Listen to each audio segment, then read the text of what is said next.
In a clean, luxurious hospital room, the monitor kept beeping nonstop. Song Yang, a 100-year-old man, lay peacefully on the bed. He knew his time was near, but his heart still carried a deep regret. That person was his wife, Chu Zihan, the one he had wronged the most in his life. 83 years ago, she had suddenly disappeared, neither alive nor dead, her body never found. Though he had searched relentlessly since then, there had been no news. Perhaps by now, she had long passed away. Juror Creek. The hospital room door slowly opened. An elderly woman with white hair and leaning on a cane hobbled in. D. Beep, beep, beep. Song Yang's heartbeat suddenly quickened. Though her face was aged and her youth long gone, Song Yang still recognized her instantly.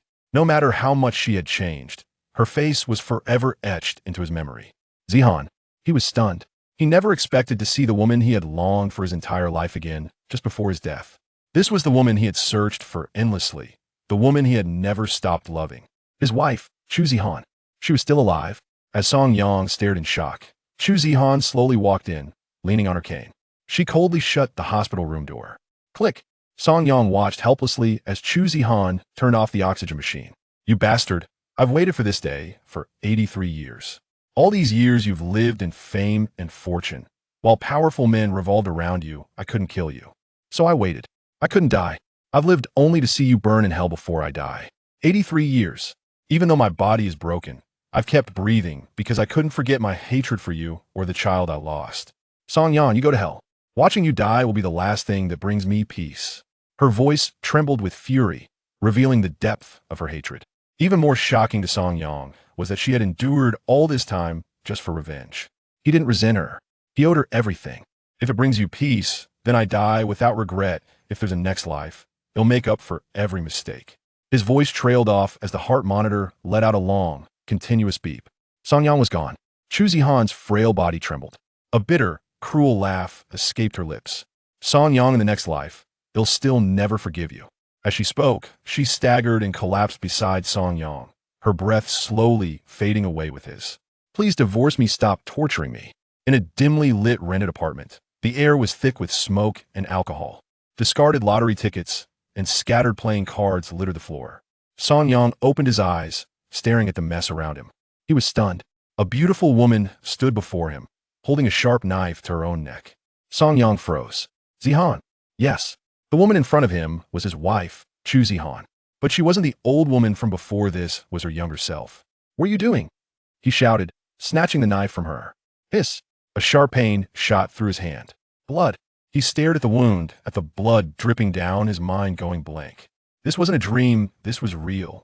Song Yang remembered clearly today. Chu Zihan had threatened to take her own life if he didn't agree to a divorce.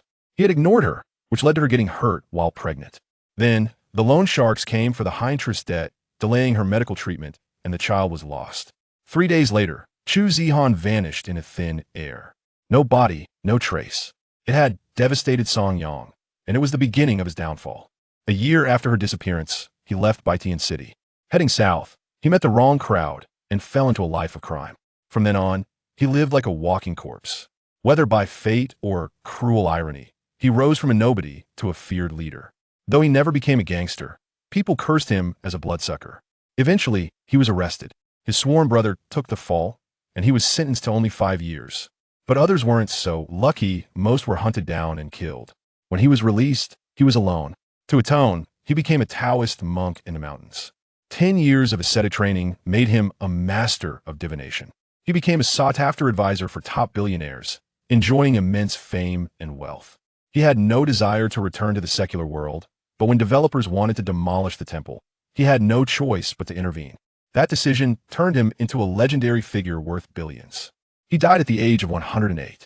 Yet he never imagined that his wife had been hiding in the shadows all this time, surviving just to see him die and take her revenge.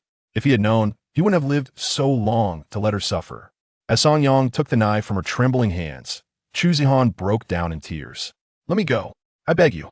For 3 whole years, you've tortured me. From college to marriage, you drank, gambled, slept around. This family is ruined. Completely ruined. Song Yang, do you really want to kill me? Clang. The knife fell to the floor.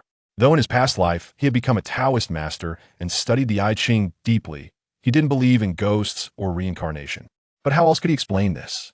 His wife stood right in front of him, just as beautiful as ever, but her once flawless skin was marred with bruises and scars.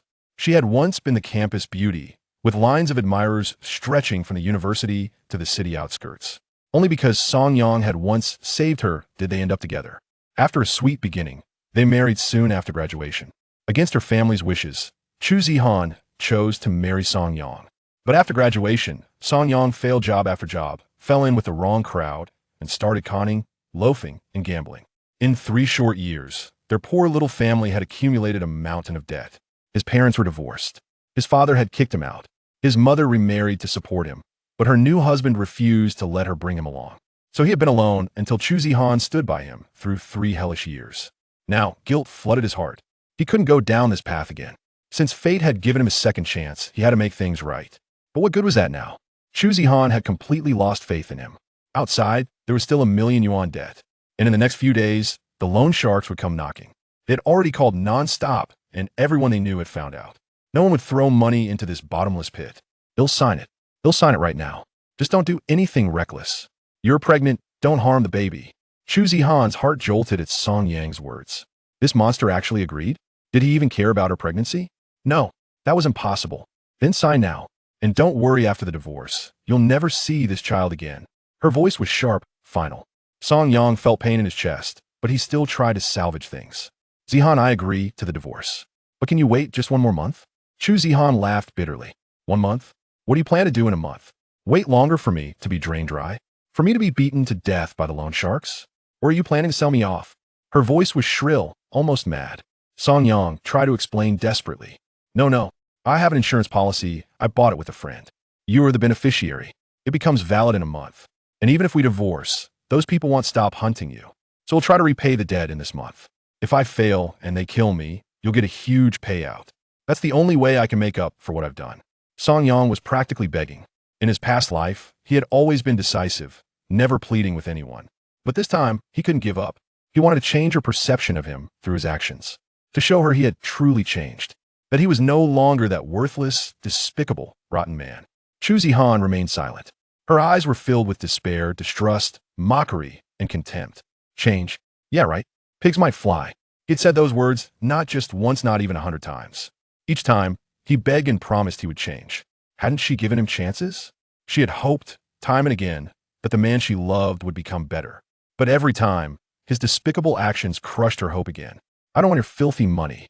You think this is enough to make me believe your lies? Do you know I maxed out every credit card I had just to pay off your debts? I worked 3 jobs a day, only to come home and be beaten by you. I'll wait a month. I'd rather see you dead right now. Chu Zihan laughed bitterly, her voice filled with the deepest disappointment. Just 1 month. This will be the last time. Zihan, a month from now, if you still want the divorce, they'll give you your freedom. She sneered. Fine, 1 month, but I won't give you another chance. Not ever. If you still refuse, they'll die with you. Just then, the phone rang. It was Song Yang's phone. Even through the door, they could hear someone else's ringtone at the same time, the same ringtone as his phone. It was the loan sharks calling. Song Yang's body stiffened. A surge of killing intent rose in his chest. In his past life, they had ruined everything: his wife, his child. This time, he would not let history repeat itself. Chapter 2. Can a scoundrel truly reform? Impossible. Once the call connected, a frivolous voice echoed through the receiver. University student, I know you're inside the house. And I also know that you and your wife are at home. If you don't repay the money today, I shall set the house ablaze. At that moment, you two shall become a pair of ill-fated lovebirds. The voice outside was crystal clear within the confines of the room. Chu Zihan, frightened, curled up in the corner like a startled rabbit. Song Yang, you scoundrel, is this what you call a solution? Despair enveloped her. She understood that Song Yang was utterly incapable of repaying the debt, and a day would mark her end. For Chu Zihan, her own safety was of little concern. The crux of her worry lay with the child within her womb. What would become of him? What about this 2-month-old baby?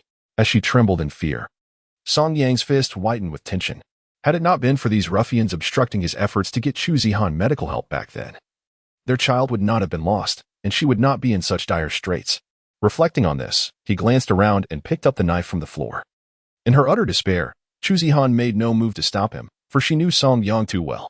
He was a coward, one who only dared to inflict harm upon himself. Even when debt collectors had previously harassed her, he had merely turned his aggression inward. silent in the face of those menacing creditors. But this time, Song Yang was different. Brandishing the knife, he radiated an aura of lethal intent. Little did Chu Zihan realize the trials he had endured in his past life. During his days in the underworld, he had been captured, wounded, and nearly lost his life in a hospital bed. He had also harmed others, and over time, he had become exceedingly ruthless, engaging in violence daily until he ascended to a position of power. Once again grasping the knife, an undeniable aura of ferocity filled the room. Without a moment's hesitation, Song Yang strode towards the door and opened it resolutely. Outside, several tattooed thugs stood menacingly, each carrying a canister of gasoline. Their leader, sporting an earring and a shaved head adorned with a coiling dragon tattoo, was undeniably intimidating. He held a cigarette in his mouth, casting a mocking glance at Song Yang. "Oh, university student? You've opened the door? I must commend you. You've grown some spine." This man was known as Lao Dao, the leader of these thugs. He collected protection fees and acted as an intermediary for debt collection. Everyone in the vicinity recognized him, and none dared to provoke him.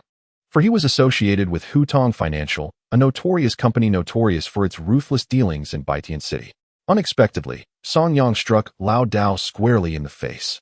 The sudden assault caught Lao Dao off guard, causing blood to pour from his nose. Seizing the moment, Song Yang wrapped an arm around his neck and dragged him into the house. Inside, he brandished a fruit knife, pointing it at the others. "Who dares to come closer? I will slay him right now." The young thug stood frozen in shock. Song Yang was notorious for being a useless coward. None of them had anticipated that he would dare to wield a knife today. While the thugs hesitated, Lao Dao sneered, "University student, you really have grown some prowess. Haven't you? However, if you don't kill me today, you shall be my son." As soon as these words escaped his lips, Song Yang's blade swiftly grazed his leg. With a single stroke, the skin was lacerated. Though it had been some time since Song Yang last wielded a knife, his skills had not diminished. The cut was superficial, yet it severed capillaries, causing blood to trickle down his pant leg. The old man winced in pain, watching the crimson liquid flow, and panic set in. Initially, he had thought Song Yang to be cowardly and hesitant to strike. However, this was no longer the timid individual he had presumed. Fueled by rage, Song Yang pressed the knife with greater force. Blood dripped from the blade onto the ground. The old man genuinely feared for his life, abandoning his previous bravado. "College student, let us discuss this amicably." Yet, Song Yang remained resolute, addressing the thugs with fervor. "I will repay the debt I owe you. But grant me 1 week to gather the funds. After a week, I shall personally deliver the money, or else you can set the place ablaze, and we shall all perish together. In that case, you will receive neither your money nor your lives." Realizing that Song Yang was serious, the old man feared provoking him further, lest they both meet their demise. Moreover, prolonging this standoff would inevitably attract the police, and they were already engaging in illegal activities. Should the authorities arrive, their fates would be sealed. It must be said that Song Yang's sudden shift in demeanor caught them off guard, rendering them exceptionally vulnerable. Weighing the consequences, the old man reluctantly conceded. Fine, a week is all I ask." "I agree, you shall have your time." Song Yang smirked. "You have made a promise. These are your subordinates, and in our world, one must honor their word. I shall indeed repay you in a week, and I hope you will do the same." The old man dared not provoke Song Yang further, for his life hung in the balance. "I, old Dao, have been in this game long enough to keep my promises. If I say you have a week, then you shall have a week.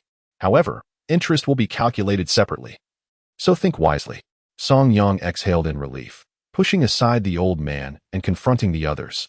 "Very well, but during this time, should any of you harass my wife, do not blame me for turning hostile." With that, he slammed the door shut with a resounding bang. Inside, Chu Zihan stood in stunned silence. Was this truly the same weakling, Song Yang? The man who had once remained silent while witnessing her being harassed now stood armed, confronting thugs? And he had even injured someone? It seemed that if the old man dared to challenge him, he was genuinely capable of taking a life. Chu Zihan was left in disbelief, but upon reflection, she realized that he was simply pushed to a desperate measure for self-preservation. This brute had never expressed concern for her well-being. Yet, what she did not know was that today, those individuals had struck at Song Yang's most vulnerable spot, which happened to be her. The old man and his cohorts did not linger. They hastily departed to tend to their wounds. As the sound of their footsteps faded away, Chu Zihan felt as though they had finally left. She then rose, her expression devoid of emotion as she approached the door. "I will give you 1 month, and I hope you do not break your promise." With that, she slammed the door behind her. Zihan. Song Yang rushed outside, intending to call out to Chu Zihan.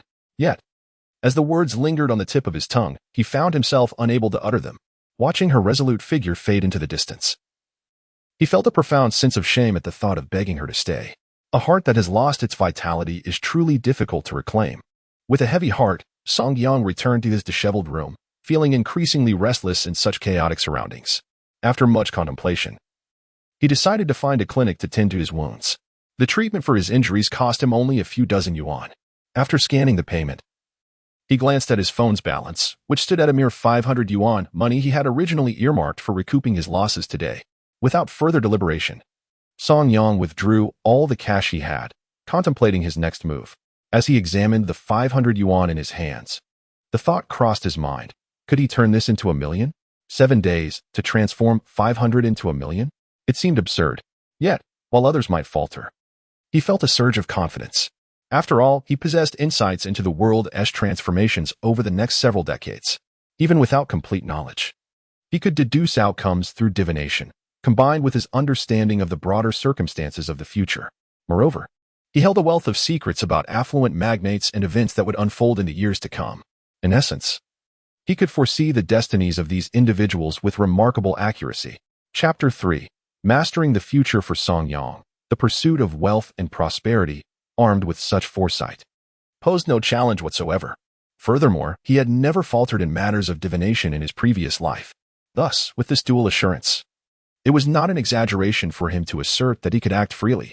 Seated quietly on a park bench, surrounded by an artificial lake and devoid of people, Song Yang began to gather twigs from the ground, fashioning them into small sticks to facilitate his divination.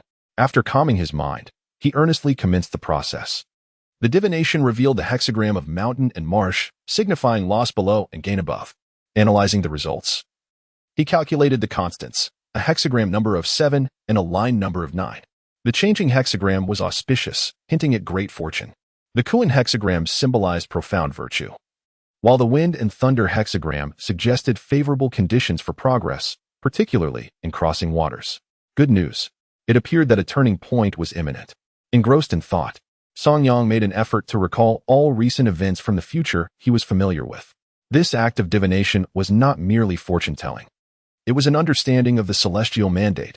The I Ching speaks of joy in knowing one's destiny. Through detailed deductions, Song Yang arrived at a conclusion. His current situation was perilous due to past wrongdoings. The variable lay in aiding others, with a specific note that encounters with water would be fortunate. Water? Song Yang fell into contemplation. Looking around, a sudden thought struck him. How could he have forgotten? Today, at Tianxin Lake, there was an event celebrating the blooming of lotus flowers, with the organizers having adorned the lakeside with numerous lanterns. Consequently, many parents brought their children, and several young couples flocked to the area. A light bulb went off in Song Yang's mind. With so many children and couples present, his best course of action would be to create and sell small lanterns. The recent event was organized in collaboration with a local real estate developer, primarily aimed at promoting their properties. It took place near a newly constructed residential complex, and the promotional efforts seemed rather abrupt, as people only became aware of it by the afternoon. It is likely that, during the early hours, the event was merely circulating among social media circles. A glance around revealed only a few vendors selling water and balloons, whose profit margins were minimal. However, the small lanterns stood out, as children delighted in playing with them, and couples could create a romantic ambience for photographs. Noticing that there was still ample time, Song Yang hastily rented a shared bicycle and rushed to the wholesale market to procure these charming lanterns. Such items are typically sold during the festival season in the lunar calendar, leaving little demand at this time of year. Consequently, the shops were nearly deserted, with scant customers. As Song Yang surveyed the market, he spotted a paper lantern adorned with a tiny bulb, priced at a mere 2 yuan each. These lanterns, resembling traditional paper lanterns, featured playful designs such as small rabbits and various motifs, including romantic poetry and picturesque scenes. His eyes lit up with excitement. This was precisely what he needed. He inquired with the shopkeeper about bulk purchases, and given the current lack of demand, he managed to negotiate the price down to 1 yuan each. The quality of these lanterns was commendable, surpassing that of inferior counterparts. After striking a deal, Song Yang utilized the 500 yuan he had on hand to acquire the entire stock. A quick count revealed approximately 530 lanterns. And even after accounting for a few damaged ones, he was left with 510. Elated, Song Yang hurriedly transported his lanterns back to the lakeside. Upon his arrival, he found that the lanterns already prepared were aglow, attracting a crowd gathered to admire both the lanterns and the blooming lotus flowers. Without delay, he illuminated his small lanterns and set about selling them by the lakeshore. As anticipated, children passing by were irresistibly drawn to them. When he revealed the price of 10 yuan each, parents were more than willing to pay for a moment of peace for their little ones. Couples, too, were indifferent to the cost. Song Yang, a shrewd businessman, cleverly offered small animal lanterns, such as those shaped like rabbits and tigers, which delighted the children and satisfied the adults. For couples, he presented lanterns adorned with romantic verses, including those from the tales of Liang Shanbo and Zhu Yingtai, as well as others featuring classical poetry that evoked a sense of nostalgia. Young couples typically purchased them in pairs. As Song Yang processed payments through his phone, he was busy and sweating profusely. In a flash, his initial 500 yuan had transformed into 5,000 yuan after selling all the lanterns. Upon selling the last lantern, he gazed at the balance in his account. Truth be told, despite advancements in technology, very few individuals earn 5,000 yuan in a single day. If one were to inform Chu Zihan, she would undoubtedly find it hard to believe, even to the point of disbelief. For Song Yang, however, 5,000 yuan was a mere trifle. In his past, his worth had surpassed that amount by millions. Therefore, he regarded this sum with indifference. As he contemplated the funds in his possession, it became clear that this paltry sum was but a drop in the ocean compared to his over 1 million yuan in debts. He knew he had to devise another plan, as time was of the essence. He had merely 7 days to repay. Earning it back gradually was simply out of the question. Then, a sudden thought struck Song Yang. He recalled a news story about a con artist who attempted to deceive others but, through a twist of fate, ended up enriching the victim instead. The fraudster had sold a counterfeit antique, a ceramic Buddha statue from the Republic of China, while deceitfully claiming it to be from the Ming dynasty. He had charged the unsuspecting buyer 50,000 yuan for what was originally worth only a few hundred. In a fit of rage upon discovering the truth, the victim smashed the statue, only to find it filled with layers of oiled paper. Upon unwrapping it, he was astonished to uncover a Guangxuera 7-tael silver ingot. The con man was left regretting his actions, yet he had no recourse, as he was too frightened to confront the victim for the return of the money he had swindled. It appeared that the oiled paper was a stash hidden by a craftsman years ago, containing a total of 10 pieces, though their condition was less than perfect. They were valued at 150,000 yuan each, resulting in a staggering profit of 1,500,000 yuan. However, the crux of the matter was that Song Yang was not even eligible to be deceived at this moment. The fraudster had initially set the price for the statue at a minimum of 50,000 yuan, while Song Yang found himself with a mere 5,000. How could he possibly earn that 50,000? Calculating the time, he realized that the opportunity would arise within the next couple of days. He needed to get ahead of the victim and locate the con artist first. Fortunately, the fraudster would be easy to find, likely lurking around the antique market, specifically in the old vegetable market. With this thought, a sense of clarity began to dawn upon Song Yang. He needed to earn more money to approach the con man, which was paramount. Suddenly, an idea sparked in his mind. He remembered that there was an automobile exhibition scheduled for tomorrow, where he could engage in blind ordering. This exhibition allowed simultaneous bookings from various locations, and given its early timing, the new vehicles would be available for blind order. No one would know what the cars were until the unveiling at 10 o'clock, which would undoubtedly captivate the consumers' hearts. The moment the new cars were revealed, orders would flood in, making them scarce. Moreover, the blind orders could be resold directly. After placing an order, filling in the owner's information would secure the purchase. The blind ordering had a time limit, specifically before 10 o'clock. By around noon, the orders would have surged, and those who had placed blind orders would possess priority for vehicle collection, turning them into highly sought-after commodities. Each blind order cost 1,000 yuan, allowing Song Yang to place 5 orders with his 5,000 yuan. It would not be uncommon for the value to multiply 7 or 8 times by the following day. If all went well, he could even see returns in the tens of thousands. Accomplishing this task would enable him to seek out the con artist. He was one step closer to repaying his debts. Chapter 4. Was it merely luck? The future aspirations have been set. Upon returning home, Song Yang purchased merely 2 packets of instant noodles, as he needed to economize. Tomorrow's prospects appeared rather bleak. Nonetheless, he remained unconcerned, for he planned to rise early to queue for blind orders. Once the blind orders concluded, he would be poised to benefit from the price surge. Song Young recalled that the highest price had been announced around 2 o'clock this afternoon. At that moment, he swiftly released all the blind orders, thus securing a substantial profit. Consequently, he intended to sell the orders while remaining vigilant against the deception of others. This required him to act swiftly. Upon arriving home with the noodles, Song Young was greeted by a disheveled and smoky room. He quickly consumed the instant noodles and began tidying up. Since the passing of his wife, he had ceased to be so negligent. After cleaning, he still sensed an unpleasant odor lingering in the room. Reflecting on this, he descended to purchase incense. Although he preferred sandalwood for its fragrance, his limited funds permitted him only to acquire a modest quantity, which he ignited to purify the air.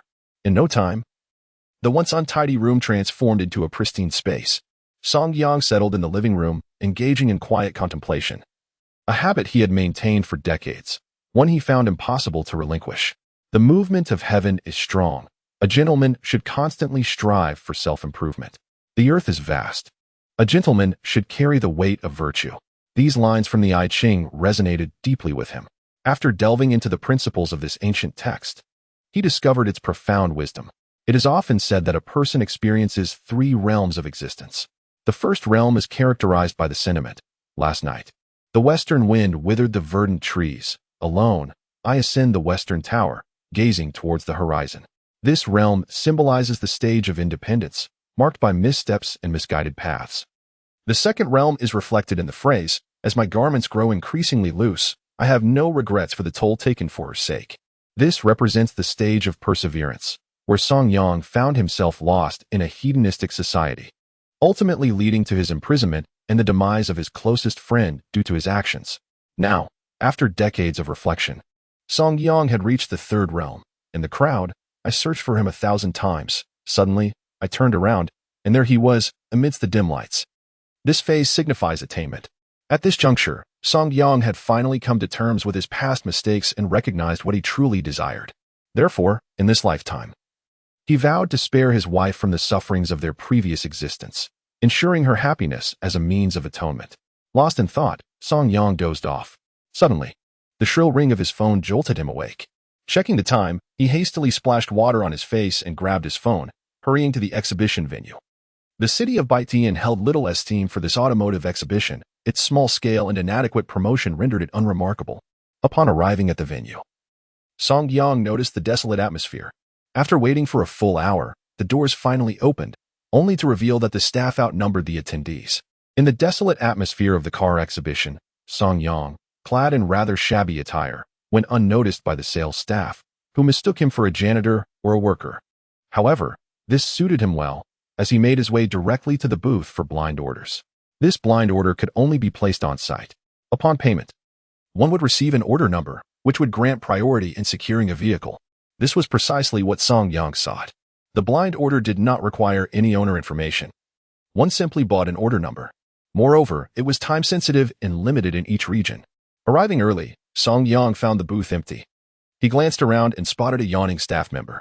At this hour, hardly anyone would be present. Typically, the booths were staffed solely by employees. Approaching the young man, Song Yang smiled and inquired, "Excuse me, can I place a blind order now?" The young staff member was taken aback. Was someone really here so soon after the doors had just opened? "Sir, are you certain you wish to place an order?" he asked, curiosity piqued. Meanwhile, staff from the adjacent booth exchanged amused glances, whispering, "Could this fellow be a rookie scalper?" Ha. Those nearby could hardly contain their laughter. The vehicle Song Yang intended to blind order had only been seen in spy shots online. No one knew the specifics of the model. Furthermore, scalpers typically avoided such blind orders. Who would be foolish enough to commit without seeing the vehicle first? For them, it would be akin to throwing money away. Undeterred by their mockery, Song Yang responded formally, "Yes, I would like to place a blind order for 5 vehicles." At that time, there were no restrictions on the quantity for blind orders. However, requesting 5 at once only reinforced the staff's belief that he was indeed a novice scalper. Who else would come so early to place a blind order? The opening was at 9:20, with the press conference set for 9:30. Usually, scalpers would wait until the conference concluded. If the manufacturer received a positive market reaction and the vehicle was appealing, then the scalpers would consider diving in. The staff member awkwardly suggested, "Sir, perhaps you could wait a moment. There is no one else here." Song Yang, however, had no time to waste. After a brief scan, he purchased the order, intending to resell it later via his phone. He was also keen to find a con artist, pretending to be a victim of a scam. After all, he had only heard about this in his previous life. He was not the one who had been deceived. As for the identity of the con artist, he had no idea, only a vague clue concerning an earthen Buddha statue from the Republic of China era. This hint was akin to searching for a needle in a haystack. The staff member, glancing around, reluctantly said, "You'll need to wait a bit longer. Our computer is still inside the store and has tea been brought over yet? Please bear with me." Song Yang nodded, while those around him regarded him with expressions of bemusement, occasionally stifling laughter. His demeanor was unmistakably naive. It was as if he had "I want to seize a bargain" written on his face. The staff members collectively found him rather endearing. After approximately 30 minutes, the laptop was finally delivered. Song Yang found himself growing increasingly impatient, surprised by the sluggishness of those around him. The clock had already struck 9:50. And if he failed to secure his order, his early rise would have been in vain. Fortunately, the staff proved remarkably efficient. Within 10 minutes, they had entered all of Song Yang's orders into the system, collected payment, and finalized the contract, complete with a receipt for the blind booking.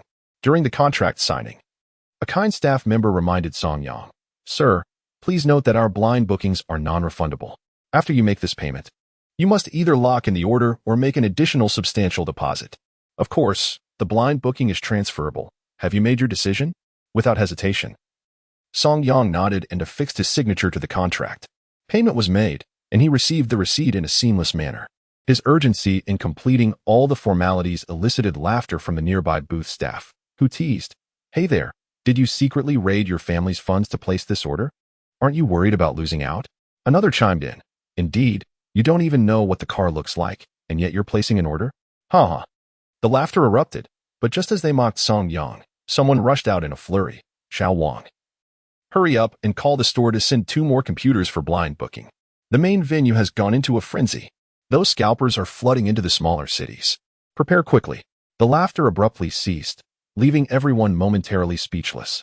Song Yang walked out under their astonished gazes. Had he been privy to the car's details all along? Was there a leak? Xiao Wang himself was bewildered. Typically, salespeople were kept in the dark about the new cars. Only a select few at the manufacturer were informed. Moreover, the manager had repeatedly emphasized the importance of confidentiality before the meeting, instructing them not to disclose or inquire about any details regarding the new vehicles.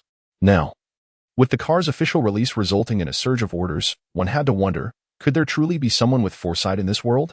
Xiao Wang shook his head, refusing to believe such a notion, yet he was at a loss for an explanation. It could only be said that Song Yang was exceptionally fortunate. Chapter 5. Deception and Trickery. Song Yang chose to disregard the others. In his view, their astonishment held no relevance to him. His greater concern was how to locate the con artist. In his previous life, he had merely heard about the news, but now where could he begin his search? Contemplating this, Song Yang considered divination, but he lacked the necessary tools. Just as he hesitated, he suddenly spotted a supermarket. Fortune does not abandon those in need, he chuckled to himself, instinctively voicing his thoughts, then glanced around to ensure no one overheard him, lest they think him mad. From the supermarket, Song Yang purchased a box of toothpicks. He found a bench in a corner of the square and selected 50 sticks. The number 50 represents the Great Transformation, utilizing 49. He set one aside, then divided the remaining into 2, pinching one with his pinky, from left to right. These represented heaven, man, and earth, elements of the I Ching's 3 talents. Yet, within these 3 talents, there exist spirits, and spirits remain unseen. Song Yang divided every 4 sticks, with a remainder of 2. Additionally, the days could be counted in 5s or 9s. Thus, he proceeded to count 3 and continue the cycle. The numbers were 4 and 8, corresponding to the earth as 4 and 8. If there were errors, they would be deemed as mistakes. Song Yang's divination was remarkably tranquil, and subsequently, he counted the remaining 4 sticks in a group for the 3rd time. Upon observing the hexagram, he murmured to himself. There were 2 variations of the hexagram, the composite, the interchanging, and the erroneous hexagram concealed within the lines. Could it signify a reunion with an old acquaintance? Song Yang felt a tightening in his chest and proceeded to organize the hexagram, deducing that the schemer lurked in the southeast, which was the market's direction. Furthermore, With the changing lines, the individual should be concealed in the northeast corner of the market. Additionally, there was the implication of meeting an old friend. At that moment, Song Yang could not ascertain who this old acquaintance might be, but he had already concluded that the fraudster was indeed in the antique market of the old vegetable market. With this thought, Song Yang promptly summoned a shared bicycle and hurried towards the antique market. His greatest concern was which unfortunate soul from his past had already fallen victim to deceit, for that would mean he had missed his opportunity. Rushing towards the market. Upon arrival, he headed directly to the northeast corner and instantly recognized the swindler. Having seen his photograph in later years, the man appeared to Song Yang as a centenarian. And the elderly, above all, cherish their memories, particularly when they reach a certain age, as they recollect events from decades past with clarity.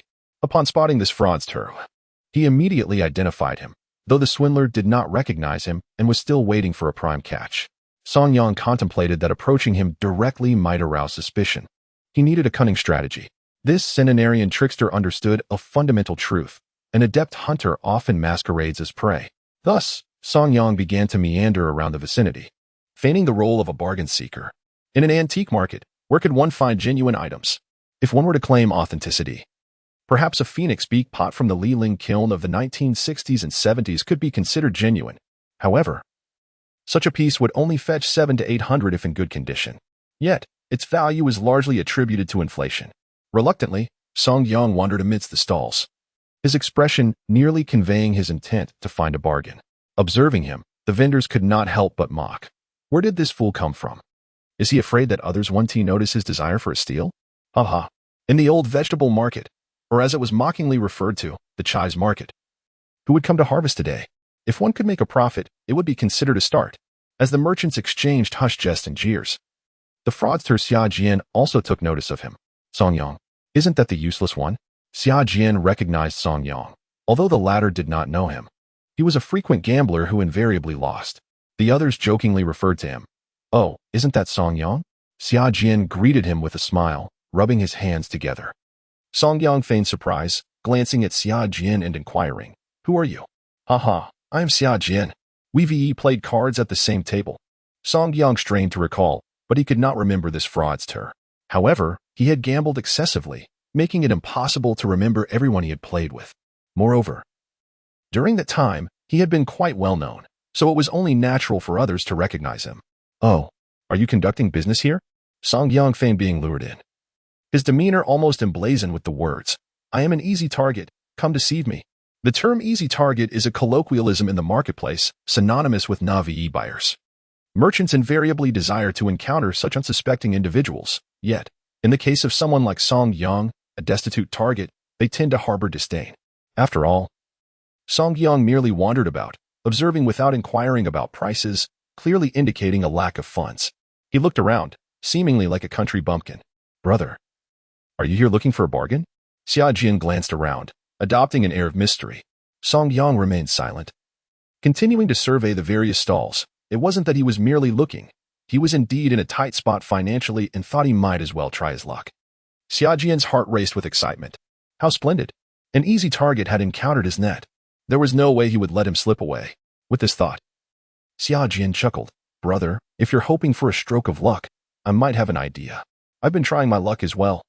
Having observed this antique market for several days, there seems to be no bargains to be found, but fortune can be capricious.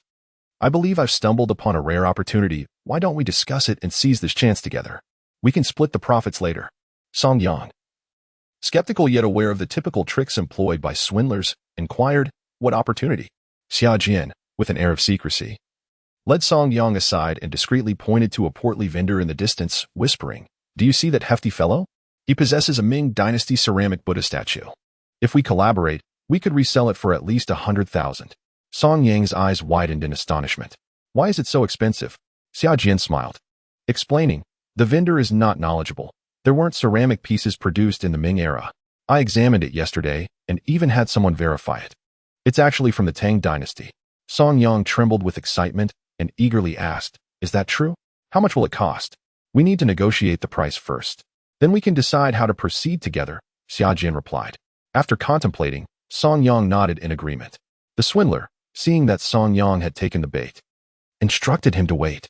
While he engaged the vendor, he discreetly checked online prices.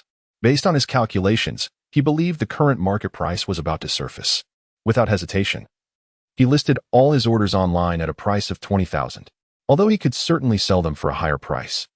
The maximum he anticipated was around 23,000. An additional profit of merely 1,000 would hardly catch Song Yang's interest. The immediate transaction, however, was paramount.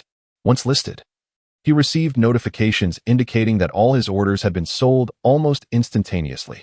Song Yang stared at the incoming payment notifications. Within a short span, 5,000 had transformed into 100,000. Not only would this allow him to swindle the con man, but if he could acquire the Buddha statue, he could also repay his debts. Chapter 6. Who will suffer loss? As Song Yang contemplated his fortune in the antique stall, Chu Zihan and the vendor engaged in hushed discussions. Occasionally, they stole glances at Song Yang. The vendor's eyes sparkled with greed as he nodded in agreement, and soon, the two reached a mutual understanding. Summer Jin swiftly approached Song Yang and inquired, "What is the maximum amount you can muster now that the negotiations are concluded?" Curiously, Song Yang responded, "What was the price you settled on?" Summer Jin scratched his head and replied, "The temporary price is 40,000. 40,000? That profit seems insufficient for a gamble. Perhaps we should abandon this." Song Yang feigned an intention to leave. Summer Jin quickly interjected, "This is negotiable, and remember, you are not the only one financing this. Let us discuss further. How much can you ultimately contribute?" Song Yang spread his hands and stated, "I can manage a maximum of 10,000, and that is borrowed. It's a matter of life and death." Summer Jin's heart leapt with joy. 10,000 could yield a profit. He had an agreement with the boss for a split of 40-60. The statue had cost the boss 300, and selling it to Song Yang would net him 4,000, quite a substantial gain. Contemplating this, Summer Jin hastily declared, "All right, I will attempt to negotiate a better price." Without allowing Song Yang a moment to ponder, he approached the boss. Shortly thereafter, the boss joined him. The antiquities dealer was a portly man, a seasoned merchant known for his cunning. With a mere exchange of glances, he and Summer Jin understood each other perfectly. "Brother, if it weren't for our acquaintance, I would hesitate to let go of this statue. However, antiquities are all about fate. Since fortune has brought us together, it signifies that you are destined to possess this statue. I acquired it for 8,000, and I won't demand much more from you, just 20,000. Song Yang felt a stir of excitement, prompting Summer Jin to seize the moment. "Boss, could you lower the price a bit? My brother is here to turn his fortunes around. Please, do a good deed and let him have it for just 10,000. Allowing yourself a modest profit of 2,000. Upon hearing this, the portly man's face quivered with disbelief. "What are you joking about? I run a business here. I have expenses, shipping, rent, all of which I cannot overlook." Summer Jin continued to play along. "Boss, everyone encounters tough times. Helping others ultimately benefits oneself. Consider this a charitable act." The merchant pondered Summer Jin's words, reluctantly conceding, "For your sake, I will allow it this once." Instantly, Summer Jin signaled to Song Yang, "What are you standing there for? Get the money." Understanding the ruse, Song Yang promptly paid.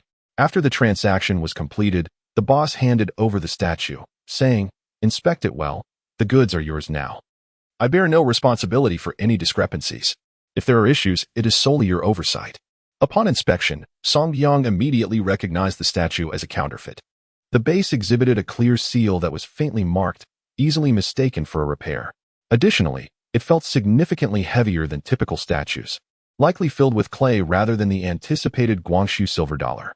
After thorough examination, Song Yang nodded in satisfaction. "Excellent. Thank you very much, boss." With a sly grin, Summer Jin quickly added, "Please wait here. I need to speak with the boss briefly.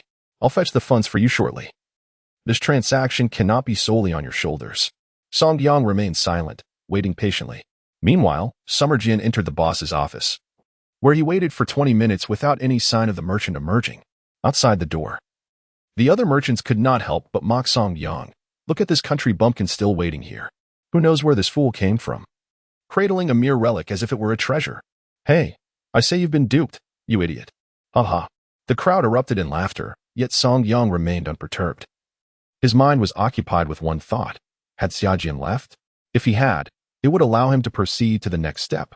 Amidst the ridicule, a stout man emerged, spotting Song Yang with a look of disdain. "What are you doing here? Chu Zihan left ages ago. You foolish creature, do you actually believe what he says?" Ha ha. This idiot really took him seriously. What a sight. The stout man, seeing the other merchants joining in the laughter, smirked slightly. I bought that thing for 300. It sat here for half a year without anyone wanting it. Who would have thought you'd come along? But let me tell you, I only took what I was owed. The rest goes to that Xia fellow. Our rules here are clear. Once a transaction is complete, we bear no responsibility. If you have a problem, take it up with him. Now get lost. You're a nuisance. The stout man dismissed Song Yang, but he remained steadfast in his position, sighing in relief before asking. So, Xia Jian has vanished without a trace, correct? What? You still want to brawl with me? Look at your frail physique. Song Yang smiled gently, cradling the statue, and continued, then the price I set for this Buddha statue is none of your concern, right? The stout man sneered in response. What? You expect to sell this broken thing for a high price? It's clearly from the Republic era. Who do you think you're fooling? Haha. Where did this fool come from, thinking he can find a bargain? If we could find treasures every day, what would we eat? Good luck trying to make a business out of it. Despite the crowd's derision, Song Yang remained remarkably calm, a slight smile gracing his lips. Indeed. This statue is a relic from the Republic period. I recognized it at first glance. However, the belly of this Maitreya statue seems excessively large. Statues from that era often carry some significance. So, I'll spend 10,000 to test the waters. Turning the statue over, he pointed to the base, saying, a solid clay Buddha statue from the Republic period? Hiki. At this moment, the crowd fell silent, suddenly aware of a crucial question. Could there be something hidden within this statue? As Song Yang lifted the statue, he declared, so, let us see if my discernment is sharp enough. With a crash, the statue shattered before the onlookers, revealing a considerable amount of soil within. As the dirt scattered, the crowd gasped in astonishment as an oil paper bundle emerged from the debris.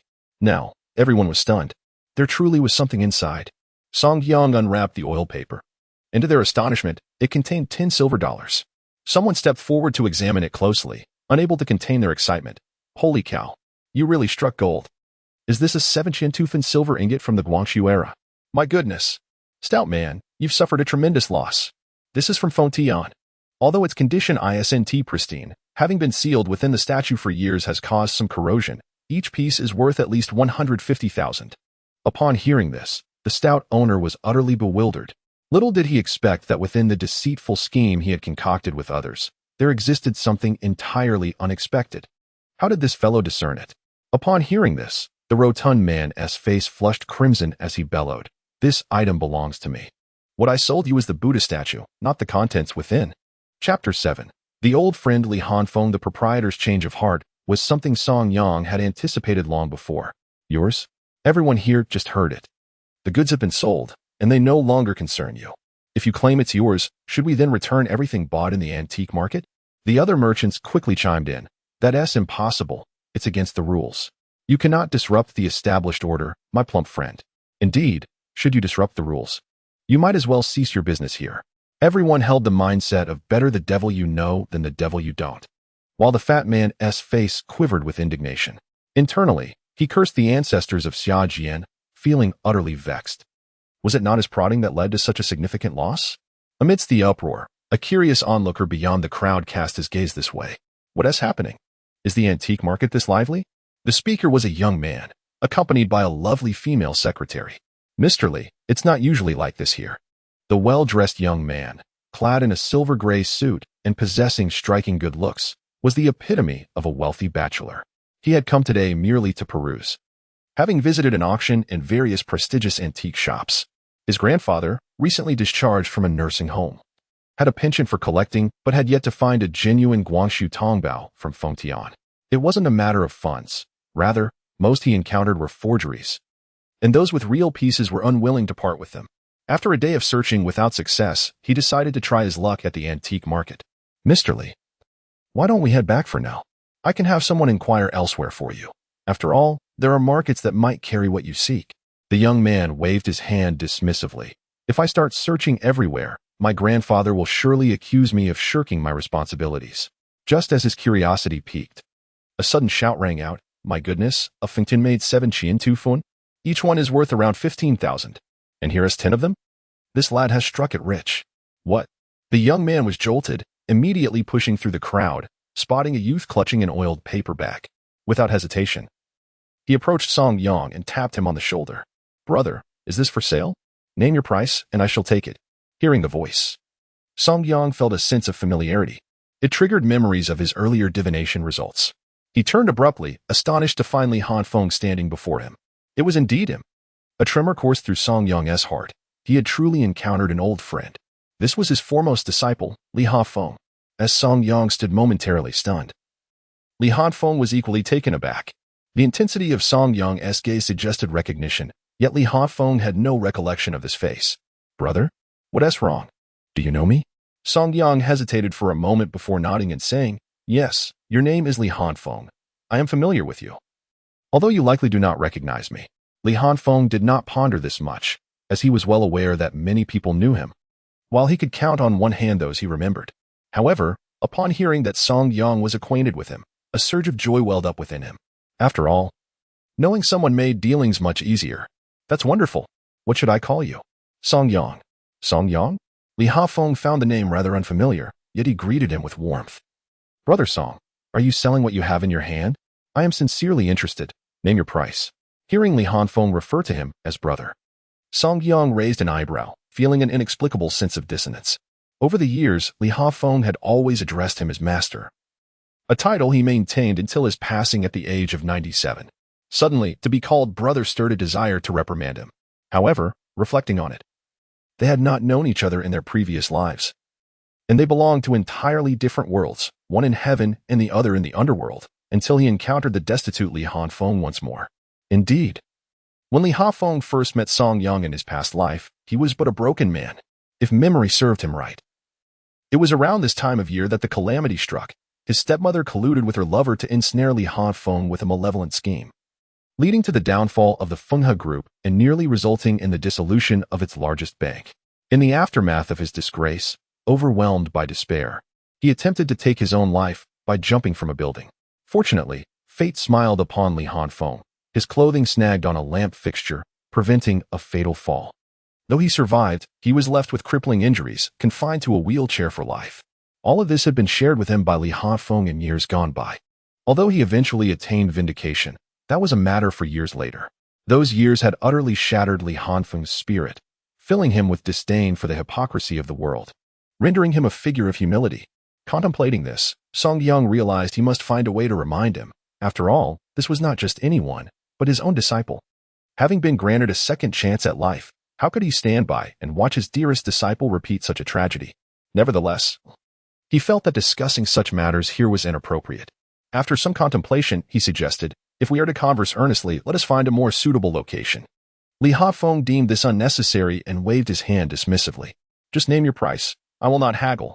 I have urgent matters to attend to, and I want it now. Song Yang sighed. This was akin to Li Hanfeng's self-deprecating humor. His youthful arrogance had rendered him impervious to reason. Witnessing his earnestness, Song Yang recognized the truth in his words. Thus, he proposed a price of 2 million for 10 pieces, offering him the option to negotiate if he disagreed.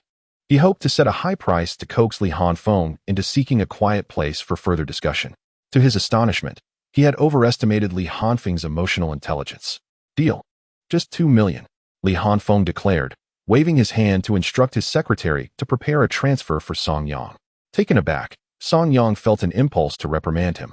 But since he did not yet recognize him, he feared complications could arise. Consequently, with a resigned sigh, he asked, All right, 2 million, how do you intend to make the payment? Li Hanfeng glanced at his secretary and said, She will handle the handover with you. You may discuss matters with her. She is my secretary and possesses full authority to represent me in dealings. Song Yang cast a cursory glance at the female secretary. Noting her decent demeanor and efficient work ethic, he understood a profound truth. When someone is determined to self-destruct, no intervention can halt their demise. He was merely reminding himself of the opportunity at hand. After a moment's contemplation, Song Yang stubbornly shook his head, payment upon delivery. I'm not negotiating a partnership. You wish to purchase my goods. I require full payment up front. His insistence drew silent scorn from the surrounding merchants, who thought him naive. Had he never encountered wealth? Did he truly believe that the esteemed Li would default on payment? Was he losing his sanity? They couldn't help but mock Song Yang. Yet they were oblivious to the fact that his concerns were not rooted in monetary matters. He recognized that Li Hanfeng was certainly not lacking in funds. Li Hanfeng, sensing the absurdity of the situation, chose to remain silent. He looked at Song Yang and proposed, Very well. How about this? Accompany me to the bank to retrieve the funds. Would that suffice? All right. Song Yang nodded in agreement and proceeded to follow Li Hanfeng and the female secretary outside. Just as they departed, the rotund man collapsed onto the ground, exclaiming in frustration. Xia Jian, you scoundrel. If I catch you, I will make you pay dearly. You've cost me 2 million. 2 million. Chapter 8. A caution. Ignoring the anguished cries of the rotund man, Song Yang accompanied Li Hanfeng to the roadside. Li Hanfeng turned back and said, Brother, let us get in the car. I'll take you with me. Song Yang raised his hand and calmly replied, Perhaps it's best to reconsider. My earlier insistence was merely to expedite our departure. I am aware of the price, 150,000 each. I do not wish to impose further. I will provide you with my bank account details for your secretary to transfer the funds. However, I must advise that you appear somewhat unwell. Please take care of yourself. Li Hanfeng looked at Song Yang with suspicion. Was he voluntarily lowering the price? What could this mean? Rest assured, if I state 2 million, I will indeed provide you with 2 million. Song Yang chose not to linger on the matter and continued, While 2 million may not pose a challenge for you now, in the future, I urge you, Mr. Li, to heed my unsolicited advice. I sense that you may soon encounter misfortune. It would be prudent to scrutinize your accounts and exercise caution around certain women in your vicinity. Particularly, I have a foreboding feeling about a woman who will invite you to a hotel tomorrow. My counsel is to refrain from attending. It could lead to significant trouble.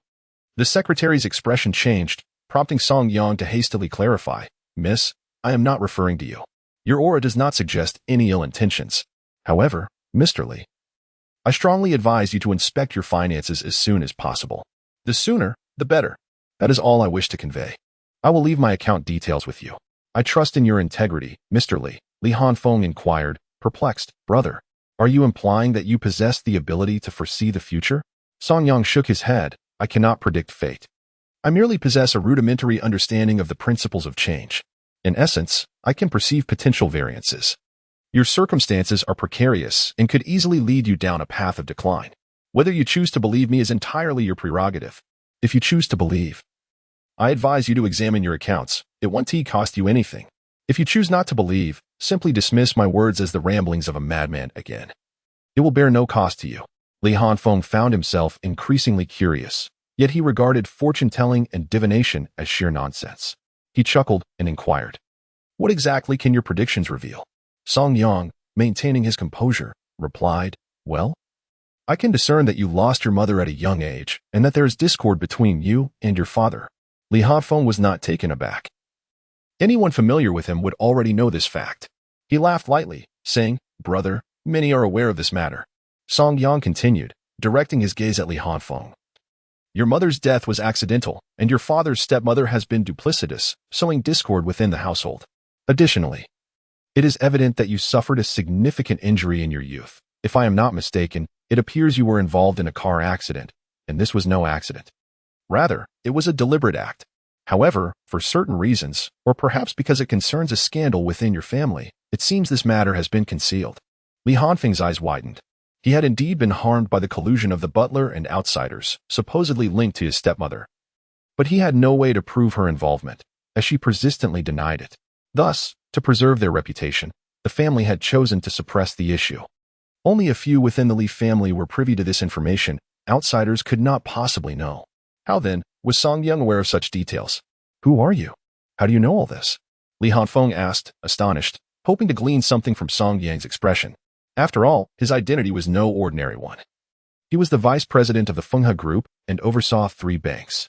It was conceivable that someone with ulterior motives could fixate upon him. Yet Song Yang, unfazed by Li Hanfeng's astonishment, calmly replied, I have my methods. With that, Song Yang added the secretary on WeChat, took a photograph of his bank card, sent it to her, and then departed. Li Hanfeng was left bewildered, uncertain of the meaning behind Song Yang's enigmatic words. After Song Yang left, the female secretary looked at Li Hanfeng with concern, saying, Li Zong, I assure you, I have not done anything to betray your trust. Li Hanfeng couldn't help but laugh. What are you talking about? Besides, he just claimed you're not the issue. You may return now. He found it all rather perplexing. Despite his dismissal, a seed of doubt had been planted in Li Hanfeng's mind. How could an outsider know about his family's disgrace? There were hardly any within the family aware of this matter, and Song Yang spoke with such conviction. This doubt lingered in his thoughts, especially as he recalled that Song Yang's warning was related to an impending encounter where someone would invite him to a hotel room, only for him to discover an unfamiliar young woman lying on the bed. Upon entering, he would become ensnared in a trap, and this scandal would swiftly circulate across the internet, leading to his ruin. As if misfortune were not enough, on that very day, a bank experienced catastrophic failure, triggering panic withdrawals at his own bank. His stepmother had orchestrated his downfall, culminating in a shocking revelation of a 23 billion shortfall in the bank's accounts. Consequently, the bank's stock plummeted, paving the way for opportunistic acquisitions. Proud and strong-willed, Li Hafeng could not bear the humiliation and ultimately chose to end his own life. However, fate played a cruel jest on him. As he leaped down, his clothing snagged on a lamp post protruding from the staircase. Although he survived, both legs were rendered entirely incapacitated, condemning him to a life confined to a wheelchair. Yet, Song Yang felt compelled to intervene in this matter, wishing to alter the course of this unfortunate event. At that moment, however, Song Yang was not preoccupied with grand thoughts. His sole focus was on caring for his wife and the child growing within her. By any means necessary, he was determined to ensure the safe delivery of their baby, promising to devote his life to nurturing both of them. Little did Song Yang realize that, at that very moment, Chu Zihan had just returned home. She had been expelled by her mother, who had berated her the previous day. Today, while at work, her mother incessantly called, as if with a death knell. Upon returning home, her mother wasted no time in chastising her. "I have raised you for so many years, and now I must support your illegitimate child?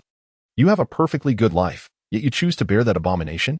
I will not tolerate this. You must terminate the pregnancy and divorce that worthless man immediately, or we shall sever all ties."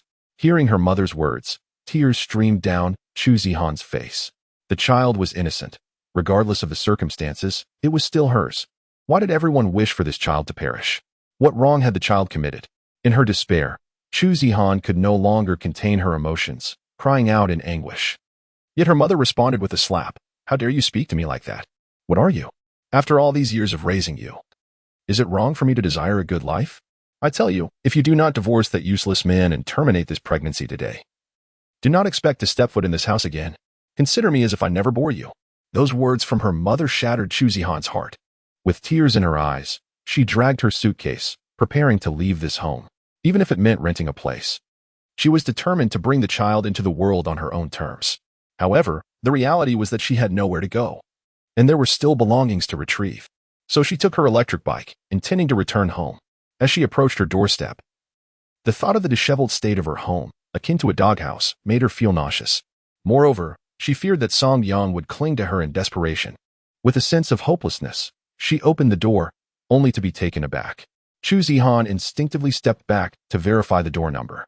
Was this truly her home? Had she not made a mistake? How had the place transformed into such a pristine state? Chapter 9. Chu Zihan's plea for help. The tidy room bore no trace of clutter. Not even a speck of dust could be found in the corners. The cramped rental exuded a subtle fragrance of sandalwood. Yet, there was no sign of Song Yang. Could it be that this man had truly changed? In that moment, Chu Zihan could not help but entertain that hopeful thought. How she wished for Song Yang to have turned over a new leaf. But past experiences had taught her that a dog cannot change its nature. He would surely remain the same. With that thought, a wave of desolation washed over her. She began to gather her belongings, deciding to move out. That evening, she would discuss with the owner of the shop where she worked the possibility of staying in the employee dormitory. For now, she needed to find a temporary refuge. Once the divorce was finalized, she would soar to new heights far away from this life.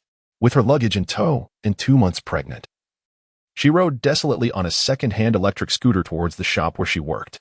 Each night, Chu Zihan diligently reported for duty at this upscale establishment specializing in antiques. The shop remained open until late, necessitating a constant presence to oversee operations. To accommodate this, the owner had arranged for employee quarters at the back of the store. Chu Zihan contemplated the possibility of residing there temporarily, at least keeping her distance from Song Yang and her parents. Upon arriving at the shop, she approached the owner, Mr. Wang Chong, and asked, "Could I stay in the dormitory? I only need a place for a little while until I find suitable accommodation." Mr. Wang, who had previously engaged in the antique market, had left that world after profiting from counterfeit goods to establish his own store, now selling a mix of genuine and imitation items. His eyes brightened with a sense of delight at her request. This young woman was undeniably alluring, and he had long sought an opportunity to take advantage of her presence. Concealing his true intentions, he feigned a benevolent demeanor and replied, "Of course. There is plenty of space here. You can stay as long as you need." Chu Zihan was elated and bowed gratefully, exclaiming, "Thank you, boss." Mr. Wang waved dismissively, saying, "No need for thanks."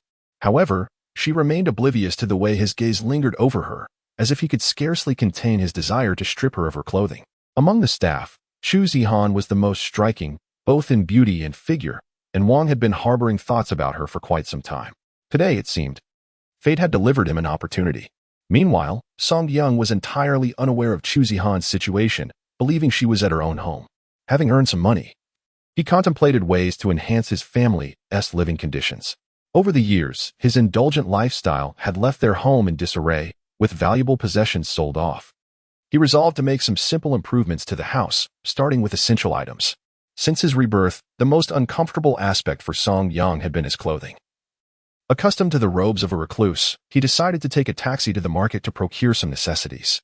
For him, items like the I Ching and Sutra of the Heart were indispensable, in addition to a proper incense burner, sandalwood, essential counting rods, and a meditation cushion. He also sought decorative pieces to lend a semblance of order to his home. Having purchased a considerable amount, Song Young found himself burdened with 2 large bags. As he carried them, passers-by couldn't help but cast surprised glances at the young man struggling with such a load. Once he finished shopping, he prepared to hail a taxi home. Just as he was about to call for one, his phone rang, displaying the name, Chu Zihan. Startled, he answered, but the call abruptly dropped.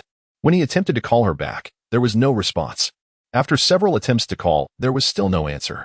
A sense of foreboding enveloped Song Young, an instinct whispering that Chu Zihan was in peril. At this hour, she should be working at the antique shop. Song Young was familiar with the location, having once visited to retrieve his lost fortunes. Without hesitation, he resolved to investigate. Just then, a taxi pulled up. The shop was not far from his current location. In mere minutes, he arrived, only to find the roll-up door closed despite the daylight still lingering. A knot tightened in his stomach, amplifying his unease. He circled to the back alley and discovered the rear door ajar. "Help!" A voice pierced through the air. It was Chu Zihan's. Fury surged within him. Though he had been calm, hearing her cry for help ignited a tempest of rage. With a mighty kick, he forced the back door open. In the narrow passage of the room, he found Chu Zihan, a paper cutter clutched in her trembling hand. Tears streaming down her face as she confronted her assailant. "Don't come any closer. I'm pregnant. Please, spare me," she pleaded desperately. Yet, Wang Chong, consumed by his primal instincts, reveled in her cries. "I truly want to see how a pregnant woman fares." Just as Wang Chong advanced menacingly, the door behind him was flung open. Chu Zihan was taken aback. She had never imagined that her desperate call for help, which had failed to connect, would lead to Song Yang's arrival. Once a notorious figure of the underworld, Song Yang swiftly closed the distance to Wang Chong, seizing him by the collar. With a resounding blow, he struck Wang Chong, sending him sprawling. This was the second time Chu Zihan witnessed this once timid man fighting fiercely for her. Song Yang's expression darkened as he planted a foot firmly against Wang Chang's chest. Before the latter could utter a curse, Song Yang unleashed a flurry of punches, each strike landing with brutal force, leaving Wang Chang bloodied and battered. Chu Zihan realized with alarm that Song Yang was on the verge of committing murder. She urgently grasped his arm, shouting, "What are you doing? Are you really going to push me to the brink? Look at the mess you've gotten me into. Do you intend for our child to have a father who is a murderer?" Song Yang paused, his fist suspended mid-air, as Chu Zihan pulled him toward the exit. The fallen Wang Chong, still on the ground, believed that Song Yang's earlier bravado stemmed from fear of being imprisoned. This coward, he thought, would never dare to resist again. Rising to his feet, Wang Chong pointed accusingly at Song Yang, spewing insults. "You worthless piece of trash. You dare strike me? I demand compensation, or you'll see your wife in my bed." Song Yang's gaze hardened, a murderous glint igniting in his eyes, causing Wang Chong to shiver involuntarily. "What are you looking at? You destitute fool. Do you think you can wreak havoc in my shop? I'll have someone dispose of you." Chu Zihan, alarmed, urged Song Yang, "You must leave now." However, Song Yang showed no intention of leaving, causing Chu Zihan to weep anxiously. What would happen to their home if Wang Chong truly sought to deal with Song Yang? Although Chu Zihan cared deeply for him, she had never wished for his demise. Yet, Song Yang acted without regard for her feelings, persistently following his own path, completely indifferent to their already shattered family. Indeed, One cannot change their inherent nature. How foolish of her to think he had changed. Overwhelmed by desperation, Chu Zihan contemplated using her own life as leverage to compel Song Yang to depart from this tumultuous place. Just as she was about to stab herself with a knife, Song Yang seized her hand. He swiftly disarmed her and turned to Wang Chong, saying, "Call the police if you wish. Let us see who remains inside longer." Chapter 10. Viciously punishing the scoundrel. Wang Chong was taken aback. This worthless fool dared to speak of the law? How absurd. Could he even afford a lawyer? Yet, after being threatened by Song Yang, he regained some composure. Indeed, this was tantamount to assault. If the matter escalated, he could not guarantee his escape unscathed. Even if he tried to pay off the trouble, it would undoubtedly be a substantial sum. As for Song Yang, he would only face a short sentence. At most 15 days. It simply wasn't worth it. With this thought, Wang Chong hesitated. Then he noticed the shards of the fake blue and white porcelain that had been shattered when the door was kicked open. Very well, let us take this to court. What evidence do you have against me? But the wounds on my face were inflicted by you. You must compensate me for medical expenses, 100,000. Song Yang scoffed. 100,000? Then go ahead and report me. He regarded Wang Chang with a cold gaze, his expression neither sorrowful nor joyful, exuding an indefinable aura. This demeanor was far from that of a mere worthless individual. To Wang Chong, it felt as though he was confronting a formidable underworld figure. Utterly overwhelmed by Song Yang's presence. You worthless fool, how dare you shout in my shop? What do you have to say for breaking my antique? That was a piece of blue and white porcelain. Even with a few flaws, it is worth 400,000. If you do not compensate me, prepare for a lawsuit. 400,000. Chu Zihan was rendered speechless. Clearly, she had never witnessed such a scene before, but she quickly regained her composure. Instinctively, she defended Song Yang. That vase is a counterfeit. It only cost 500. Isn't this extortion? Wang Chang laughed boisterously. And what if I am extorting you? Do you have the wealth to fight me in court? Have you ever seen money? Song Yang merely sneered. He picked up a large vase from the shelf and examined it closely, remarking, Qianlong period? Even with the seal on the base? With such foolishly rudimentary methods of forgery. You dare to run an antique shop? Anyone with a modicum of sense would know these inscriptions are hand-painted. How can you shamelessly demand money? With that, Song Yang smashed the vase right before Wang Chong's eyes. Witnessing the destruction, Chu Zihan felt powerless to intervene. Overcome with despair, she sat down, resigned to the situation. Silently watching. You dare to smash my Qianlong period vase. During the reign of Qianlong, were there such large porcelain vases adorned with pastel colors? Why not create a toilet-shaped design instead? Wang Chong, rendered speechless by Song Yang's remarks, gazed in astonishment. His curiosity piqued by how this seemingly impoverished individual possessed knowledge of antiques. Little did he know, Song Yang, during his days of prominence, had developed an affinity for collecting antiques due to an inner emptiness, unwittingly transforming himself into an expert, his appraisal skills rivaling those of established masters. Casually, Song Yang picked up a lotus plate, exclaiming, "Ah, a green lotus plate? This crackling pattern could not be any more fabricated. As if it were specifically designed for microwave use." Crash. Another one shattered. A Yuan dynasty blue and white jar? I fear you are unaware of what Su Ma Li Qing entails. Can this color be any more counterfeit? It doesn't even qualify as a high imitation. Crash. A Dotsai chicken cup? Would you believe it if I claimed it to be authentic? Crash. As Song Yang revealed the flaws of these counterfeit antiques, smashing them one by one, Wang Chong's heart trembled with each shattering piece. Although they were fakes, they were still his merchandise. The moment Song Yang reached for a pair of eye-catching Qing dynasty pastel flower and bird vases, priced at several 100,000, Wang Chong became anxious. You, brother. Let us talk this out. Please put down the vase. Song Yang smiled, releasing his grip, and Wang Chong, terrified, exerted all his strength to catch it. Though he succeeded, he twisted his ankle and lost a front tooth in the process. Seeing the vase intact, Chu Zihan immediately grasped Song Yang's arm. Are you mad? This is genuine. If it breaks, you'll have to compensate. It is the treasure of this antique shop where I work part-time. Very well, I shall refrain from breaking it. But an attitude of acknowledgement is required, no? Song Yang cast a disdainful glance at Wang Chang. On the floor, Wang Chang's eyes bulged with fury, ready to confront Song Yang. In an instant, as he lunged forward, Song Yang hurled the vase at him. To protect it, Wang Chang had no choice but to embrace the vase, only to receive a kick from Song Yang, sending him sprawling on the ground. Stepping on Wang Chang's face, Song Yang declared, "Apologize to my wife." I shall not demand compensation for emotional damages. Of course, we could meticulously tally the costs and head to the police station to clarify the situation. I can reimburse you. Wang Chang pondered briefly. Realizing he had no strength to resist, if he went to the police station, he would face at least 3 to 5 years. Compared to Song Yang's mere 10 days, it was not worth it. Thus, he nodded in agreement. Lying on the ground with Song Yang's foot on his face, Wang Chang heard Song Yang's expressionless voice apologize. Make it sincere, otherwise. Song Yang exerted more pressure. Despite his reluctance, Wang Chang gritted his teeth and reluctantly uttered, I'm sorry, I was wrong. Witnessing this scene, Chu Zihan's heart raced. When had Song Yang become so assertive? He had always been domineering at home, fierce as a tiger or leopard when dealing with himself, yet submissive when faced with outsiders. However, today he is indeed entirely transformed. He has changed, undeniably so. Whether for better or worse, she cannot yet ascertain. Yet at the very least, he is willing to take risks for himself, which was previously unthinkable. As Chu Zihan fell into contemplation, Song Yang showed no intention of departing.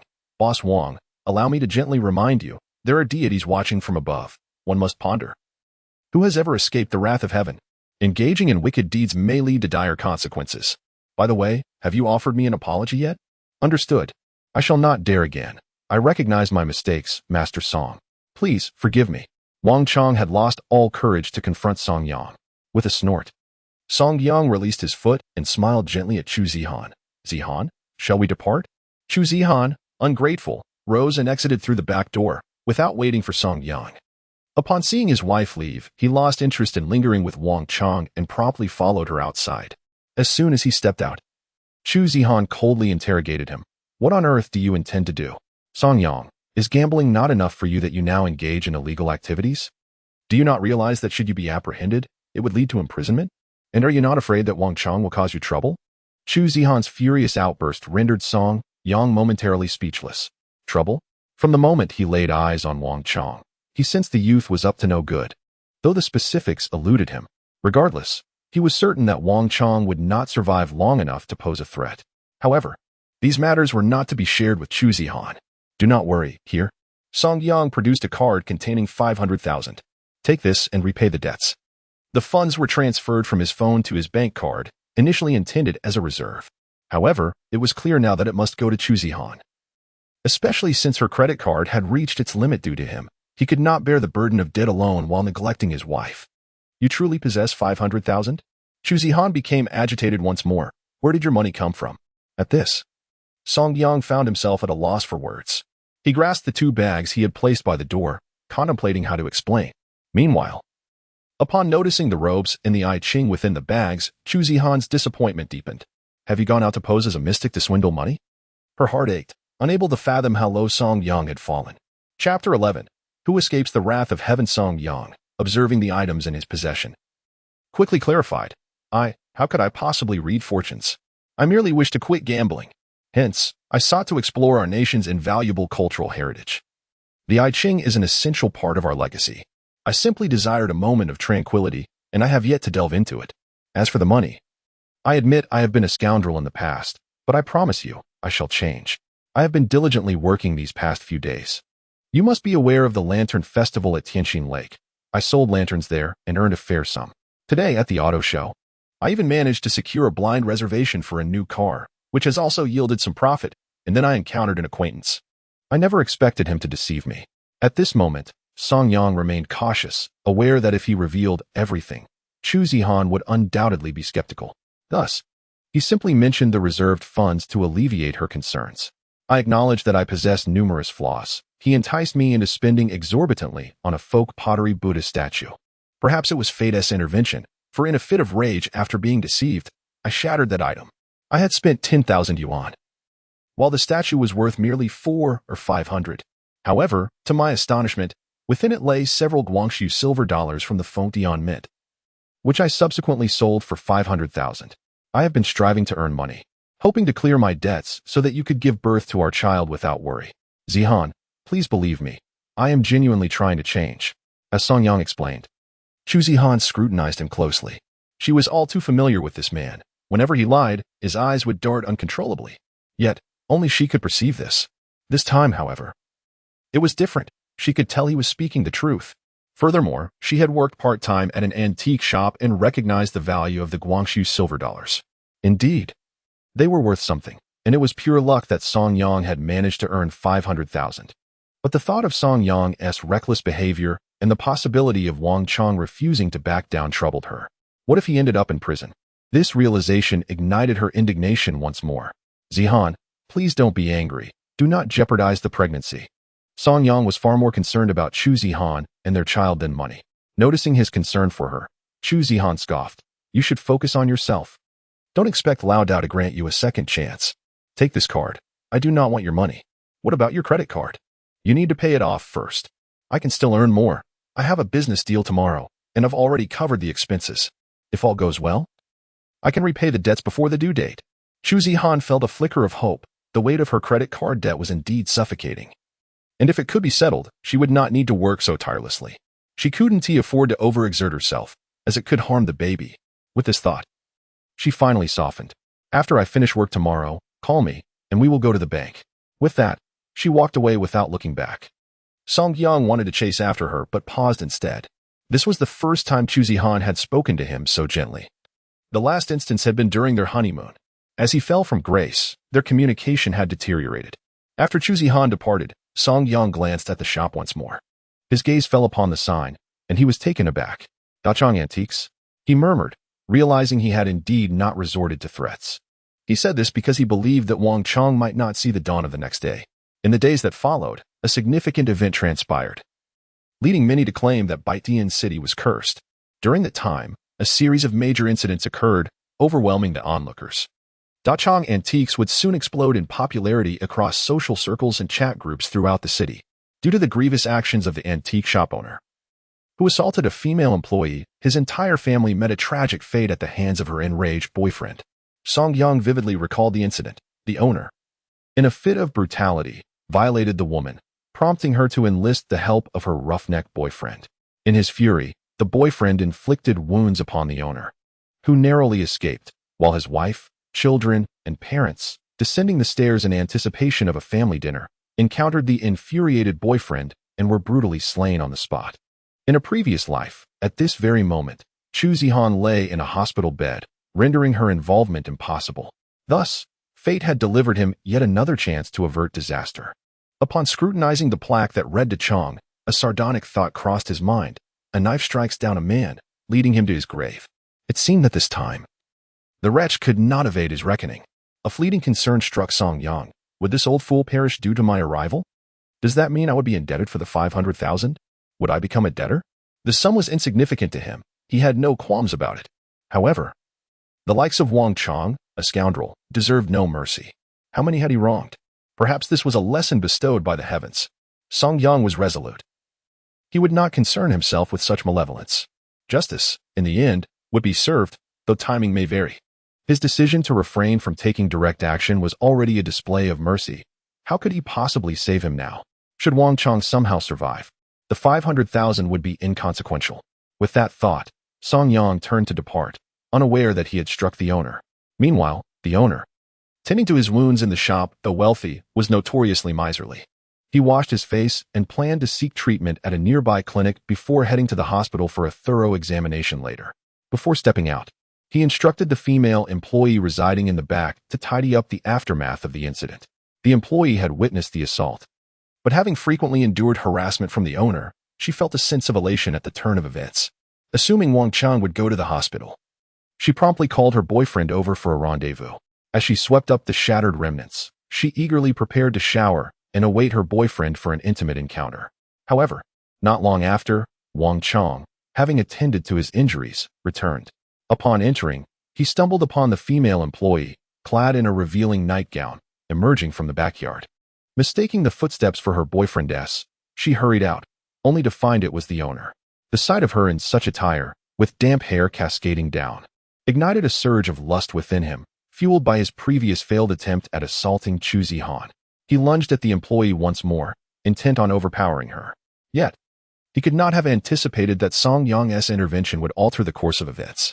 In a previous life, the employee had been violated, leading her boyfriend to confront the owner, who fled out of guilt to preserve his own life.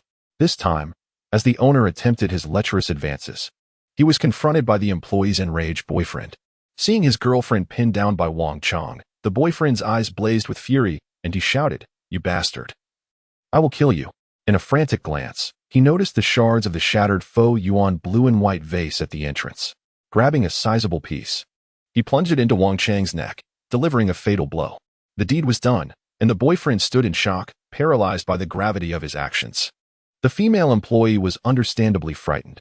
She hastily clutched her boyfriend's arm, imploring him to turn himself in. She believed that by confessing now, he would likely receive a lenient sentence, and she could wait for him. Moreover, he had acted in self-defense during the assault by their employer, which might bolster his case. With this thought in mind, they decided to surrender. Meanwhile, the employer managed to escape unscathed. Unbeknownst to Song Yang, he had inadvertently altered the course of events. He was on his way home, preparing to tidy up his space. Once everything was in order, Song Yang sat down to contemplate his next moves. If he repaid the money now, he would find himself financially depleted. This was unacceptable. He needed to leverage the 150,000 to earn more. He carefully placed the incense burner and began to burn incense for divination. As the divination sticks revealed a new hexagram, he fell into deep thought. There remained an opportunity for profit. However, the changing lines indicated a transformation. The yang had shifted to yin, suggesting alterations in his circumstances. The principal line represented a person, and it was no longer in a favorable position. The hexagram indicated hidden dangers beneath the surface. Subsequently, the rare changes in the line suggested a shift in fortune. Was it a moment of stillness or movement? Risk and opportunity coexisted. Song Yang felt a tightening in his chest. This hexagram hinted at a looming dual calamity. Yet within the calamity lay a chance for redemption. In other words, if he seized this opportunity, there was potential for considerable profit. However, the hexagram also warned that this opportunity harbored significant risks. Suddenly, a thought struck him. How could he have forgotten about that matter? The bonds. If he managed that situation wisely, he could indeed turn a profit. Chapter 12. Fulfillment. The matter Song Yang contemplated was related to Li Hanfeng's consortium. According to news reports from the future, Li Hanfeng's stepmother had misappropriated public funds through her position, causing turmoil in the stock market. Her paramour was already implicated in the issues with the Hifeng consortium. Together, they plotted to drain two banks simultaneously before fleeing. Consequently, the bank associated with Li Hanfeng encountered difficulties first, creating widespread panic among depositors. At that moment, her short-selling strategy would allow her to capitalize on the situation and escape. The bank that faltered before Li Hanfeng suffered dire consequences, unlike Hifeng, which managed to urgently reallocate assets and stabilize. Although they incurred significant losses, the other bank completely collapsed, ultimately being absorbed by another institution. The bonds issued by that bank became worthless, prompting a rush to sell. Fortunately, larger banks stepped in to stabilize the market, allowing some to profit by purchasing the bonds at low prices. However, the divination results indicated that significant risks lurked within this opportunity. This uncertainty could lead to severe consequences. To verify his thoughts, Song Yang could only begin searching for information on his phone. Meanwhile, on the other side, Li Hanfeng sat quietly in his office, awaiting developments.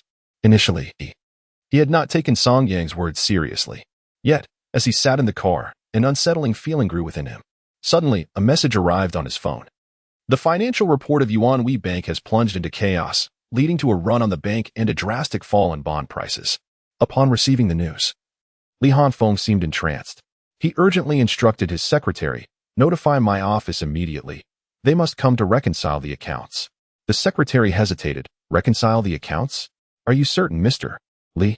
With a sigh, Li Hanfeng replied, "Without reconciling, I cannot find peace." With that, the secretary promptly dialed, "Hello, this is Wang Wei. Please arrange for someone to come over. Mr. Li wishes to audit the accounts." "Yes, right away." Not long after Li Hanfeng arrived at the company, the accounting team from the firm commenced their review. Although Li Hanfeng held the position of vice president, his authority was substantial. As he was the heir apparent of the group, none dared to obstruct him. As seconds ticked by, Li Hanfeng had never felt time drag on so torturously. His restless heart accumulated anxiety with each passing moment. He recalled every word spoken by Song Yang, pondering deeply, yet he could not discern Song Yang's intentions. Could it be true that some individuals possessed the ability to foresee the future? Such a notion seemed utterly absurd. As Song Yang waited, chain-smoking, his phone suddenly rang. It was a recent acquaintance, a social media influencer with whom he shared an innocent relationship. Already feeling vexed, Li Hanfeng hesitated before answering. Hello? Darling. Shall we try something different today? Room 2212 at the Laston Hotel. What? Li Hanfeng stiffened, a chill racing down his spine as if he had fallen into an abyss. In that moment, Song Yang's words echoed in his mind. Mr. Li, forgive my unsolicited advice, but I perceive you are on a downward path. It would be wise to scrutinize your finances and be wary of the women around you, especially since one will invite you to a hotel tomorrow. I advise against going. It could lead to grave consequences. Indeed, it had come to pass. His new influencer girlfriend had called, and to his dismay, she truly had booked a hotel room. Wang Wei, Li Hanfeng bellowed. Moments later, Wang Wei entered, concern etched on her face. Mr. Li, how may I assist you? Li Hanfeng spoke in a low tone. Have you transferred the funds for the cryptocurrency? Wang Wei nodded. I just completed the transfer. What is the matter? Li Hanfeng waved his hand dismissively and added. Summon Lu Yuan and instruct him to bring additional personnel. Wang Wei was taken aback. Lu Yuan had connections to the underworld, and Li Hanfeng had cultivated numerous acquaintances from all walks of life in Baitian City. Seeking Lu Yuan at this juncture surely indicated a significant matter at hand. Without daring to question further, she quickly nodded and exited to make the call. Having given the money to Song Yang, Li Hanfeng felt a semblance of tranquility. After all, if events unfolded as Song Yang predicted, he would owe him a considerable debt of gratitude. Restlessly, Li Hanfeng could no longer remain seated in his office. He stood up. As Wang Wei emerged from her call, startled, she immediately rose. Mr. Li, where are you headed? Li Hanfeng replied calmly, to the finance room. Wang Wei was taken aback. Could it be that the young man truly possessed prophetic abilities? Wang Wei is quite different from Li Hanfeng. She does not reject such matters. Although she is not superstitious, she believes many things cannot be easily clarified. She approaches these metaphysical concepts with a sense of reverence. Alas, she must accompany Li Hanfeng to the finance office. Li Hanfeng hurriedly arrives at the door, where the personnel within the finance office are busily engaged in their tasks. In the office, someone is directing the work of others. He is the head of the firm and Li Hanfeng's trusted aide, Wu Fei. Xiao Fei, what is the situation? As soon as he enters, Li Hanfeng inquires with great urgency. Wu Fei, still quite young, owes his current position largely to Li Hanfeng's support, which has fostered his unwavering loyalty.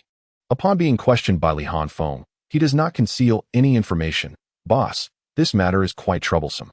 Although we haven't finished checking, it is already evident that there are serious issues with the accounts. The discrepancies identified so far have exceeded 500 million. And there may be even more yet to be uncovered. 500 million. A chill runs down Li Hanfeng's spine. The recent turmoil at Yuanhui Bank has already caused a stir. If this issue were to be exposed, it would spell disaster for him. Even if Hongfeng Bank manages to survive, it would undoubtedly suffer significant damage. Li Hanfeng shudders at the thought. How could such a monumental oversight occur? Wu Fei shakes his head, acknowledging that it is impossible to speculate recklessly about such matters. Currently, we cannot ascertain much, but it is fortunate that you discovered this early. If it had come to light during the financial report preparation, it would have resulted in a catastrophe. Li Hanfeng breaks into a cold sweat, realizing that the financial report preparation is set to begin the following day. If Wu Fei could uncover this information so quickly, others would undoubtedly not lag far behind. Should that be the case, his position as vice president would be irrevocably compromised. He is at a loss for words, unable to articulate the complexities of the situation. Li Hanfeng slumps onto the sofa, his mind racing with thoughts of Song Yang's warnings. How did he know? This pertains to the company's accounts. And if I do not consent, reconciliation would be impossible. Could it be that he was already aware of some foul play behind the scenes and deliberately alerted me? That seems implausible. Judging by Song Yang's demeanor, he appears to be an ordinary individual. How could he possibly be involved with the core operations of the bank? Li Hanfeng sits silently on the sofa, no one daring to disturb him. Wu Fei repeatedly urges everyone to accelerate their verification efforts in hopes of producing accurate data as soon as possible. As time ticks away, the atmosphere in the room grows increasingly oppressive. Just as everyone is engrossed in reconciling the accounts, Li Hanfeng's phone suddenly rings. He jolts, instinctively picking it up. It is a call from Lu Yuan. Li Hanfeng answers immediately, feeling an inexplicable tremor in his hand. Upon hearing the voice on the other end, his pupils constrict sharply. Young Master Li, thank you for sending me here. This place is a trap. Had you come yourself, it would have surely led to your disgrace. What? Chapter 13. A narrow escape from crisis at the Rastan Hotel, room 2212. A group of men in black suits stands outside the door, while several thugs crouch on the ground, adorned with extravagant tattoos. On the bed lay a young girl, disheveled and concealed beneath the covers. If Li Hafeng were to push open the door, he would find himself cornered by ruffians armed with recording devices, which had already been seized by Lu Yuan. Should the surveillance footage of Li Hafeng entering the room surface online, the girl would emerge, disarrayed, from the confines of the blanket. These two recordings would irrevocably tarnish Li Hafeng's reputation. In that event, major media outlets and social media armies would fervently exploit the situation for clicks, leaving Li Hafeng utterly defenseless. Lu Yuan coldly pressed his foot against the young man's face, remarking, "Were you sent here?" The man stammered, "Brother Yuan, I had no idea it was you. If I had known, I wouldn't have dared. I don't even know that individual. He just paid me to find a girl for this purpose. I truly don't understand what is transpiring." Lu Yuan's gaze sharpened as he retorted, unwilling to speak. "No matter. I have ways to extract the truth from you. Get these individuals into the vehicle." He then kicked a young thug to the ground and, with a faint smile, spoke into his phone, "Li Xiao, I will manage the situation here. Just tell me how you wish to proceed." Li Hafeng trembled uncontrollably, commanding, "Uncover the mastermind behind this. I don't care what methods you employ. I must know who orchestrated this." Finally, he erupted, his final words nearly a shout. Although he had tasked Lu Yuan with the investigation, he already knew the identity of the perpetrator, his own stepmother, Ling Meizhen. She had previously attempted to harm him, and he had narrowly escaped with his life. To his dismay, it seemed she was relentless in her malice, striking at him once more. His thoughts were influenced by Song Yang's warning, "Beware of women." The first on that list was his internet celebrity girlfriend. Resolute, he dialed her number. After 2 rings, a sweet, sing-song voice answered, "Darling, have you arrived?" With a stern expression, Li Hafeng replied, "Where are you now?" She responded, "I'm at the company. Where are you?"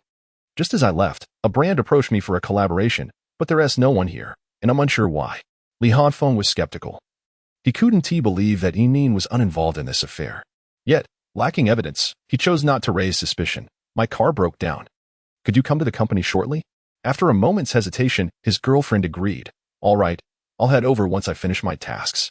As he ended the call, Li Hafeng felt as if he had died and been reborn. In 2 lifetimes.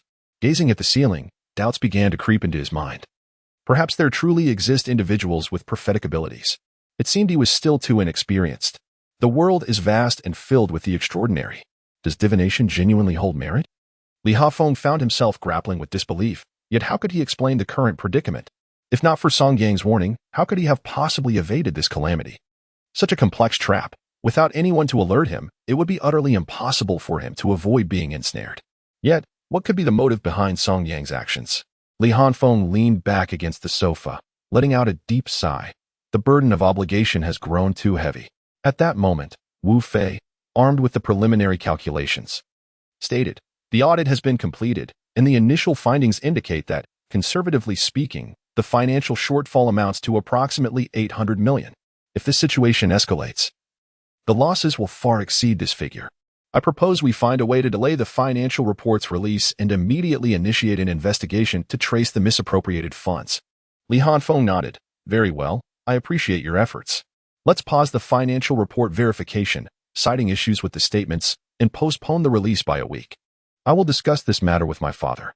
Thank you for your hard work, Xiao Fei. Take the brothers out for a meal first. We shall continue tomorrow." Wu Fei nodded, aware that Li Hafeng's mind was in turmoil. In his view, the only individual capable of orchestrating such a scheme within the Fenghe consortium was Li Hafeng's stepmother, Ling Meizhen. "All right, boss, take care of yourself. Rest assured, we are here for you. I will devise a plan." Li Hafeng forced a smile and patted Wu Fei on the shoulder, allowing them to leave for a much-needed rest. He remained at the company, awaiting Yin Yin's arrival. Before long, the sound of high heels echoed down the corridor. As the office door swung open, a wave of perfume wafted into the dimly lit room. A slender, alluring beauty gracefully turned on the office lights. "Darling, why is it so dark?" Click. The office lights illuminated, revealing Li Hafeng seated at his desk, his gaze icy as he regarded her. Flanking him were 8 bodyguards clad in suits, with Wang Wei standing beside him. "Darling, what is this? What's wrong?" Li Hafeng snorted coldly. "What's wrong?" He waved his hand, and the office door was promptly shut. Yin sensed the gravity of the situation, her voice trembling. Hanfeng, what are you doing? You're frightening me. Frightened? If anything, I am the one who is alarmed. Had I not been cautious and sent Lu Yuan to assess the situation, I would have faced ruin today. Now, let us clarify the matter regarding the young girl in room 2212 and where those ruffians who intended to ensnare me came from. Yin's face turned pale with fear. Young girl? What young girl? Darling, what are you saying? I don't understand. Ultimately, as an internet celebrity, she was adept at feigning innocence and playing the victim. Unfortunately, Li Hafeng was no Navi admirer to be swayed by a mere term of endearment. You don't know? Li Hafeng sneered, leaping off the desk to deliver a resounding slap across her face. Smack. Ah, Yin screamed, clutching her face and trembling. I truly didn't know. I just wanted to meet you, and then someone called asking me to discuss a collaboration. When I arrived at the company, there was no one there. These were the well-rehearsed lines Yin had prepared. How could she admit to collaborating with others to entrap Li Hafeng? If Li Hafeng were to discover this, she would undoubtedly face dire consequences. Li Hafeng cast a piercing glance in her direction, asserting, "It is in your best interest to remain unaware. However, you may leave now. The farther, the better. Should I lay eyes on you again, do not blame me for turning hostile." Yin, with a pitiful demeanor, implored, "Hafeng, I love you so dearly. Why do you not trust me? I truly know nothing. Leave." Li Hafeng bellowed furiously, causing Yin to retreat in fear, her pallid face clutching her bag as she hastily exited the office. Not long after Yin's departure, Li Hafeng received a call from Lu Yuan. "Young Master Li, the scoundrel has confessed. I must warn you not to be angered. Speak." Li Hafeng's gaze turned cold, as though he had transformed into a different individual. He mentioned a man named Tian Xinlin, who is the elder brother of his boss. This fellow is entangled with a wealthy woman on one side and a social media influencer on the other. The wealthy woman is Ling Meizhen, your stepmother, and the influencer is Yin. Upon hearing Lu Yuan's words, Li Hafeng let out a bitter laugh. Two women serving one man? Where is this Tian Xinlin? Find him for me. If he returns the money, I might spare his life, but if he refuses, let this serve as currency for the afterlife. Chapter 14. A new opportunity. Li Hafeng felt no sorrow. After all, Yin was merely a mutual benefit for him. He sought to release his pent-up desires, while she was in pursuit of wealth. Thus, having regained his composure, he was no longer in a tempest of rage. His current objective was retaliation, to completely eradicate the disgrace that was Ling Meizhen from the Li family. Therefore, he needed to enlist someone to investigate Ling Meizhen's accounts. Such individuals could indeed be located. Thus, the night promised to be anything but tranquil. Meanwhile, Song Yang remained blissfully unaware of Li Hafeng's predicaments. He was unconcerned. Having already issued a warning, the rest was in fate's hands. Upon awakening in the morning, Song Yang groggily checked his phone. He had spent the previous night sifting through information, yet remained perplexed. Just as he noticed the time, his phone rang. To his astonishment, the caller ID read Wang Wei, Li Hafeng's secretary. When he answered the call, it was not Wang Wei on the other end, but Li Hafeng's voice. "Mr. Song, have you awakened?" Song Yang, bewildered, replied, Mr. Li, is there something you require? You should have transferred the funds by now, as I have verified." Li Hafeng unexpectedly expressed gratitude, and Song Yang realized he had indeed acted upon his words. "It appears my predictions have come to fruition?" Li Hafeng chuckled. "Indeed. They have all manifested flawlessly. Without your assistance, I would be at a loss for what to do now." Song Yang exhaled in relief. After all, Li Hafeng was his disciple from a previous life, and he wished to prevent his student from reliving a tragedy. As long as all is well. Divination is merely a means to attract fortune and avert calamity. One should not place absolute faith in it. However, if it proves effective, that is commendable. Li Hafeng did not inquire how Song Yang had acquired such knowledge, intending to find an opportunity to meet and discuss further. "By the way, do you have some time? I would like to invite you to dinner, so we can converse in depth." After pondering for a moment, Song Yang did not refuse. "Very well." Suddenly, Song Yang recalled that Li Hafeng was an expert in this field and decided to consult him. "Oh, by the way, Mr. Li, there's something I would like to ask you. Could you inform me about the types of bonds issued by Yuanhui Bank?" "Bonds?" Li Hafeng was taken aback that Song Yang was interested in such matters. "Are you genuinely intrigued by bonds? I would advise against engaging with Yuanhui Bank's bonds. They've already faced significant turmoil." However, Song Yang calmly responded, "I am aware of that. I simply lack knowledge regarding the categories of bonds issued by Yuanhui Bank. I sense an opportunity and wish to explore it." "Opportunity? What kind of opportunity?" Li Hafeng inquired, perplexed. Song Yang did not conceal his intentions. It's a matter of bottom fishing. Since their company is issuing bonds, it is likely they too will experience a downfall. I believe that if I act now, I can acquire them at a remarkably low price. I am confident that the financial circles will not allow this bank to collapse without intervention. Therefore, before someone steps in to support them, I plan to buy a batch of bonds. I just need to ascertain what types they have issued. After pondering, Li Hafeng elaborated for Song Yang. Their offerings primarily consist of two types of bond services. Unlike Yifeng Bank, Yuanhui Bank does not focus on traditional savings. Rather, they provide loans for bonds and funds, catering to depositors with such needs. The two main types of bonds are emergency convertible bonds and high-yield financing bonds.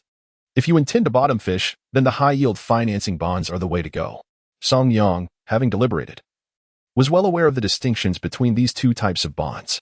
The emergency convertible bonds yield greater profits than the high-yield financing bonds, but they carry the risk of depending on the bank's continual profit growth.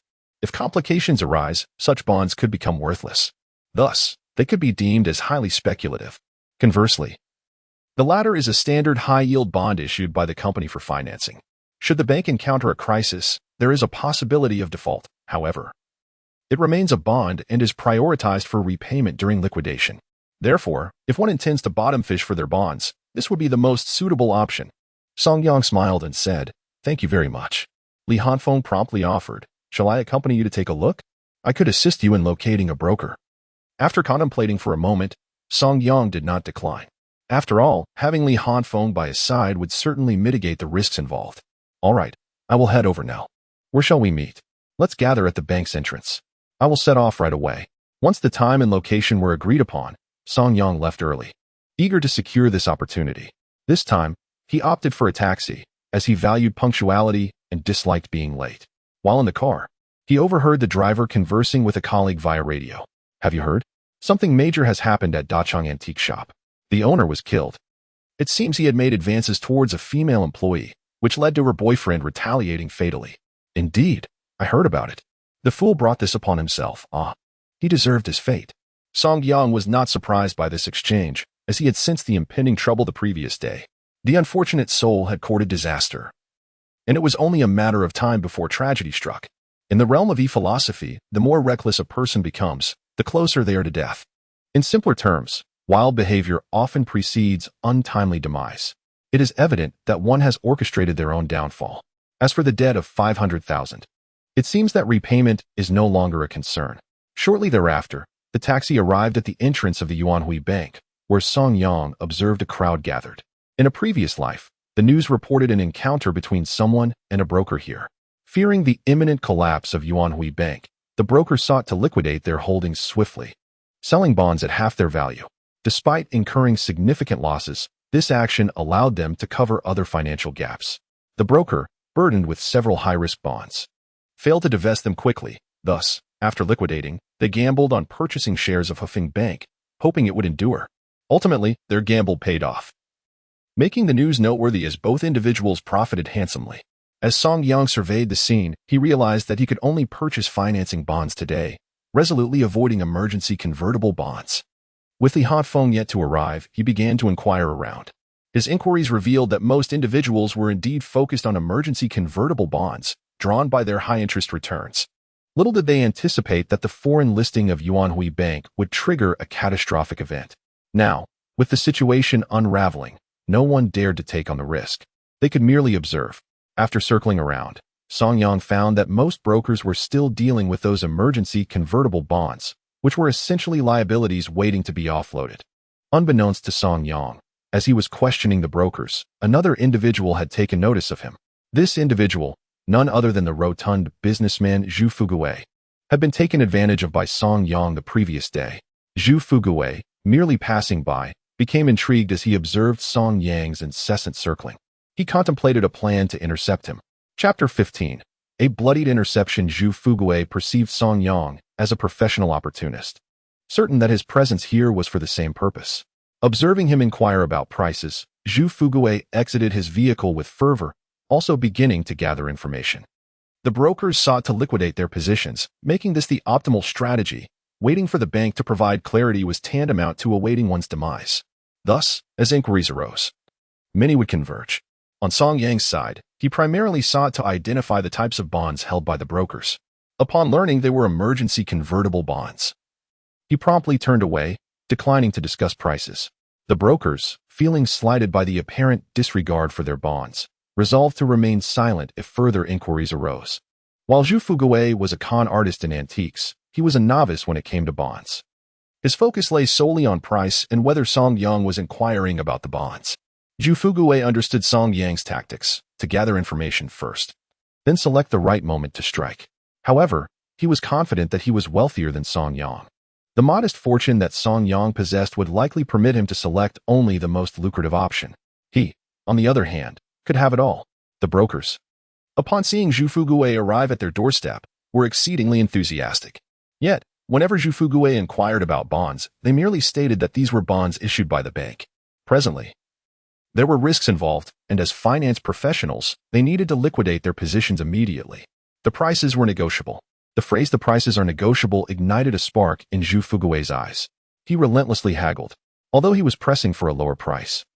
These brokers understood that if they did not exit swiftly, they risked incurring total losses. Thus, minimizing their losses, even slightly, was paramount. Meanwhile, Song Yang, after making a round, suddenly noticed a middle-aged man, around 40 or 50, hesitating at the bank's entrance. At that moment, Zhu Fugui seized the opportunity. "Boss, do you have any bonds? How much are you selling them for?" "I'll buy." The man pondered for a moment before shaking his head. "I haven't made up my mind yet." Zhu Fugui grinned broadly. "What is there to think about? I must tell you, if you don't liquidate now, you'll be at a disadvantage. Sell them to me." Zhu Fugui had come to the realization that Song Yang must have learned some insider information. The bank's bonds should be relatively secure. If he purchased them at a low price, even selling them at the original price later would yield significant profits. Presently, he had managed to negotiate the price down to below 20%. However, the man hesitated for a moment before stating, "I can only go as low as 60%. That is my final offer." Upon hearing this, Zhu Fugui immediately waved his hand dismissively. "What are you talking about? It seems you're not genuinely interested in selling. I'll offer you 15%. Take it or leave it." The man, upon hearing this, retorted, "I want to sell. How can I sell at that price?" Zhu Fugui scoffed, "You want to sell? There are plenty of others who will." With that, he turned to consult other brokers. Attracted by the commotion, Song Yang approached. Unlike Zhu Fugui, he smiled and asked, "Boss, you have high-yield financing bonds in your possession, don't you?" The man nodded. "Yes, due to this situation. The pressure on the company has increased tremendously. I must liquidate my position." But, upon hearing that it was a financing bond, Song Yang responded with a smile. "How much do you want for them?" The man deliberated, still hesitant. After all, financing bonds represented senior debt. In the event of bankruptcy liquidation, they would be repaid first. However, if Yuan Wei was not acquired, the redemption of his bonds would remain indefinitely distant. Currently, being tied up financially was a significant blow. Selling now would mean incurring a loss. The man contemplated for a moment, and in an effort not to scare Song Yang away, he gritted his teeth and lowered his price a bit more. "All right, I can bring it down to 50%. I'll be taking a loss of half. But if you agree, we can transact now." Song Yang reflected. In his previous life, he had sold these bonds at 65% of their face value. Now, he could acquire them for 50%. Thanks to Zhu Fugui's interference, he stood to gain immensely. With this thought, Song Yang nodded. "All right. Let us proceed with the transaction." The man retrieved a contract, and together with the account and password for the bonds, handed it over to Song Yang. Song Yang then produced 1,500,000, completing the full acquisition. Once the other party wrote a receipt, the transaction was deemed finalized. Upon witnessing Song Yang's expenditure of 1,500,000, Zhu Fugui couldn't help but burst into laughter, exclaiming, "Fool! My price is 7 to 8 times lower than yours, and you pay such a high price. You think you can fleece me? Let me tell you, you found a bargain, but I will snatch it away." Song Yang turned to Zhu Fugui, unable to suppress a chuckle. "Boss Zhu, what is this? Are you also collecting bonds?" Zhu Fugui, with an air of smugness and his arms crossed, replied, "Indeed, and I'm wealthier than you. You, poor wretch, can only feast on the scraps I leave behind. I'll be honest with you, I've acquired all the bonds here. And you, stubbornly clinging to your price. I admire your audacity for finding a big spender." The man, confused, observed that Zhu Fugui was collecting emergency convertible bonds. while Song Yang was acquiring high-yield financing bonds. At that moment, with a return rate of 1108, what gave Zhu Fugui the audacity to ridicule Song Yang? Song Yang had purchased the bonds at par value of 50. If Yuan Wheat Bank managed to persevere, these bonds would be redeemed. Song Yang would then secure 33 million. After deducting the 5 million he spent, he would profit 83 million, which is more than a double return. Even if Zhu Fugui's bonds were acquired at a low price and the bank survived, they would merely convert into shares valued by the bank. If he managed to avoid a 99 loss, it would be sheer luck. In essence, Song Yang was betting that someone would take over the bank, whereas Zhu Fugui was wagering on the bank's recovery, a bet with minimal probability. Although a successful outcome would yield him substantial gains, the likelihood was exceedingly slim. Just as Zhu Fugui reveled in his perceived triumph, the bank employees posted an announcement regarding the handling of the bonds. The emergency convertible bonds would directly convert into shares, while Song Yang's financing bonds would be redeemed. This was due to regulatory bodies stepping in to provide them with emergency funds specifically for the liquidation of the financing bonds. The debts could await the bank that would take over. Upon seeing the announcement, Zhu Fugui gleefully remarked, "Am I now a shareholder of the bank?"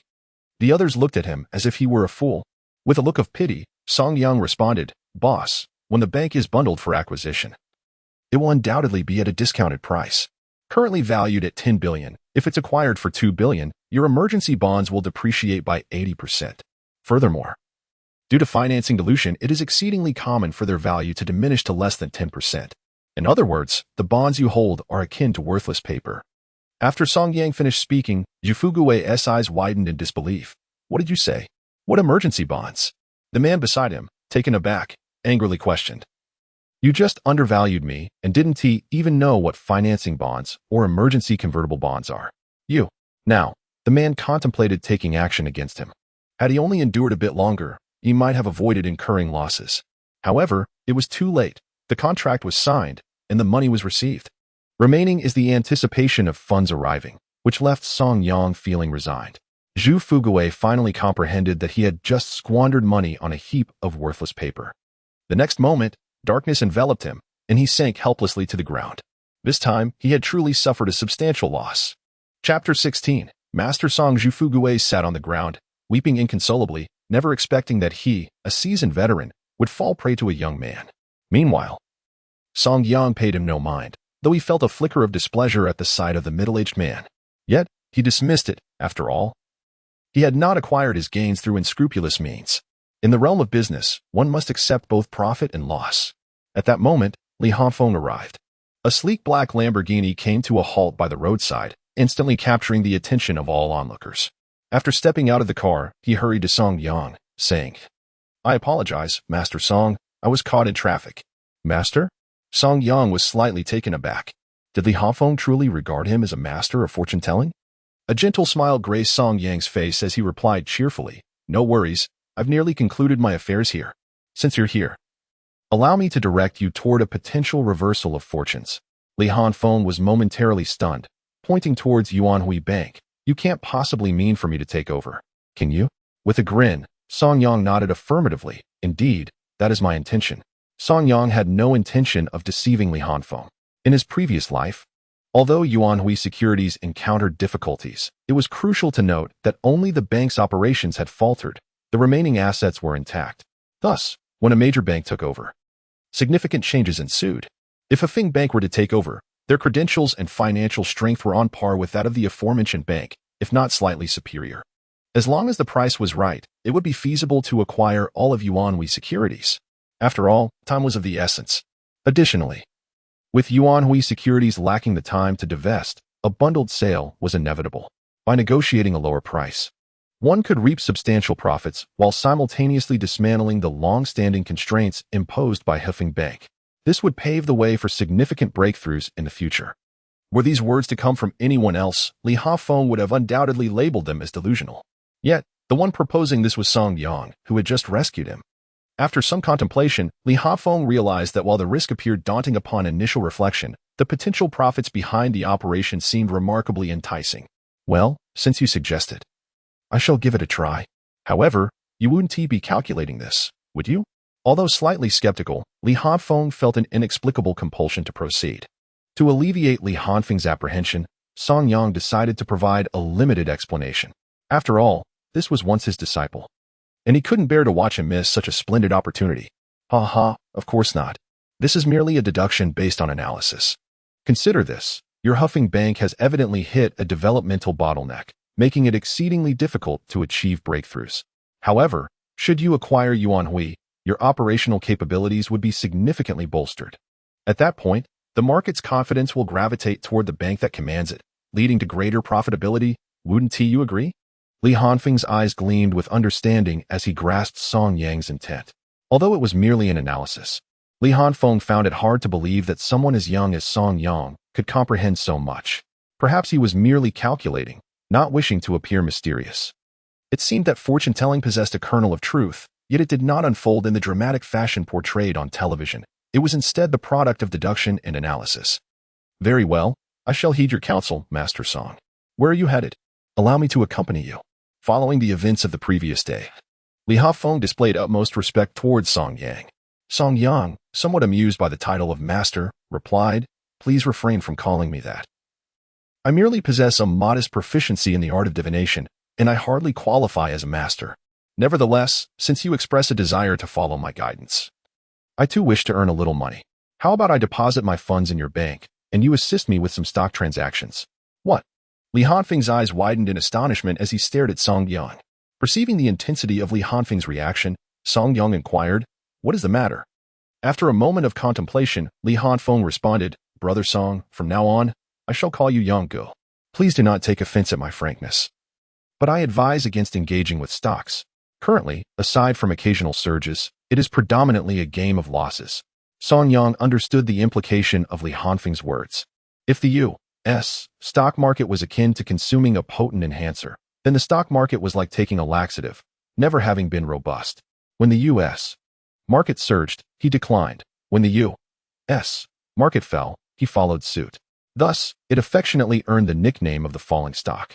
Many publicly listed companies either opted for listings in Hong Kong or the U.S. However, Song Yang was aware that due to the situation with Yuan Hui Bank, Li Hanfeng's stepmother and her paramour were short-selling and capitalizing on the market, making it a propitious moment to buy in.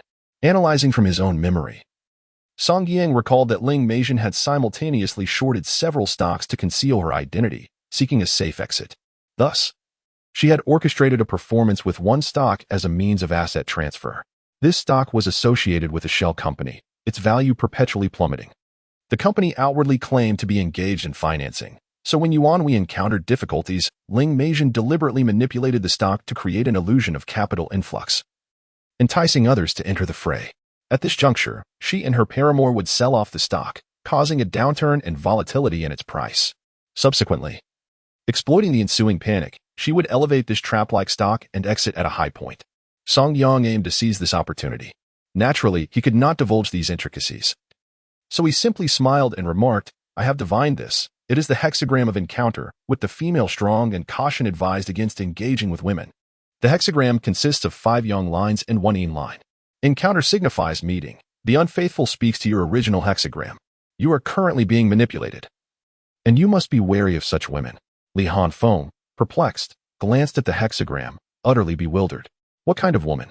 Song Yang chuckled as he pointed to 5 intact toothpicks. 5 represent the yang, 1 the yin, a male above and a female below. 5 males above and 1 female below. The implication is clear. The woman takes the initiative. In other words, it is the woman pursuing the man. Li Hanfeng was once again astonished by Song Yang's insights. There was no room left for skepticism. It seemed that all of this was indeed true. Song Yang possessed genuine divination skills, and his predictions were remarkably precise. With a cheerful demeanor, Song Yang remarked, "From this hexagram, it can be inferred that there is more than one woman involved. Your changing lines are 2, the first 6 and the 9th 4. With the principal changing line being the 9th 4. The text states, 'There is no fish in the bag, which leads to peril.' Translated, this means that the absence of fish in the bag foretells danger. This hexagram signifies actions from the other party, suggesting gains. Thus, I deduce that you must take action. The first changing line indicates a disadvantage for the main party, so you should turn the tables. Essentially, you must seek an opportunity for counterattack. The hexagram indicates that the female party is formidable, which currently does not bode well for you. The resulting changing hexagram, derived from the changing lines, is Sun above and Qian below, which corresponds to the minor accumulation hexagram. Its image states, success, thick clouds bring no rain. Self-reliance in the western suburbs. The symbol suggests that the wind moves in the heavens, and the noble gentleman cultivates virtue through elegant culture. Therefore, this changing hexagram signifies that you can turn danger into safety. The stock I selected is also a way to test the waters, to see if my conjecture holds true. Li Hanfeng listened, somewhat bewildered yet finding great sense in it all. It was evident now that Song Yang was not lying. He truly possessed the art of divination. And his skills were quite impressive. Could it be that divination could reveal anything, even the lottery results? Song Yang chuckled lightly. Divination is merely a pursuit of celestial principles, a quest for the path of seeking fortune and avoiding misfortune. The Book of Changes states, the movement of heaven is vigorous. The noble man should continually strive for self-improvement. It also constantly reminds us to respect the spirits and keep our distance. There is no omniscience, at most. It serves as a reference, providing you with certain insights. Li Hafeng found the Book of Changes extraordinarily mystical and profoundly deep, which subtly cloaked Song Yang in an enigmatic aura in Li Hanfeng's mind. Nevertheless, he also sensed that Song Yang might just be a charlatan. Chapter 17. The desire to be a speculator regardless of the circumstances. Song Yang had indeed saved him. This favor was one he must remember. Whether he was a charlatan or not mattered little. After all, more friends mean more paths, though it remained uncertain how long his miraculous insights could last. Li Hafeng was also curious to test whether Song Yang truly possessed such abilities. He had decided that if Song Yang's investment proved profitable, he would certainly treat him as an esteemed guest. After all, in the realm of stocks, Song Yang's financial standing likely did not afford him the means to manipulate the outcome. However, if it resulted in a loss, Li Hanfeng would consider it a misjudgment on his part, accepting the loss as his own without allowing Song Yang to suffer any real financial detriment. Li Hanfeng drove, taking Song Yang to the company. Upon arrival, the employees greeted Li Hanfeng enthusiastically. Hello, General Manager Li. Hello. Naturally, after the greetings, the rest of the staff were curious about the identity of the young man accompanying Li Hanfeng. After all, it was rare for him to bring anyone to the company. Friends who accompanied him were few and far between. After Song Yang stepped into the elevator, he proceeded directly to the office. Upon seeing him, Wang Wei was filled with both surprise and trepidation. After all, Song Yang's divination was astonishingly accurate, eerily so. If he were to casually utter a few disparaging remarks about her in front of Li Hanfeng, her career would be in jeopardy. Mr. Li, Mr. Song, may I offer you something to drink? Wang Wei managed a professional smile, maintaining her composure as always. Li Hanfeng glanced at Song Yang, who casually replied, just a glass of plain water for me. Same for me. This made it appear as though Li Hanfeng was the guest, while Song Yang assumed the role of host. However, Li Hanfeng had little time to dwell on such matters. Once he invited Song Yang to sit, he expressed his lingering doubts. Brother Yang, you mentioned I could retaliate. Could you elaborate? Song Yang spoke calmly. There's not much to say. I observed the fluctuations in the stocks and noticed that the patterns of 33 stocks mirrored the trends indicated by my divination. After discerning and filtering, I selected 7. From the perspective of the recent collapse of Yuan Hui, the one most likely to be utilized is Qinghai financing. Qinghai financing? Li Hanfeng was taken aback. This stock had plummeted for 13 consecutive days, and practically no one dared to touch it, as it seemed to carry a curse. Noticing Li Hanfeng's confusion, Song Yang reiterated, it's no trouble. I'm merely testing the waters. If you trust me, give it a try. If not, it's of no consequence. You stand to lose nothing.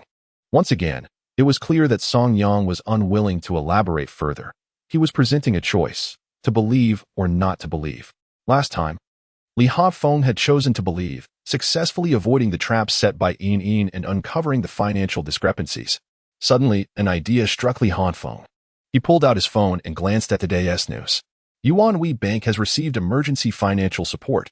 The high-priced financing bonds have stabilized, yet they remain in dire straits. After reading the news, Li Hanfeng was momentarily stunned. Right, Brother Yang, did you just purchase financing bonds? How much did you spend? Song Yang remained composed. 1,500,000. I acquired bonds worth 3 million. By the way, may I use these bonds to trade with you? My current funds are insufficient. I can pledge them to you and transfer the amount directly upon redemption. What? Li Hanfeng was taken aback, breaking into a cold sweat. If the 1,500,000 were fully redeemed, Song Yang would make a profit of 1,800,000. Just like that. He would turn a quick profit. Li Hanfeng found it difficult to articulate the extent of Song Yang's ability. Was he a diviner or a seer of the future? No. That's unnecessary. I will cover the 3 million principal. If there's a loss, I'll bear it. If there's a profit, you can simply take the earnings. Song Yang understood that Li Hanfeng wished to express his gratitude. He did not refuse. Otherwise, Li Hanfeng might feel uneasy, suspecting ulterior motives. All right, thank you for your trust. Mr. Li Hanfeng quickly waved his hand. No need for that, Brother Yang. Just call me Hanfeng. Addressing me as Mr. Li feels too formal. Song Yang, without much hesitation, inquired. All right, Hanfeng, will you join me? Once again, Li Hanfeng, almost as if under an enchantment, nodded in agreement. I trust you. So I shall follow your lead. Uncertain of the wisdom of his decision, Li Hanfeng was acutely aware that just after uncovering a financial shortfall, he was now preparing to mobilize a substantial sum of capital to accompany Song Yang in the stock market. To an outsider, it would undoubtedly seem he was afflicted with a mental disorder. Yet, for reasons unknown, a persistent inner voice urged him, trust him, trust him. Doubts crept into Li Hanfeng's mind, questioning whether he had lost his sanity. Nevertheless, regardless of his mental state, he resolved to take a gamble. Soon after, the company's director, Lin Wei, entered the room. Mr. Li, you called for me? Upon seeing him, Li Hanfeng promptly stated, prepare the accounts and arrange the reserve funds. I estimate we need 800 million. If that's insufficient, withdraw from the operating account for now, and we shall repay it later. Lin Wei's eyes widened in astonishment, pondering whether they had stumbled upon a significant project, as such actions typically indicated a major undertaking. Instantly rejuvenated, Lin Wei eagerly asked, Mr. Li, what shall I do with the funds you are mobilizing? First, establish a personal account for Yang Ge, depositing 3 million.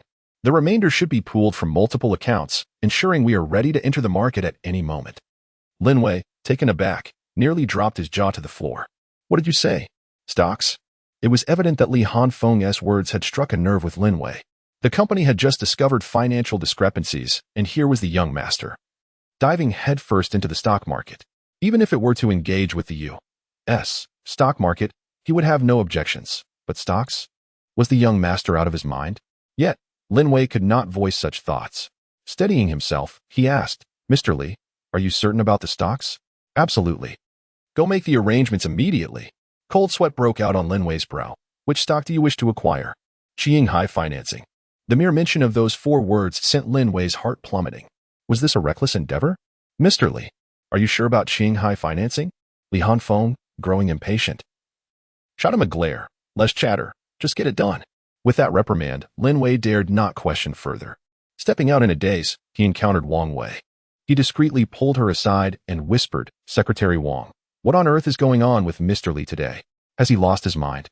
Why would he suddenly want to buy a stock that has plummeted for 13 consecutive days? This stock is utterly worthless. Wang Wei paused, then quickly connected the dots. It must be the work of Master Song. Concealing her thoughts behind a smile, she replied, Oh, Director Lin, just follow Mr. Li's instructions. This is not a spur-of-the-moment decision. It has been contemplated. Do you see that gentleman, Mr. Song? He is an extraordinary individual and was the one who uncovered our financial issues. Just focus on your responsibilities.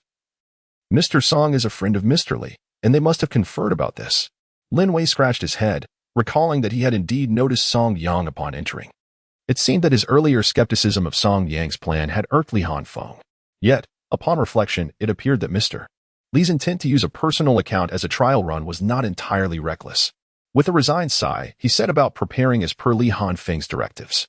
Before long, Lin Wei brought over the laptop and, adhering to Li Hanfeng's instructions, invested the entire sum of 3 million into Qinghai Financing. No sooner had the funds been transferred than Li Hanfeng noticed the downward line suddenly fluctuate. It's rising? Has it surged so quickly? Lin Wei, standing behind them, could not help but exclaim in astonishment. Incredible! It really has risen. However, Song Yang remained unfazed. He had been keenly observing the timing. The moment was just right. With the task completed, he could now descend to call Chu Zihan.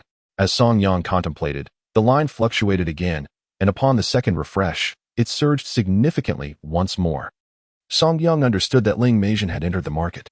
Due to the absence of today's financial report, Li Hanfeng's actions had compelled her to hastily withdraw. Both Li Hanfeng and Lin Wei witnessed the scene and simultaneously thought of two words: incredible. Chapter 18. Misunderstanding. Li Hanfeng stared wide-eyed in astonishment. Who exactly is Song Yang? Can he truly predict when stocks will rise? This is astonishing. If he could assist in the future, wouldn't he be invincible? Brother Yang, how did you know it would definitely rise? Did you calculate it? The moment those words slipped from Li Hanfeng's lips, he regretted asking. That was not a question he should have posed. Song Yang merely smiled, remaining silent.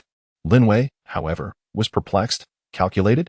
Relying on fortune-telling for stock trading? That is absurd. Song Yang continued to smile, offering no explanation, instead saying, it's already been purchased, Hanfeng. You can prepare to enter the market tomorrow. Let it rise today. This is just the beginning. The real excitement awaits tomorrow. Li Hanfeng had little to add. He nodded and replied, all right, I trust your judgment. Then, I have a matter to attend to. Could you please inform the bank that I need to withdraw 500,000 for my wife? I will return tomorrow for the remaining issues. Li Hanfeng did not insist on staying. He believed that those with exceptional abilities often had their own temperaments, and provoking them could be detrimental. Very well, I will arrange for someone to assist you.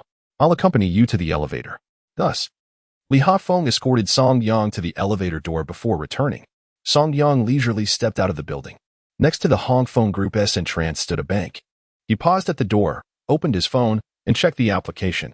After confirming that the bonds could be redeemed, he proceeded with the request, initially expecting a delay. He was surprised when the deposit notification arrived instantly. The amount of 33,324,000 yuan had been credited. Please check bank card 62. Glancing at Hanfeng Bank, Song Yang contemplated the possibility of earning some extra income alongside Li Hanfeng in the future. However, his immediate priority was to assist his wife in clearing the overdrawn bank card. Consequently, Song Yang withdrew 500,000 in cash from the counter. Given that this was a task assigned by Li Hanfeng, the teller processed it with remarkable speed. After notifying Chu Zihan to collect the money, Song Yang also applied for a debit card and a credit card, depositing the majority of the funds into the debit card.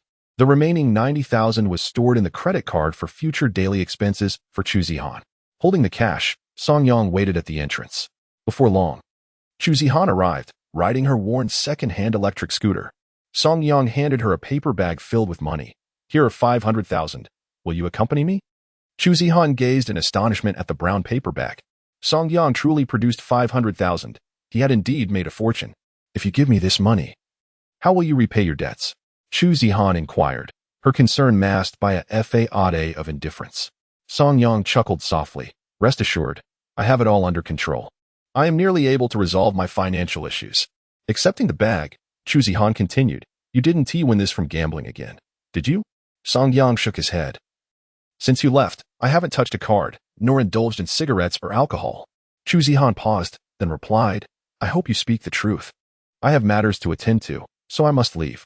Without granting Song Yang further opportunity for conversation, she turned her electric scooter and departed. On the road, as Chu Zihan passed a vehicle, she remained oblivious to the fact that the passenger had caught sight of her. That passenger was none other than her elder brother, Chu Zihan. Like Song Yang in the past, Chu Zihan was a debauched individual, indulging in drinking, gambling, and other vices, living a life devoid of ambition. At home, their parents catered to his every whim. Although older than Song Yang, he merely relied on their parents and held no respectable job, embodying the very essence of a wastrel. Chu Zihan's misfortune lay in having him as a brother, a stroke of ill fate indeed. Unaware of his presence, Chu Zihan pedaled away with the paper bag in hand. Meanwhile, Chu Zihan, perplexed by the sight of her clutching the bag, wondered aloud. What is she doing at the bank? Has she earned some money?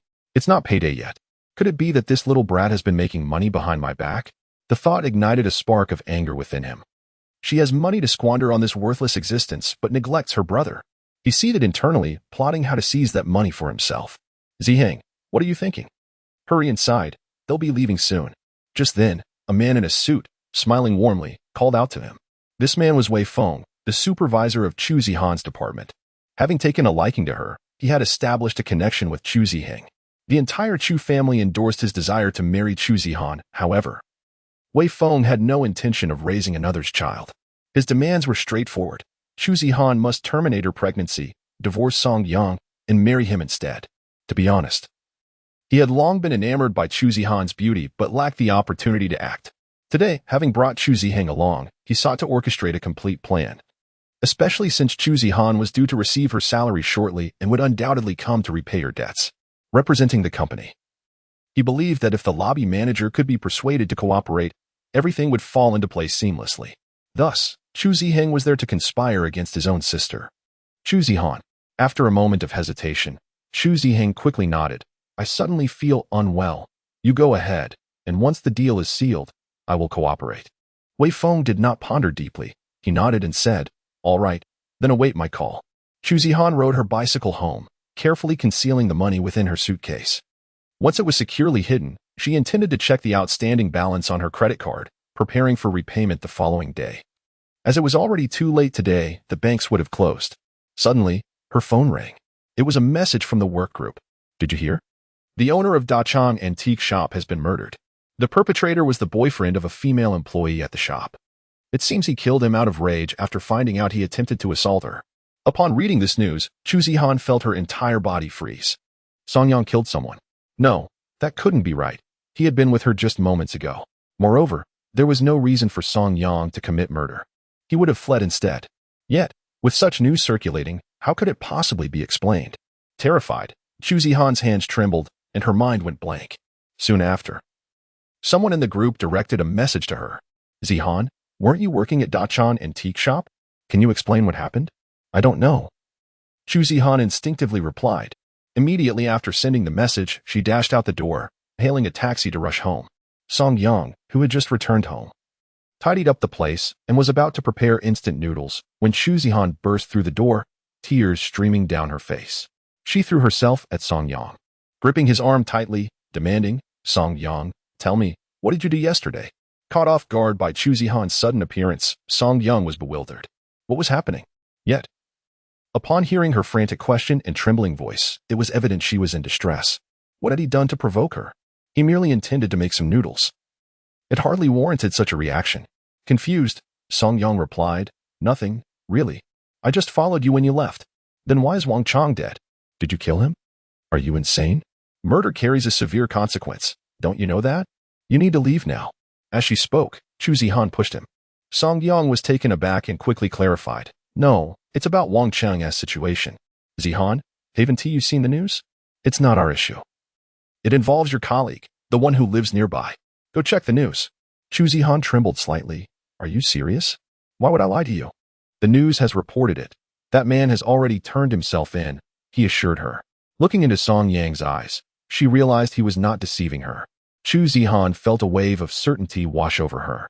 Now, overwhelmed by fear, she trembled as she opened the news article.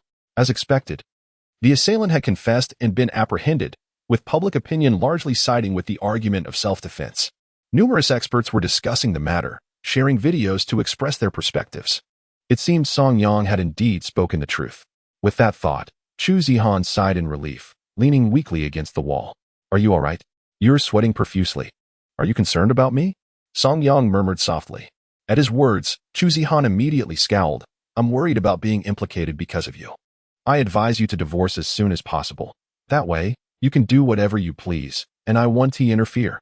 Upon finishing her words, Chu Zihan lowered her head and swiftly exited. Although she feigned toughness, Song Yang could clearly perceive the faint blush adorning her cheeks. This girl remained obstinate. Relieved, Chu Zihan returned home, only to be met with incessant scolding from her parents, who demanded she divorce Song Yang. Yet, unbeknownst to them, her feelings for Song Yang had begun to shift. Thus, despite their harsh words, she continued to treat them as mere background noise as she pushed open the door to her home. However, upon entering, she was struck dumb. Her suitcase had been tampered with. The money was gone. Chapter 19. The money was stolen. A rush of blood surged to Chu Zihan's head. She lunged at her suitcase, only to realize that the money had vanished. In a frenzy, she emptied the contents of the suitcase, but the money remained elusive. Glancing around, she saw no other place where it could be. She dashed out the door, shouting at her parents, Did you go into my room? Return my money. That was my debt repayment.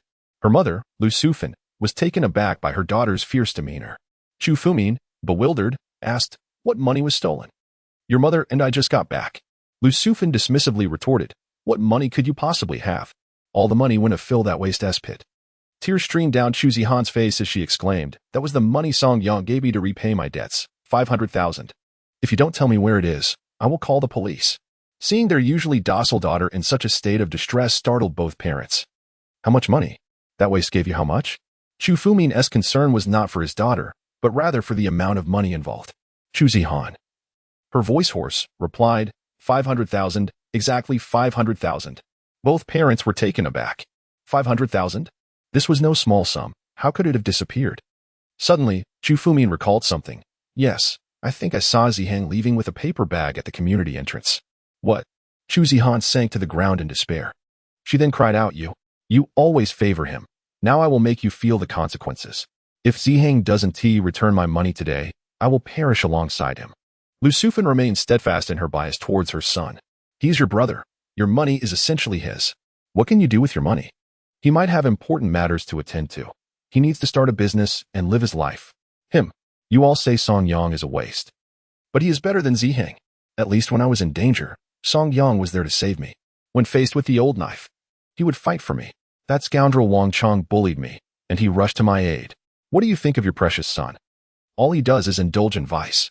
That 500,000 was earned by Song Yang to repay debts. It is our family's lifeline. Even at this juncture." Lu Sufan continued to defend her son, saying, "Then just let him use it. What is the big deal? You're making a mountain out of a molehill. Once your brother has money, he'll pay you back. Besides, how could Zihan possibly compare to that waste?" Chu Fumin also chimed in, saying, "Indeed. Your brother must be preoccupied with something urgent that he hasn't shared with you. You are unaware that he has been cultivating a relationship with a businessman these past few days. Men often require funds to navigate social obligations. Rest assured, he will repay you in due time." Chu Zihan felt a chill seep into her heart as she gazed at her parents. Each word they uttered carved deep wounds within her, extinguishing the last flicker of hope she harbored. You have always given birth to but one child, and that is Chu Zihan. I have never truly existed for you. Your preference for sons over daughters has rendered me inconsequential in your eyes. At the very least, regard me as a human being. That is my life-saving money, my lifeline." With that, Chu Zihan stormed out of the house without a backward glance. Determined to reclaim her funds from her brother, she dialed his number, but Chu Zihan refused to answer. Standing alone on the street, a biting wind swept across her face, causing her heart to feel as if it too had turned to ice. Her husband, her mother, her brother, just as despair threatened to engulf her. The recent behavior of Song Yang flashed through her mind. He had indeed undergone significant transformation. He had learned to manage the household and had begun to earn money. Most importantly, he had begun to care for himself. In the depths of that endless night, this realization felt like her last glimmer of hope. With renewed determination, Chu Zihan picked up her phone. "Song Yang, my money has been stolen, and I have lost my home." On the other end of the line, Song Yang's voice came through, filled with concern. "Where are you? Are you all right? Please do not become agitated. You are with child. I will come right away. Just tell me where you are." Tears suddenly welled up in her eyes. Yes, he had once appeared before her in just such a manner. He had saved her life. After the depths of despair, he reignited her hope. Unable to contain her sobs, Chu Zihan replied, "I am at the entrance of the community. Please wait for me. I will come right away." Throughout their conversation, Song Yang did not mention the matter of money. To him, money was inconsequential. His life was dedicated to making amends for his wife. Before long, Song Yang arrived, drenched in sweat. He draped his coat over Chu Zihan's shoulders. "Are you all right? What are you doing here? Should we go to the hospital for a checkup? Money lost is just that, lost. As long as you are safe, that is what matters." Why the urgency? Seeing her husband felt as though they had been separated for years. In that moment, Chu Zihan sensed that the man before her, whose eyes were filled with love for her, was the Song Yang she had once known, contrasting starkly with the scoundrel she had thought she knew. "Where have you been? Why did it take you so long to come?" she cried, her voice choked with emotion. Song Yang embraced his fragile wife, his heart aching for her. "I was wrong. I returned too late, allowing that scoundrel to torment you for so long. I acknowledge my mistakes. I truly do. Zihan, I ask for your patience as I strive to prove that the wretch you once knew is no more. He is utterly gone. I have returned." 500,000 was an insurmountable mountain for Chu Zihan, yet for Song Yang, it was merely a fleeting concern. Holding his beloved wife close, Song Yang assisted her into a taxi. With hope rekindled, Chu Zihan transformed years of sorrow into tears of relief. She clung tightly to Song Yang, fearing that if she awoke, that scoundrel would once again intrude upon her life. Yet this time, it was different. Song Yang's every movement was executed with utmost care and caution. He gently assisted Chu Zihan back home, where the exhausted Zihan succumbed to slumber. With tender delicacy, he cradled her and laid her upon the bed, covering her with a blanket. As for himself, he remained dutifully seated in the living room. Today was distinct. Zihan had returned, and Song Yang's heart blossomed with joy. As for the 500,000, he felt no remorse whatsoever. In fact, he felt a sense of relief. That sum could reignite his wife's hope in him, which was invaluable. However, a twinge of guilt lingered within him. It was disheartening to think that such a sum could cause Zihan to crumble so. He vowed that she would one day regard that 500,000 as mere pocket change, never again to suffer for financial woes. He was determined to compensate for all his past transgressions in this lifetime, not only for her, but also for their yet-to-be-born child. He would make amends, without fail. Chapter 20. He is an extraordinary individual. While Chu Zihan slept soundly, Li Huanfeng could hardly remain still. Since Song Yang's departure, the market indices had surged as if under the influence of a potent elixir, showing no signs of ceasing their ascent. Had it not been for the impending closure, no one could predict the extent of today's gains. Were it not for Song Yang's earlier advice, he would have been tempted to enter the market immediately. His mind was consumed with thoughts of Song Yang's insights, discerning the stock market's intricacies through keen judgment.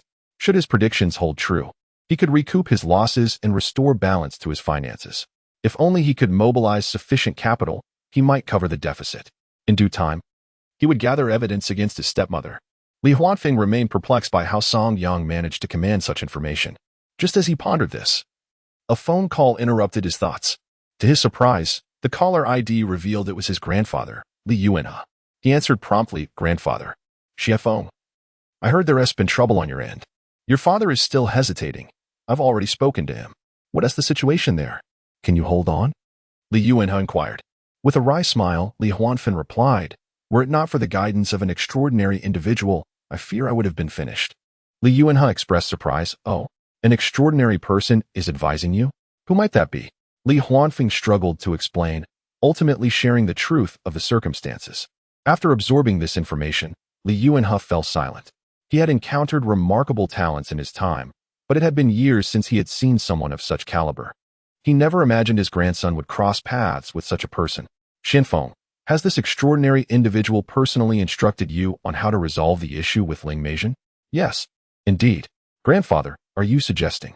Li Yuanhe, with a rare seriousness, responded, "Connections like these must not be overlooked. With his guidance, the Li family shall pave the way for you. This is our family's fortune. It is our hope." "Grandfather, do you truly believe in such prophecies?" Li Huanfeng found it hard to fathom, as his grandfather typically dismissed such notions. Li Yuanhe spoke with a grave tone, expressing his skepticism towards charlatans. However, he recounted an instance where he had witnessed an elderly diviner who used lifespan as a medium for divination, predicting fortunes through calculations rather than mere fortune-telling. This practice, often referred to as the occupational divination school, involves deducing future pathways by analyzing variables and understanding constants, epitomized by the concept of knowing one's destiny. Upon hearing this, Li Huanfeng felt a tightness in his chest, realizing that Song Yang possessed genuine abilities. "Very well, I shall nurture my relationship with him. Rest assured," he declared with a chuckle. "In a few days, I will travel to Baitian City. Please invite him to join us, as I wish to have a thorough discussion with him." The prospect of Li Yuanhe meeting Song Yang filled Li Huanfeng with trepidation. It had been quite some time since Li Yuanhe had engaged with outsiders, as he now preferred a life of tranquility and wellness, avoiding the company of others. For him to travel such a distance to meet someone was no trivial matter. "I will extend the invitation," he affirmed. After ending the call, Li Huanfeng felt a sense of clarity. Since his grandfather had already consented, there was no need to inform his father. Truth be told, a rift had long existed between the father and son regarding Ling Meijian. If he were to accuse her of causing him harm, it was likely that his father would not believe him. Now, he could only wait until he gathered sufficient evidence, and as Song Yang had provided him with a method, he would proceed accordingly. Meanwhile, at the Chu residence, Chu Zihan squandered money at the casino, depleting 500,000 within a single night. In a private room, he embraced a beautiful young model, lost in a haze of indulgence. He was utterly indifferent to the fate of his sister at that moment, preoccupied with the notion of marrying her off to a wealthy man, thereby securing a life of luxury for himself. It was not until the late hours of the night, after exhausting his funds, that he drunkenly returned home. Upon his arrival, his father, Chu Fumin, and mother, Lu Sufan, eagerly approached him, their eyes gleaming with avarice. Xiaoming, did you take that girl's money? Hand it over to me. I'll save it for you, so you can marry a wife in the future. Chu Fumin quickly chimed in, echoing his wife's sentiment. However, Chu Zihan scoffed. Dad, Mom, your tricks won't fool me. Do you think I'm like that girl? When I marry, you can just let Chu Zihan find another suitor. Surely, you wouldn't let this 500,000 by your silence, would you? Just think, 500,000 is nothing. As long as Chu Zihan marries a big boss, we will have more than enough money. With this money, I can help you find even more wealthy patrons. Soon, we shall prosper. The two parents exchanged glances, and Lu Sufan continued, but your sister claims that money is her lifeline. Give it to me, and I will take care of this matter. Chu Zihan snorted dismissively. Lifeline? Nonsense. That's just filthy money she obtained from somewhere. Besides, I've spent it all. It's gone. Chu Fumin's eyes widened in disbelief. What? You've spent it all? How could that be? It's only been a short while. Having consumed alcohol. Chu Zihan spoke without thinking. Such a small amount of money? Gambling at the casino proved to be a futile endeavor. Today, fortune has truly abandoned me. And what of that girl? I recall she is supposed to repay her debts tomorrow. She must have funds. Upon hearing this, Lu Sufan's anxiety surged. You went out to gamble. You squandered 500,000 in a single night. You prodigal son. That money could have been saved for your future wife. Chu Fumin also grasped the gravity of the situation. If Chu Zihan continued down this path, their retirement savings would be at the mercy of this reckless offspring. With Chu Zihan now absent, acquiring funds would not be a simple task. Overwhelmed by these thoughts, Chu Fumin could no longer contain his outrage. You, ungrateful child. You truly ventured out to gamble. Do you realize that this 500,000, if you take it to gamble now, do you intend to use our retirement savings for gambling in the future? Are you learning from that good-for-nothing? Enough of this nonsense. I will do as I please without your interference. Once that girl, Chu Zihan, marries a wealthy man, we will live in luxury. Faced with their son's evasive arguments, the elderly couple found themselves powerless. After all, they had indulged their son throughout his life, while they had relentlessly pressured their daughter. Chu Zihan had graduated from university, yet they had driven her to such a state. And what of Chu Zihan? He had not even passed high school, merely managing to complete a vocational program. 500,000, squandered in a single night. The couple felt no remorse for Chu Zihan. Their hearts ached for the lost money. They were also subtly apprehensive about the future. If Chu Zihan were to squander their retirement funds, what would they do? No. They must secure a wealthy match for Chu Zihan. Otherwise, their hopes for the future would be utterly dashed. Chapter 21. Assuring his wife early the next morning. As Chu Zihan arose, she sensed sounds emanating from outside her room. Upon opening the door, she discovered breakfast had been prepared. Song Yang sat at the dining table, engrossed in the book of changes. Observing the soy milk and deep-fried dough sticks on the table warmed her heart. You're up? Hurry, eat while it's hot. You have low blood sugar, so I added a little extra sugar to your soy milk. It had been years since Song Yang had risen early to fetch her breakfast. After their marriage, he would typically be fast asleep at this hour, unable to stir. But now, everything felt different. The house was devoid of smoke, replaced by a subtle scent of sandalwood that calmed the mind and spirit. Once seated, she gazed at the book of changes in Song Yang's hands. You keep reading that. Why not seek employment or do something productive? Deceit is against the law, you know? Song Yang smiled slightly, gesturing to the text. Fortune-telling can be lucrative, but it depends on accuracy. However, that is not my focus. I simply appreciate the wisdom within the book of changes. My favorite line is, as heaven moves vigorously, a gentleman should continually strive for self-improvement. Though Chu Zihan did not comprehend the principles of she felt no inclination to question Song Yang upon hearing his words. The money is gone. What do you plan to do? Will you go out to hunt for more opportunities? Chu Zihan cautiously probed Song Yang, who cheerfully replied, there aren't many opportunities to seize. I made a friend whom I assisted. It has forged a good connection. He is willing to take me along in finance, and truth be told, I have earned more than just a little. There are still some matters to attend to, and I will head to the office shortly. If all goes well, I should be able to repay the loan by the due date, and perhaps even retain a little surplus. I intend to engage in a modest venture, not seeking wealth, but rather stability. Upon hearing Song Yang's words, Chu Zihan's brow unfurled. Yes. As long as it can be steady and secure, that is sufficient. The pursuit of wealth and fame is unnecessary. By the way, Zihan, I will handle the credit card situation. Please provide me with the card number. A friend of mine is acquainted with someone at the bank. If today's project goes well, I will set aside a portion for future investment and use the other part to settle the credit card debt. After all, you are expecting, and it would be best not to take on additional work. Chu Zihan paused momentarily and then shook her head. I'm fine. As long as you can manage, I trust you. Song Yang pondered before responding. Still, please give it to me. Even if you do not consider yourself. You must think of the health of the child. You need nourishment and rest now more than ever. After a moment of contemplation, Chu Zihan eventually nodded. All right. I will inform the part-time job today. Song Yang, anticipating what Chu Zihan was about to say, smiled and produced another card. Here, you know the password. Do not touch this money. I have saved it for emergencies. Chu Zihan looked astonished. Aren't you investing that money? And where did you acquire such a sum? With a gentle smile, Song Yang replied. That was from yesterday. I received the first round of profits. You are aware of the situation with Yuanhui Bank, are you not? Chu Zihan nodded. Such a significant matter would certainly be heard. Song Yang silently thought, Li Hanfeng, I am sorry. You have covered for me. With that in mind. He calmly explained, this friend of mine specializes in finance and intends to capitalize on Yuanhui's high-yield bonds. We acquired some bonds at 50% of their face value. Although this was a collective effort of 3 individuals, the other fellow faced misfortune by acquiring the wrong bonds and incurred substantial losses. My friend, being a professional, accurately assessed that the bank would provide a safety net, and since financing bonds are debts, they can be prioritized for repayment, which is how I secured the exchange. The profits from this venture constituted a portion of what I have. The remainder has been earmarked for investment, and once the funds are recouped, I plan to settle debts and embark on a small business. It should suffice. A heaviness settled in Chu Zihan's heart as she hesitantly inquired, You aren't deceiving anyone. Pretending to be a fraud, are you? Song Yang shook his head. He is a major investor. How could I deceive him? What are you thinking? Chu Zihan, still uncertain, took the card and stated, Then I will clear the credit card this afternoon. Keep your funds reserved for the business. For now, business is paramount. But what do you intend to pursue? Song Yang contemplated seriously. Actually, I possess some ancient remedies from my hometown, and I also hold a medical license. As I am skilled in bone setting, coupled with the medical knowledge I acquired during my studies, it should be sufficient. While Song Yang studied traditional Chinese medicine in university, he and Chu Zihan were not in the same field. Although the traditional medicine program at their school was somewhat superficial, it was true that all graduates were indeed licensed to practice.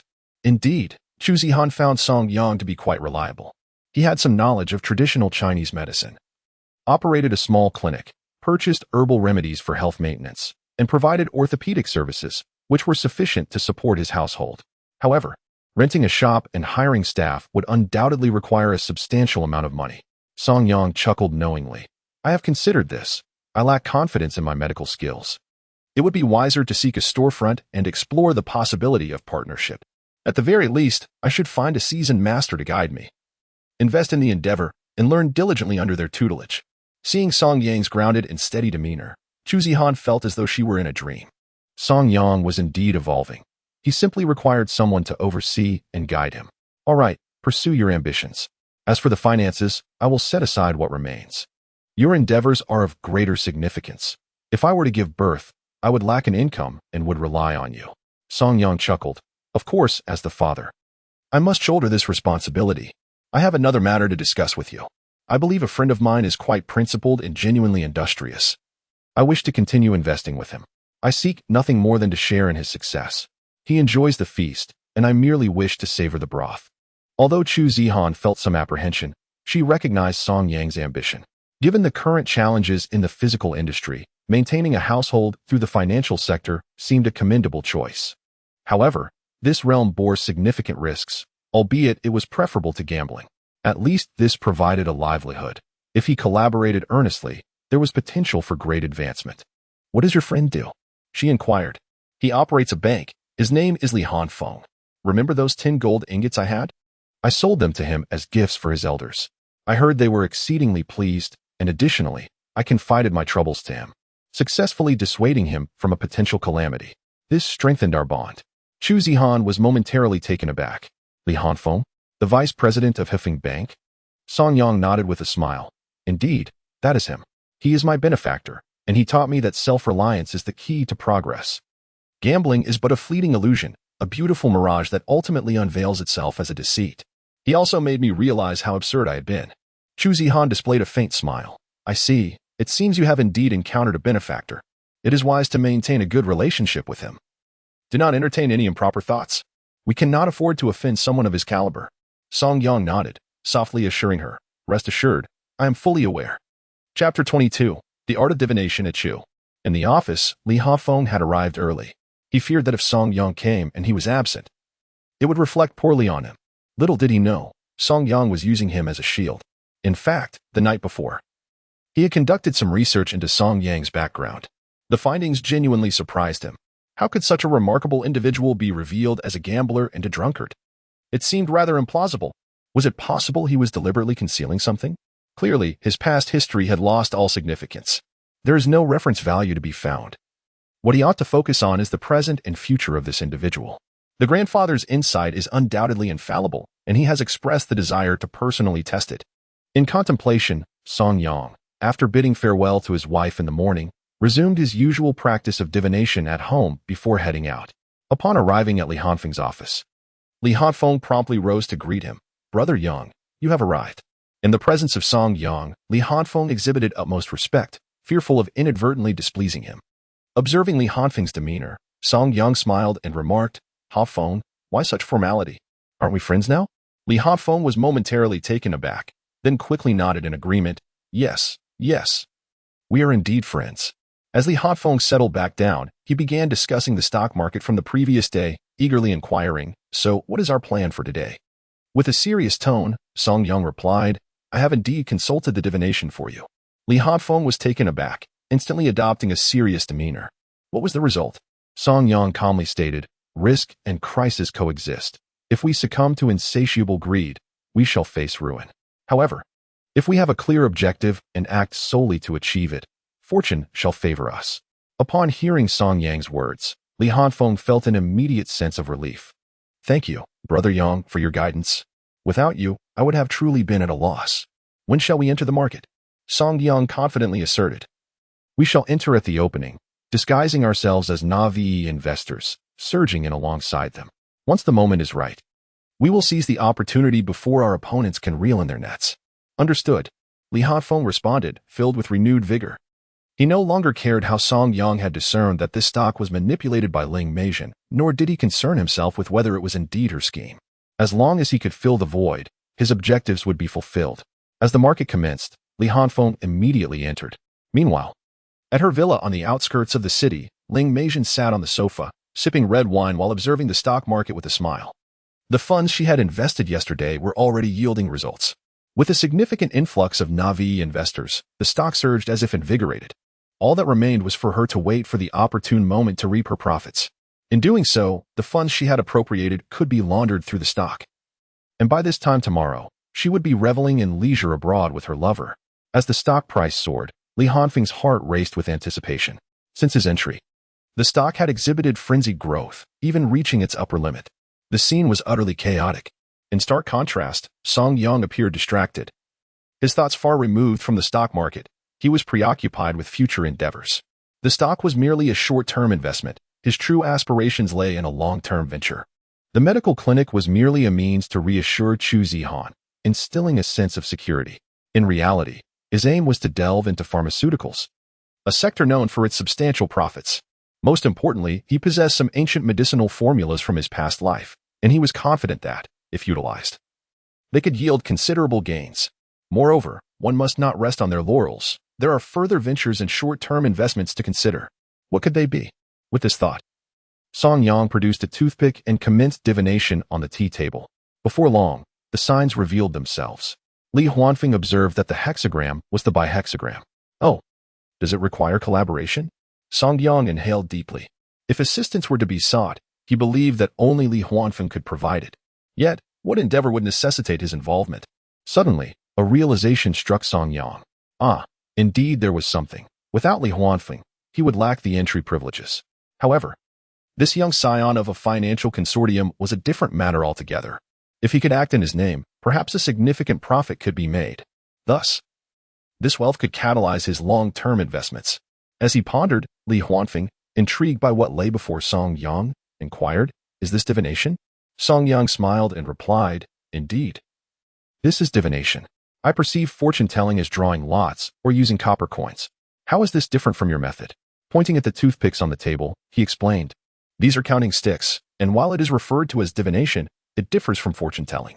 As the saying goes, the predetermined circumstances have not altered. Destiny is fixed and immutable, much like the cycle of life and death. No one can alter these truths. Yet, everything from birth to death is subject to change. The principles of change assert that the only constant is the ever-evolving nature of this world. Thus, there exists no universal solution that guarantees success. Only adaptive strategies that align with reality. These counting sticks number 50, signifying the great change. Utilizing 49 leaves a thread of hope. The essence of divination is not merely to seek wealth and promotion, but to navigate fortune and misfortune, to forecast the variables. This cannot be deemed true divination, rather. It is a mere extrapolation of the present circumstances. What are the results? Li Huanfeng inquired, his curiosity piqued. Song Yang chuckled and pointed at Li Huanfeng, saying, "Do not be overly greedy. The principles of prosperity and stability are rooted in virtue.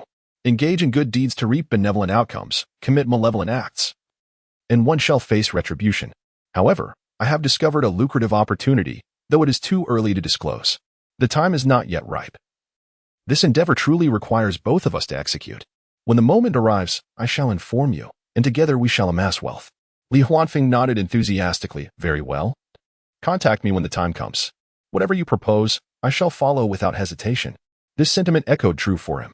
In his eyes, Song Yang was no mere mortal. He was a celestial being, a prophet of sorts. Were it not for him, Li Huanfeng feared he might no longer inhabit this world. Such malicious schemes would have stripped him of his dignity, compelling him to seek death to prove his innocence.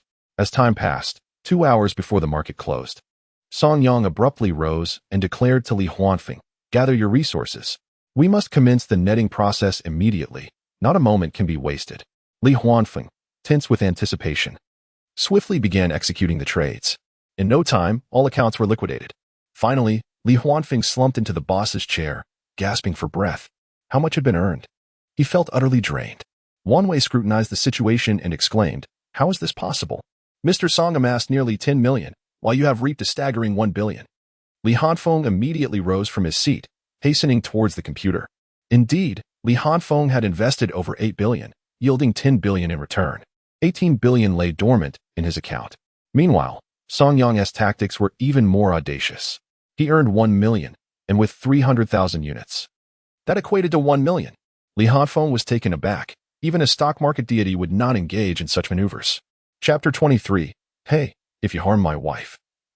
Have you considered the consequences? Li Hanfeng's exit precipitated a steep decline in the previously soaring stock prices, triggering a halt in trading. This left Ling Meizhen, who had not yet fled, ensnared in a precarious position.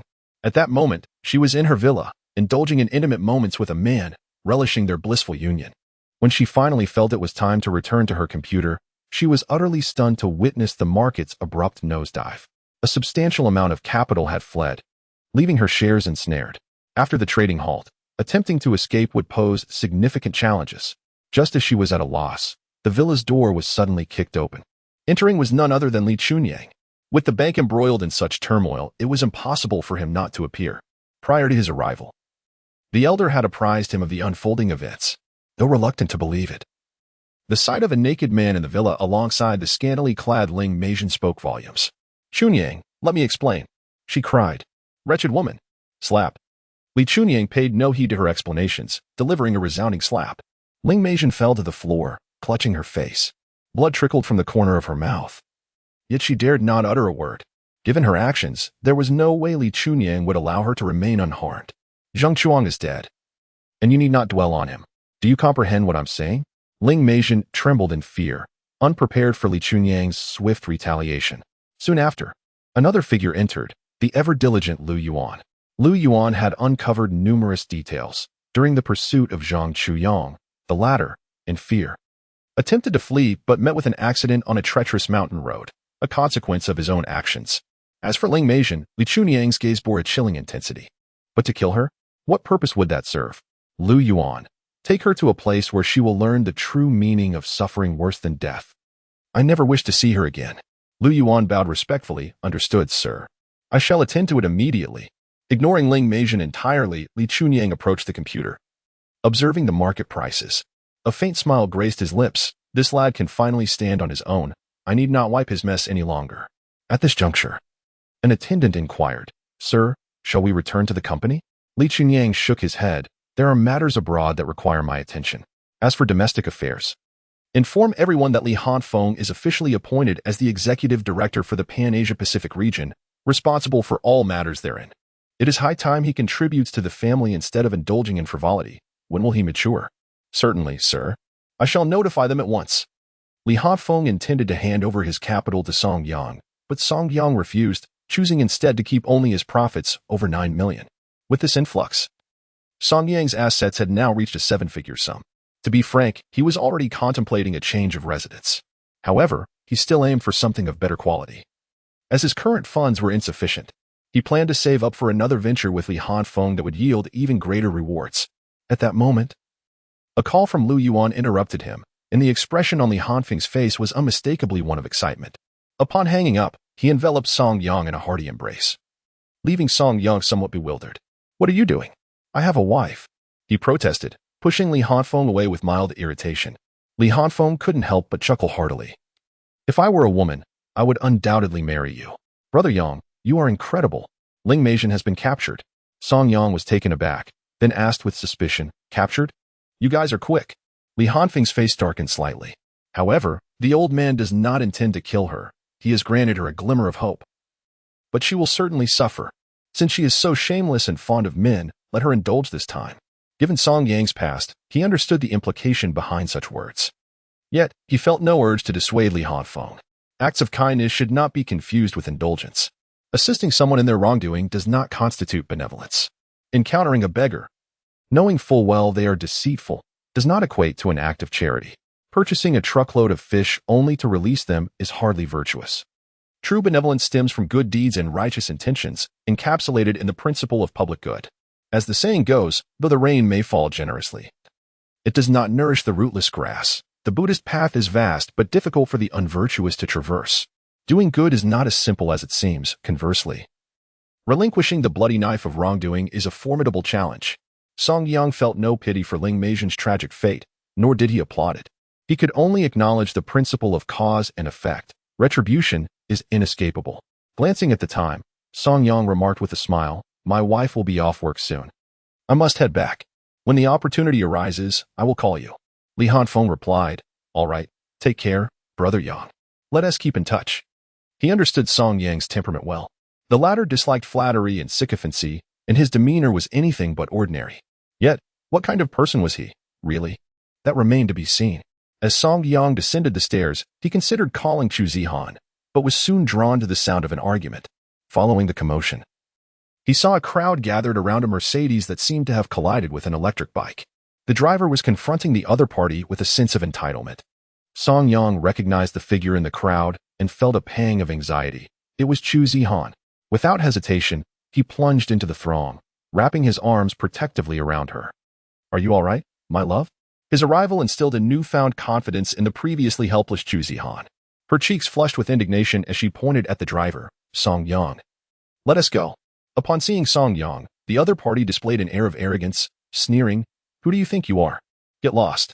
Song Yang furrowed his brow slightly, recognizing that Chu Zihan seemed intent on diffusing the situation.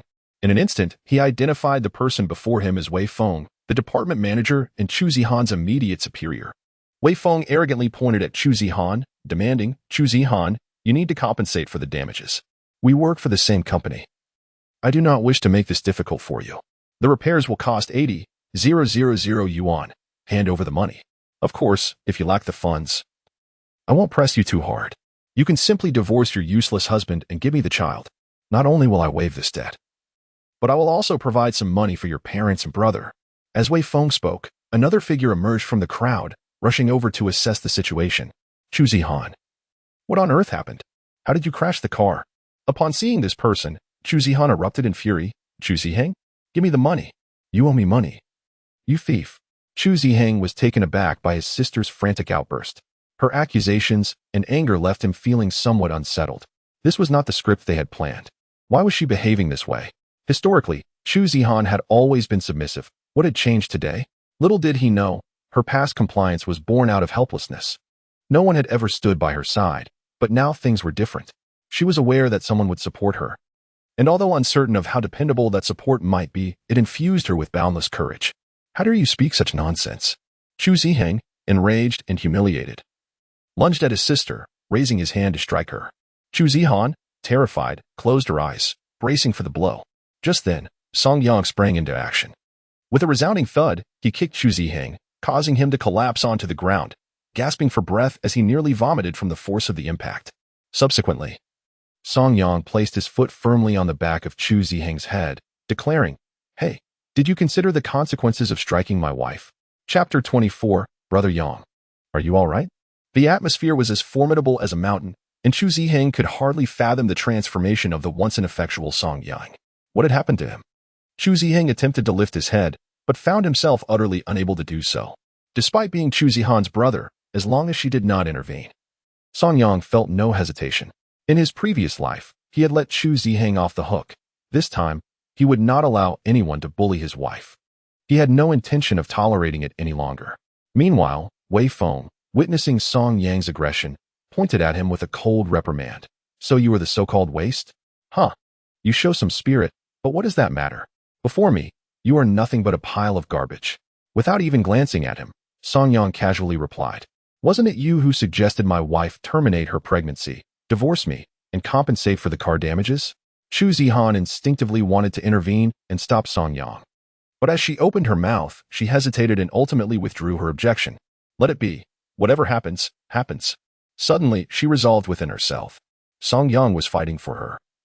She had no right to hinder him. Since he had changed, she would stand by his side because, in this world, no one else cared for her, except for Song Yang. Bang! Without warning, a single punch sent Wei Feng crashing to the ground. As he touched his face, he discovered it was smeared with blood. And he immediately erupted in fury. "How dare you strike me? Chu Zihan, you need not return tomorrow. I will ensure your termination."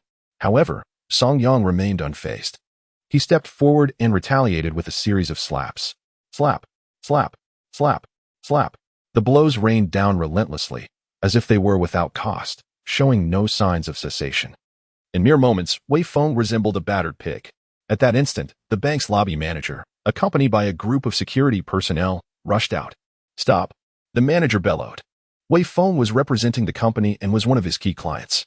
Upon seeing someone come to his aid, Wei Feng scrambled to his feet, his face swollen to the point of resembling a plush toy. Song Yang's gaze fell upon the lobby manager, witnessing the state of his client. The manager's anger flared. "What are you waiting for? Seize him." Song Yang turned to glance coldly at the security guards. He had never feared a brawl, moreover. In his youth, fighting was second nature. As a dozen security guards charged forward, one by one, they found themselves incapacitated by Song Yang's prowess. The guards, earning merely 4,000 a month, had no intention of risking their lives in such a confrontation. After receiving a blow, they would feign injury, collapsing to the ground. Faced with such an adversary, they were at a loss. Chu Zihan watched in disbelief. When had Song Yang grown so formidable? In the past, he struggled to defeat even a single opponent. Now, he seemed to be embodying a god of war. Of course, it wasn't that Song Yang possessed immense strength. Rather, he had a wealth of experience. The security guards were merely ordinary individuals. As they lay on the ground, clutching their stomachs or faces, the lobby manager was equally astonished. In broad daylight, such violence persisted. It seemed that calling the police was inevitable. Song Yang, however, remained unconcerned, calmly stating, "Feel free to call the police. Let us see if you can keep your job." With newfound support, Wei Feng, oblivious to the impending doom, continued to shout, "Call for help. This punk is just a gambler with no real skill. He's merely bluffing." Yet Song Yang chuckled softly and retaliated with another slap, this time knocking out one of Wei Feng's teeth. The lobby manager, sensing the situation was deteriorating, prepared to call the police.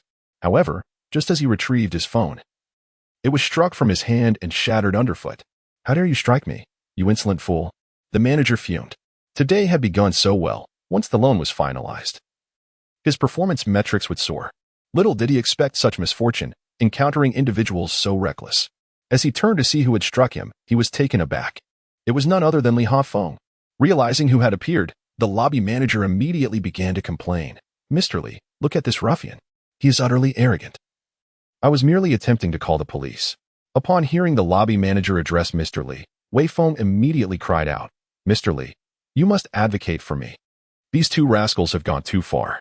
Just look at my car." Chu Zihan, upon hearing this, retorted angrily, "Mr. Li, it was they who collided with me and are now demanding 80,000 in compensation.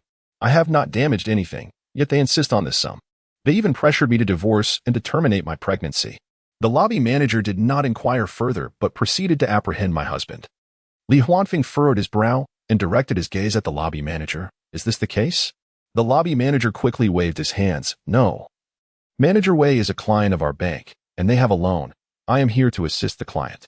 Before he could finish his explanation, Li Huanfeng raised his hand. Would Song Yang be idly beating him? Absolutely not. Forcing someone's wife to divorce and harming a child? This is madness. Li Huanfeng scrutinized Wei Feng and asked, "Which company are you affiliated with?" "I am with Yunling Group. Mr. Wang is our boss." Wei Feng exclaimed. "Wang Qinxin?" Li Huanfeng casually inquired. Wei Feng appeared to have found a savior, while Chu Zihan's heart raced, sensing that trouble was imminent. Meanwhile, Song Yang remained silent, exuding an air of calmness.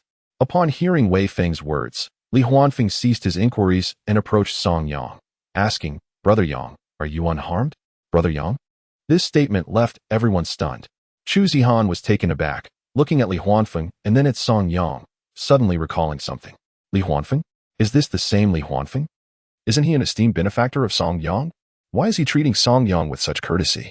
Song Yang chuckled. "It's nothing. They did not harm my wife. So I merely administered a light reprimand. Rest assured, I will cover the medical expenses." Li Huanfeng immediately waved his hands. "Brother Yang, are you not slapping my face? This group of scoundrels treated my sister-in-law this way. Your actions against them are far too lenient. They deserve far worse." Song Yang unleashed a tirade, leaving the lobby manager utterly flabbergasted. Song Yang recognized this individual, yet just yesterday he had conspired with Wei Feng to abduct someone's wife. "Mr. Li, I am unaware of your relationship with this gentleman." Before he could elaborate, Li Huanfeng coldly interjected, "Do not call me Mr. Li. There is no place for employees like you at Phone Group. You are utterly disgraceful." The lobby manager was stunned, trembling as he fell to his knees, pleading, "Mr. Li, I beg you, I realize my mistakes." However, Li Huanfeng coldly responded, "What were you contemplating? You must clarify your actions immediately, or the consequences will extend beyond mere termination." Terrified, the lobby manager quickly apologized, understanding the gravity of Li Huanfeng's words. "Mr. Li, I acknowledge my faults. I should not have acquiesced to them. It was Wei Feng who compelled me to act this way, as I considered him a client of our bank." Upon hearing this, Li Huanfeng, infuriated, kicked him. Li Huanfeng, operate this bank to provide services, not to enable wrongdoing. Just because he is a bank client, you believe you can act in such a manner? Certainly. I shall inform Wang Qinxin that from this moment forth, he shall no longer have the means to procure even a single cent from our bank. Chapter 25. Apologize to my sister-in-law. Li Huanfeng picked up the phone, his tone frigid as he stated, "Mr. Wang, please come over. Our loan agreement has been terminated." "Just come over." Upon hearing the call, Wang Qinxin immediately grew anxious. "Mr. Li, haven't we been collaborating well? What has happened? Have I offended you in some way?" Li Huanfeng replied coldly, "Wei Feng is from your company, correct? You should come and address this matter." "Understood. I shall be there immediately." Wang Qinxin dared not delay. If Li Huanfeng were to sever the loan, the company would face utter ruin. Moreover, since Li Huanfeng mentioned Wei Feng, it was evident that this scoundrel had caused trouble for him. Otherwise, why would Li Huanfeng seek to create discord? Wang Qinxin hastily summoned his driver to head straight for the entrance of Hufeng Bank. Soon, a Range Rover came to a halt at the bank's entrance, followed by Wang Qinxin rushing towards the location in a frantic manner. "Mr. Li, I sincerely apologize. If I have erred in any way, please do let me know. I assure you I will amend my ways. I beg you, do not terminate the loan." Li Huanfeng scoffed, "Mr. Wang, this isn't solely your fault. The main issue lies with your subordinate. He pressured my sister-in-law into an abortion and divorce, only to marry him afterward. Would you tolerate such behavior?" At Li Huanfeng's words, a chill ran down Wang Qinxin's spine. He turned to see Wei Feng, bloodied and trembling, who, upon meeting Wang Qinxin's murderous gaze, hastily fell to his knees and pleaded, "Mr. Wang, it is all a misunderstanding. I was misled. It was this scoundrel who deceived me. At this point, Wei Feng could only use Chu Zihan as a scapegoat. Yet, Wang Qinxin kicked him, exclaiming, "Did he order you to die? You, scoundrel, is this how you conduct your work? I hired you and compensated you not to tarnish my reputation." Seeing Wang Qinxin's fury and the betrayal from Wei Feng, Chu Zihan's face turned ashen with fear. Ignoring his pain, he scrambled to his feet and fled, disappearing in an instant. Wang Qinxin was indeed acquainted with Song Yang. In a previous life, he had not committed any heinous acts. On the contrary, he had consistently engaged in charitable donations and contributions. Although he often found himself embroiled in minor scandals, he had never failed to uphold righteousness in significant matters. Song Yang recalled how, during a time of technological embargo, this individual had the audacity to procure core components, ultimately becoming a target of a major nation's manhunt, which forced him to operate solely within the domestic sphere and face severe sanctions. During an interview, he had calmly declared, "Do not speak of sanctions, even if it costs me my life. I must give it a try." Consequently, while his company's international trade was frozen, domestic trade flourished, allowing it to survive, a quintessential example of a business supported by its nation. Undoubtedly, he had never disappointed those who placed their trust in him during critical times, always remaining a proactive force. Thus, Wang Qinxin was unlikely to instigate Wei Feng into such despicable actions. Indeed, he remained oblivious to the despicable actions committed by his subordinate. Upon hearing Li Hanfeng's words, his anger surged, resulting in him delivering several kicks that fractured Wei Feng's ribs. Wang Qinxin, after finishing his outburst, hastily apologized to Chu Zihan. "I am truly sorry. It is my failure in management." Just as he was expressing his contrition, Wang Qinxin suddenly recognized Chu Zihan. After all, her beauty made her memorable after a mere encounter at the company. Abruptly, he exclaimed in astonishment, "You are from our company, aren't you?" Chu Zihan promptly nodded, "Yes. Mr. Wang, I am Chu Zihan, and Wei Feng is my superior." The revelation that Wei Feng was Chu Zihan's boss only intensified Wang Qinxin's fury. What a disgrace to treat one's own employee in such a manner. Pointing at Wei Feng, Wang Qinxin shouted, You beast! How dare you lay a hand on a pregnant employee? Wei Feng, you are fired, and you shall compensate for the damages caused to the company and the emotional distress suffered by my employee. Otherwise, I will ensure you face imprisonment." His thunderous reprimand sent shivers down Wei Feng's spine. Meanwhile, Li Hanfeng glanced at the lobby manager beside him and declared, "Did you hear that? My stance aligns with Mr. Wang's. Apologize to my sister-in-law and make reparations, or I will ensure you taste the inside of a prison cell as well." Chu Zihan was taken aback. Did Song Yang truly possess such influence? No, it must be Li Hanfeng. Indeed, Li Hanfeng was a benefactor to Song Yang. Yet, as she recalled how Song Yang had been engrossed in the Book of Changes lately, she whispered with concern, "Tell me the truth. Are you not just putting on an act to deceive generally?" With a smile, Song Yang replied, "Ha Feng, come here for a moment." Li Hanfeng approached with a broad grin. "What's up, brother Yang? Your sister-in-law seems to think I'm out peddling fortunes, tricking you, the esteemed general, into believing I have been idling these past few days." Li Hanfeng widened his eyes, then burst into hearty laughter. "Sister-in-law, if Brother Yang were to be idle, what would that make me? Brother Yang and I are engaged in serious investments. I assure you, our dealings are legitimate." With Li Hanfeng vouching for him and radiating an air of success, it was evident they had profited. Wang Qinxin, with his keen business acumen, quickly discerned the situation. Anyone who could command such respect from Li Hanfeng and engage in profitable business with him was undoubtedly a person of great caliber, worthy of association. Realizing this, Wang Qinxin, well versed in the ways of the world, added, "Being in business with young Master Li, you need not worry, Xiao Chu. As for Wei Feng, he is simply unfit for this role. However, I have heard commendable things about your diligent work ethic, though lacking in experience. How about this? You shall take over Wei Feng's position. Strive earnestly and achieve remarkable results." Chu Zihan's eyes widened in disbelief as she gazed at Wang Qinxin. "Mr. Wang." Wang Qinxin chuckled and waved his hand dismissively. "Everyone must go through a process of growth. None of us are born with experience. I see potential in you. This is also a gesture of the company's sincerity. As for your pregnancy, there is no need for concern.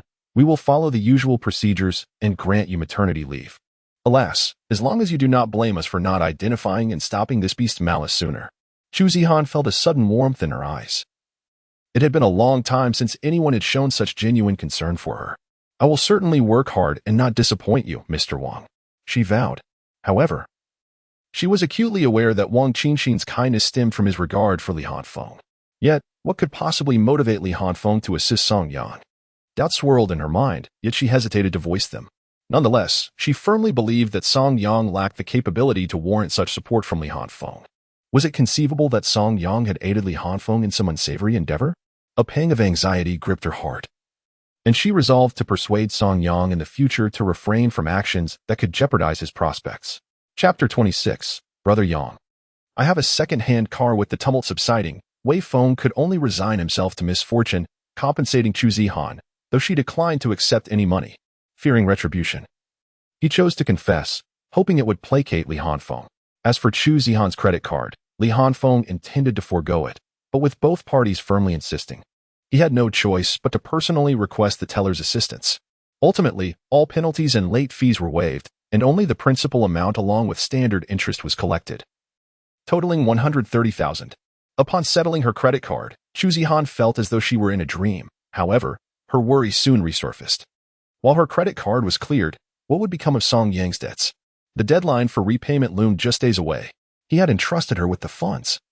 How could he possibly repay?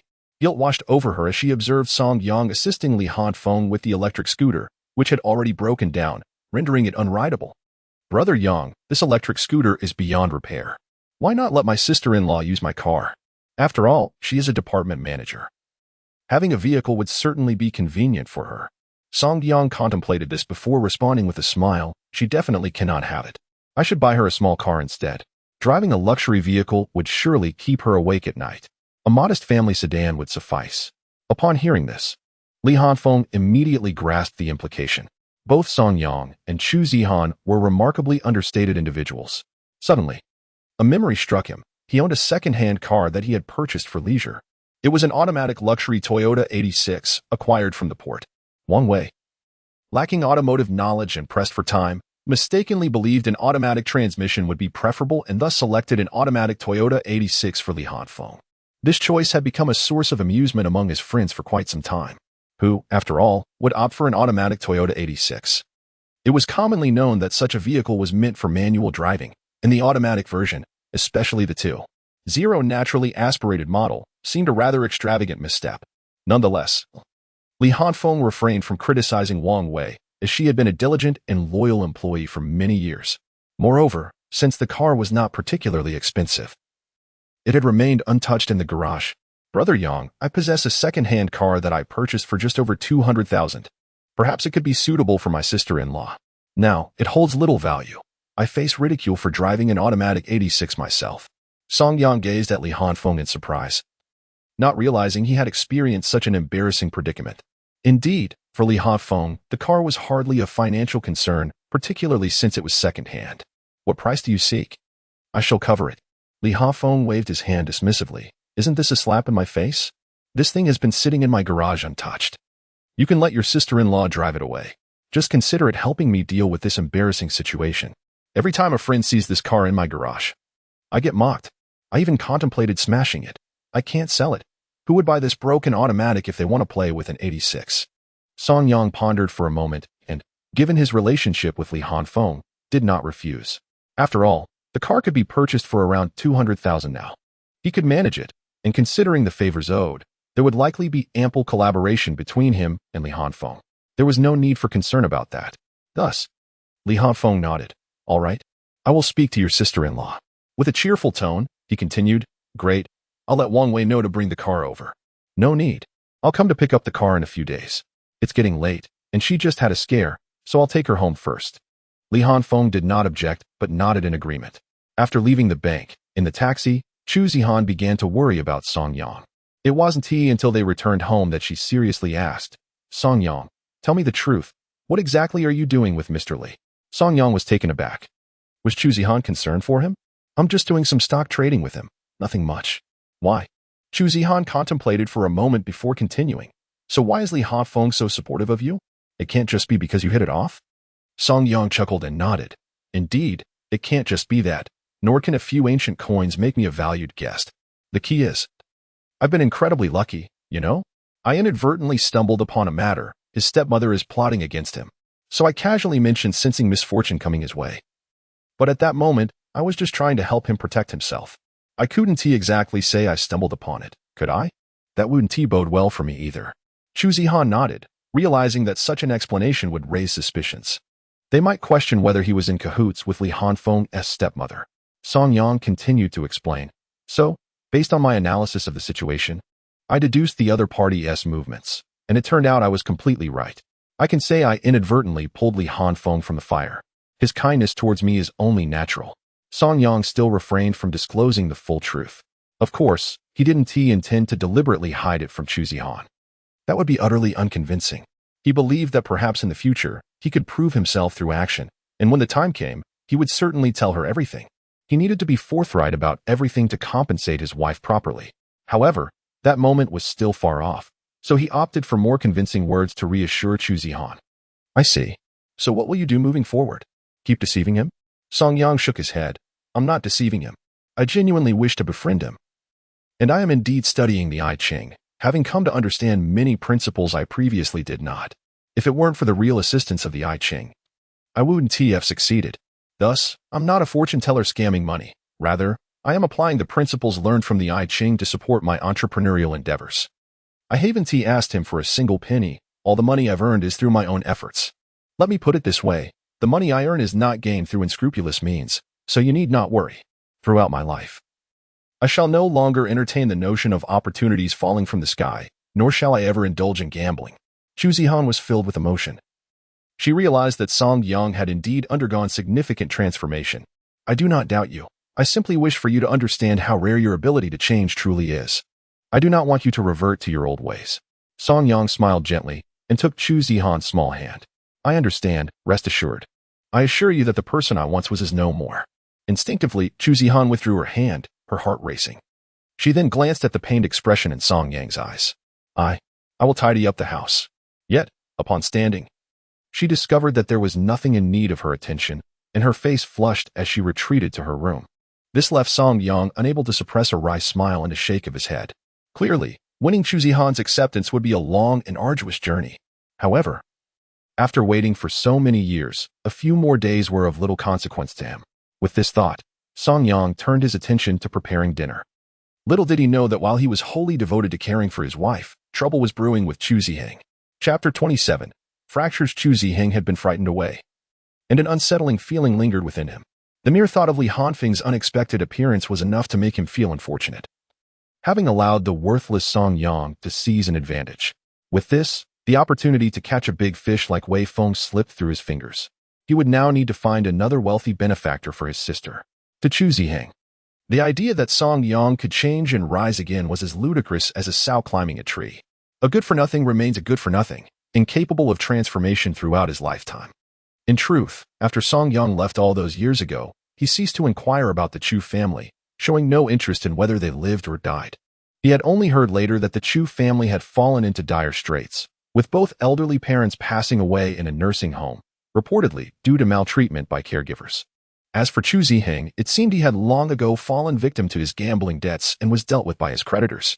The specifics of his demise were unclear to Song Yang. Regardless, such individuals deserved their fate, and Song Yang was indifferent to his plight. Covering his bruised face, he intended to return home and complain to his parents.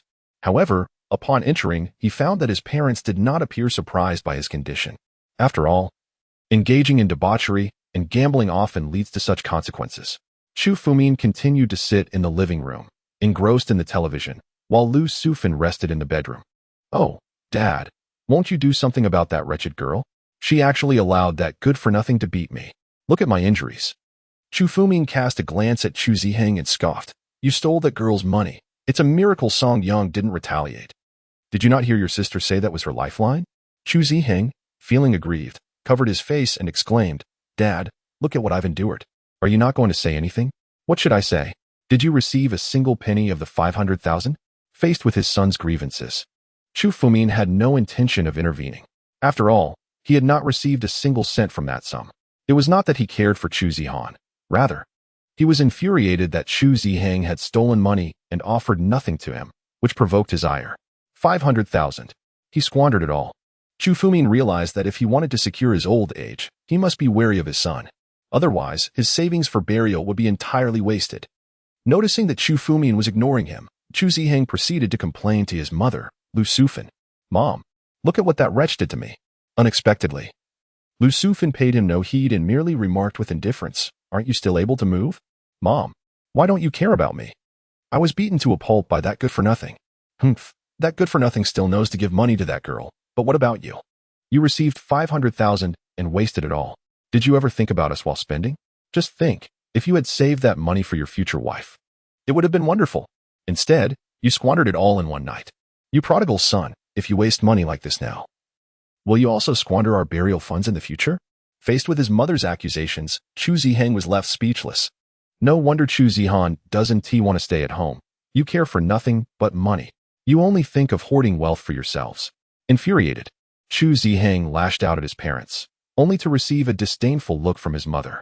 "How dare you speak to us like that? I have raised your sister for so many years. All we desire is a better life, and perhaps a grandchild. Is that a crime? Look at yourself, unemployed and living off others' efforts. We can tolerate that, but you can't even find a wife? Must we watch other families be blessed with children while ours is barren? I see now, you are just as useless as that good-for-nothing. Fine, I have no ability? Just wait until I earn money, then we shall see what you say." With that, Chu Zihan slammed the door and left. Of course, he had never considered earning money through his own efforts. Instead, he plotted to borrow some funds and reclaim the humiliation of the day at the gambling table. He refused to believe he could be less capable than that good-for-nothing, Song Yang. Song Yang, meanwhile, still could not share a bed with Chu Zihan and had to endure the night on the couch. The next morning, Chu Zihan found herself stranded due to car troubles and had to rise early to catch the bus. While they were having breakfast together, Song Yang suggested, "Li Hanfeng has a second-hand car he no longer wants. Would you like to take it?" "A second-hand car? His second-hand car won't be cheap, and besides, you can't take advantage of him. You would owe him a favor." Chu Zihan earnestly lectured Song Yang. With a wry smile, he responded, "I'll pay off my debts when the time comes. I will certainly have enough money. Moreover, you are pregnant. If you don't care, how can you disregard the child? I've inquired about Li Hanfeng's car. It's not a luxury vehicle, just an ordinary one. His secretary bought the wrong car, and because of it, he has been ridiculed by friends. He hopes I can help him sell it, so he doesn't have to suffer the embarrassment any longer. The car is quite inexpensive. For him, it's merely a toy and holds no real value. If it were too costly, do you think his secretary could still work for him?" Upon hearing Song Yang's explanation, Chu Zihan pondered for a moment before responding, "I see. If you purchase it, he won't be embarrassed anymore? Indeed, if he sells it to someone else, he would still be ridiculed, and word would easily spread. By buying it ourselves, we not only avoid owing him a favor, but also assist him in a way. You must understand, people like him are particularly sensitive about their reputation." Yet, a hint of concern lingered in Chu Zihan's voice. "But if you owe 1 million, can you truly repay it?" Song Yang replied with unwavering confidence, "Yes. I should be able to secure the funds within these few days." Besides, he did not intend for this matter to be publicized. "We have another project to pursue, and the money can be deducted directly from my earnings. If that does not suffice, he runs a bank. I can simply take out a loan. That way, we would have more liquid assets at our disposal." Chu Zihan scolded Song Yang with a hint of irritation. "A loan? Look at your credit score. It's a complete disaster. What do you intend to borrow for?" Feeling somewhat embarrassed, Song Yang scratched his head. However, considering the child growing within her, Chu Zihan found merit in his reasoning. "Did he mention what brand of car it is?" "A Toyota, a small one." Upon hearing the brand, Chu Zihan felt a wave of relief wash over her. The vehicle was not overly expensive. She nodded, saying, "If it can help him, spending a bit of money would be beneficial for you as well. If you believe it is worthwhile, then let us proceed with the purchase. However, I am still apprehensive about driving, so you will have to pick me up." Song Yang appeared as though a great weight had been lifted from his shoulders, joyfully responding, "All right, I will come to pick you up tonight." The prospect of daily encounters with Chu Zihan brought him immense joy. Yet, as they conversed, Chu Zihan's phone suddenly rang. "Hello?" The call was from an unfamiliar number. Curiously, she inquired, only to be met with a strange man's voice on the other end. "Is this Chu Zihan? Your brother is gambling here and has accrued quite a debt, 600,000 in total. You need to bring the money immediately, or you may never see him again." Chapter 28. Seeking change. Before Chu Zihan could respond, the caller abruptly hung up. Song Yang, observing Chu Zihan's furious expression, inquired, "What happened? With a cold tone, Chu Zihan replied, "What good comes from gambling? Chu Zihan is trying to deceive me again. Ignore him. And you, if you dare to gamble once more, I will certainly file for divorce." Caught off guard by Chu Zihan's sudden reprimand, Chu Tian was bewildered, realizing he was being implicated. However, given his previous actions, Song Yang simply smiled and nodded. Chu Zihan understood her brother. He would resort to deceit. He had stolen 50,000 from her, and she had yet to confront him about it. 50,000? Had he spent it all so quickly? He must have assumed she still had money since she hadn't demanded it back, thinking he could drain her dry. Now, her heart had grown cold towards that family. After countless demands from her brother, she no longer wished to concern herself with him. Her focus was solely on living her own life well. After all, Song Yang had provided her with ample funds. If she could reclaim just 100,000, it would suffice as principal. She could devise a plan for the interest later. Thus, Chu Zihan chose to disregard Chu Zihang's fraudulent demands. She could hardly fathom that this time, Chu Zihan was not deceiving her, but was indeed sincere. After breakfast, Song Yang accompanied Chu Zihan to the taxi, and as she was about to leave, she reminded him, "If there are any bills to settle, let me know. I will withdraw the money, and you can add a little more. Once we are debt-free, you can quit gambling, and I will receive a promotion and a raise. Starting next month, we will be free from debts. As for starting a business, there is no need to rush. I will earn enough from home. As long as you refrain from gambling, we will have sufficient funds. In business, haste can lead to failure." Although Chu Zihan did not allow Song Yang to touch her, her words made him feel a warmth in his eyes, which became slightly moist. Why did he not cherish such a wonderful woman in his past life? Burdened with guilt, Song Yang tidied up and then went to the market to buy some delicacies, intending to nourish Chu Zihan's health that evening. Only then did he seek out Li Hanfeng to finalize the matter regarding the second-hand car. Upon arriving at the company, the receptionist greeted Song Yang with enthusiasm and respect, saying, "Mr. Song, President Li is waiting for you in the office. You may take the executive elevator directly." Song Yang expressed his gratitude and proceeded to the elevator to meet Li Hanfeng. After their encounter yesterday, Li Hanfeng held Song Yang in the highest regard. Following Song Yang's advice, he promptly arranged for the acquisition of Yuan Wei, securing it for a mere 9 billion, a remarkable stroke of fortune. This maneuver not only enhanced Li Hanfeng's reputation but also marked his triumphant return to the financial arena, a masterful display. Once the news broke, a flurry of positive developments followed. Moreover, he had successfully gained his father's approval, obtaining management rights over the Pan-Asia-Pacific region, a significant achievement. This indicated that he had acquired sufficient strength within the family to shoulder its responsibilities. Of course, the spirited Li Hanfeng did not forget that all of this was thanks to Song Yang. Upon seeing Song Yang, Li Hanfeng promptly rose with a beaming smile, exclaiming, "Brother Yang, you've arrived. Has your sister-in-law agreed to the car?" Song Yang nodded and inquired, "How much is this car?" Li Hanfeng smiled slightly and motioned for Song Yang to sit down, saying, "I'm not sure of the price, but I know you would take my car for free. Therefore, I have a request. This matter is particularly important to me. I would like to ask for your assistance in divination. Consider the car as payment." Unable to contain his laughter, Song Yang responded, "What? A big boss like you believes in fortune-telling?" Li Hanfeng quickly clarified, "Oh no. No, I know you are not superstitious or a fortune-teller. I merely wish to consult for my father, who is currently facing a dilemma. Although our relationship is strained, I do not want to see him continue to suffer." Hearing Li Hanfeng's words, Song Yang could not help but chuckle. "Then tell me, what troubles is your father encountering?" In truth, even without Li Hanfeng's words, Song Yang was already aware of the situation.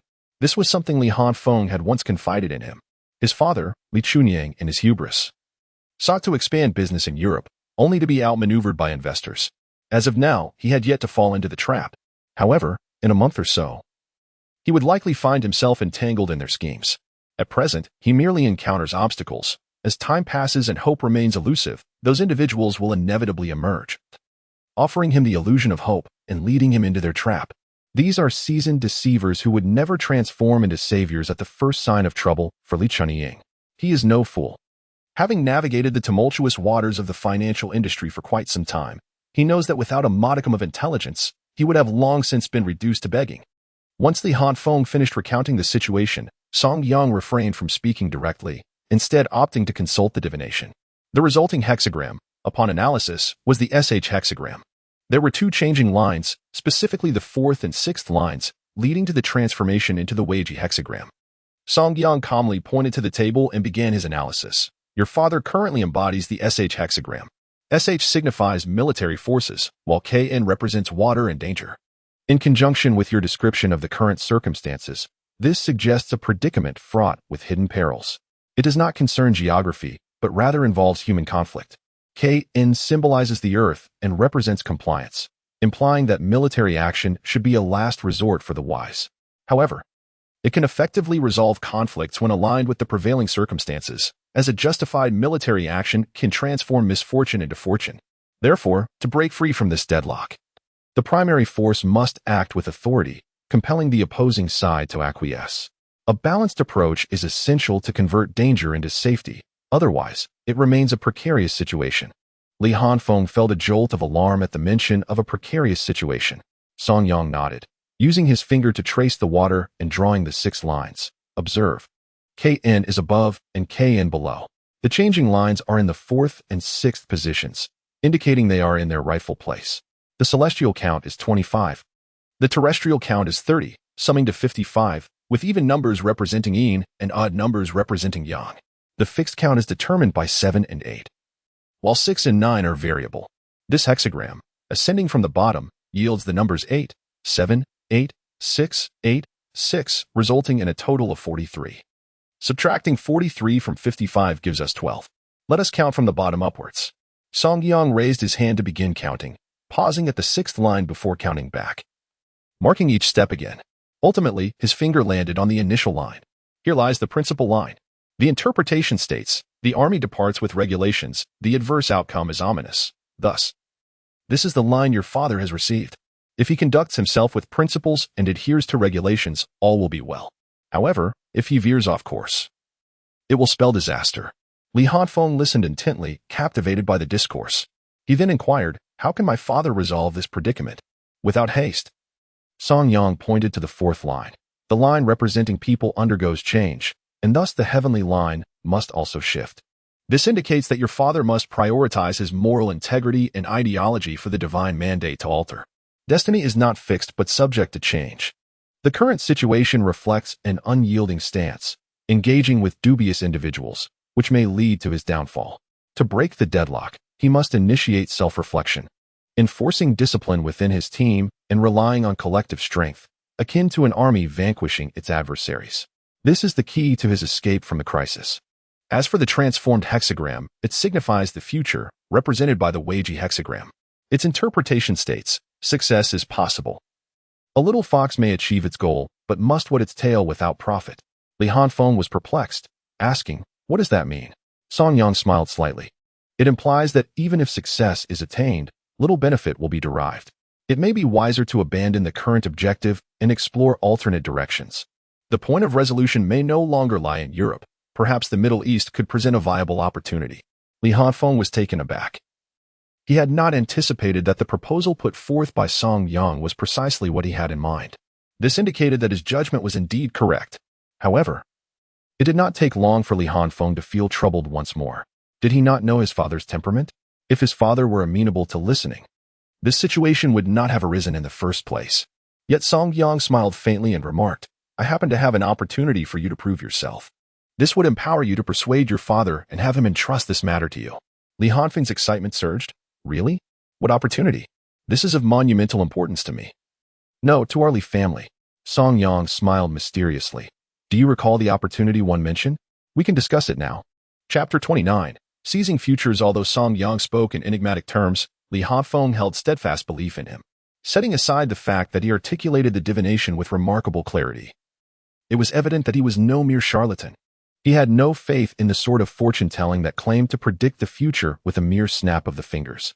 The way Song Yang expressed himself was deliberately vague, echoing the essence of the I Ching, which was not so much divination as it was a form of deduction. It could also be seen as a subtle suggestion to seek change and select appropriate solutions. Brother Yang, just tell me what you need me to do. I will follow your lead. Song Yang calmly inquired. Have you ever dealt with grain futures? Are you referring to international grain and oil futures trading? Could this opportunity be related to that? Li Hanfeng surmised. Song Yang confirmed his speculation. Precisely. I have divined about it. There is profit to be made in this trade. Upon hearing this, Li Hanfeng's eyes sparkled with newfound hope. After all, the last time Song Yang had made a similar claim, he had reaped substantial rewards, rescuing the bank from crisis. This time, Li Hanfeng felt as though he could already see wealth beckoning him. I lack the qualifications to enter the market. But you should possess them, correct? Li Hanfeng nodded affirmatively. Yes, I do. Song Yang did not hold back. He stated calmly, I will invest 10 million. You will assist me in purchasing grain futures contracts that can be settled soon. Remember, buy in full. How long will this take? Li Hanfeng inquired. It can only be executed before the futures settlement. Otherwise, we must proceed to delivery. After a moment's contemplation, Song Yang continued, this is a short-term investment. If all goes well, we should be able to sell by noon tomorrow. Shall we proceed with the purchase now? Li Hanfeng tentatively asked, eager to confirm the efficacy of Song Yang's divination. Given that international grain futures trading was beyond Song Yang's influence, he could not fathom how Song Yang could interfere in such a market. With this in mind, Li Hanfeng resolutely prepared to invest a substantial sum, ready to join Song Yang in this venture. He too wished to take a gamble, hoping to demonstrate his capabilities to his father. Before long, Lin Wei arrived. And upon learning of the grain futures purchase, he was taken aback once more. However, given their previous profits, he had grown less skeptical of Song Yang's abilities. Yet he could not help but wonder, just what was Song Yang's true profession, and how did he possess such profound knowledge of investments? Investing in stocks is one matter. But how did he come to comprehend the intricacies of futures market trading? To be frank, the current decline in grain futures has dampened his optimism. While it cannot be asserted with absolute certainty that grain futures will continue to fall, there is, at present, no indication that could propel grain prices upward. Given that Li Hanfeng has spoken, he felt compelled to make a purchase that evening, acquiring approximately 1 billion in futures contracts through the platform. The contracts were divided into two parts, one for Li Hanfeng and the other for Song Yang. Having finalized this, Li Hanfeng, feeling somewhat bored, began to browse his phone for information regarding international trade. After a brief perusal, he stumbled upon reports of severe droughts and locust plagues affecting multiple countries, leading to the grim realization that grain yields may be drastically diminished. Analysts from specialized institutions predicted a significant surge in grain prices. Shocked, Li Hanfeng nearly dropped his phone. It was as if he had seen a ghost, and his gaze quickly shifted to Lin Wei. Did you make the purchase? Li Hanfeng's eyes seemed to convey that if Lin Wei were to respond negatively, he would be in grave peril. I did buy in, Mr. Li. Have you changed your mind? Lin Wei stammered, his voice quivering. Li Hanfeng smacked him on the back of the head, exclaiming, what nonsense! Have you seen the news? This year, numerous countries are facing famine due to the locust plague. Grain production is bound to see a substantial decline. International grain and oil prices are destined to soar. Lin Wei, now trembling, stuttered, Mr. Li, have you studied sorcery? How can one manipulate international grain and oil futures prices? This defies logic. It is utterly unscientific. Having worked in finance for so long, Lin Wei had never encountered someone like Song Yang. Such a presence seemed invincible. Li Hanfeng, though astonished, was increasingly convinced of Song Yang's remarkable capabilities. The aura of mystery surrounding him only grew stronger. Brother Yang, how did you come to know of this? Song Yang smiled faintly. It is fate. It is merely a matter of aligning with the will of heaven and doing what one can. Well, that concludes today's affairs for me. I have other matters to attend to. Where is that second-hand car of yours? I shall drive there now. Li Hanfeng quickly responded. It's parked in the company's underground garage.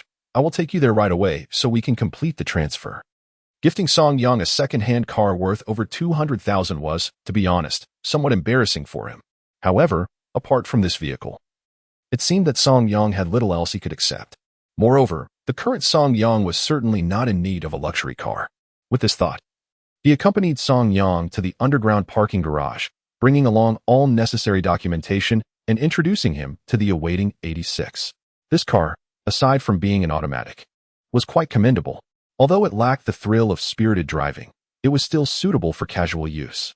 As they conversed, they arrived at the underground garage. Upon seeing the white 86, Song Yang paused momentarily. The vehicle appeared remarkably new, and Li Hanfeng had already made some modifications, including a body kit, alloy wheels, and a rear spoiler, all completed overseas. The front had also been fitted with laser headlights, contributing to a striking appearance. With 2 doors and 4 seats, it was powered by a 2.0 engine, providing ample power indeed. Upon purchasing the vehicle, it became apparent that it was an automatic. a fact that left him feeling embarrassed and led to no modifications being made to the exhaust. Li Hafeng handed the car keys to Song Yang, saying, "Brother Yang, please do not disdain it. I have completely revamped the interior, and I assure you, it is quite impressive. While the driving experience may not ignite passion, the vehicle performs steadily, leaving him with an impression of having acquired something rather lackluster. No worries, I'll just take a stroll," he added.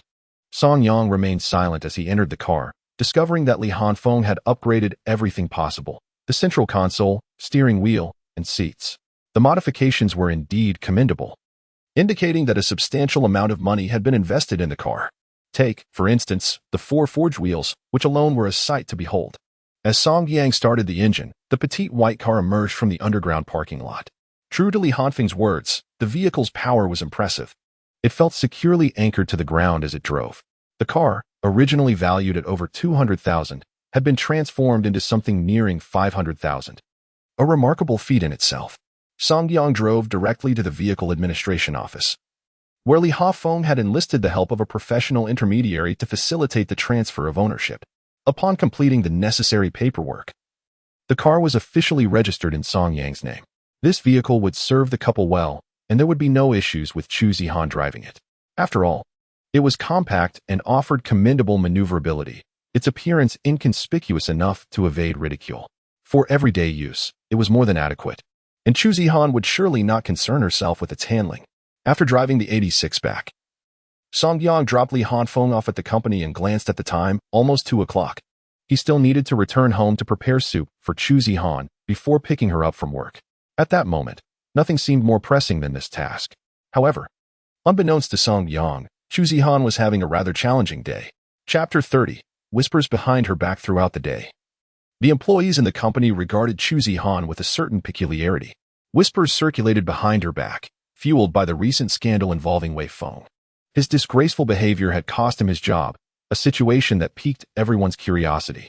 Yet, what surprised many was that Chu Zihan had suddenly been promoted to department manager. This unexpected turn of events sparked intrigue among her colleagues. Some speculated that the company's recent fallout with Li Hanfeng had granted Chu Zihan this opportunity, adding layers to the unfolding narrative. Initially, Chu Zihan paid little mind to the gossip, but the constant murmurs and pointed fingers made her feel as though she had committed some unseemly act. What had she done to warrant such scrutiny? Why was she the subject of such unwarranted speculation? Discomfort settled in her heart, yet she felt powerless to change the situation. Seated in her office, she remained diligently focused on her work. Although naturally reserved, Chu Zihan was unwaveringly committed to her responsibilities. Tasks that had stumped Wei Feng throughout the day, she managed to resolve with remarkable efficiency. Though often overshadowed by familial obligations, Chu Zihan was not lacking in capability. In her school days, she had been the epitome of both beauty and intellect, far more than a mere decorative figure. She aspired to demonstrate her worth through her talents. Regrettably, her colleagues were engaged in speculation about whether she had employed some underhanded methods. Throughout the day, Chu Zihan found it impossible to lift her spirits. As the workday drew to a close, her parents' phone call unexpectedly rang in. Chu Zihan furrowed her brow, glancing at the phone, and without a second thought, she hung up. At that moment, she had no desire to converse with her parents. It felt like a torment to her. With this thought in mind, Chu Zihan dialed Song Yang's number. Presently, only Song Yang offered her a glimmer of hope. Indeed, this household had undergone a transformation thanks to Song Yang's influence. "I've finished work. Where are you?" "I'm right downstairs, waiting for you." Hearing Song Yang's voice, a wave of warmth washed over Chu Zihan, momentarily banishing all her discontent. Grabbing her backpack, she hastened to the ground floor. From a distance, she spotted Song Yang standing in front of a white sports car. Her heart tightened as she approached him and asked, "Is this the second-hand car you mentioned?" Song Yang nodded. "Yes, it's what you might call a civilian sports car. Compared to those luxury supercars, this one is indeed more accessible. However, it is still a toy for the affluent, not regarded as a true vehicle. You can consider it merely a fade." Chu Zihan gazed at the white 86, feeling somewhat dazed. It felt as though she were in a dream. Although they were driving a second-hand car and living in a rented place, what did it matter? As long as everything was progressing in a positive direction, there was no cause for concern. Song Yang assisted Chu Zihan into the car before swiftly taking his seat in the driver's position. Observing Song Yang's tender care, Chu Zihan felt as if she had returned to the early stages of their romance. As Song Yang started the engine, the car glided smoothly forward. He was cautious not to drive too fast, fearing that Chu Zihan might feel nauseated. However, shortly after they set off, her phone rang once more. Her parents were calling again. Seeing the caller ID, Chu Zihan hesitated. Song Yang, gripping the steering wheel, inquired, "What's wrong?" "My mother is calling. It's probably about money again." Song Yang expressed confusion. Wasn't it just a while ago that Chu Zihan stole 500,000? Why do they still need money? It hasn't been long. With a sigh, Chu Zihan replied, "Chu Zihan is a gambler, a prodigal son. Who knows what scheme he has devised this time to ask for more money. But avoiding the situation is not a solution. I should at least hear what they want." Nodding in agreement with Song Yang's words, Chu Zihan answered the call. As soon as the line connected, Lucifan's vitriolic tirade erupted from the other end. "You wretched girl, have you learned to ignore my calls? Huh? Your brother has been detained, don't you know? He has returned home for a day." With a frigid tone, Chu Zihan retorted, "I have no money. You should tell him to save it or come up with a new scheme. You little brat, are you planning to cut off our family line? You heartless creature." Chu Zihan scoffed coldly. "Yes, I am heartless. If Chu Zihan is so wonderful, why don't you go to him?" With a decisive click, she hung up the phone. Exhaling deeply, they are always like this, utterly oblivious to the concept of moderation. Song Yang harbored no affection for Chu Zihan's parents. Over the years, they had even denied his existence, particularly in his past life. Although he acknowledged his own faults, they were complicit in the tragedies that had transpired. As the saying goes, during an avalanche, no snowflake is innocent. Thus, even if they were to perish, Song Yang would feel not a shred of sorrow. His only concern lay with Chu Zihan, for she was the one nearest to his heart. Upon returning home, as Song Yang opened the door, a delightful aroma enveloped him. Curious, Chu Zihan inquired, "What is that delightful scent?" "Oh, it's pork rib soup. I wanted to nourish you. After all, you're not just looking after yourself anymore." Chu Zihan was taken aback. Song Yang was cooking for himself? This was indeed a first. Ever since they had begun their relationship, he had never ventured into the kitchen. When had he acquired such skills? Was it truly for her sake? A wave of emotion washed over Chu Zihan, and she smiled as she lifted the lid of the pot. A fragrant broth filled the air. She took a taste. It was passable. Although his culinary skills left much to be desired, the sentiment was undeniably heartfelt. For reasons she could not fathom, tears began to well up in her eyes. Was this not the life she had always yearned for? Wealth and riches held no significance for her. It was the warmth of the moment that she cherished above all. "What's wrong? Is it that terrible? Are you crying from the taste?" Song Yang exclaimed in surprise, hastily scooping a spoonful for himself. In his eagerness, he burned his mouth. Chu Zihan chuckled through her tears. "Silly, go wash your hands. I'll handle this." "But you're pregnant," Song Yang said with concern. Yet Chu Zihan retorted with a smile. "I'm pregnant, not incapacitated. Hurry and wash your hands." Once home, she transformed into a homemaker, plating the food as the couple shared a cozy meal together. Song Yang relished these moments. In his past life, he had dreamed of such scenes. However, before he could fully savor the dream, suddenly, Chu Zihan's phone rang again. It was a call from her family. Furrowing her brow, she answered and switched to speaker mode. "What on earth are you doing? Get back here. Boss Son has been waiting at home for ages." "Boss Son?" Chu Zihan was taken aback. "I found you a benefactor, if you're short on money. You need to figure something out. Hurry up and come back." Fuming, Chu Zihan shouted, "I have a husband. I don't need you to find me a benefactor." Chapter 31. Li Yuanhe a benefactor? Song Yang was equally enraged. This mother-in-law was truly unreasonable. Chu Zihan's face flushed with anger as she hung up the phone. Song Yang quickly steadied himself and reassured her, "Don't be upset. You're pregnant. If it comes to it, we can just block them." After contemplating for a moment, Chu Zihan nodded. Without hesitation, she blocked all her family members. Sighing after severing ties with her parents, she asked, "By the way, how did your project go today?" Song Yang smiled. "Everything is under control. Repaying the debt shouldn't be a problem." "Indeed, Zihan, today I assisted Li Hanfeng once more. He mentioned that he would not compensate me in cash, opting instead to offer a vehicle as payment." Zihan was taken aback, inquiring about the nature of the assistance. "Ah, it pertains to matters within his family, specifically regarding his eligibility for the family inheritance." Zihan felt a sense of relief, initially believing that Song Yang owed Li Hanfeng a favor, but now it appeared that was not the case. This was a relief. "By the way, I have been contemplating seeking a storefront tomorrow, aiming to secure a location soon to engage in business thoughtfully. I intend to accumulate entrepreneurial experience before gradually expanding my endeavors. Zihan was momentarily stunned. In the past, Song Yang would have been fervent, as if he were already wealthy. Yet now, he sought stability and approached matters with meticulous steps. Do you have a gradual development plan for the future? For instance, in terms of product definition and your developmental direction? Well, primarily, I intend to focus on traditional Chinese medicinal products. I aspire to modernize and adapt ancient prescriptions for contemporary production. Naturally, I will be dealing with supplements, while also offering some therapeutic medications. Many pharmaceutical companies possess such therapeutic drugs, yet they are often locked away in safes. After all, inexpensive medications that yield quick results are not deemed marketable by them. They seek remedies that require continuous consumption.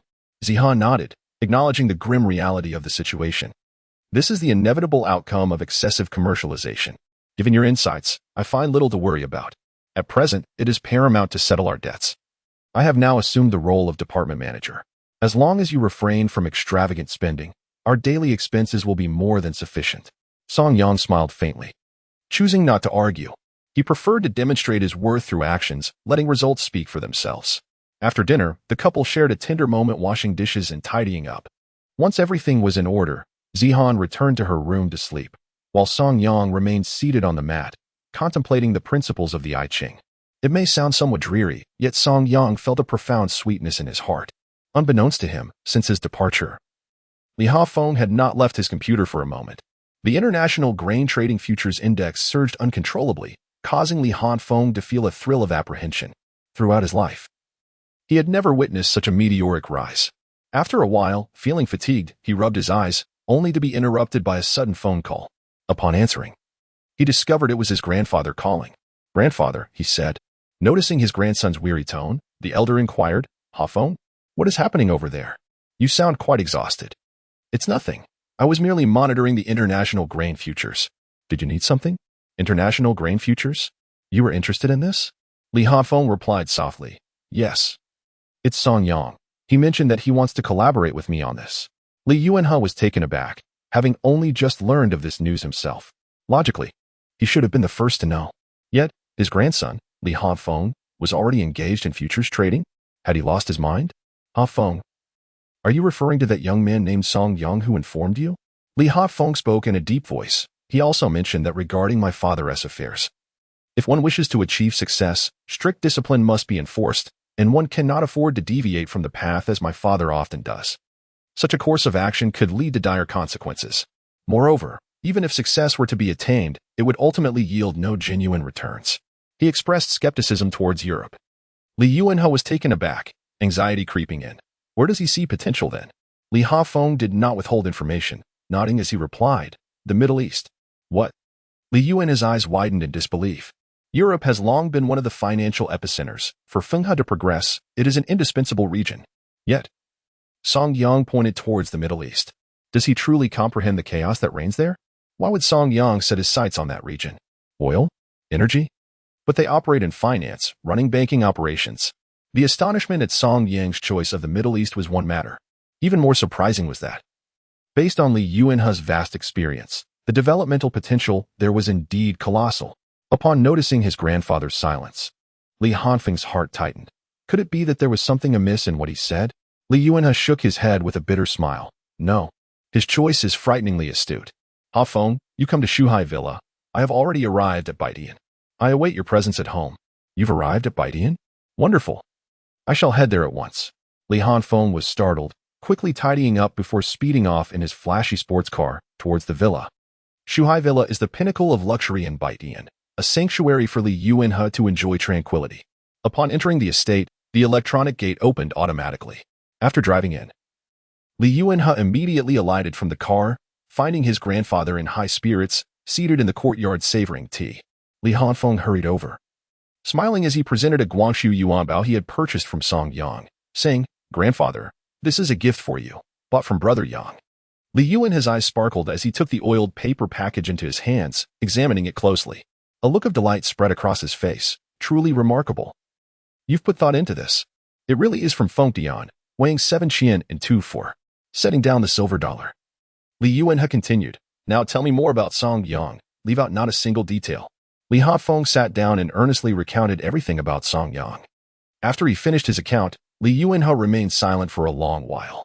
From his grandson's narrative, it was evident that Song Yang was far from the simple character he initially appeared to be. His identity seemed to harbor complications. Li Hafeng grew anxious. Grandfather, what exactly is the issue? Is it because he was once a gambler? Haha, a mere young man barely in his 20s possesses such depth and character. From your description, aside from his disdain for those who harmed his wife, there is nothing that reveals the impetuosity typical of youth. Instead, he resembles a wise elder.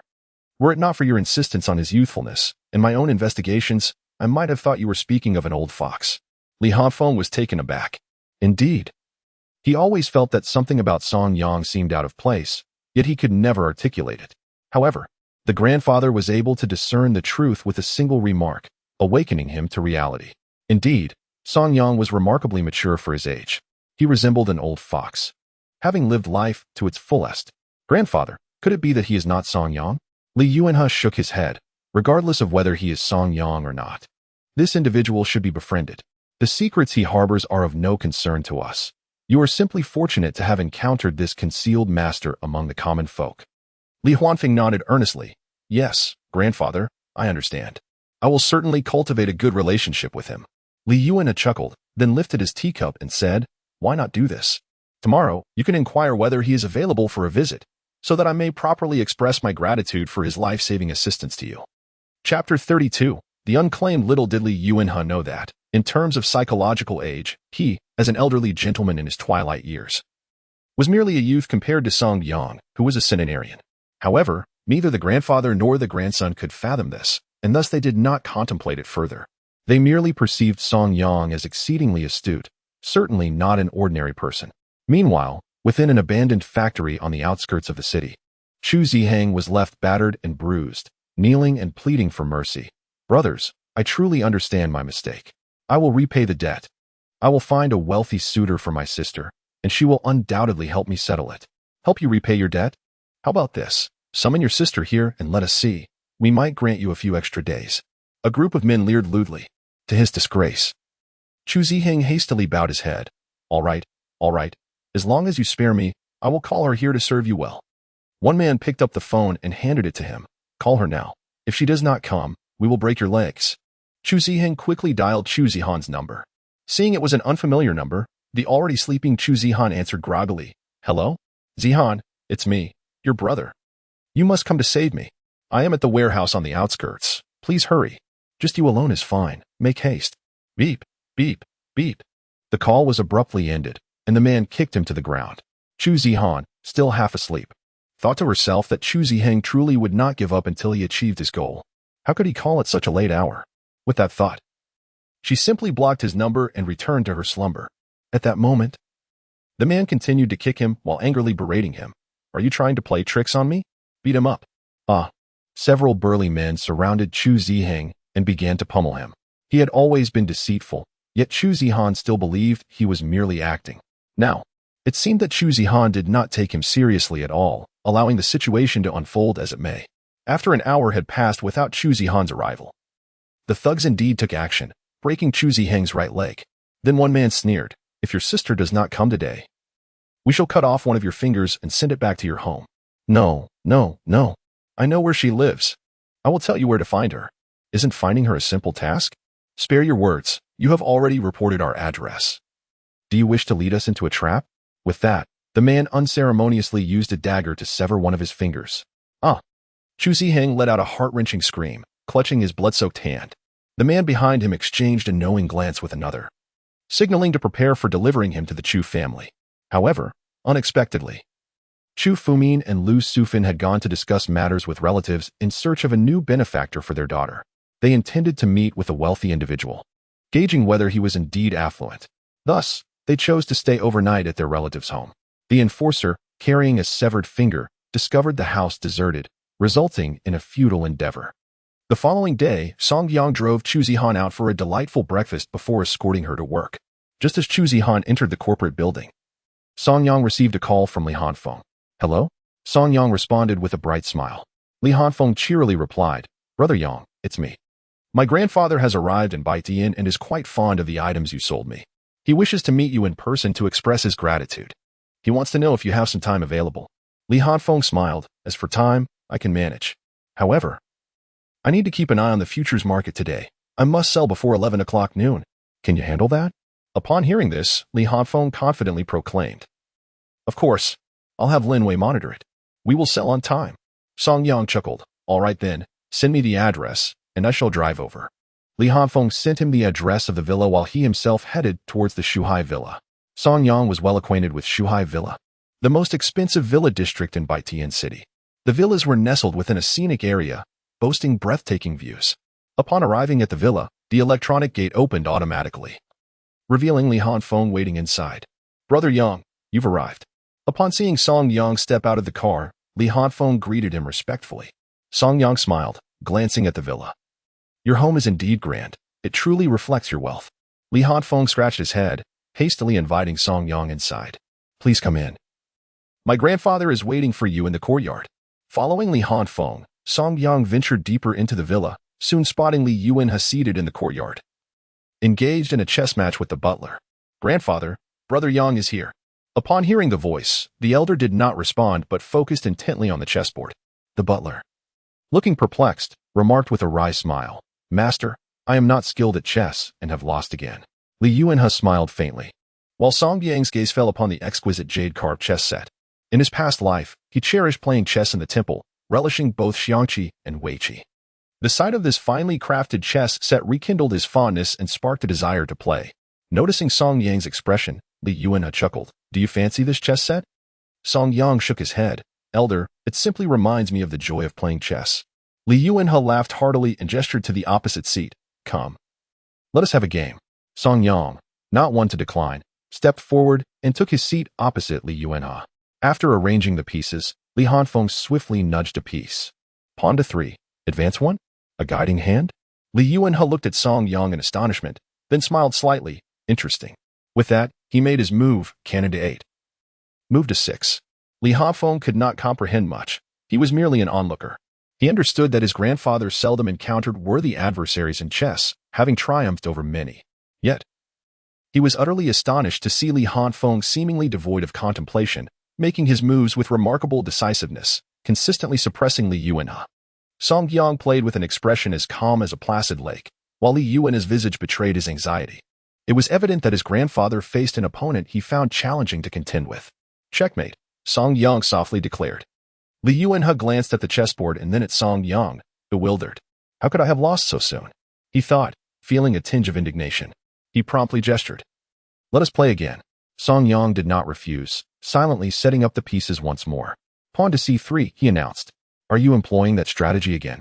Li Yuanhe exclaimed, astonished by Song Yang's unpredictable tactics, reminiscent of celestial guidance, as elusive as the man himself. To Li Yuanhe, Song Yang was the first individual he had encountered who remained inscrutable. The depth of his thoughts was not merely a natural talent. It was the result of years of refinement. A prodigy was Li Yuanhe's assessment of Song Yang. As anticipated, after only a few more moves, Li Yuanhe found himself defeated once again. Haha, young friend Song, from whom did you learn such chess prowess? Song Yang smiled. I merely experimented at home. I have not been taught by anyone. Good day, sir. Allow me to introduce myself. I am Song Yang, a friend of Hanfeng. Li Yuanhe scrutinized Song Yang before smiling and saying, I have heard you possess the gift of divination. Might I be fortunate enough to have you read my fortune and discern how much longer this old man has to live? Song Yang waved his hand and replied with a chuckle, There are 3 matters I do not divine. First, life and death. Second, rise and fall. Third, right and wrong. Chapter 33. Li Chunyang Song Yang's words piqued Li Yuanhe's interest.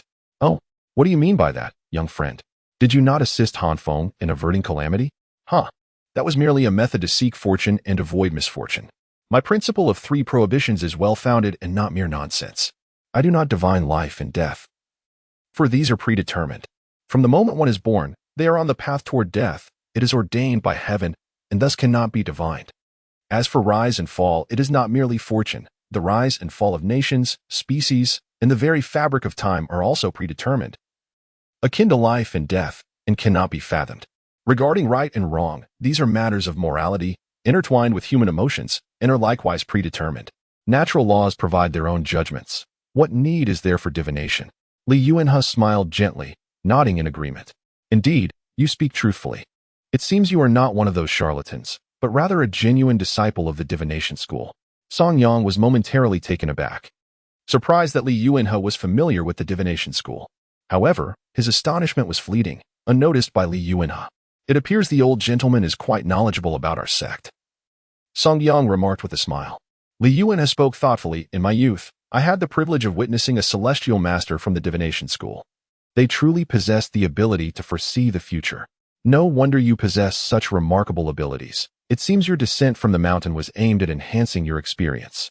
Song Yang nodded, acknowledging that is somewhat true, but primarily it is to repay the debts I owe.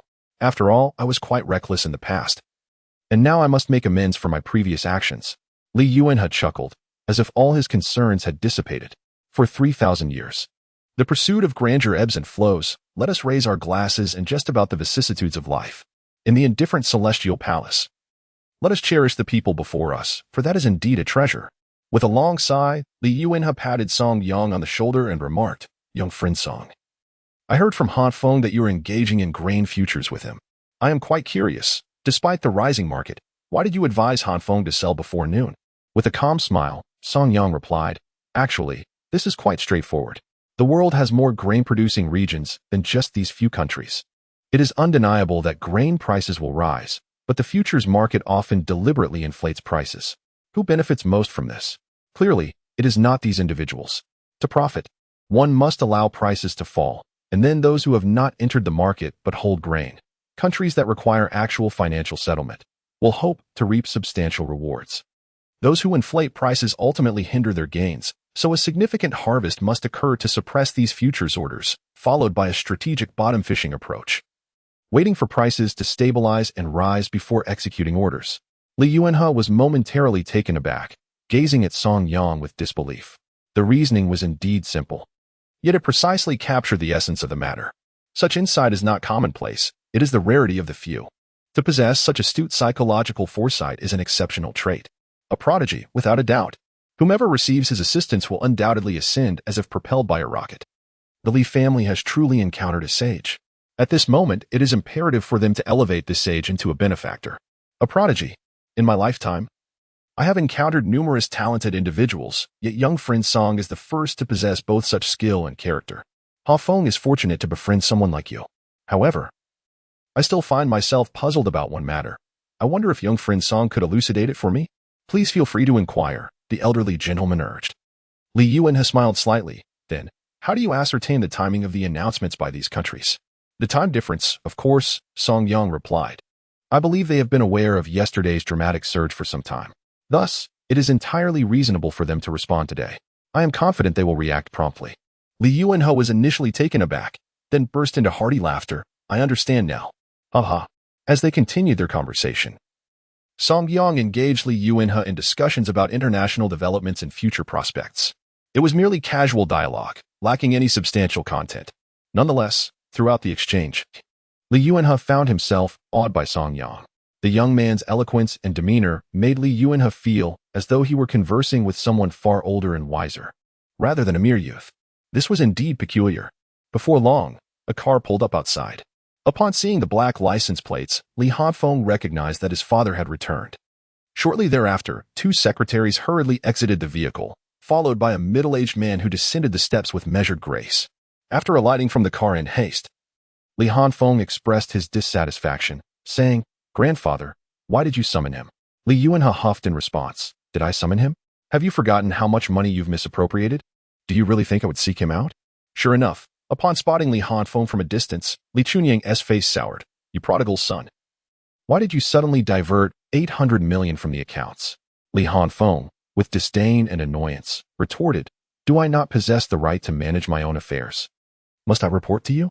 Li Chunyang's face flushed with anger as he pointed at Li Hanfeng, exclaiming, You know I am currently seeking opportunities and negotiating collaborations with major banks in Europe. Your sudden withdrawal of funds has jeopardized everything. Li Hanfeng replied defiantly. What I do is none of your business. I have the right to profit for the company, and besides, that money was originally mine. Why should I not be able to reallocate it?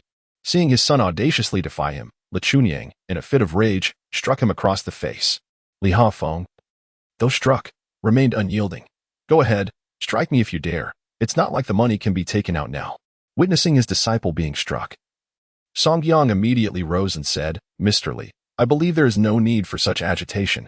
Li Chunying scrutinized Song Yang and, with displeasure, retorted, Who are you? What are you doing in my home?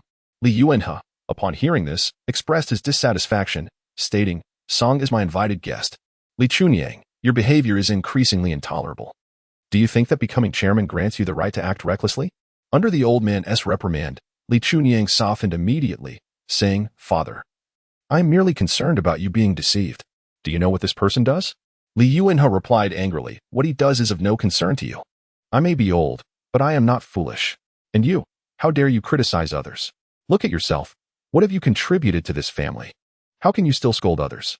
Li Chunying bristled at the old man's scolding, feeling particularly indignant in front of outsiders. Father, how can you say such things about me? I am the chairman, after all.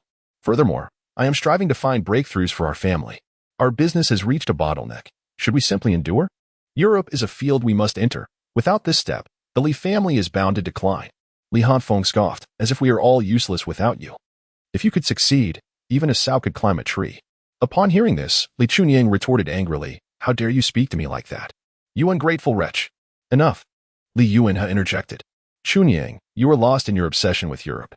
Do you truly believe that entering Europe will liberate the Li family from its current plight? Have you considered that even if we enter Europe, we might achieve nothing? How could that be possible? Father, what do you mean by that? At this moment, Song Yang spoke up, Mr. Li, I must say I agree with the old gentleman. Even if you succeed, you may indeed reap no rewards. Li Chunying replied with irritation. What does this have to do with you? I am unclear about your purpose here. I am unwilling to expose you before the old master. And you still have the audacity to show your face? Chapter 34, A Swindler of the Jianghu? Li Hafeng, upon hearing his father speak of Song Yang in such a manner, could not restrain himself and stepped forward to say, You think you're impressive? You think you're something special? You married a wretch who has deceived you time and again, nearly leading me to my demise. If it weren't for Brother Yang, I would have leapt off a building. And you still have the gall to speak ill of others? Have you considered your own actions? Unable to manage your own affairs, how dare you berate others? Li Chunying was furious, raising his hand to strike again. However, this time, his hand was firmly grasped by Li Yuanhe. Impudent! Li Yuanhe rebuked, leaving Li Chunying momentarily stunned. Father, do you not know? I have investigated this fellow. He is nothing more than a gambler and a drunkard. He currently owes over $1 million to loan sharks. He is merely playing tricks here, knowing a few whispers. Do not let him deceive you. Li Yuanhe had dismissed him with a wave of his hand, pushing Li Chunying away. Is this the extent of your abilities over the years? Learning to be brazen in front of me? Learning to strike your own son? Learning to seek out wretches outside? With your conduct, how do you expect to lead the family to prosperity? What will you rely on? That wretched woman misappropriating the family's funds? Supporting a young gigolo outside? Li Yuanhe scolded his son without mercy. Li Chunying was left speechless. Father, what do you mean by that? Li Yuanhe scoffed, casting a glance at his son. What? You commit disgraceful acts and still expect not to be criticized? Is this all you amount to? Li Chunying dared not speak. Though he held the title of chairman, the old master's influence still loomed large, and he was essentially propped up by it. Were it not for the old master, with his pitiful actions, the Li family would have long been irreparably damaged. Not to mention, the woman he married had nearly caused his own son's demise multiple times. But father, do you truly not know what this fellow does? Li Yuanhe chuckled softly. What he does has no bearing on my acquaintance with him. Song Xiaoyu lives in the present, gazing towards the future. What does the past matter? Moreover, regardless of the circumstances, he helped Ha Feng evade the traps laid by that wretch and has compensated for our losses. On that basis alone, do you even possess a semblance of the family head's demeanor in your previous statements? Faced with Li Yuanhe's inquiries, Li Chunying finally had to lower his head. To be candid, Song Yang had little desire to involve himself with Li Chunying. It was solely due to Li Hanfeng being his disciple that he felt compelled to act. Otherwise, he would have turned a blind eye to such a person. Li Chunying's fate was of no concern to him. Everyone walks their own path, the rain, no matter how abundant, cannot nourish a rootless grass. Not all souls require salvation. Even if Song Yang wished to assist, he would be powerless to do so. Therefore, were it not for Li Hanfeng's sake, he would resolutely refrain from intervening. What? How could it be? He is merely a gambler, a drunkard. How could he possibly? Before Li Chunying could finish, Li Hanfeng, with a darkened expression, interjected, "What grandfather said is correct. He is indeed a gambler and a drunkard," guiding me to capitalize on the stocks chosen by that wretch and her paramour to transfer assets. She intends to exploit the stock market, deliberately siphoning off a wave of funds to facilitate a smooth transfer before making her escape. Her strategy involved establishing a position in the stock market while laundering funds, subsequently redirecting them towards high-quality foreign stocks. Yang provided me with timely guidance, enabling a sudden intervention to intercept the transferred funds, effectively trapping her within the market's confines through a price drop. Consequently, I managed to recover all my losses and, under his direction, seized the opportunity to acquire Yuan Wei. This acquisition paved the way for a new business direction, allowing us to secure assets worth billions, thus enabling Huffing to venture into new realms of development. As for you, you remain obstinately self-righteous, convinced that your perspective is the only valid one. Li Qinyuan was left dumbfounded. If we were to say that Song Yang merely stumbled upon the truth, alerting Li Hanfeng to avoid Ling Meijian's snares, that could be dismissed as mere coincidence. However, whether it involves short-selling opportunistically or bottom-fishing Yuan Wei, such occurrences cannot merely be attributed to chance. Coincidence may be plausible once or twice, but when it happens repeatedly, it transcends mere happenstance. The question arises, how could such an incorrigible gambler possess such capabilities?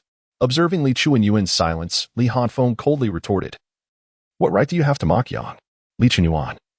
I'm unafraid to admit that the 8 billion is a testament to Yang's guidance for me to prove myself, to demonstrate that I am superior to you, capable of leading Huffing out of its stagnation and seizing new developmental opportunities. Europe, your thoughts are consumed solely by Europe. With the developments there, what remains for us to claim? Have you even contemplated this? If there were opportunities for growth, would we be waiting to discover them? If we were to venture there, we would merely be lambs for slaughter. Even if you employ various underhanded tactics to infiltrate the European financial market, what then? Do you think they would allow you to usurp their livelihoods? What are you contemplating?"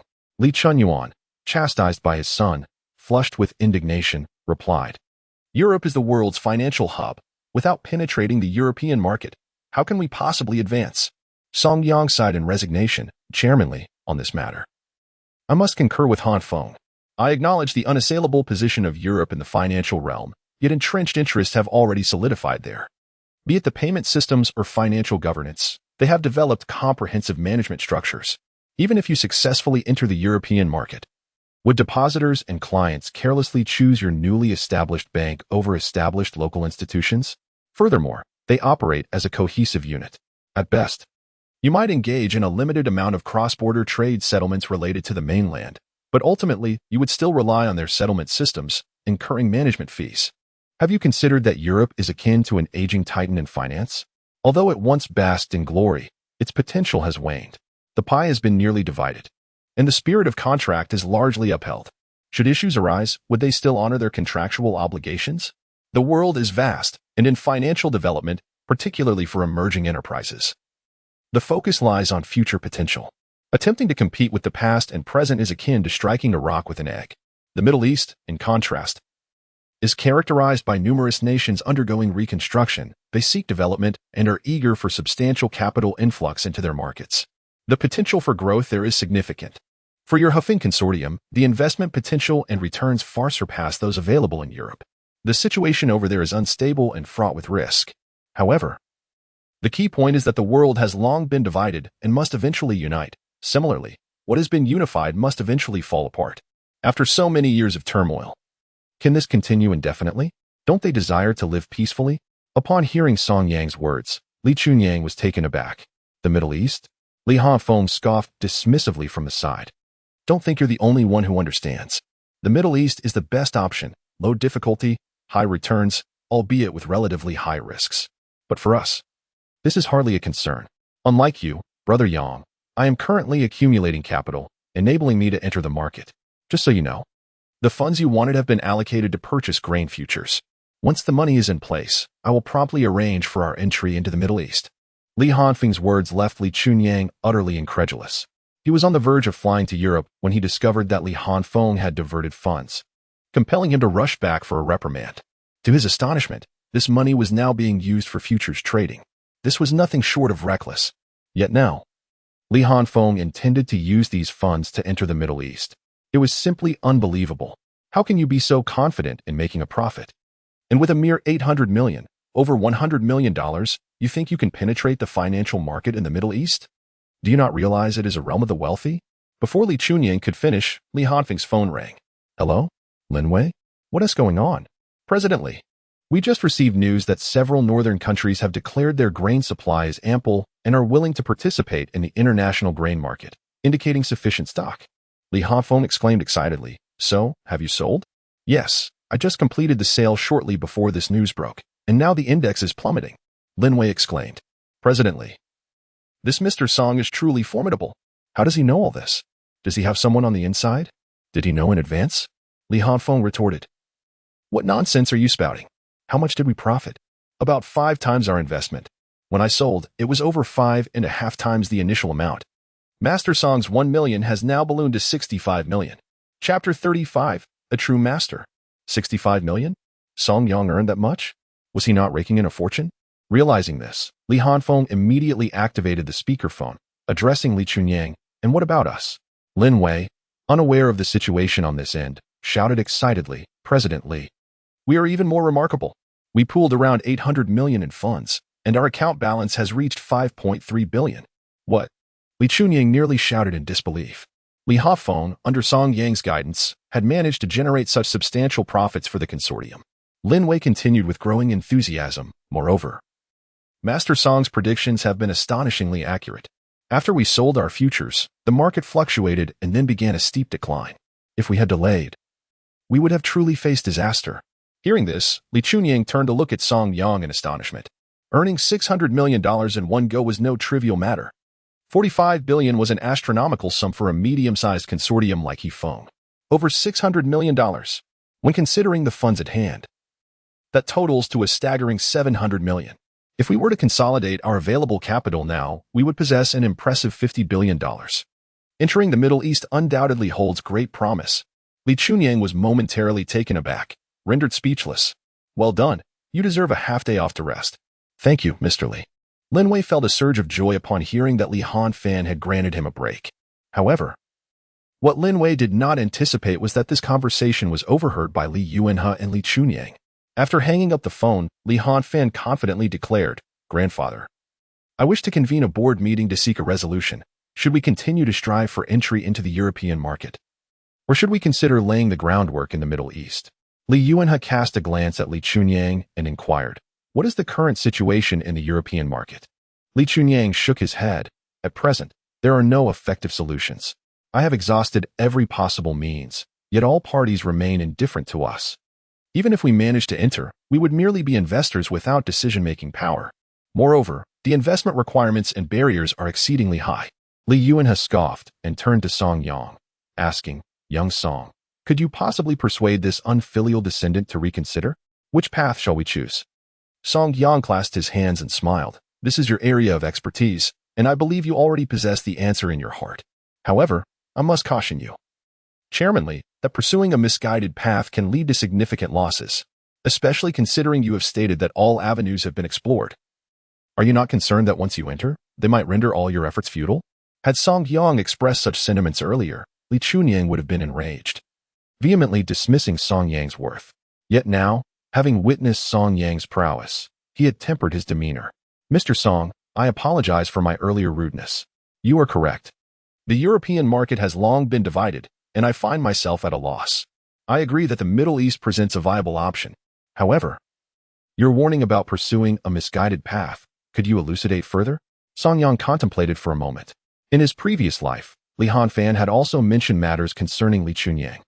Although at that time, Li Chunying had sought to vindicate Li Hanfeng, it was only after a considerable period, following a betrayal by his most trusted confidant in Europe, who had reaped the benefits while deceiving Li Chunying into entering a partnership that ultimately led to devastating losses for the phone consortium. This incident had significantly impacted Li Hanfeng's grandfather, Li Yuanhe, who, upon receiving such distressing news, succumbed to his fate in a convalescent home. After all, his grandson had just sustained severe injuries, rendering him incapacitated, and now his son had squandered generations of the Li family's efforts. Such a reality was unbearable for Li Yuanhe. Song Yang sighed inwardly, considering it merely a way to repay Li Hanfeng for the favor of the used car he had given him. Chairman Li, This is not a difficult matter to ponder. With your financial resources available for investment, why is it so arduous? Are you truly willing to forego investment?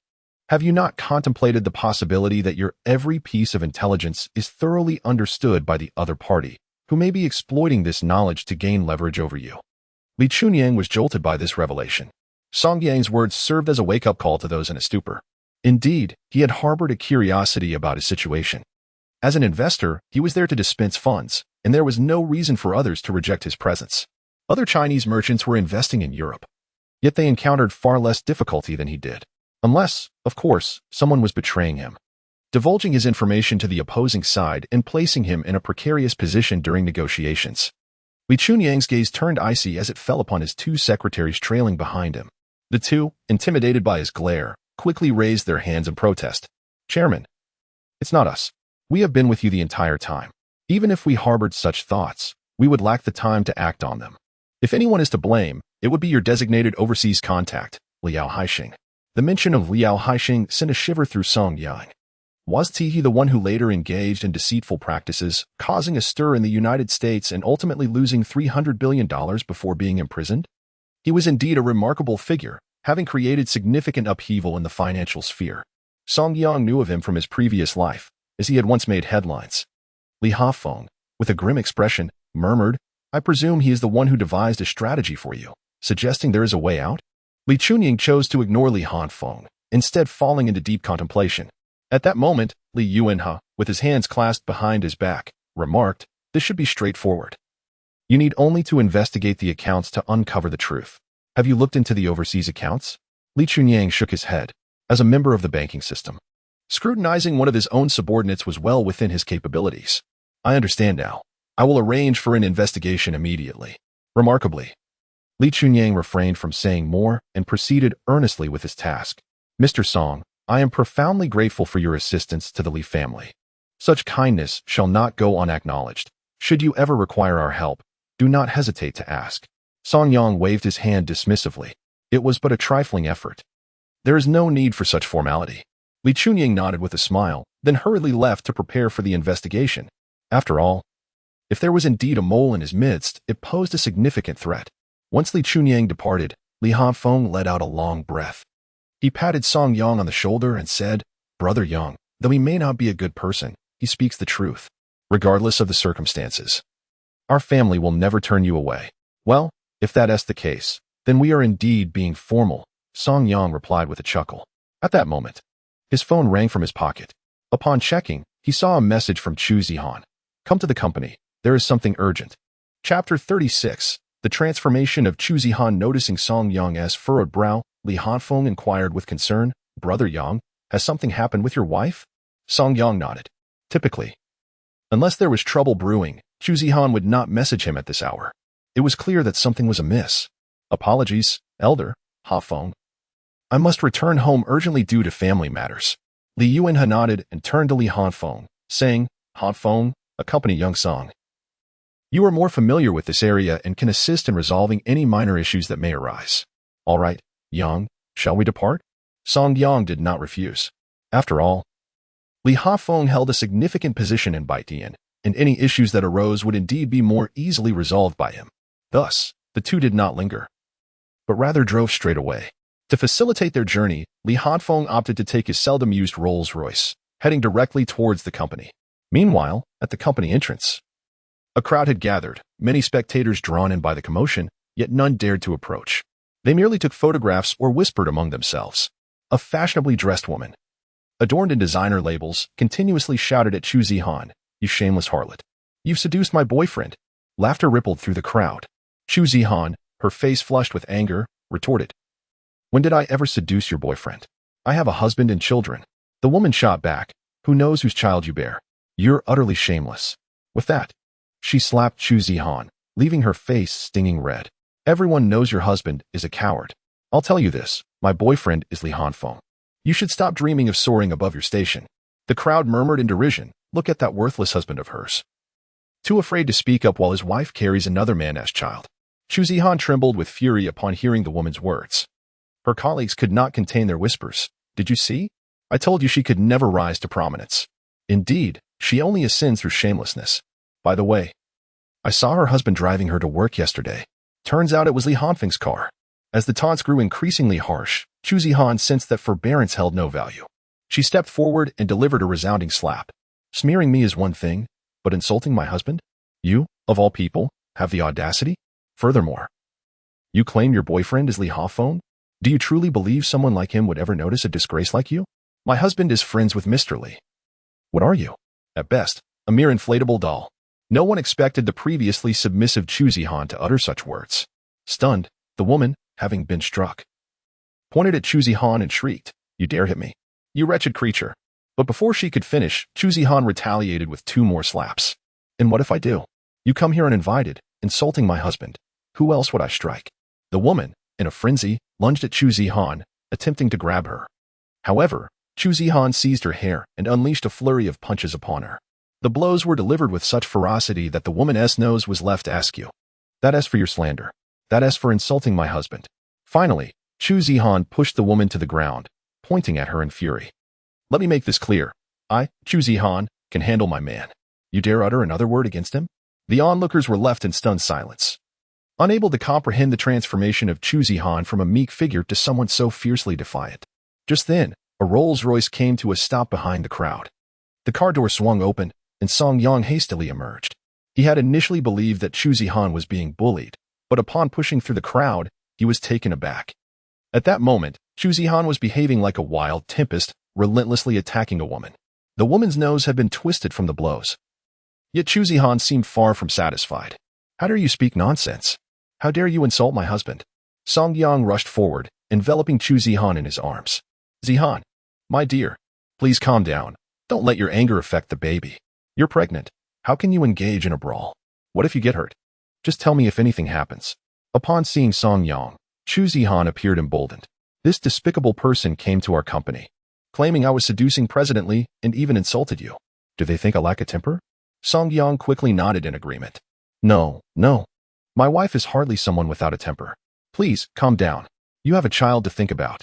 Chu Zihan pointed at the bloodied woman with fury.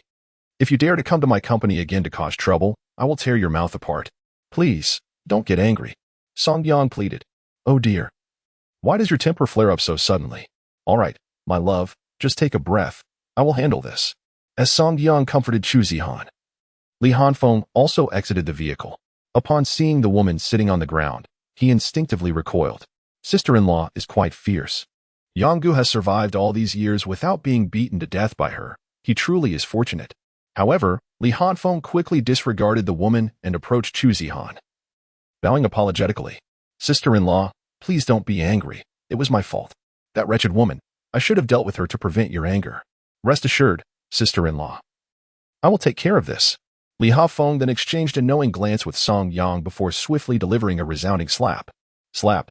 Wretched woman. Do you still have the audacity to claim I am your boyfriend? Do you think I am unaware of the shameless acts you have committed? Slap. When you and Ling Meijian were both consorting with one man, did you ever consider how disgraceful you are? Slap. And colluding with outsiders to ensnare me. While I had not sought trouble with you, yet you dared to trouble my sister-in-law. Even if Yanggu were to let you off today, I shall not. Li Hafeng continued to strike the woman, leaving the onlookers in shock. Li Hafeng actually referred to Chu Zihan as sister-in-law? What was even more astonishing was that this fashionable and beautiful woman had such a fierce side. Was she not an internet celebrity, living a glamorous life? As Li Hafeng exposed the woman's sordid deeds while striking her, the woman pleaded, Hafeng, I was wrong. I truly know my mistakes. I did all this because I love you. I cannot live without you. Love? Spare me your nonsense. Get lost. Li Hafeng, enraged, kicked her again, sending her sprawling to the ground. Song Yang observed impassively, having refrained from taking action against the woman who sought trouble with his wife. Feeling fatigued from the altercation, Li Hafeng then grasped the woman by her collar. Enough.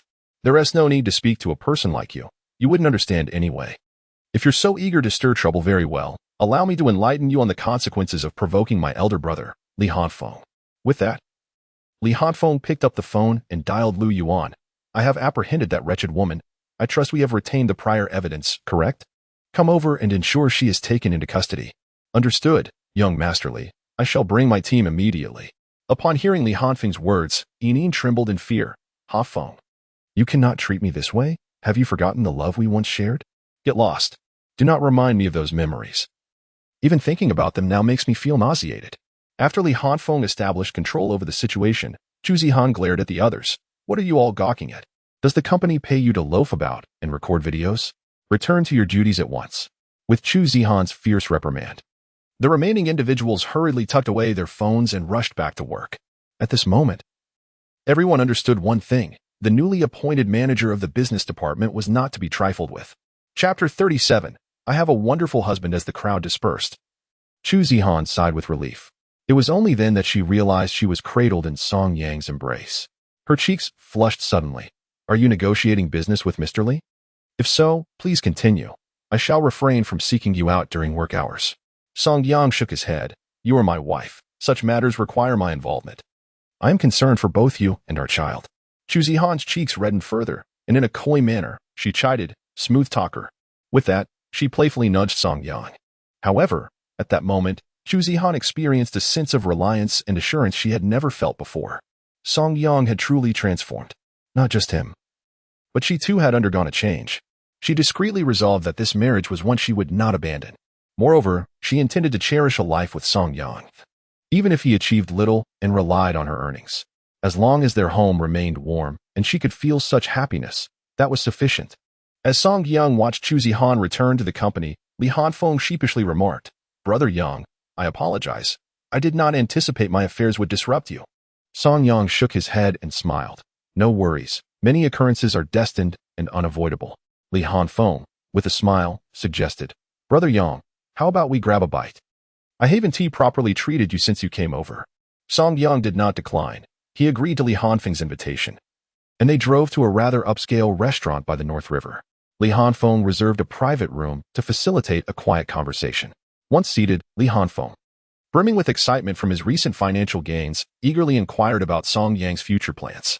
Brother Yang, what do you intend to do next? Song Yang had anticipated this question and had long since formulated his response. For now, I wish to focus on caring for my wife. As for specific undertakings, I believe in taking it one step at a time. Ensuring her stability is my priority. Short-term investments can be temporarily set aside. You must also take time to digest everything. Li Hanfeng nodded vigorously and smiled as he said, I understand now. Just as they were enjoying their meal, Li Hanfeng's phone rang unexpectedly. It seemed urgent. He placed the car keys on the table and said, Yang, leave your car at my grandfather's place for now. You can drive it. I want to be using it. When I have time, we'll switch back. Without waiting for Song Yang to refuse, Li Hanfeng hurriedly left to settle the bill. Song Yang looked at the keys on the table, contemplating the situation. Driving a Rolls-Royce to pick up his wife? He realized that Li Hanfeng intended for him to use the luxury vehicle for that purpose, as it would be far more comfortable than his modest 86. However, the car itself was rather conspicuous. Yet, with no alternatives available, he decided to drive it for the time being. Upon exiting the hotel, Song Yang glanced at the time and thought it might be a good opportunity to stroll around and check out the traditional Chinese medicine clinic. Perhaps he could find a suitable practitioner. Thus, he took the Rolls-Royce for a spin. After cruising for a while, he discovered that such clinics were scarce and finding one would require some effort. He wasn't particularly pressed to locate one today. It was a search that required patience. After all, he had sufficient funds for now, and he could continue driving the car until he had the chance to return it to Li Hanfeng. With this in mind, Song Yang drove the Rolls-Royce directly to Chu Zihan's company. Since the events of noon, the employees had become considerably more subdued. Furthermore, Chu Zihan had become decidedly more assertive, shedding her previous cautious demeanor. Many previously bottlenecked business orders had been promptly organized. As she prepared for a break, a senior colleague who had a good rapport with Chu Zihan approached her with a cup of hot water and remarked, Manager Chu, you look dashing today. By the way, what does your husband do? He must be quite impressive if Li Hanfeng refers to you as sister-in-law. That's remarkable. Chu Zihan smiled slightly and replied, They merely know each other. Mr. Li was likely just being courteous. Is that so? That relationship must be rather special. Just as they were conversing, the door swung open. Old Wei, I found a fantastic place today. The girl is exceptionally beautiful. A man entered with a playful demeanor. Upon realizing that the person in the office was not Wei Feng, he scrutinized Chu Zihan with surprise. Oh, a beauty? Where's Wei Feng? Are you his secretary? Why didn't this guy mention such a stunning girl? Chu Zihan frowned. This man frequently sought out Wei Feng, and given her desk was tucked away in a corner. He rarely noticed her. Yet, she often observed him entering and exiting Wei Feng's office. This individual was Wang Lai, the chairman's nephew, known for his arrogant behavior and tendency to harass female employees, causing everyone to avoid him. Chu Zihan's expression tightened. Wei Feng has been dismissed. If you have no business here, please leave. Oh, a little firecracker, are we? Wang Lai smirked, his eyes glinting with a lewd light as he continued to appraise Chu Zihan. New here? Are you free tonight? Let us grab dinner. With a stern face, Chu Zihan replied, no, if there is nothing else, please exit immediately. With a cold laugh, Wang Lai suddenly splashed the hot water from the table directly onto Chu Zihan. Although she did not scream, the older sister beside her gasped in shock. Chu Zihan glanced at the water soaking her, while Wang Lai mockingly taunted. So you think you can be disrespectful? Don't you dare ask who I am? This company belongs to my uncle. If you want to work here, then work. Otherwise, I'll make sure you leave today. Glaring, Chu Zihan had long wished to quit. Yesterday, she had been whispered about behind her back, and today, she encountered this insufferable man. Did her face convey that she was easy to bully? Very well, then, she would inform your uncle that I'm resigning. With that, she defiantly pointed to the door, saying, let us go right now. I'm waiting. Wang Lai sneered coldly and retorted, so you're asking for trouble, are you? Just wait. After sitting down, Sister Jia advised, Zihan, why provoke him? Just decline politely. You know how arrogant Wang Lai is in the company. In a low voice, Chu Zihan replied, I don't want to either. You saw it. When my husband arrives, how will I explain this? Rather than distressing my husband, I'd rather quit. I can find another job. It's better than losing my family. Sister Jia, hearing Chu Zihan's words, ceased her persuasion. She merely sighed mournfully. If only my husband had half the virtue of yours, I wouldn't have to endure this nonsense. About 20 minutes passed. Chu Zihan was still waiting for Wang Qinxin to call when her phone rang. Zihan, I'm here now. I parked the car at Li Hanfeng's place. When you get out, the black sedan is mine. You took President Li's car out? Song Yang chuckled helplessly. He was in a hurry, so he left it with me. I'm in a bit of a bind. All right, wait a moment. I have some matters to attend to. I plan to resign tomorrow. Chu Zihan's declaration startled Song Yang. Resign? What happened? It's nothing. Just wait for me. Song Yang quickly replied, if you're resigning, then don't worry about it. I'll support you. We have enough money at home. Just come down. I can get a shop in a few days. And you can be the boss. We won't be mistreated. A warmth surged in Chu Zihan's heart, and she asked, have you made money? Song Yang grinned, yes. I've made a bit. Once we settle our debts, we can live comfortably. Come down. Don't waste your breath on them. Joy filled Chu Zihan as she grabbed her backpack and told Sister Jia, inform Wang that I'm done serving. With that, she happily clicked her heels and hurried downstairs. Just as she stepped out, Wang Lai chased after her, yelling, who said you could leave? Aren't you so tough? Uncle, this wretched girl, ungrateful and audacious, dares to confront me. Wang Lai pointed at Chu Zihan, and upon seeing her, Wang Qinxin's expression changed dramatically. What the hell? Are you trying to court death? Chapter 38. A justified beating. Wang Qinxin never anticipated that his nephew would provoke this formidable lady. Was he deliberately inviting trouble? To his astonishment, Chu Zihan strode confidently towards a black and silver Rolls-Royce. Was he that Li Hanfeng's car? The driver was none other than Song Yang, the man whom Li Hanfeng had referred to as brother that day. Cold sweat instantly trickled down Wang Qinxin's back. Unbeknownst to Wang Lai, who was oblivious to his uncle's pallor, he brazenly declared, I have taken a liking to you, and that is your fortune. Today, I shall see who dares to support you. Song Yang's brow furrowed as he quickly approached, but Chu Zihan promptly grasped his arm. Let us not stoop to his level. Let us go home. Song Yang glanced at Wang Lai, his gaze radiating an icy demeanor. Yet Wang Lai arrogantly continued.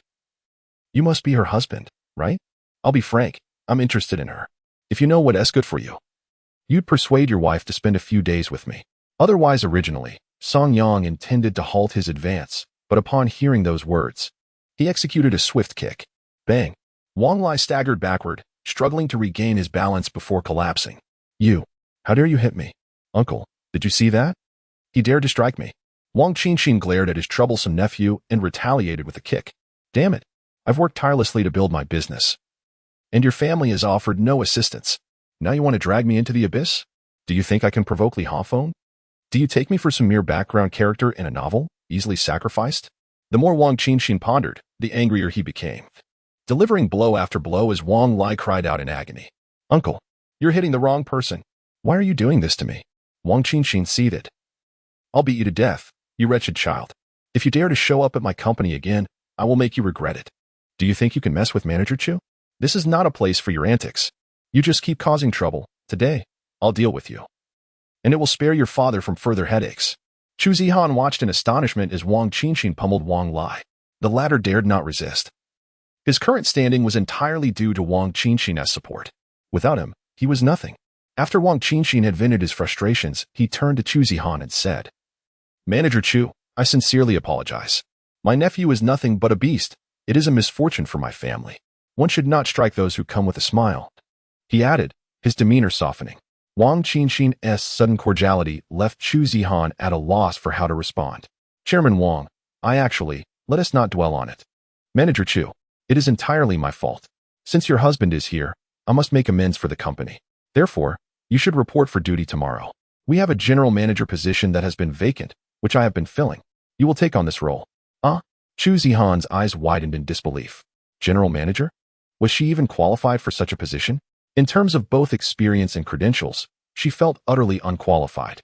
But chairman, I lack the qualifications and experience. Experience? What more do you need? Manager Chu, please do not be so modest.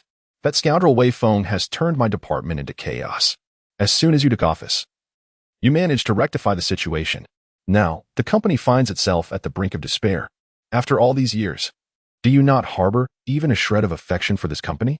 This statement felt like a form of emotional coercion directed at Chu Zihan. Indeed, during her most challenging times, she relied solely on the salary from the company. Had it not been for her employment here, she would have struggled to persevere until now. With this thought in mind, Chu Zihan sighed. All right, I shall give it a try. Wang Qinxin has also recognized that Chu Zihan is truly a remarkable talent. His interest in her is not merely to curry favor with Li Hanfeng. After all, in these past few days, Chu Zihan has addressed the issues that plagued the company since her ascension. Such talent is not something he can afford to overlook. Moreover, he speaks the truth.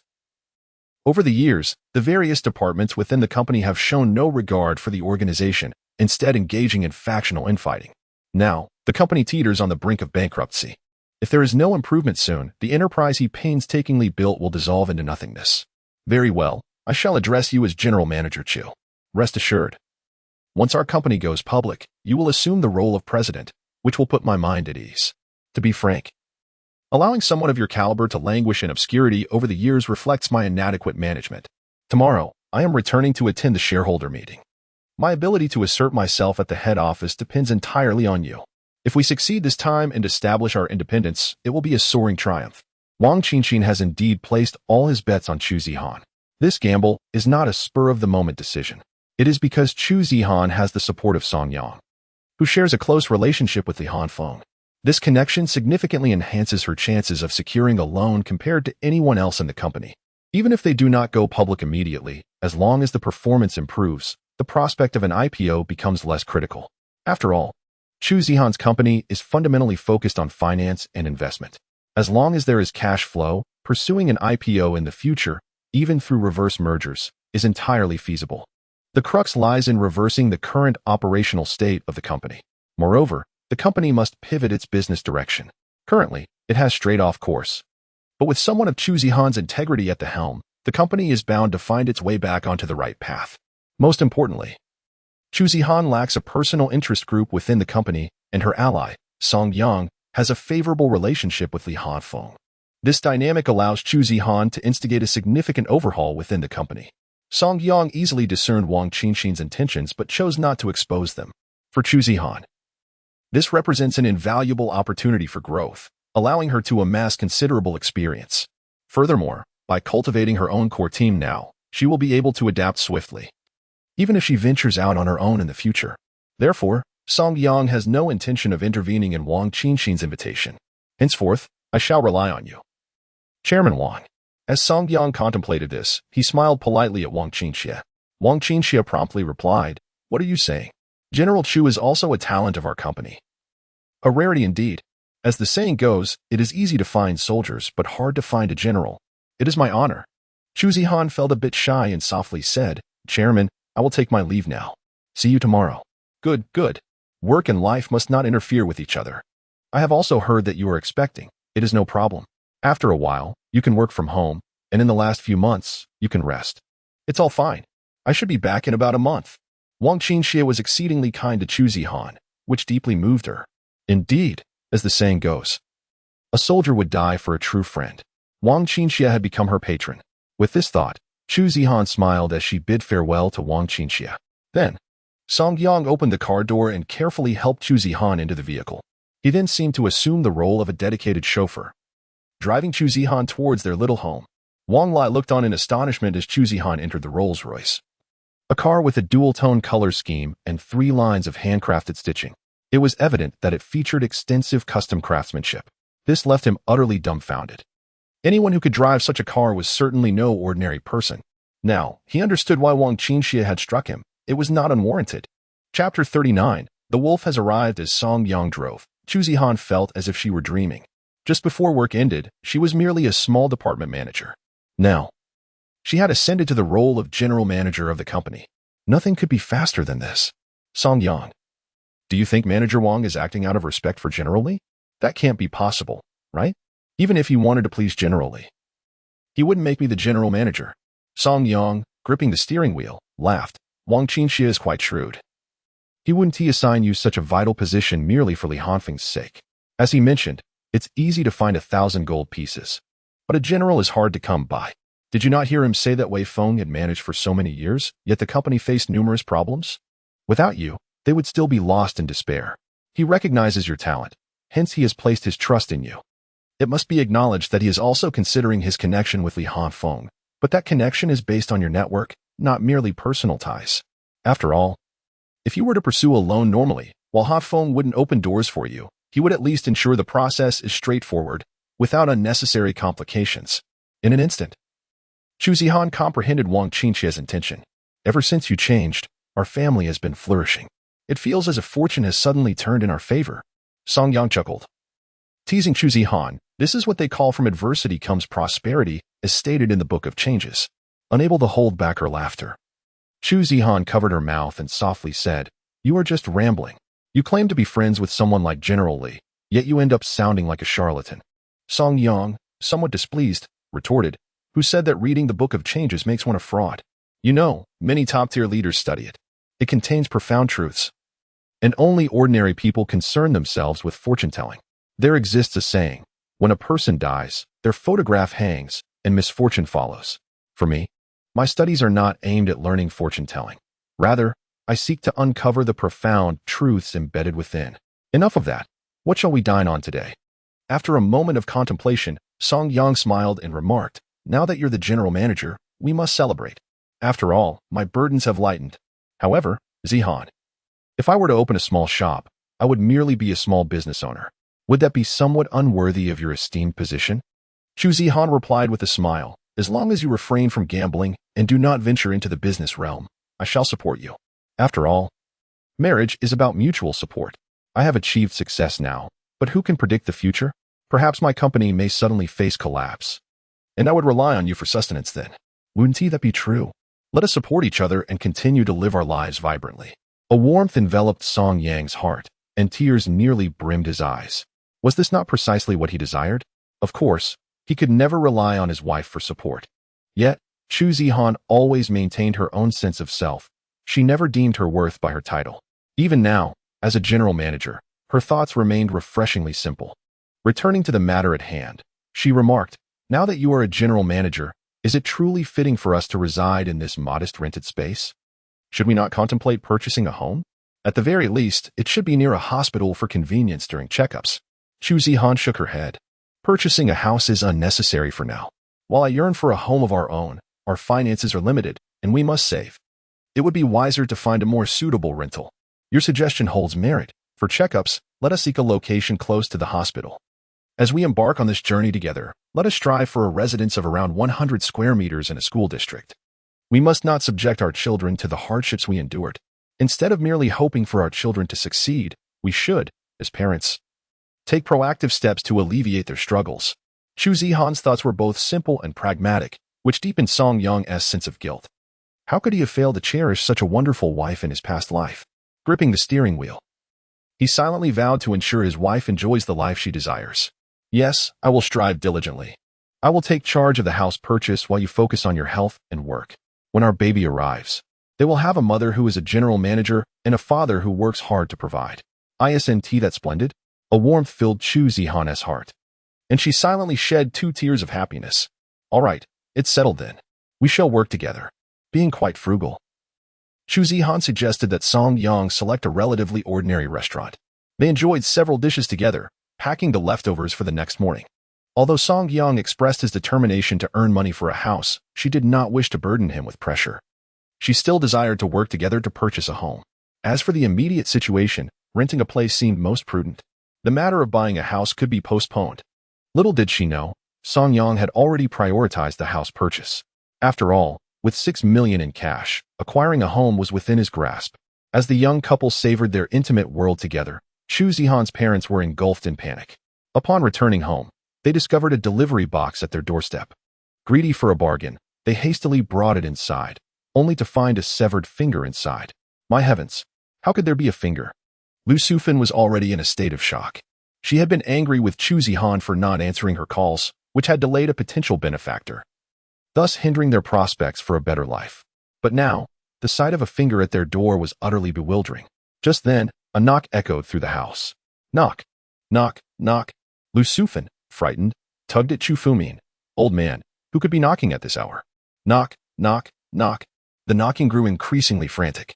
With nerves on edge, Chu Fumin approached the door and asked timidly, "Who is it?" Silence followed. Peering through the peephole, he saw no one. Upon opening the door, the corridor was eerily vacant. Soon, another box appeared on the floor. Trembling, Chu Fumin brought the box inside. Lu Sufan, startled, retreated to the side. "What are you bringing that back for?" Chu Fumin whispered, "Do you think this finger could belong to our Zihan?" "What?" Lu Sufan felt her vision darken as she nearly fainted. Chu Fumin frantically patted her back and pinched her to rouse her. Once Lu Sufan regained her composure, she burst into tears. "Fumin, what are we going to do? Our Zihan will become a cripple. We must think of a way." Chu Fumin glanced at the box, which bore a telephone number. Was Zihan truly in debt from gambling and had been kidnapped? Call. Quickly. Rescue him. Chapter 40. Finally, time for bed. Unbeknownst to Chu Zihan, her parents were in turmoil over their predicament. Having blocked their calls, she remained oblivious to the family's troubles. After Song Yang brought her home, he prepared foot baths for her and tidied the room. Once everything was in order, he stood by the bed. Chu Zihan was well aware of his intentions. No longer a naive maiden, she was quite familiar with such matters. However, she recalled her pregnancy and the doctor's advice against intimacy in the early stages. Song Yang paused, then smiled broadly. No, I promise to behave. Should I sleep on the floor instead? Observing his demeanor, Chu Zihan felt a twinge of guilt. Yet, she couldn't suppress a laugh. Just get in bed. All right. Song Yang felt as if he were dreaming, finally able to share the bed with Chu Zihan again. He grinned like a child, curling up beside her with the blanket.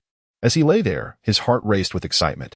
Although he was no longer a virgin, he had spent decades avoiding romantic entanglements before his rebirth. Now, to claim he was uninterested would be a falsehood. Nevertheless, he understood that the health of the child was paramount. Thus, Song Yang dutifully lay beside Chu Zihan, respecting her condition. Although Chu Zihan found Song Yang sleeping beside her, she felt no embarrassment whatsoever. After all, he was her husband. Joyfully, she nestled her head against him, finally able to enjoy a peaceful slumber. Since Song Yang's transformation, she had increasingly noticed the significant changes in him, so much so that at times she barely recognized him. Yet, rather than simply calling it a change, it was more accurate to say he had returned to the caring, protective boy he once was. Embracing his beloved wife, Song Yang felt that his life was truly worthwhile. Listening to the steady rhythm of Chu Zihan's breathing, his mind was filled not only with happiness, but also with thoughts of the following day. He resolved to find a shop, ensuring that Chu Zihan felt secure and at ease. The task of earning an income could be approached gradually. The next morning, Song Yang awoke to find that Chu Zihan had already risen, leaving the space beside him empty. He hurriedly got up, discovering her lovely figure in the kitchen, reheating the leftovers from the previous day. When she saw him, Chu Zihan smiled and said, "Awake? Wash your face and brush your teeth. Breakfast is ready." Song Yang approached the kitchen and remarked, "Let me handle these little tasks. You're pregnant. How can I allow you to do this?" Chu Zihan smiled. "What is the big deal? Don't worry. I'm pregnant, not incapacitated. With a grin, Song Yang wrapped his arms around her slender waist and held her close, saying, I just want you to have a good life. Chu Zihan smiled softly, replying, All right, I understand. Go wash your face. You'll take me to work soon, right? We can't have a Rolls-Royce parked downstairs. It feels so out of place. Song Yang nodded and chuckled. Yes, after I drop you off. I'll go find Li Hanfeng. Chu Zihan softly acknowledged him and then pecked him on the cheek, leaving Song Yang momentarily stunned. She playfully nudged him. Hurry up. Why are you just standing there? With a silly grin, Song Yang rushed to the bathroom to wash up, and not long after, Chu Zihan brought out their breakfast. After they finished, he drove her to the office. Once he had dropped her off, he picked up the phone. Hanfeng, I'm returning the car today. Can you bring mine back? Li Hanfeng chuckled. Well, a relative of mine took your car. How about this, Younggo? Just keep driving it for now. I don't need the rolls. It's spacious for your wife, especially since she is pregnant. It's just that it consumes a lot of fuel. Song Yang felt a pang of annoyance. His car had been taken? This guy was becoming increasingly careless. However, considering Li Hanfeng's reasoning, he chose not to argue. After all, riding in a Rolls-Royce Phantom was indeed much more comfortable than in his smaller vehicle. As for fuel expenses, did he truly care? As long as Chu Zihan was comfortable, anything was acceptable. Yet, his wife was concerned about potential damages to the car. Come on, Younggo, with your financial situation. Are you really worried about that? Don't worry. If it gets scratched, I'll handle it. Just drive it around. I really don't like the rolls. It's just collecting dust. I've got other matters to attend to. I need to arrange things with Yuan Wei later. Setting aside any further discussion, Yang, you may proceed. There is no concern in providing you with the vehicle. After hanging up the phone, Song Yang could not help but smile wryly at the situation. This lad truly goes to great lengths to secure the car for himself, reminiscent of his past life's character. Once Li Hanfeng sets his mind on someone, he will exhaust every means to assist them. In the future, as his wife's belly expands, driving a Rolls-Royce may seem ostentatious, yet it indeed offers comfort. Song Yang could only accept Li Hanfeng's goodwill. Driving Li Hanfeng's Rolls, his thoughts turned to acquiring a shop. Upon entering the vehicle, Song Yang deftly maneuvered the steering wheel, heading northward to explore for a suitable traditional Chinese medicine clinic.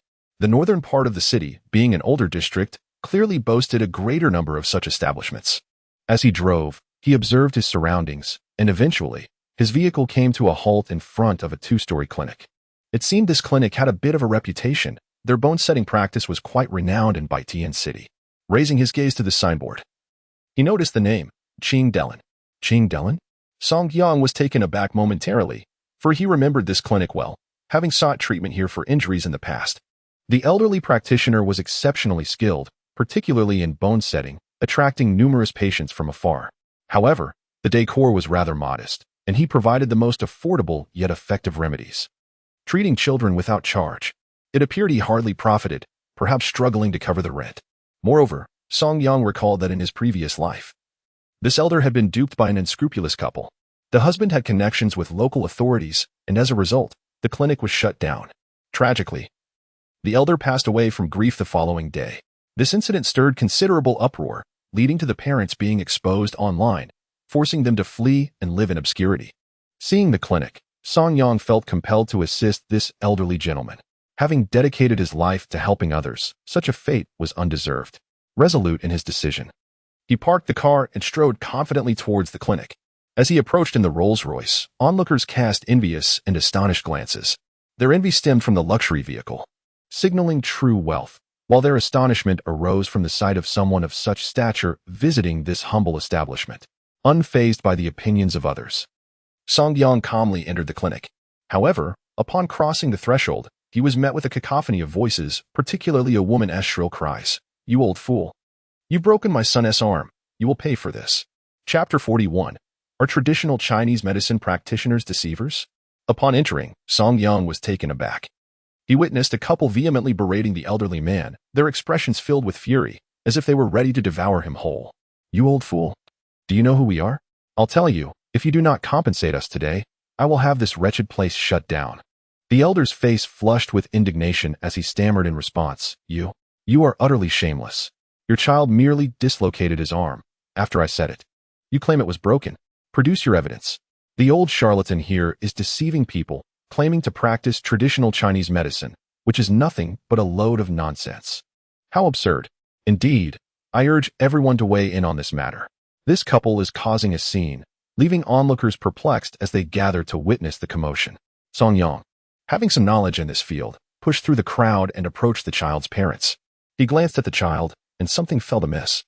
The child clearly had not suffered any broken bones and was happily enjoying a lollipop. Song Yang pondered silently. Judging by reports from his previous life, this unscrupulous couple intended to swindle the elderly man. Furthermore, they had previously made a living by disparaging traditional Chinese medicine, profiting from such deceit. Thus, they devised this nefarious scheme to boost their visibility, aiming to portray themselves as champions of truth while riding the wave of public sentiment. They were merely puppets in the service of pharmaceutical companies. With this realization, Song Yang decided against merely spectating. He pushed through the crowd, approached the child, and with a stern expression remarked, "Isn't your child perfectly fine? How can a broken bone allow one to sit here nonchalantly enjoying a lollipop?" The couple, upon hearing Song Yang speak, immediately erupted like rabid dogs, pointing at him and shouting, "Who do you think you are? Why should our affairs concern you? Are you just a pawn sent by that old swindler?" Song Yang smiled faintly and calmly replied, "Whether I am a pawn or not is of no concern to you. But the facts are evident. This child is unharmed. Shall we go to the hospital for a checkup? If anything is wrong, I will compensate the elderly man.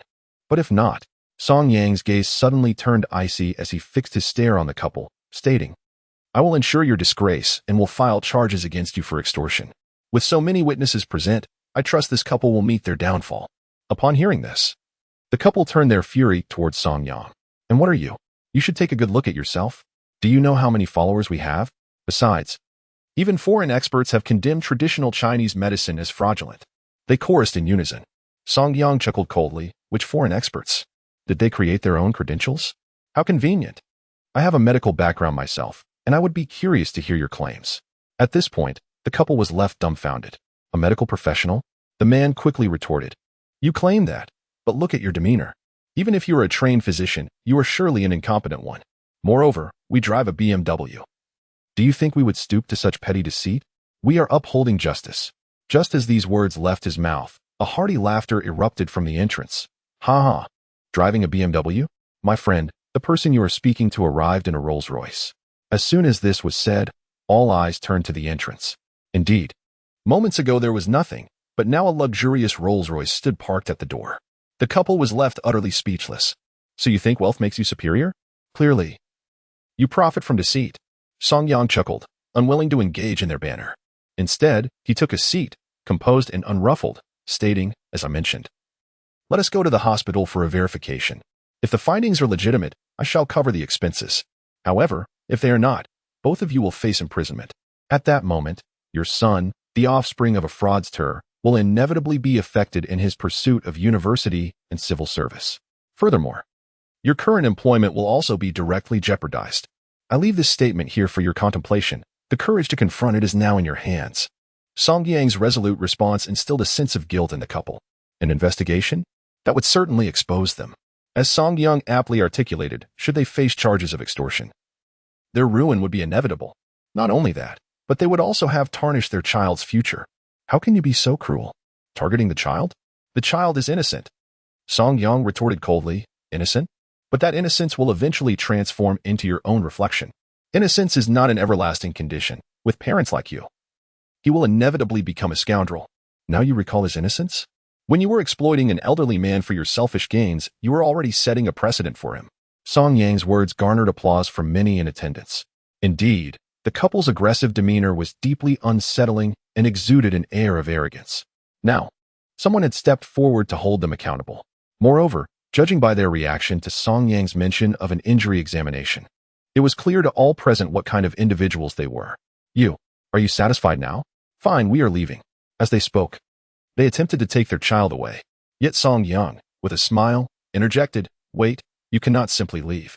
Didn't your parents teach you to apologize when you err? What do you mean? You want me to apologize to this old fraud? Absolutely not." With a cold snort, Song Yang continued, "Elder, I genuinely wish to invest in your medical practice. If you agree, you can continue to run it normally, while I provide funds for renovations. In the future, we shall share the profits." The elderly man was taken aback. "Young man, there is no need to act out of spite." Waving his hand dismissively, Song Yang earnestly replied, I have been studying this matter for several days. I have heard about your situation, and I am drawn to your character. Collaboration fundamentally hinges upon integrity. The elderly man gazed at Song Yang in astonishment. He had not anticipated that this young man was serious about investing in his practice. To be honest, maintaining operations was already quite challenging for him. His family had long advised him to close the shop and retire. Who would have thought that today someone would be interested in investing? Did this mean the practice could continue operating? Are you not jesting? Song Yang chuckled and nodded. No, I'm not joking. Qingda Clinic can continue its operations. Name your price. I am merely investing, not acquiring. You will manage it alongside me. The elderly man waved his hand with a smile. No need. As long as I can treat patients here, a monthly stipend is sufficient for my living. I seek nothing more. Just buy the shop and do not disdain my presence. Song Yang pondered for a moment, but did not refuse the elderly man. Indeed, at his age, even if he had the will to manage, he lacked the strength. All right, you may continue your practice here, overseeing the patients. I shall impose no limitations upon you. The improvement of the shop shall be entrusted to me. How much do you intend to invest in this establishment? The elderly man pondered for a moment, then raised 2 fingers and declared, 300,000 will suffice. After all, for such a substantial establishment, 300,000 is indeed a modest sum. Song Yang nodded without hesitation and promptly transferred 30,000 to the elderly gentleman. As for the remaining funds, I shall take responsibility for that. Elder, I will guide Song Yang. We shall deliberate together henceforth. Should anyone dare to cause trouble here, you may call upon me. The elderly man smiled and nodded, softly introducing himself. I am Kong Dutsai, recently retired from the traditional Chinese medicine hospital. Mr. Kong, let us proceed with signing the contract, and we shall handle the formalities at a leisurely pace. There is no rush. You may continue your normal duties. Without hesitation, Kong Dutsai signed the transfer agreement with Song Yang, who then attended to the necessary paperwork and registered a new account under the shop's name for public use. Song Yang deposited a total of 1 million into this account, earmarked specifically for the shop's upgrades and daily operations. Additionally, the shop would require some staff, including assistants, waiters, and nurses. Once everything was in order, Song Yang was just about to return home to buy something nice for Chu Zihan when his phone rang. University student. It's almost time. Are you ready to repay your debts? Otherwise, we might pay a visit to your home tonight. Chapter 42. Trying to swindle my money? You'd best have a life to spend it. Song Yang was momentarily taken aback. It was Lao Dao. He replied coldly, rest assured. When I say I will repay my debts, I will certainly do so. I am on my way to withdraw the cash. Please wait a moment. All right. I shall await you at the office. However, allow me to remind you that as of now, you owe us over 150,000. Do not worry. I am reasonable. I shall waive the small change, and we shall settle at 150,000. Usury. The speed at which this debt snowballed was indeed ruthless. Song Yang replied calmly, understood. Please prepare the IOU, and we will settle the matter then. Very well, I shall await your esteemed presence. Lao Dao replied with a slight smile before ending the call and waiting for Song Yang. Driving his car, Song Yang prepared to withdraw cash. He greeted Li Hafeng and proceeded to request 150,000 in cash from Feng. Li Hafeng, without a moment's hesitation, allowed Song Yang to collect the funds. Upon arriving at the bank, Lin Wei was already waiting at the entrance. Mr. Song, President Li asked me to wait for you. Let us head inside. Lin Wei now regarded Song Yang with the utmost reverence. In his eyes, aside from deities, no one could possibly predict the future trends of the economy. At the counter, Lin Wei made a brief introduction, and the teller promptly produced a black bag. Song Yang handed the card to the teller, who completed the transaction with remarkable efficiency. Song Yang did not even take the time to count the money, as it was all neatly packaged and labeled. After bidding farewell to Lin Wei, he directly proceeded towards Lao Dao's location. As he approached the vicinity of the high-interest loan company, Song Yang stopped his car and glanced outside. Hutong Financial, a company notorious in the north as a den of iniquity. How many families have been utterly devastated by this company? They engage in usury, requiring no collateral. As long as you reside in Baitian City and have family, they will lend you money. However, once you acquire the loan, it is akin to falling into an abyss. How much did Song Yang borrow? Nearly a few 100,000. Yet now, he owes 1,500,000. The extent of their malevolence is evident. Repaying? Even if he were to repay, a life of ease would remain elusive, as these individuals siphon the very marrow from his bones, vowing not to relent until they have drained him completely. Thus, Song Yang's visit is not merely to repay a debt. Rather, His intention is to reclaim the promissory note and send these scoundrels to their rightful end, to eradicate future troubles once and for all. Song Yang is imbued with confidence, for he knows the inevitable retribution awaiting these men. In a past life, Lao Dao and his associates wreaked havoc in this region for an extended period. 3 years later, they were ultimately undone by their own brethren. Back then, Song Yang sought only vengeance, with his elder brother procuring a lawyer and his comrades rallying to assist him. In a single night, they orchestrated the downfall of Hua Dong and the mastermind behind them, employing dubious methods. Song Yang directly abducted the boss's wife and child, compelling the latter to confess everything to safeguard their loved ones. Ultimately, Song Yang coerced him into surrendering, unveiling the truth to the world. Hence, he is intimately familiar with these men. Not a single one will be forgotten. While pondering how to deal with them, he contemplated divination. After all, no one knew he was in the car. He merely needed to repay the money today. With this thought, Song Yang began to divine in the vehicle. The result of the divination revealed: Qian above, Dy below, the heavens, and the marsh tread. Treading on the tail of the tiger, without human intervention, success is assured. In seeking victory amidst peril, the primary hexagram rests on the fourth line. Treading on the tail of the tiger ultimately leads to auspicious outcomes. This hexagram suggests that today he will seize the tail of his adversary, with the situation carrying only minor risks. Instinctively, Song Yang raised his head to discover a man in sunglasses at the doorway. Upon seeing this man, a surge of murderous intent coursed through Song Yang. This was the true culprit responsible for his shattered family, Du Pingcheng. Locating the scoundrel had required considerable effort on Song Yang's part in the past. This individual is a prominent figure in Baitian and is, of course, a subordinate of a man known as 5Yi. However, 5Yi was subsequently dealt with by Song Yang himself. What more could be said? Song Yang was aware that this rogue operated a large casino in the basement of the Engxi Lisha Hotel in Baitian, one of his most lucrative enterprises. It was Du Pingcheng who had orchestrated Song Yang's downfall. Upon seeing him, accompanied by a bespectacled man, Du Pingcheng's accountant and confidant, known among their own as Glasses, Song Yang felt a renewed determination. Yet, this man is ruthless and has his eyes set on Chu Zihan, manipulating events from the shadows. Neither of these scoundrels will escape his wrath.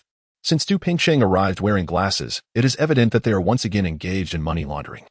Huadong Finance ostensibly operates as a high-interest loan provider, yet in reality, these loans are merely a facade for illicit funds. The profits derived from gambling are subsequently laundered by this company. Has yet another batch of dirty money surfaced? A thought stirred within Song Yang. Could this not be the tail of their proverbial tiger? However, how should he address this situation? As he pondered, a particular individual came to mind: Yin Chong, the very person who had incarcerated him in his past life. Yin Chong is known for his obstinate nature and has certainly made a number of enemies within the police force. Yet, he is unwavering in his principles, harboring a deep-seated disdain for evil. Song Yang had fallen into his clutches due to Yan's multitude of tactics, and the man's extensive connections and numerous informants rendered him a figure of fear among the criminal underworld. During that time, it was said that no one dared to confront him, earning him the moniker King Yan. Though they began as adversaries, Song Yang came to appreciate their shared understanding.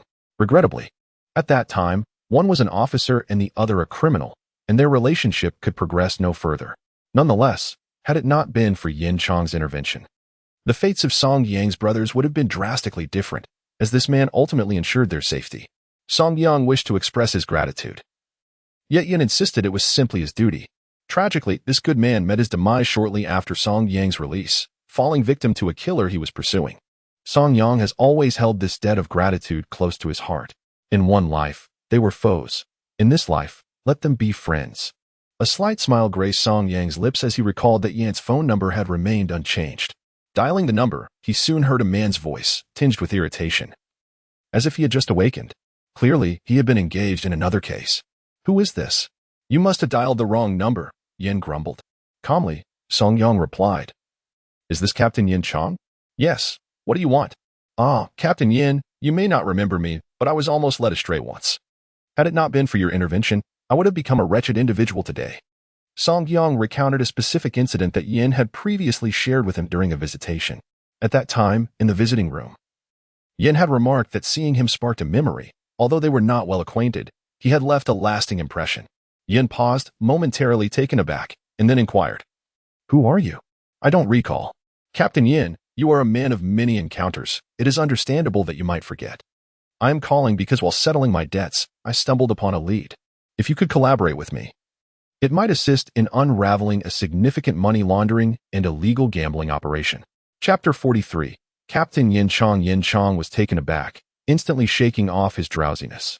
Although he did not recognize Song Yang, the tone of his voice suggested a familiarity, given that he had aided numerous individuals who had strayed from the righteous path. It was no surprise he could not recall each one. Nevertheless, it was evident that the caller sought to express gratitude. Yet, whether this was indeed the case remained to be seen. Please provide your name. I shall see if it jogs my memory. My name is Song Yang. Once, I was a gambling addict. When you caught me in the act, you offered me a chance at redemption, urging me to lead a better life. At the mention of my name, Yin Chang suddenly recalled the incident, though he had forgotten my name and nearly all details of my appearance. He remembered, however, that I was a student, and if apprehended, I would undoubtedly face expulsion from school. Thus, he had given me a sound beating and a stern lecture before ultimately releasing me. This event remained vivid in his memory, and upon my mention, it all returned to him. Indeed, it was a matter known only to us. Is it you? Are you here to repay your debts? I trust you aren't gambling again. Are you? I expected you to do better, yet here you are, Yin Chang scolded, his annoyance evident. He had been young at the time and had not anticipated that I would squander my second chance. No, that is not the case. I was deceived and fell victim to usury. I am preparing to repay my loans, I explained. I overheard some information today. There is a substantial sum of dirty money arriving in Baitian, specifically at the underground casino in Aixirish. I wish to repay you for your kindness. So I intend to set a trap and work together to dismantle this operation. Yin Chang fell silent for a moment. How do you propose we work together? A slight smile graced my lips. I understood that he would seek vengeance. Captain Yan, I borrowed 150,000, but now they are pressuring me to repay 1.5 million. Given their modus operandi, they will undoubtedly attempt to lure me to the casino. After all, they will not let me leave without draining me dry. Therefore, I will intentionally fall into their trap. I will call you, claiming you are my friend, and I will feign losing money. That is when you can intervene. Yin Chang's heart tightened. He chuckled. You are indeed grateful. However, I suspect you seek something more from me. For the 1.5 million. I plan to repay it under lawful interest rates, I replied. Yin Chang finally exhaled. As long as there are conditions, this plan seems feasible. You're quite cunning, he acknowledged. I'll inform the director. I'll handle this matter as your cooperation with the police. Naturally, this arrangement is contingent upon success. Do not try to be clever. Understood. Captain Yin, I assure you, I will not create any complications. Very well, I await your call. Yin Chang ended the call, feeling reassured by my reasonable request, which would be easy to approve. He rose and went to find the director. After explaining the situation, the director became excited. If they could solve this case, it would be a significant achievement. Is it reliable? He inquired, maintaining his composure. Yin Chang patted his chest with confidence. I saved him. I remember this lad. Moreover, our cooperation aligns with mutual interests, so there should be no errors. All right, let us proceed as you suggest. Once we succeed, we will directly give him the money. With everything arranged, I descended from the Rolls-Royce, feeling a sense of relief. Repaying debts? Let us observe whether they possess the fate to squander. Song Yang is well aware of many matters. Once they are apprehended, he can discreetly submit anonymous reports that would suffice to ensure this gang meets their demise. The few lackeys at the company's entrance were taken aback upon seeing Song Yang. Goodness, this fellow arrived in a Rolls-Royce. What is the situation? In just a few days, has he struck it rich? Song Yang paid them no mind. After all, he was there to repay a debt. He would return 20,000, while the remaining 130,000 would come back directly to him. This transaction was indeed quite lucrative. I have come to repay a debt. Is Brother Dao present? Brother Dao is upstairs. You may go up yourself. One of the lackeys gestured towards the upper floor. Without hesitation, Song Yang ascended, money bag in hand. Upon entering the office, Lao Dao rose with a forced smile, saying, the university student has arrived. I truly did not expect you to dare come. With a cold smile, Song Yang boldly took a seat and replied, since I promised to give you money, I certainly shall. However, your previous visit to my home is a different matter altogether. Lao Dao scrutinized Song Yang and then softly threatened, Scholar, you may have forgotten that this is my territory. With disdain, Song Yang retorted, Lao Dao, I am here to repay a debt. If you insist on discussing these matters, I can assure you that before your brothers arrive, I possess the capability to eliminate you. However, I am uncertain whether your demise would mean my death or merely lead to chaos among your brethren. Lao Dao hesitated, as Song Yang's demeanor was entirely unlike the person he once knew. Very well, let it be so. I shall not waste words with you. You owe me 120,000. The 30,000 is for the medical expenses from the injuries you inflicted upon me. A total of 150,000. I am being quite fair. Song Yang chuckled and sighed. You moneylenders certainly know how to profit. I borrowed 15,000 and now must repay 150,000. However, I will repay the debt, but you must provide me with an IOU and a receipt. Otherwise, with your duplicitous nature, how can I be certain you won't come after me again? One of the lackeys arrogantly grasped Song Yang's shoulder, saying, You arrogant brat. Yet, before he could finish, Song Yang swiftly pinned him against the table with decisive ease. As I converse with Brother Dao, you ought to refrain from interrupting. Who do you think you are? Song Yang's fierce expression frightened the lackey into a frantic display of submission. Lao Dao, too, was taken aback by Song Yang's demeanor. This young man seemed genuinely formidable. All right. We are here to resolve matters, not to create enmity. Since you are willing to repay the debt, I certainly welcome it. Call in the accountant and have her bring the IOU. The other lackey had no choice but to comply with Lao Dao's request. Once Song Yang released his grip, Lao Dao remarked, Brother, where have you been making your fortune lately? Do share your insights with us. With a smile, Song Yang replied, Just fortunate in my endeavors. Earned a bit. Lao Dao's demeanor shifted, revealing a hint of disdainful amusement. Is that so? Then I must congratulate you. Soon, a young woman entered. Placing the IOU on the table, Lao Dao tapped the surface, saying, May I see the money now? Song Yang casually tossed the money onto the table, a total of 1,500,000. The accountant stepped forward, using a wallpaper knife to slice open the package. Then nodded and said, Brother Dao, it's all bank sealed. There is certainly no mistake. It amounts to 1,500,000. Lao Dao nodded in agreement, a smile spreading across his face. Generous indeed. Song Yang turned to the female accountant. Please issue a receipt for 1,500,000. Without a word, the accountant promptly provided him with a receipt. As he reached for the receipt and the promissory note, he prepared to turn away. But Lao Dao draped an arm around his shoulder. Brother, don't rush off just yet. Since you're on a winning streak, how about we visit a high-end place to play a few rounds? Everything unfolded as Song Yang had anticipated. A subtle smile graced his lips. Oh, an upscale venue? Lao Dao chuckled heartily. Free food and lodging, plus beautiful ladies available for service. Song Yang waved his hand dismissively. I'm not interested in that. My focus lies solely on money. Lao Dao regarded him with a smirk. Well, that place is indeed a haven for those seeking to amass wealth overnight. After all, the clientele there are all affluent. Chapter 44. Infiltration. Lao Dao could hardly fathom that Song Yang was privy to all their secrets. He believed that Song Yang had unwittingly fallen into his trap step by step. Little did he know, Song Yang was feigning ignorance to buy time for Yin Chong, allowing for a strategic advantage. All right, let us see what unfolds, Lao Dao chuckled, clapping his hands, and soon, someone emerged. They drove directly to the underground casino, which had been clandestinely excavated within an underground parking structure. Guards stood vigilant at the entrance, ensuring that even if the police arrived, they had an escape route. With a guide leading the way, Song Yang entered the casino seamlessly. Upon arrival, he was taken aback by the vibrant atmosphere. From the outside, it appeared unassuming, yet within, the underground casino was truly something remarkable. Overwhelmed by the sights, he approached the front desk and deliberately exchanged 50,000 in cash for chips.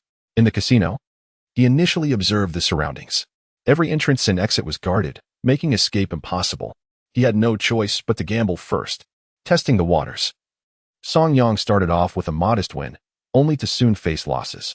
Within roughly 10 minutes, he had lost the entire 50,000. Feigning discontent at his misfortune, he remarked, Why has my luck soured? All the money I had is gone. Lao Dao's associate, wearing a forced smile, responded, If you're in need of funds, I can assist. The notion of small bets leading to significant gains lingered in the air.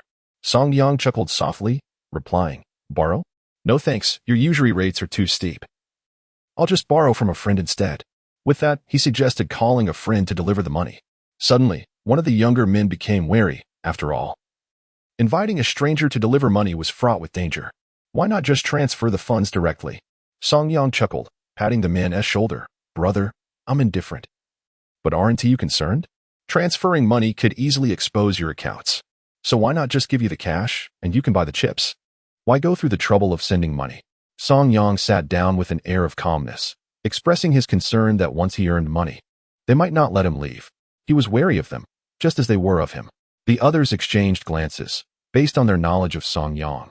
They recognized him as a genuine gambler, one who posed no real threat. His companions were likely of the same ilk. This realization eased their minds. For Song Yang was a frequent patron who had never caused any trouble. Given that Lao Dao had previously taken advantage of him, his caution was understandable. With a shared glance, they instructed, make the call, put it on speaker. No tricks. With a chuckle, Song Yang picked up the phone and activated the speaker. Lao Gao. It's Song Yang. My luck has been great lately. I'll return the money you lent me as soon as I break even. On the other end, Yin Chang responded with a hint of sarcasm. Ha, you expect your luck to improve? Don't feed me nonsense. If I lend you money, will I ever see it back? Come on, you're being unreasonable. Besides, aren't you having fun too? This place is fantastic, free food and lodging. And the ladies are quite charming. Just bring along a couple 100,000 to enjoy yourself. Fine, since you remember to keep me in mind for the good times. I'll come over. Where is the location?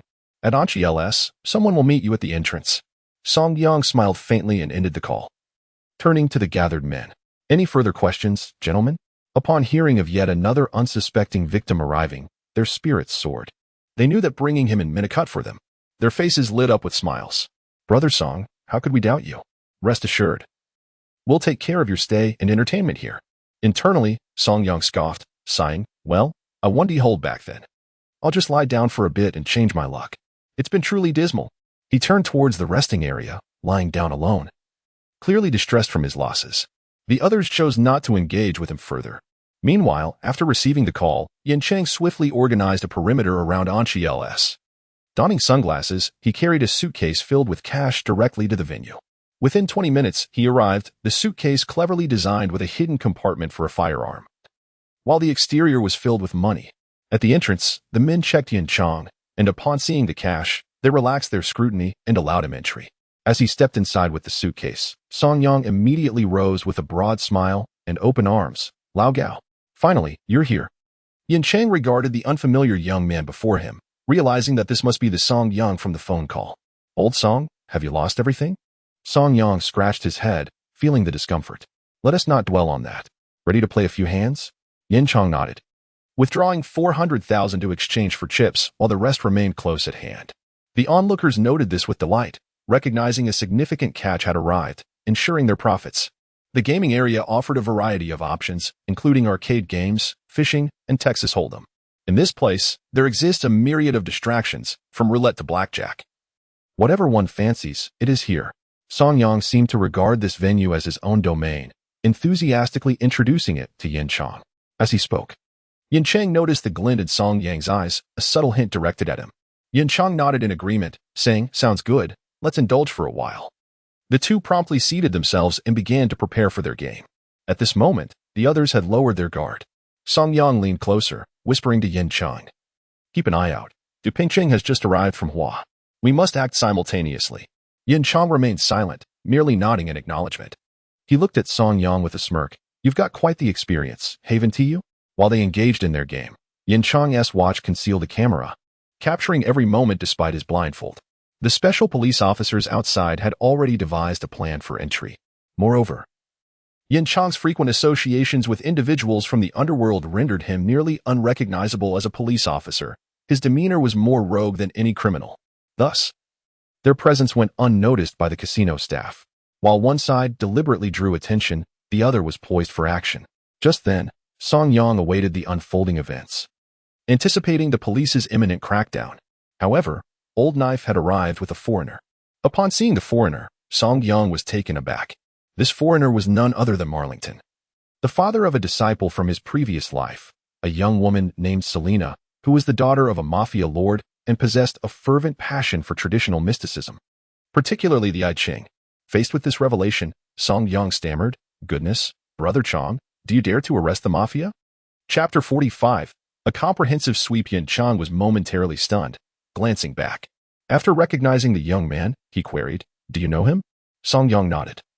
I've seen his photograph online. Marlington, the son of mafia godfather Rosachi. He is also an international police officer. Yin Chang was equally surprised. Interesting.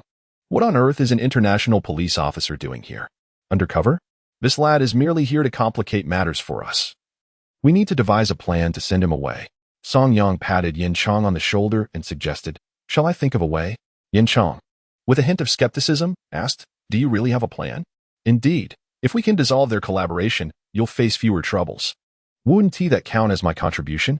he proposed, adding, "As for the money lost later." Yin Chang chuckled, "Rest assured. I won't let you suffer any losses. Think of a way to send this foreigner packing." Rising from his seat, Song Yang feigned a trip to fetch a drink. As the foreigner sat alone at the bar, awaiting Old Knife and Du Pingqing's return, Song Yang approached with a beverage in hand and addressed him in fluent Italian.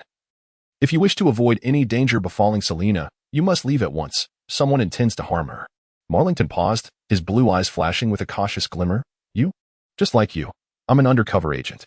I'm investigating this matter, so do not interfere. Attend to your own affairs." With that, Song Yang turned and departed. His words were a blend of truth and deception. Indeed, there were those plotting against his wife and child, as they had become targets of unwanted attention. However, it appears that the other party has yet to solidify the news. Once he returns, he will likely just be embarking on the process. After all, Selina had mentioned that shortly after her birth, there were those who sought to harm her. It was during that time that her mother passed away. When Song Yang informs Marlington, it is akin to possessing foresight. Marlington, feeling increasingly restless, notices that Song Yang no longer engages with him, instead choosing to sit beside Yin Chang. Contemplating for a moment, he stands abruptly and, in broken Chinese, declares to the others, "I must depart. Urgent matters require my attention." The transaction is terminated. With that, he attempts to leave. Others try to intervene, but they are taken aback by Marlington's agility as he swiftly subdues them, straightening his suit. He casts one last glance at Song Yang before turning to exit. As Marlington departs, the remaining henchmen observe that it was Song Yang who conversed with Marlington, prompting his exit. "What did you just say to that foreigner?" one asks. Song Yang chuckles. "What could I possibly say? We were merely enjoying ourselves." He suddenly claimed to have pressing matters and left. "How would I know? Damn it. Are you trying to play tricks on us? Are you courting death?" A henchman charges at Song Yang with a baton, but he merely sneers, not bothering to evade. Yin Chang swiftly intervenes. Bang! With a powerful kick, Yin Chang sends the assailant flying. As a few others prepare to rush in, Yin Chang retrieves a firearm from a box. Bang! With the sound of a gunshot, Yin Chang fires a warning shot. Everyone is momentarily stunned. A gun. In Huagua, who dares wield a firearm? Except for the police. As this realization dawns, the ominous barrel is aimed at them. "Hands on your heads, or I'll blow your brains out." I won't repeat myself. At that moment, Old Knife emerges from the elevator, only to be subdued by a group of officers. "What are you doing? How dare you lay hands on me?" He struggles momentarily, but upon realizing they are special police officers, he freezes in shock. Police? Just as Old Knife grapples with this revelation, in the office, both Eyes and Du Pingqing are escorted out, their wrists adorned with silver cuffs. Old Knife stares at them in disbelief. "Master Du? Glass's brother. What is this?" Glasses glares at Old Knife, teeth clenched. "You were the one who summoned the cops, weren't you?" I did nothing." Old Knife stammers. "You brought them here just moments ago." Glasses, furious and pale-faced, is pushed forward by the special police. Move, no talking. Soon, the three men are hooded and taken away. The remaining small fry are swiftly rounded up as well. Du Pingqing could never have imagined that he would fall into the hands of someone he least expected. And Glasses never anticipated that in his obsession with Chu Zihan, he would risk his own life. As the situation resolves, Yin Chang pats Chu Tian on the shoulder with a cold smirk. "Now, do enlighten us. How did you come by such extensive knowledge? Don't tell me you merely overheard it." Song Yang chuckles softly. "I indeed have a history with them. They have wronged me. And I have been gathering evidence for quite some time. They have their sights set on my wife. If you were in my position, could you bear it? Thus, I feigned gambling, hoping to see them brought to justice." Yin Chang looked at Song Yang with surprise, followed by a gaze filled with admiration. "What a man. All right. Remember to come to the police station tomorrow to complete a statement. The money will be given to you then." Song Yang was not at all worried about Yin Chang defaulting on his word. The man was known for his reliability. He always kept his promises, which was a fundamental principle of his character. Therefore, Song Yang felt no apprehension. In truth, even if he were to forfeit the money, it would not trouble him. For this sum could ensure that those scoundrels who had caused the death of his child and shattered his family would meet their end. That was worth it. Just as Song Yang was about to leave, Yin Chang suddenly called out to him again. Hey, was that foreigner really an Interpol agent? Malin Unkal Leon. You can look it up yourself. Absolutely no doubt. As Yin Chang watched Song Yang's departing figure, his eyes gleamed with appreciation. What a talent. This kid is wasting his potential not being in criminal investigation. Upon exiting the casino, Song Yang glanced at the IOU and receipt in his hand, feeling a significant weight lift from his heart. With these documents, he could account for everything to his wife. Checking the time, he decided it was best to buy some groceries and then return home to prepare dinner. With that thought, Song Yang climbed into his Rolls-Royce and drove to the market. Truth be told, every time he parked, he attracted a fair amount of attention. A Rolls-Royce as a grocery getter? What is the story there? Nevertheless, Song Yang paid no mind to the gazes of onlookers. For him, as long as he could provide a good life for his wife and ensure their stability, that was all that mattered. He purchased ribs and a whole chicken, along with a live fish, planning to make fish soup for Chu Zihan later that afternoon. With a large bag of groceries in hand, Song Yang hummed a little tune, resolving to put everything away before heading to Chu Zihan's company to pick her up. He found no fatigue in this routine. Rather, he relished it. Each time he saw the blissful expression on Chu Zihan's face, he felt that everything was worthwhile. The greatest happiness in his life lay within these moments. As for making money or achieving great wealth, nothing compared to the joy of being with his wife. Today, there were many cars in the neighborhood, and he struggled to find a parking spot, ultimately settling for a more distant location. As he carried his burdens upstairs while humming, he was utterly unprepared for what awaited him. Upon reaching the door, he could hear Chu Zihan's voice, filled with distress. What do you take me for? Get out of my house.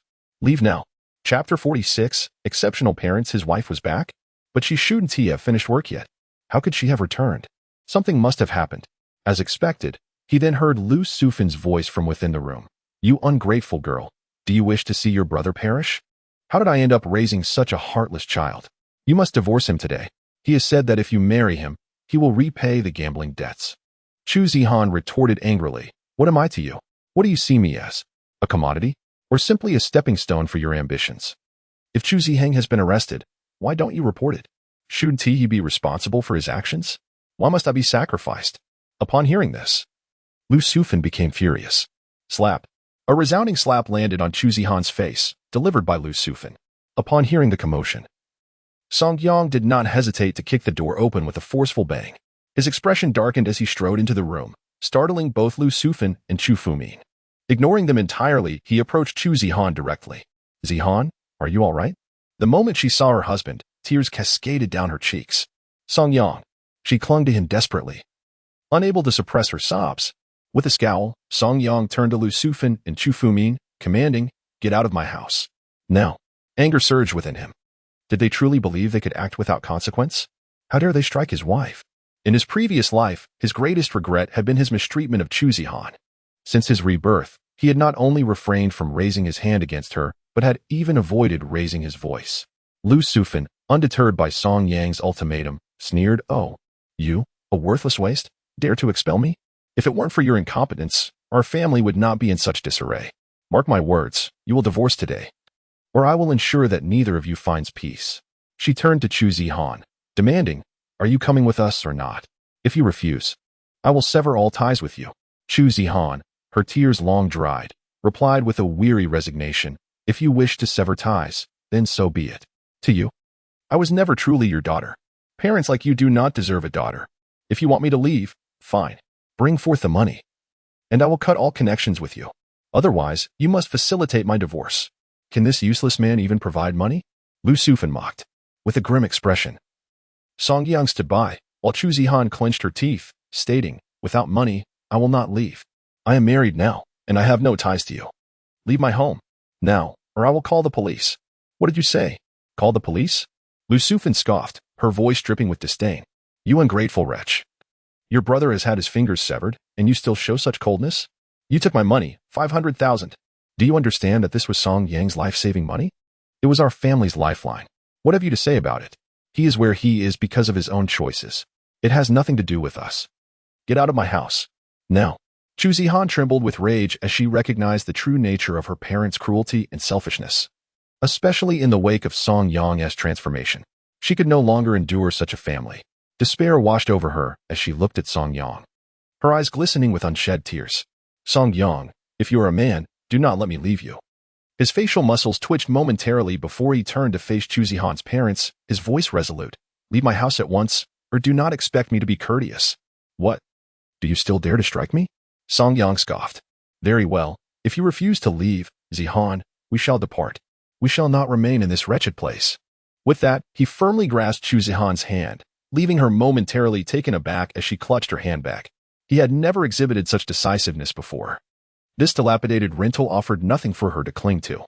Song Yang calmly stated, if you do not leave, I shall lock the door. And you may remain here at your leisure.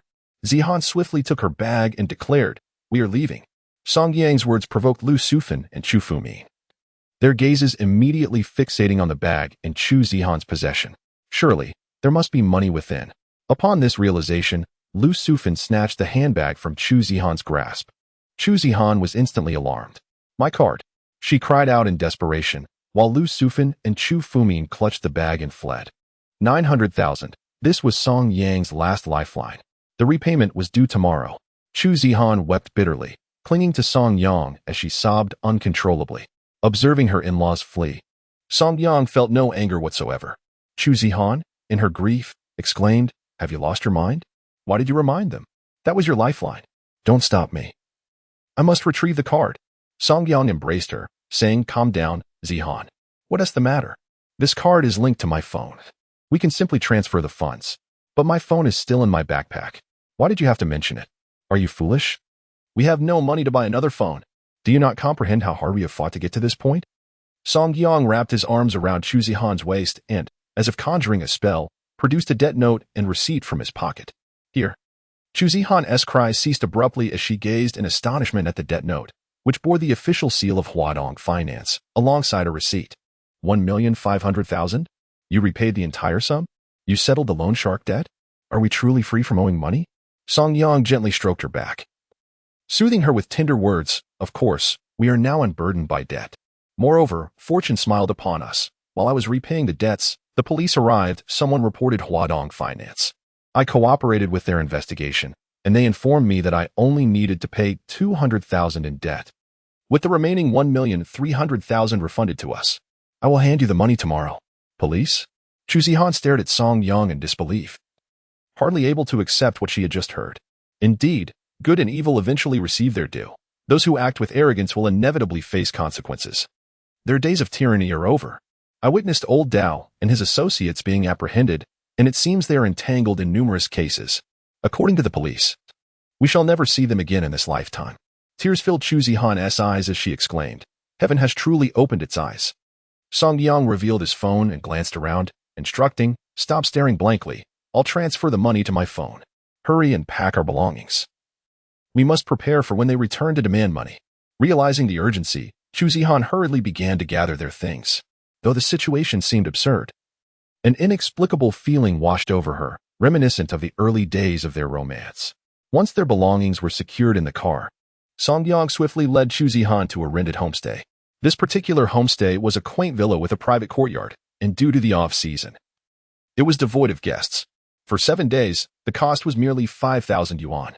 Under normal circumstances, it would cost several tens of thousands for the same duration.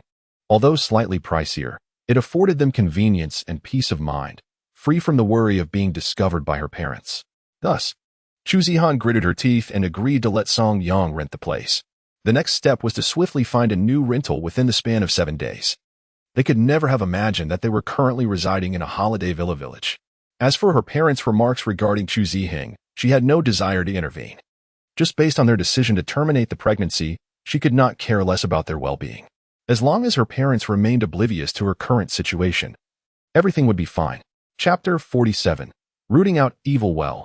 We have retrieved all the money, and now we possess several million. Why not consider purchasing a house? Chu Zihan shot Song Yang a disapproving glare. You only think of frivolous spending. A house is beyond our current means. With a child on the way, we will undoubtedly need funds. We have no one to help us care for the baby, Hiring a reliable nanny and a postpartum caregiver are expenses we cannot overlook. Do you even realize that a slightly decent house in Baitian costs 4 to 5 million? After enduring his wife's scolding, Song Yang listened obediently, not daring to retort. In the past, he would have erupted in anger, but now he resembled a docile cat, a true picture of a submissive husband. Yet, when faced with danger, he transformed into a ferocious beast. Such a man, she thought, she had only ever encountered in dreams. Yet now, this man stood right before her, her underachieving husband. Chu Zihan had long ceased to care about Chu Tian's financial success. As long as he treated her well and refrained from gambling, that was sufficient. Even if he did not earn money at home, so what? She was capable of earning her own. Moreover, she did not want Song Yang to go out and potentially go astray again. After tidying up, Song Yang busied himself preparing a meal for Chu Zihan. But she entered the kitchen and seized the knife from his hand. You're so clumsy. What can you do? Let me take over. But dear, you're pregnant. How can you? Song Yang expressed his concern, yet Chu Zihan smiled. I may be with child, but I am not incapacitated. Now, just wash the vegetables and clean up. Don't create chaos in the kitchen. Like a wronged little wife, Song Yang complied with her instructions and began to clean up their temporary abode. Chu Zihan enjoyed the dinner immensely. After the meal, Song Yang joined her in bed, and today, Chu Zihan even granted him a special privilege. Clad in her pajamas, she invited him to hold her as they slept. The sensation felt heavenly for Song Yang. However, his restless hands often wandered, playfully causing mischief. Yet, as a married woman and a longtime wife, Chu Zihan understood everything. She fully cooperated, denying Song Yang any undue benefits, fearing he might stray outside in search of fleeting pleasures. That would be troublesome. Upon waking in the morning, Song Yang felt invigorated, brimming with energy. He first took Chu Zihan to work. Then, he continued to the shop to discuss the upgrades and renovations with Mr. Kong. With funds now available, Kong Dekai felt a sense of assurance. Naturally, he was pleased that someone was there to manage the store. He no longer needed to worry about maintenance. He simply had to focus on his medical practice. Boss Song, you mentioned a complete upgrade for our shop. Is it merely a matter of renovation? Song Yang chuckled softly. Of course not, Mr. Kong. We also need to hire pharmacists, as well as regular staff and nurses. If Qing Dellen wishes to continue to develop, a comprehensive transformation is imperative. Traditional Chinese medicine must showcase its unique characteristics. I possess some expertise in treating ailments. The shop requires renovation, a full complement of personnel. And we also need to expand our prescription offerings. I am adept at formulating ancient prescriptions for health and remedies for injuries. We must endeavor to establish our reputation. And furthermore, we will limit the number of patients. Upstairs, we will only see 3 patients daily. The downstairs will continue to serve the public. The downstairs will be affordable and beneficial, while the upstairs will offer personalized services. This approach will help us expand our market and highlight our distinctive features. Ancient prescriptions? Is that true? You are quite young, yet you are familiar with them? Song Yang smiled. Indeed, I am. I will prepare some prescriptions for the downstairs. I will write them for you shortly. For the next few days, we will suspend operations, and you should thoroughly study these prescriptions. When we reopen, we will resume normal business. Kong Dekai nodded excitedly, as he was very much looking forward to the ancient prescriptions. He had long heard of them. Many were locked away in safes after being acquired by pharmaceutical companies. They sought remedies that could provide immediate relief. Anything less was deemed inadequate. In short, they desired a cure that could be achieved with a single prescription. Yet now, ailments often required weeks to resolve. For them, a medicine that could heal was not necessarily a good one. Only those that could generate substantial profits were deemed valuable.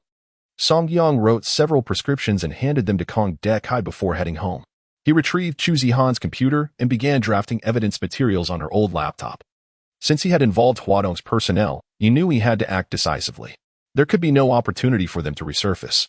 Song Yang compiled all the incriminating evidence from his past life, then stepped out to make copies. Just then, he received a call from Yin Chang. Is this Song Yang? I'm waiting for you in my office. I need your assistance with several matters. Please come over. All right, I'll be there shortly. The timing was perfect. After hanging up, Song Yang made his way to report to Yin Chang. In Yin Chang's office, after knocking and receiving an invitation to enter, Song Yang pushed the door open. Upon seeing Song Yang, Yin Chang waved him over with a smile. Just in time. I actually have a few things I want to ask you. What is on your mind, Captain Yin? Just say it. I am open and unreserved. They have been reluctant to cooperate, but we have uncovered some information, and among it, Du Pingcheng has already confessed. However, he was quite curious, as few were privy to such matters. How do you know? Song Yang shrugged. I have no capability to know. I stumbled upon this information by chance. The specifics have been compiled into materials, and it was intentionally revealed to me by someone. I am unaware of their identity. Only that they are a man in his 40s, and judging by the accent, he is a local from Baitian. As he spoke, Song Yang handed the documents to Yin Chang. Yin Chang, with a look of suspicion, inquired, "Why give them to you?" He replied, "Because Du Pingcheng's confidant has his eyes on my wife. They plotted to harm me, hence I am bound to seek retribution against them. This course of action is not illegal, is it?" Noticing the worried expression on Song Yang's face, Yin Chang couldn't help but burst into laughter. "It's not illegal. But you mentioned this person is a local from Baitian. Can you recall any particular features?" Song Yang feigned deep thought before responding. "He carries a strong scent of medicine. Quite pungent. Oh, and he has a slight limp. You haven't seen him. How do you know?" Yin Chang looked at Song Yang skeptically. Song Yang chuckled. "Come on. Can't you distinguish footsteps? A normal person wouldn't have such an uneven gait. I suspect he is injured." What Song Yang said was not fabricated. He was referring to his past life. The scent of medicine stemmed from an injury inflicted by an enemy. When others described him back then, they spoke similarly. Thus, he deliberately recounted all the physical characteristics from his former existence. The testimonies were nearly identical. Let them investigate slowly. After all, he bore no scent of medicine. Nor was he a man in his 30s or 40s. He was merely in his 20s. Yin Chang's eyes lit up. This clue was promising. "What else do you know about this individual?" "That's all I know. He is quite mysterious, merely stating that if I assist him, I could protect my wife and child. If not, I would regret it for a lifetime. Since then, I've seriously contemplated my actions and realized I owe my wife a great deal, which is why I've been treating her better." Little did Song Yang know, his half-truths and fabrications would lead Yin Chang to uncover another significant case. Chapter 48. Prenatal Examination. Yin Chang was seasoned in his profession. He could discern the truth in Song Yang's words with ease. Whether through micro-expressions or the details he described, his professional instincts indicated that much of it was genuine. There might have been some embellishments, but they were inconsequential.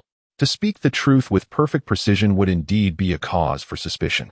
Furthermore, it was clear that Song Yang was not a suspect. He was undoubtedly a victim. With this in mind, Yin Chang continued seriously.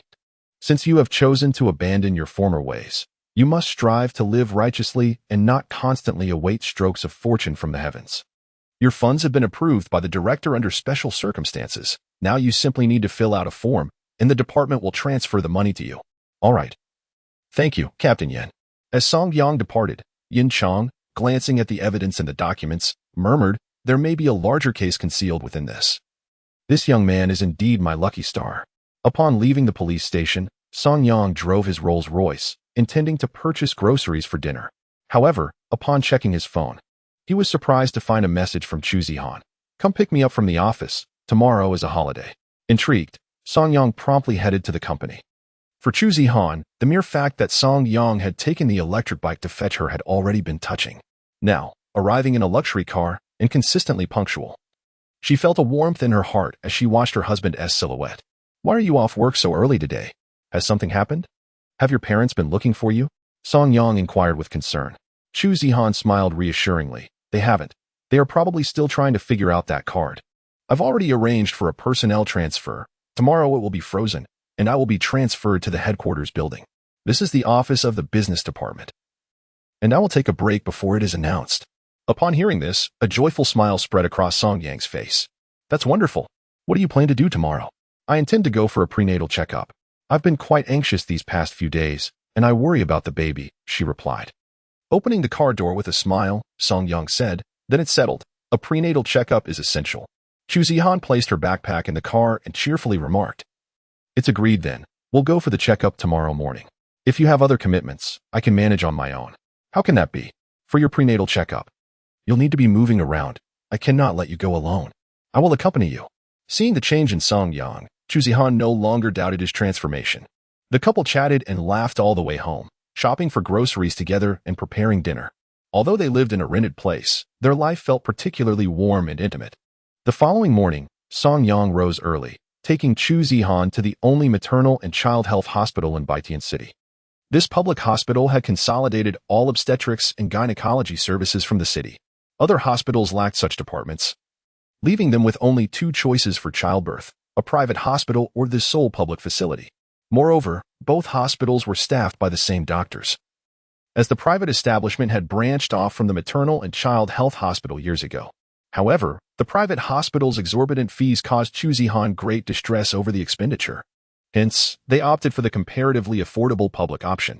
Yet, due to its monopoly on obstetrics, the hospital was not as accommodating as one might hope. Nevertheless, Song Yang had no alternative but to proceed with the prenatal checkup. Upon arriving at the hospital, which was the only one available, they found it bustling with people. Song Yang instructed Chu Zihan to sit on a bench in the corridor while he queued to register, bustling about. After completing the necessary tasks, he handed the registration slip to a nurse calling out names and silently waited alongside Chu Zihan. During the wait, she smiled and asked, "Do you have more work to attend to later?" Song Yang pondered for a moment and then nodded. "Yes, but I can return in the afternoon. I still need to visit the clinic to discuss the renovations." "All right, I will head back once I finish my examination. I placed an order yesterday, and the new phone should arrive this afternoon," Chu Zihan replied with a smile, to which Song Yang nodded in agreement. Before long, they arrived at Song Yang's side, where the doctor did not even glance at Chu Zihan before instructing her to undergo an ultrasound and then a blood test. Song Yang took care of the payment and then proceeded to the waiting area to secure a number for Chu Zihan. After approximately an hour, having arrived early, Chu Zihan was able to complete her tests relatively swiftly. When they returned, the entrance to the obstetrics and gynecology clinic was already filled with people. Holding all the test results, Song Yang handed them to the doctor. While waiting at the entrance, he noticed a woman emerging from the consultation room with tears in her eyes. Her husband hurriedly approached her, asking, "What happened?" The doctor said there's a fetal abnormality and we need to terminate the pregnancy. "What?" The man stood there, dumbfounded. After finally becoming a father, to face such a devastating outcome was unbearable for any expectant father. Song Yang observed the woman, whose complexion was flushed and radiant. Furthermore, her abdomen did not suggest any signs of fetal deformity. With genuine concern, he stood up and said, "Excuse me, did the doctor say that?" The couple turned to look at Song Yang, realizing they did not know him. He quickly clarified, "Oh, I am accompanying my wife for her examination. She just entered, and I saw you coming out. What is the matter?" "The doctor told us we need to terminate the child, saying I am carrying twins.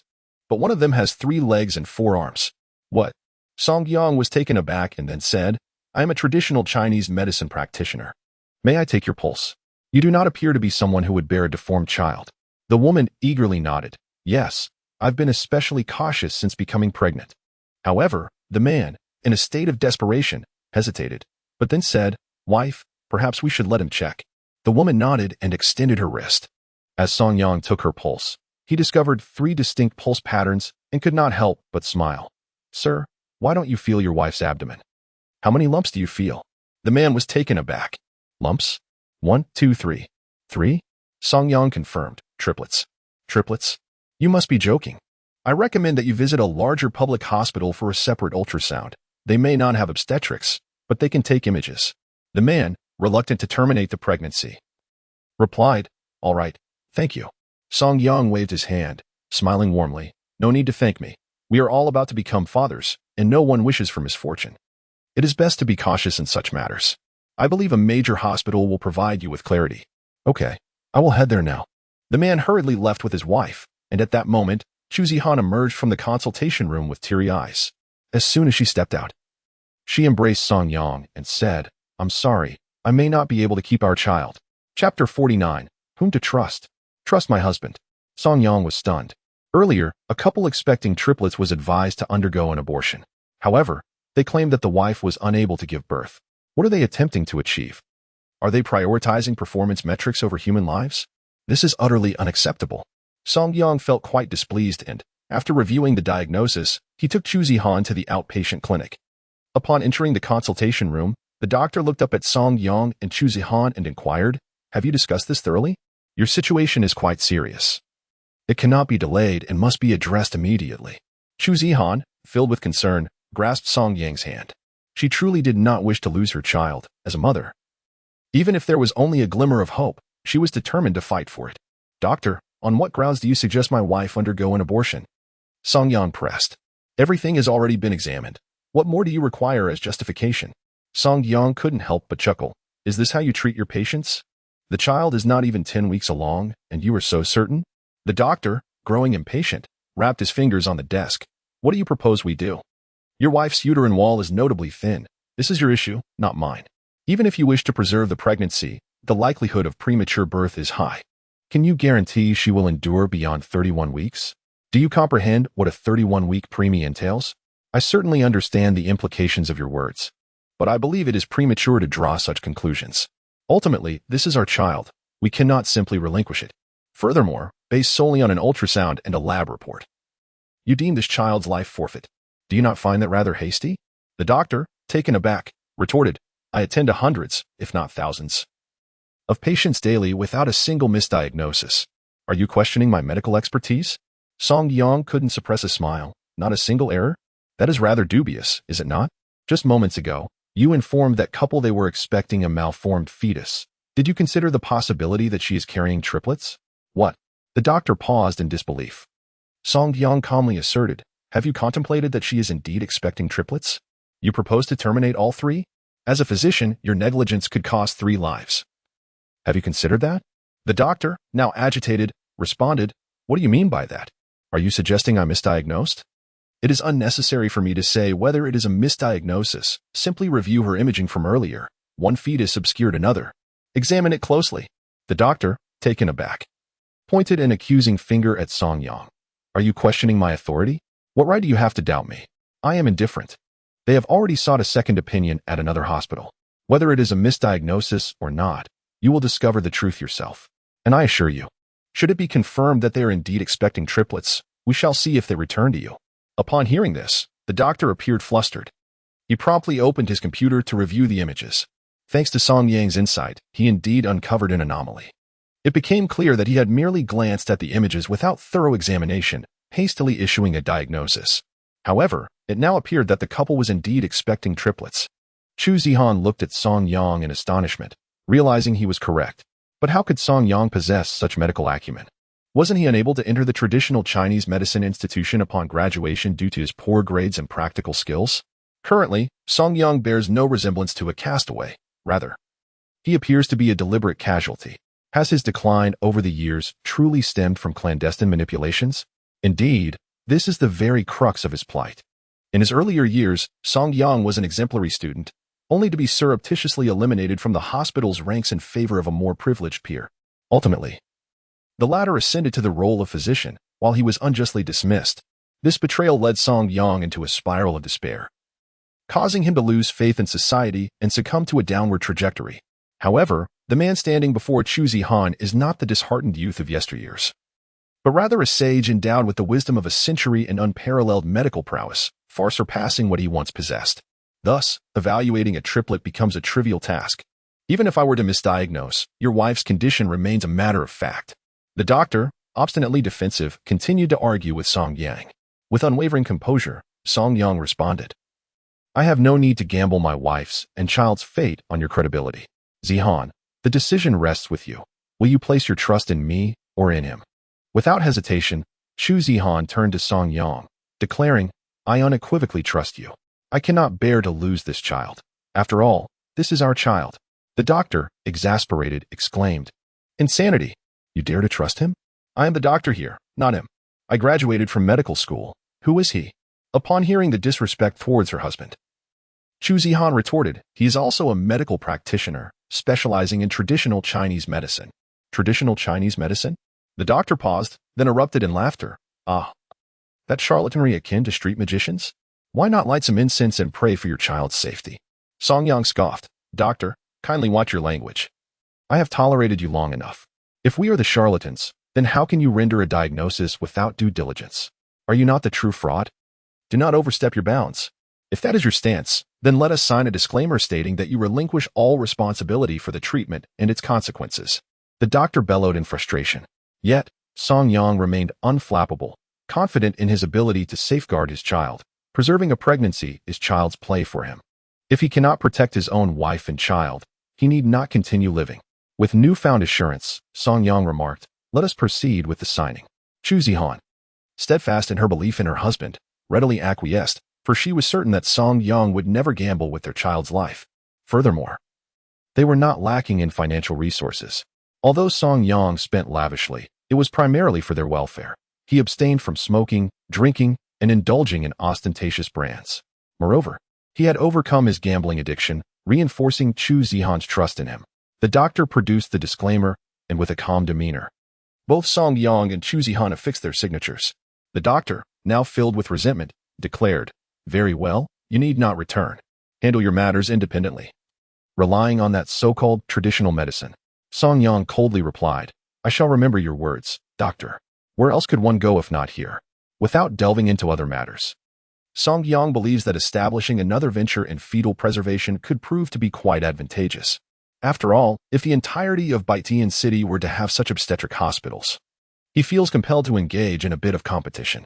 Ultimately, this concerns human lives, not mere trifles. However, little did this self-assured physician realize that his actions today would bring about unimaginable repercussions for the hospital. Chapter 50. A promising future upon exiting the hospital. Chu Zihan was overwhelmed with guilt. "I'm sorry. It's my fault. I didn't safeguard the child well." Song Yang smiled reassuringly. "It's all right. To be honest, I was rather reckless in the past. Had it not been for me, you wouldn't have had to endure such anxiety and would have been able to rest adequately. Do not worry, Zihan. I will take great care of both you and our child. Trust me. I will ensure our little one arrives healthily and that you have a safe delivery." A faint blush crept across Chu Zihan's cheeks as she nodded slightly. "Yes, I know. I believe in you." She smiled and then shifted her concern to Song Yang. "By the way, you mentioned the shop. Is the renovation underway?" "Yes. I was just about to check it out. Would you like to join me? After all, you are the lady of the house." Chu Zihan beamed. "Sure. Let us go take a look." As Song Yang drove the Rolls-Royce, the couple seemed to have forgotten their earlier discontent. Upon arriving at the clinic, Chu Zihan observed the renovation workers diligently at work. The original counter had been replaced with a grand solid wood cabinet, giving the space an elegant and rustic atmosphere. The upper floor was still undergoing extensive renovations, the final appearance yet to be revealed. However, the sign had already been taken down, seemingly in preparation for a new one. Why has the sign been removed? Oh, Qing Delan was originally a branch of Master Kong's establishment. Since he is no longer the proprietor, according to the customs of the school, the sign of Qing Delan must be returned. A new one is currently being crafted. A new sign? What will our clinic be called now? Song Yang smiled gently. "It will be named Ziang Hall." Ziang Hall? Chu Zihan felt her cheeks flush, and warmth spread through her heart upon hearing the name. "That is wonderful." Seeing her approval, Song Yang's smile widened. He continued, "Today's events have profoundly impacted me. I intend to open a dedicated traditional Chinese medicine clinic focusing on maternal and child health, specifically for expectant mothers to preserve and nurture their pregnancies. However, I still lack sufficient startup capital. Once the funds are adequate, I will gradually establish a branch." Chu Zihan smiled. "Yes. Let us take it one step at a time and develop steadily. There is no rush." Seeing Song Yang's entrepreneurial spirit, a weight lifted from Chu Zihan's heart. While the clinic may not be large, at least Song Yang had embarked on his own career. She did not seek for him to achieve great wealth to elevate her status, but as long as he remained grounded and diligent, she would be content. Regarding Song Yang's medical skills, she harbored some reservations. As the couple chatted, Kong Sai happened to emerge from the shop. "Boss Song, what brings you here?" He greeted with a warm smile. Song Yang spoke with great respect. "Mr. Kong, since you are here, my wife is undergoing a pregnancy checkup today. The doctor has advised us to consider an abortion, but from my observations, it is unnecessary. We simply need to preserve the pregnancy. Could you please take a look?" Kong Sai glanced around, but there is no space. This place is a mess. Song Yang opened the car door, smiling. "There is room in the car. We can check her pulse there." Kong Sai nodded and followed him into the Rolls-Royce, taking a seat in the back row, while Chu Zihan placed her hand on the armrest. After examining her pulse, Kong Sai smiled and said, "It is nothing to worry about. As of now, there is no indication for an abortion. Perhaps it is best to start with 2 prescriptions for preserving the pregnancy and monitor the situation." Song Yang nodded, and Chu Zihan finally breathed a sigh of relief. After all, Kong Sai was an experienced traditional Chinese medicine doctor, and his words were reassuring. Kong Sai exchanged a glance with Song Yang, excusing himself to discuss some renovation matters. Therefore, Chu Zihan remained in the car while Song Yang went out with Kong Ditsai. Once they were outside, Kong Ditsai spoke after walking a distance, "Boss Song, regarding your esteemed wife, even if the child is delivered, you may face the dilemma of whether to preserve the larger or smaller one." Song Yang replied resolutely, "I naturally intend to preserve both. I understand the situation you mentioned, but we have not reached that point yet. Everything remains speculative, does it not?" Kong Ditsai nodded, and Song Yang continued, "Follow me, I will write a prescription for you, and you can say it was from you. Additionally, I will provide you with a few more prescriptions to study at home. When we open for business, we will need ancient prescriptions." Kong Ditsai was taken aback, but quickly nodded, "All right, I will follow your guidance." Upon entering the pharmacy, Song Yang took up a pen, and his calligraphy flowed with elegance, astonishing Kong Ditsai. It was a rare sight to see someone so young possessing such skill. After completing the prescription, Kong Ditsai was stunned. "This prescription is truly unique. Where did you obtain it?" "This is undoubtedly an ancient formula, with a formulation that has been lost, balancing the 5 elements in yin-yang, while also considering the timing and individual constitution." Song Yang smiled. "I merely possess a slight proficiency. It is nothing significant." Kong Ditsai inwardly scoffed. "You call this slight proficiency? What does that make me? A mere fool?" Song Yang provided Kong Ditsai with ample ordinary ancient prescriptions and then gathered some medicinal materials from the shop, packing them to take back to the car. Seeing Song Yang carrying the herbs, Chu Zihan curiously inquired, "Did Mr. Kong prescribe so many?" "Oh, only 2 bags are for you. The rest are for me to develop some health supplements that can yield quick returns." Chu Zihan looked at the herbs with curiosity. "You are developing health supplements? What for? But what if they prove effective for my current condition?" After all, Chu Zihan, already a married woman, associated health supplements with those for enhancing vitality. If they were truly effective, what would that mean for her current state? Wouldn't it lead Song Yang astray? Song Yang waved his hands dismissively. "I plan to earn money from women first. On one hand, it can aid in your recovery, and on the other, I will concentrate on researching formulas for preserving and nurturing the pregnancy. Rest assured, once I complete the task, I will verify everything with Master Kong. I shall not act recklessly.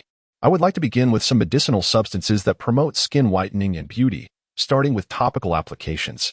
If they prove effective, might it not allow me to earn some initial profits?" Chu Zihan smiled and replied, "Indeed, that is not out of the question, though the formalities may be somewhat cumbersome." Song Yang laughed heartily. "What is the fuss? These matters are hardly difficult. I will commission a specialized company to assist me in handling these procedures."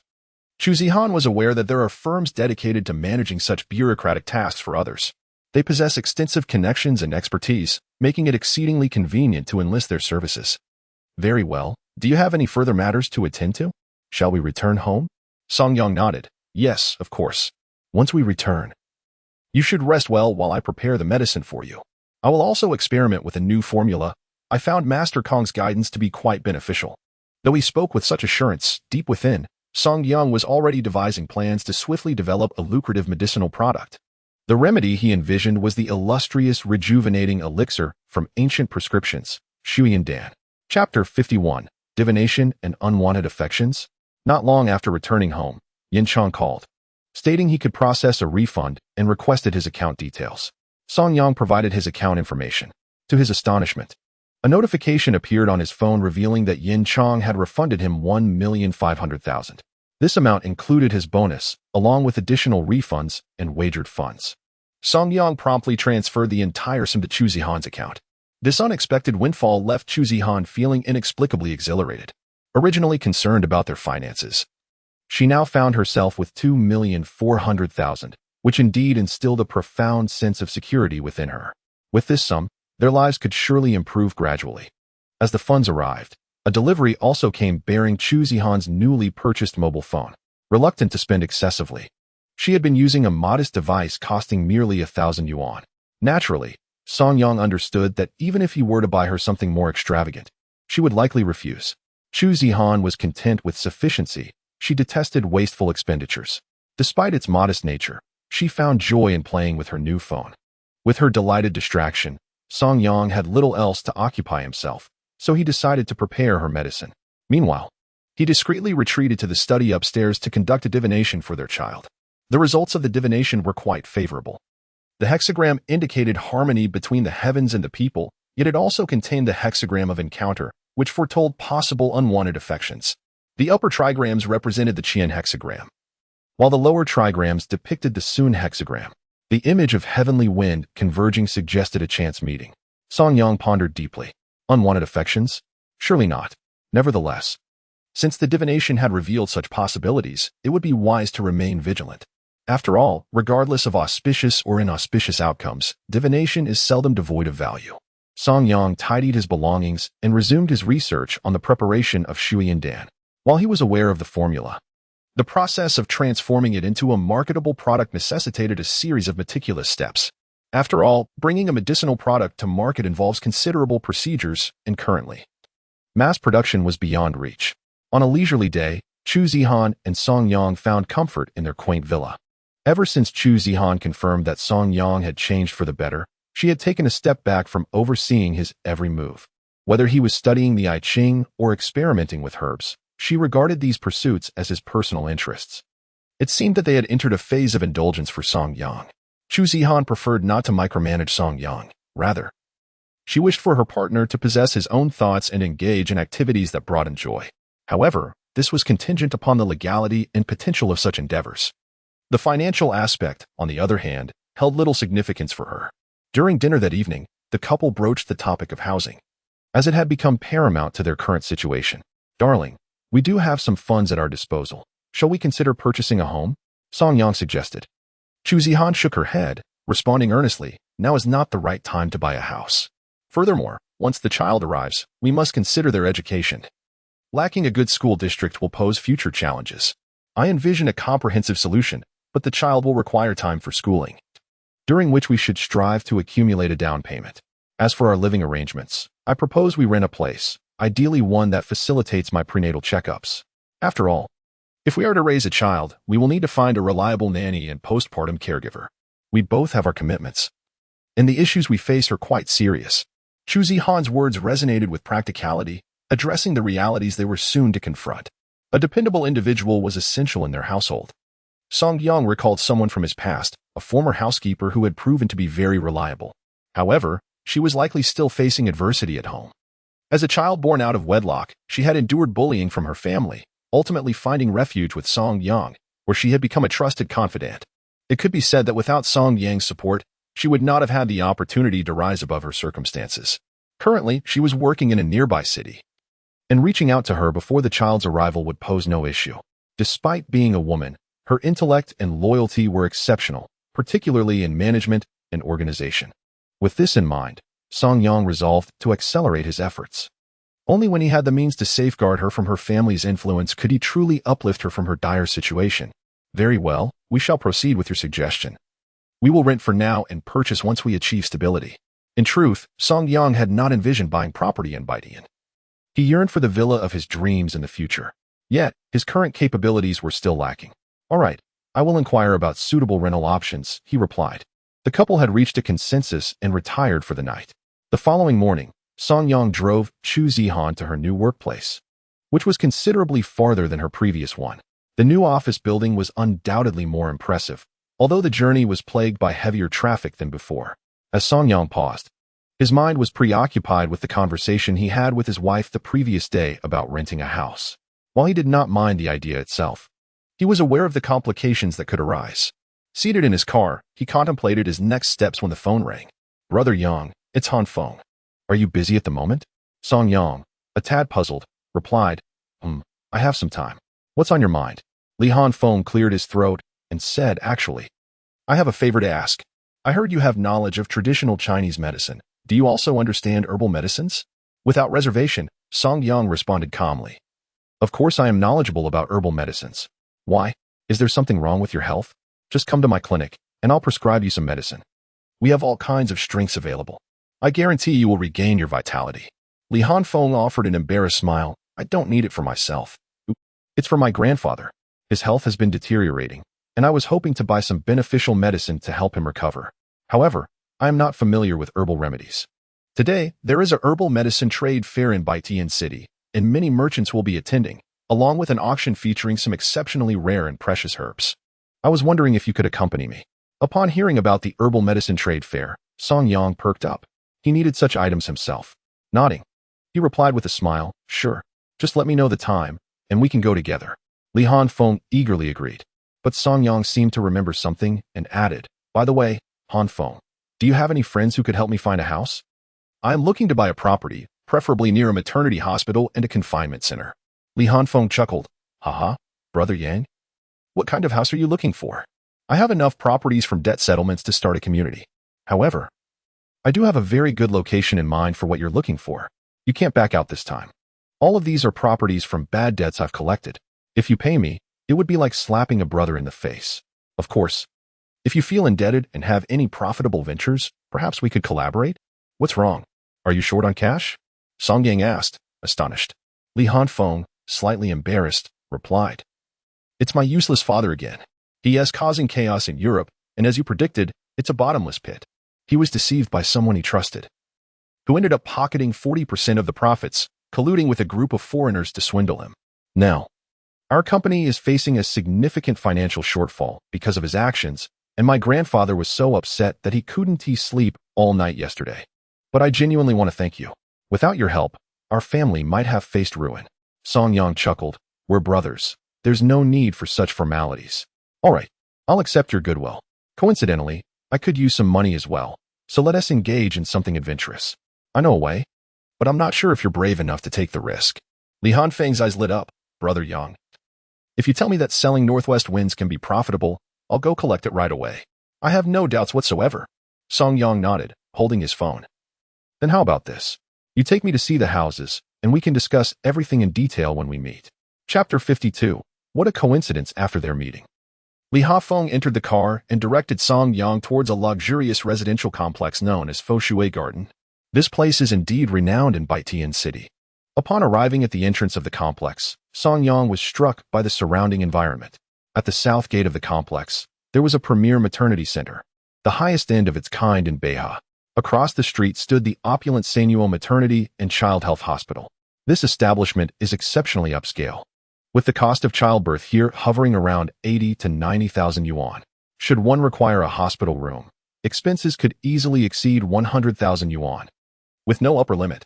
Though expensive, the services provided are comprehensive, ensuring that wealth commands respect in this realm. As Song Yang surveyed the surroundings, he noted that the environment was quite agreeable. The vehicle arrived at the entrance of the underground parking garage, where the gate opened automatically. It turned out that registration was required for entry. Song Yang drove into Li Hanfeng's designated garage. The garage and parking spaces were not located in the same area. When the garage door ascended, he discovered that it connected directly to the upper floors, complete with a private elevator.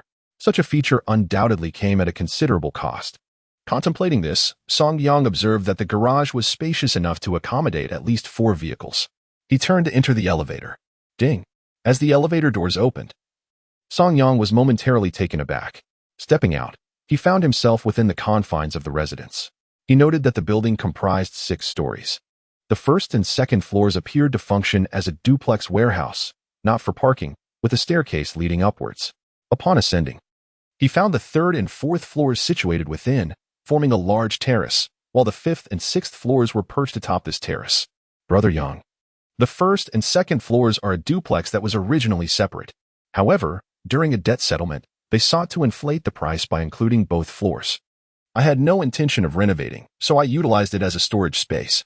It's currently empty, so feel free to place anything you wish here. I suggest transforming it into your personal laboratory. I believe it would serve you well. As for the third, fourth, and fifth floors, they constitute the main living area. While the sixth floor is an attic, albeit a flat-roofed one, considered as additional area, along with the terrace, which is all yours. However, in essence, the house is primarily the third, fourth, and fifth floors. The rest is considered complementary. Of course, this is the pinnacle of the building. Song Yang exclaimed in astonishment. Is this house truly so expansive? Indeed, it is, Li Hanfeng responded. Initially, this building did not exist, however, with the scenic woods and an artificial lake behind. When their financial chain collapsed, they sought my assistance for a loan. Thus, they added this solitary structure, making it the crown jewel of the complex. While the view is splendid, it is unfortunate that there is no courtyard. The renovations are all completed. If you like, you may reside here temporarily. Looking around, Song Yang could not help but admire the lavishness of the renovations. Li Hanfeng had undoubtedly spared no expense. This house is exceedingly extravagant. If you were to give it to me, I fear I could not bear the burden. Li Hanfeng chuckled, wrapping an arm around Song Yang's shoulders. To speak of gifts between us feels too formal. Moreover, considering all the assistance you have provided me, this is merely a form of compensation for a debt, not something purchased with hard cash. In reality, they are still repaying the loan. We merely facilitated their relief. I have not spent a dime. I consider it a borrowed flower offered to the Buddha. Moreover, you mentioned there are opportunities to help me recover losses, yet you haven't disclosed what they entail. Song Yang chuckled and turned to Li Huanfeng, inquiring, are you daring enough to short the U.S. stock market? What on earth? Short the U.S. stock market? Brother. While I may run a bank, the deposits within are liabilities to me. This jest is too perilous. Song Yang patted Li Huanfeng's shoulder and reassured him, fear not. As usual, I shall provide you with 50 million. Will you assist me? Li Huanfeng waved his hand dismissively. Forget about 50 or 60 million. Instead, I will give you a credit card with a limit of 1 billion. As for the interest, pay it back within a month, and there will be none. Use it freely. Song Yang looked at him skeptically. A limit of 1 billion? What status does that entail? Is it our family's black card? My father instructed me to give it to you, stating that you would need it for business. With me as your brother, you need not worry about your investments. Just let me know what you need. Song Yang laughed, not at all averse to owing Li Huanfeng a favor, for he did not consider it a debt. I appreciate your kindness. If so, I could indeed achieve a windfall without any effort. Li Huanfeng chuckled. I would be more concerned if you didn't profit. Now, about shorting the U.S. stock market? Song Yang relayed his divination results to Li Huanfeng. His eyes widened in astonishment. Really? Is that truly the outcome of the divination? Indeed. Although fraught with risk, the change is in human hands, not in the heavens. It signifies a predetermined fate, but the outcome lies within our control. We shall simply follow along and reap the rewards. Just pursue the amount of loss you require. When do you anticipate closing the net? Approximately 3 to 4 days. And it shall conclude. Song Yang spoke with unwavering confidence. This was based on events from his past life. The U.S. stock market had indeed experienced a historic series of circuit breakers in recent days, with a plummeting speed akin to a sheer cliff. The occurrence of 3 consecutive circuit breakers had caught everyone off guard. Thus, this trifecta served as the foundation for Song Yang's shorting strategy. In the short term, it promised substantial profit. Li Huanfeng felt exhilarated at the thought.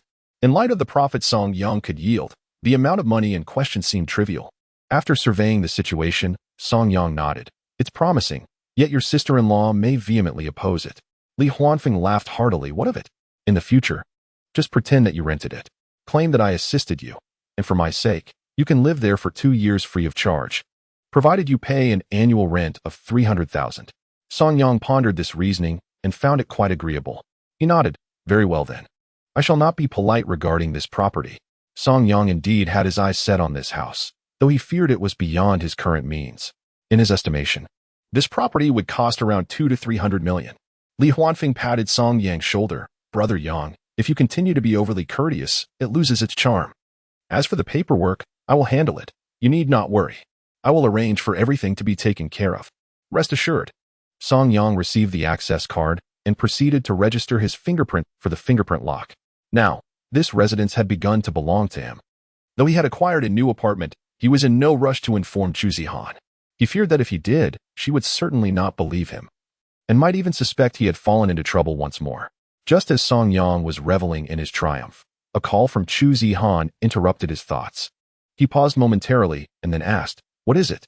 Is someone bothering you?" Chu Zihan hurriedly clarified, "No, not at all. No one is bothering me. Everyone has been quite nice. It's just that a colleague of mine mentioned that a relative of hers has a property in Foshui Garden, approximately 90 square meters, that is available for rent. We should take a look." Song Yang was initially taken aback, but then he smiled and replied, "All right, I will follow your lead." Chapter 53. A hefty price for a child with the room key in hand.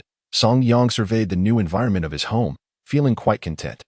This apartment was indeed suitable for nurturing his pregnant wife. As he was contemplating, his phone rang unexpectedly. It was Chu Zihan. "What is the matter?" he inquired, surprised, wondering if there had been a conflict on her first day at the new workplace. Chu Zihan chuckled. "A former colleague just informed me that her relative is preparing to rent out a 90 square meter apartment for 4,100 a month. Shall we go see it tonight?" Song Yang hesitated for a moment before asking, "Where is it located?" "Foshui Garden." She said, "It's quite nice, directly opposite the maternity hospital." and there's a confinement center right at the entrance. When I give birth, I can manage at home, and they offer specialized services for the community, Chu Zihan explained. Unable to contain his laughter, Song Yang said, "All right, I will pick you up tonight." "Great, I'll wait for you. By the way, what are you occupied with now?" "Please don't wander around too much. My parents might be searching for us, and if they find us, we want to have a peaceful time," she cautioned. "Oh, I'm discussing business with Li Hanfeng. We have a potential investment project to consider," she responded. "Understood. Focus on your work. I won't disturb you," Song Yang replied. After hanging up, Song Yang found the situation rather serendipitous. He had just secured a house, and now his wife expressed interest in renting a property in the same area. It seemed highly likely that they would reside there in the future. "Your sister-in-law is looking for you?" Li Hanfeng inquired with curiosity. Song Yang nodded with a smile. "Nothing major, just focusing on our matters. Aren't we supposed to attend the trade fair?" Li Hanfeng grinned. "There is still plenty of time. By the way, Brother Yang, I know a wealthy businessman from the port area. He is currently desperate for a child. I must tell you, he is willing to offer 100 million in his pursuit. He has arrived in Baitian City because he heard about a batch of medicinal materials for sale, and he has been paying attention to our area. I'm acquainted with him. Would you like to give it a try?" Song Yang furrowed his brow slightly, as a name flashed through his mind. "You're not referring to Qin Jiayao, are you?" Li Hanfeng was taken aback. "Brother Yang, do you know him?" Song Yang shook his head, casually spreading his hands. "I don't possess the capability to befriend someone of his stature. I've merely heard of him." In truth, Song Yang was indeed familiar with him. This individual was once a dear friend in a past life, the Hong Kong businessman Qin Jiayao. He is a real estate magnate, possessing immense wealth. Regrettably, he has no children. In his quest for progeny, he has explored every possible avenue, undergoing numerous attempts at in vitro fertilization, yet to no avail. Eventually, he offered a staggering reward, hoping to enlist the help of a skilled practitioner from the public, tirelessly traversing various locales. Alas, all efforts seemed futile. In an unexpected turn of events, his wife became pregnant. However, this scenario mirrored the contrived plots of television dramas. The child was not his, but rather the offspring of a skilled practitioner. This revelation infuriated Qin Jiayao, leading him to cast his wife out and reward the practitioner. Ultimately, the practitioner met an untimely demise in the streets, the circumstances of which remain shrouded in mystery. In his previous existence, Qin Jiayao had met Song Yang through Li Hanfeng, who had also healed him, allowing him to have 2 sons and a daughter. Furthermore, being a businessman from Hong Kong, he held a strong belief in divination, ultimately becoming a frequent visitor to Song Yang. He lived to an advanced age, passing away peacefully at home. Feigning contemplation for a moment, Song Yang remarked, "The issue of infertility can indeed be addressed. After all, I am currently in need of funds to accumulate initial capital for development." Li Hanfeng laughed heartily. "Well, let us meet him then. It is still early, and I had intended to chat with him anyway." Song Yang did not decline, and thus, he drove his Rolls-Royce with Li Hanfeng to a luxurious hotel in Baitian City. Upon arriving at the hotel entrance, the doorman, upon seeing the Rolls-Royce, promptly approached with great courtesy. Song Yang handed over the car keys and followed Li Hanfeng to the revolving restaurant upstairs. After entering the elevator and reaching the restaurant, they emerged to find a man in his late 30s rising to greet them. Upon seeing Song Yang and Li Hanfeng, he immediately smiled and exclaimed, "Mr. Li, here." Li Hanfeng, upon recognizing the man, quickly approached him. "Mr. Chun, long time no see." Qin Jiayao warmly shook hands with Li Hanfeng, having met him during his ventures in real estate in the mainland. At that time, Li Hanfeng had provided loans for his development projects, thus establishing a solid friendship between them. However, Qin Jiayao noticed that Li Hanfeng had brought along a stranger, prompting his curiosity. "Who is this?" Li Hanfeng promptly introduced. "Oh, this is my brother Yang, who is in business with me and has granted me a second chance." Qin Jiayao was taken aback. It was indeed astonishing that someone as young as Song Yang could have conferred such a significant favor upon the heir of the Qing family. Song Yang graciously extended his hand. "Greetings, Mr. Qin. My name is Song Yang." "Oh, Mr. Song, it is a pleasure to meet you. Since you are a friend of Mr. Li, you are also a friend of mine, Qin Jiayao. Please, take a seat." Qin Jiayao warmly invited Song Yang and Li Hanfeng to sit down. He then cheerfully remarked, "Mr. Li, you mentioned over the phone that you would be attending the auction. Are you seeking medicinal materials for your esteemed father?" Li Hanfeng was candid, nodding as he spoke. "Yes. This time I have invited Brother Yang to assist me with the appraisal. I must tell you, despite his youth, Brother Yang possesses remarkable knowledge in both traditional Chinese medicine and the Book of Changes. Without him, I would have truly faced dire consequences. Chen Jiayao was taken aback, gazing at Song Yang in astonishment. Does Song Sheng really understand traditional Chinese medicine and the Book of Changes? Song Yang responded nonchalantly, well, it's somewhat along those lines. Somewhat? Li Hafeng thought to himself that Song Yang was indeed too modest. Was this merely somewhat? He had personally overheard Song Yang's conversation with his grandfather. And after Song Yang's departure, the old man had praised him as a prodigy. Furthermore, in the realm of the Book of Changes, he had already attained a master-level status. At least in Li Yuan's extensive life, he had yet to encounter anyone surpassing him. As for traditional Chinese medicine, Li Hafeng surmised that since Song Yang intended to pursue it as his primary livelihood, it implied that his medical skills might indeed surpass his knowledge of the Book of Changes. Even if they did not exceed, they should be quite comparable. In reality, Song Yang had been a Taoist in his past life, though he was a grandmaster of the divination school, an absolute leader in his field. He was also the foremost figure in the alchemical school. However, Song Yang's master was a legendary Taoist from the divination school, which is why his reputation primarily flourished in that lineage. Given that the alchemical school had many prominent representatives, Song Yang refrained from showcasing his extraordinary alchemical skills to avoid conflicts with his fellow sect members. Chen Jiaya merely perceived Song Yang as too young and thought little of it, believing that Song Yang might possess some knowledge, but not to the level of a master. Of course, Song Yang did not feel the need to rush to prove himself. After all, in his previous life, he was the only one capable of curing Qin Yazu's ailments. Thus, if he refrained from assisting now, it would mean that Chen Jiaya would never have children. This was the foundation of Song Yang's calm demeanor. Chapter 54. The Trade Fair. Curious, Chen Jiaya instinctively inquired, "Oh, Li Sheng, could you tell me what the situation is regarding my inability to conceive?" Song Yang smiled and replied, "There are many factors, but the specific issue varies from person to person. I need to understand your physical condition and then design a treatment plan accordingly. Could you take a look for me?" Chen Jiaya extended his hand, awaiting Song Yang's examination. Song Yang was unreserved, checking his pulse with closed eyes. After approximately 10 minutes, he remained silent for a long time, leading Chen Jiaya to feel a hint of unease. "Is there something wrong with my pulse?" Song Yang looked at Chen Jiaya with a grave expression. "If you continue this way, in 20 years at most, or 10 at the least, you will undoubtedly meet your demise." Chen Jiaya was taken aback. How could treating infertility lead to such seriousness? 20 years would bring him close to 60.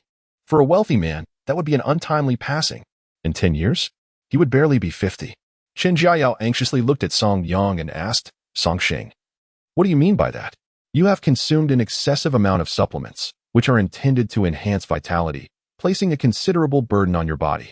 If this continues, you will soon comprehend the meaning of a life worse than death. Mr. Chen, if you wish to pursue treatment, it would be prudent to cease the intake of these medications for now. Your immediate focus should be on restoring balance to your health. One must recognize that extremes are unsustainable. Yin gives rise to yang, and yang to yin, just as the changes in the I Ching illustrate. The number 9 represents the mature yang, yet it transforms into yin, while the number 6 signifies the mature yin, which then shifts to yang. The interplay of 6 and 9 embodies the duality of yin and yang. Thus one must find harmony rather than extremes. At this revelation, Chen Jiayao was taken aback and promptly implored Song Yang. "Is there a solution, Mr. Song? I truly desire a child." With a smile, Song Yang responded, "Once we restore your health, having as many children as you wish will not be an issue. The crux of the matter is that your body is currently out of balance, so when we visit the herbal market shortly, we shall procure some remedies to recalibrate your system." Li Hafeng, bewildered by the conversation, found himself uncertain of Song Yang's confidence in his abilities. However, due to Song Yang's seemingly divine methods of divination, he felt a sense of belief in what was being proposed. "Very well, I entrust this matter to you, Mr. Song. In the future, Chen Jiaya shall reward you handsomely." Song Yang smiled, his demeanor remaining composed and unassuming. Chen Jiaya began to sense that Song Yang was far from being merely youthful, and he was certainly not an ordinary young man. Li Hafeng, ever the comforting presence, chuckled. "Mr. Chen, I assure you that my brother Yang possesses remarkable skills, albeit he is quite modest. Rest assured, if he were uncertain about something, he would never speak of it." Chen Jiao nodded, though he still held reservations about Song Yang. Nevertheless, he felt it necessary to honor Li Hanfeng's faith in him. After enjoying tea for a while, the The time had come to depart. Song Yang drove Li Hanfeng and Qin Jiayao to the venue. Upon entering Li Hanfeng's car, Qin Jiayao was taken aback, as Li Hanfeng had repeatedly claimed that this vehicle belonged to Song Yang.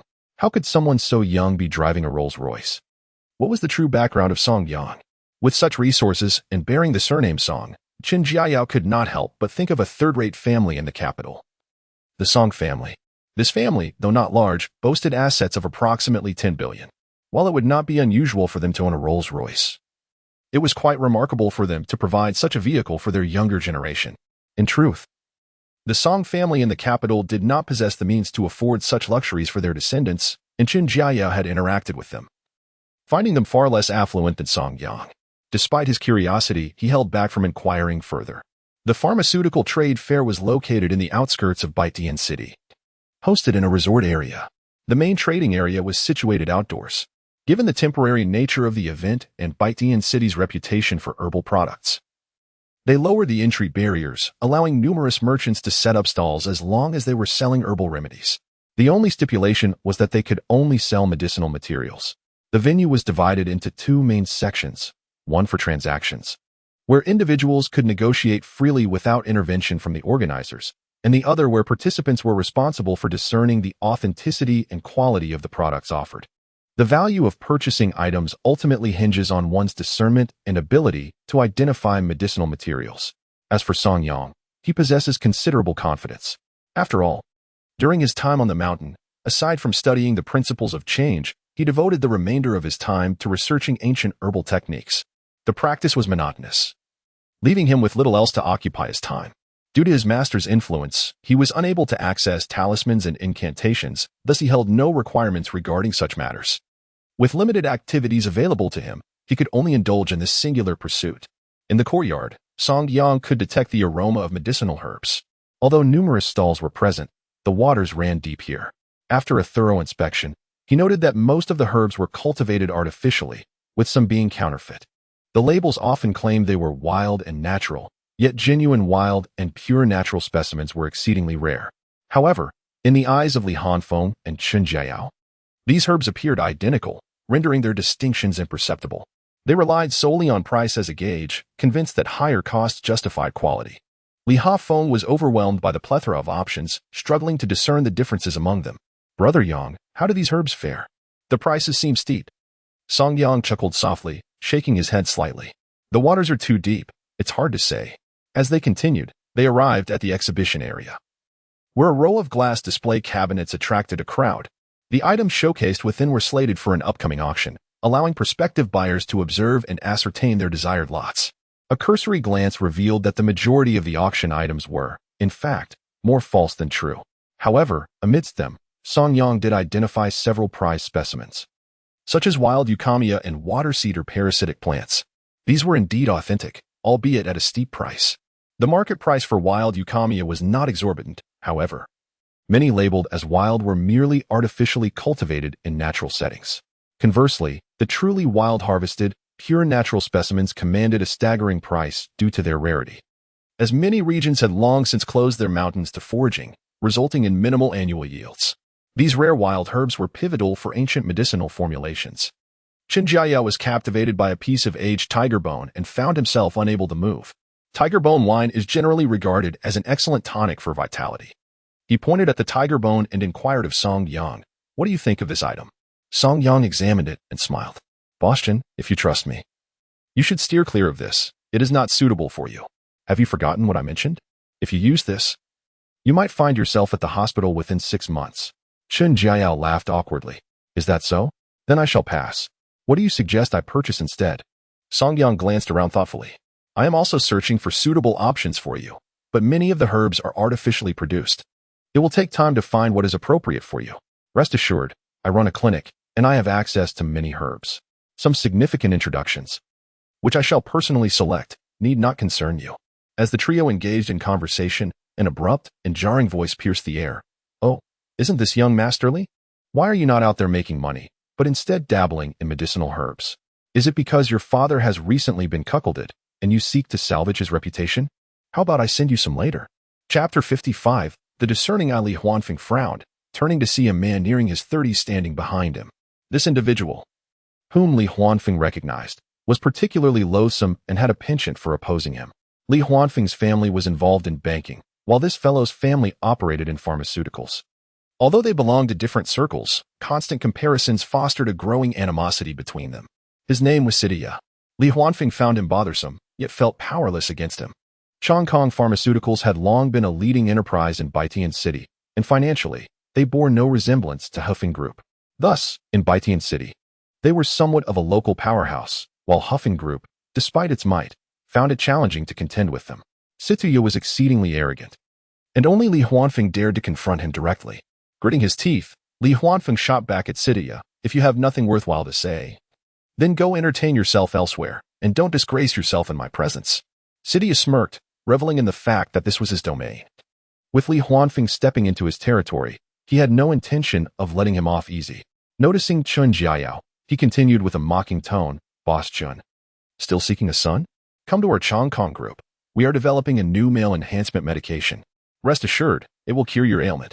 Chun Jiayao, unwilling to engage with him, found his words repugnant. Was he incapable? Hardly. It was simply that he had no children. What could he do about it?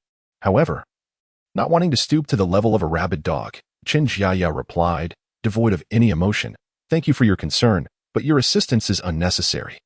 At that moment, Satya noticed Song Yang standing between the two. An idea struck him. "Oh, isn't this the fool who lost money at Angxi Lisha a few days ago?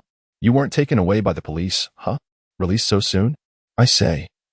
Li Huanfeng, how have you fallen so low as to associate with such a person? Is this your cup of tea now?" Li Huanfeng's expression darkened immediately upon hearing this. "Situya, if you continue to spew nonsense, you'd better get lost. I warn you. Should you utter a single word about Yanggu again, let us settle this outside, anywhere you choose." Shin Jiayao was taken aback. How could someone as composed and low-key as Song Yang be involved in gambling? Yet, upon reflection, many discreet businessmen indulged in a game or two. Situya was merely a loathsome provocateur, and Chun Jiayao chose not to dwell on it. After all, Song Yang's gambling habits were of no concern to him, and he too often sought a distraction in games when feeling unsettled. As for Song Yang, he was genuinely growing weary of the situation. This scoundrel had provoked him without cause, much like a rabid dog, and he wondered why he was being targeted. Li Hafeng expressed concern that the man might cause trouble. Urging Song Yang, "Brother Yang, there's a mad dog over there. Let us take a detour. Getting a rabies vaccination is a minor issue, but the pain of the injection is quite another matter." Song Yang nodded in agreement, and Chun Jiayao shared the sentiment. Thus they all chose to leave. Situya, reveling in a sense of triumph as if he had vanquished Li Hafeng, wore a smug smile, as though he had achieved a victory. Li Hafeng shot him a disdainful glance and muttered, "Fool." Song Yang patted Li Hafeng on the back, advising him to ignore Situya. "By the way, Brother Yang, I heard you got arrested by the police." Song Yang waved his hand dismissively. "I had promised my wife to quit drugs long ago. The last incident was when I encountered Captain Yin Chong. He asked for my assistance. He had previously helped me, so I agreed to return the favor. Everyone has their youthful follies. In a moment of confusion, one may stray down the wrong path, and when faced with adversity, one might mistakenly believe life will always be this way. Looking back, I often feel like chastising myself." Shin Jiayu laughed heartily. "What's the big deal? I think it's rather trivial. However, considering the long odds of gambling, to overcome such an addiction, you are not an ordinary person." Song Yang chose not to elaborate further, his gaze quickly fixating on a rather obscure stall. The herbs displayed there were unlike any other, devoid of exquisite packaging. They were quite dirty and their nature indiscernible. The stall was run by an elderly man and a young girl, both adorned in traditional minority attire. Taking a deep breath, Song Yang inhaled the fresh scent of earthy soil, mixed with the fragrance of wild grasses and the herbs themselves. His eyes sparkled with excitement. Recognizing the potential of these treasures, Li Hafeng stood frozen, staring at the stall. The herbs appeared unkempt and lacked any discernible quality, resembling the wares of a rural market vendor. Nevertheless, Song Yang crouched down for a closer inspection and confirmed their authenticity. The herbs were still encased in dirt, ensuring their medicinal properties remained intact. With eagerness, Song Yang inquired, "Elder, are all these herbs yours?" The elderly man, accompanied by a girl of about 7 or 8, seemed a bit socially anxious, merely nodding without uttering a word. Song Yang cautiously probed, clearing a small portion of the dirt. The elder hastily cautioned, "No, you mustn't do that. If too much is removed, it would ruin the goods. Song Yang reassured him with a smile. Rest assured, I am quite knowledgeable. If I were to purchase all your herbs, how much would that be? The elder, taken aback, replied, Young man, you cannot be serious. I gathered these for my granddaughter's treatment.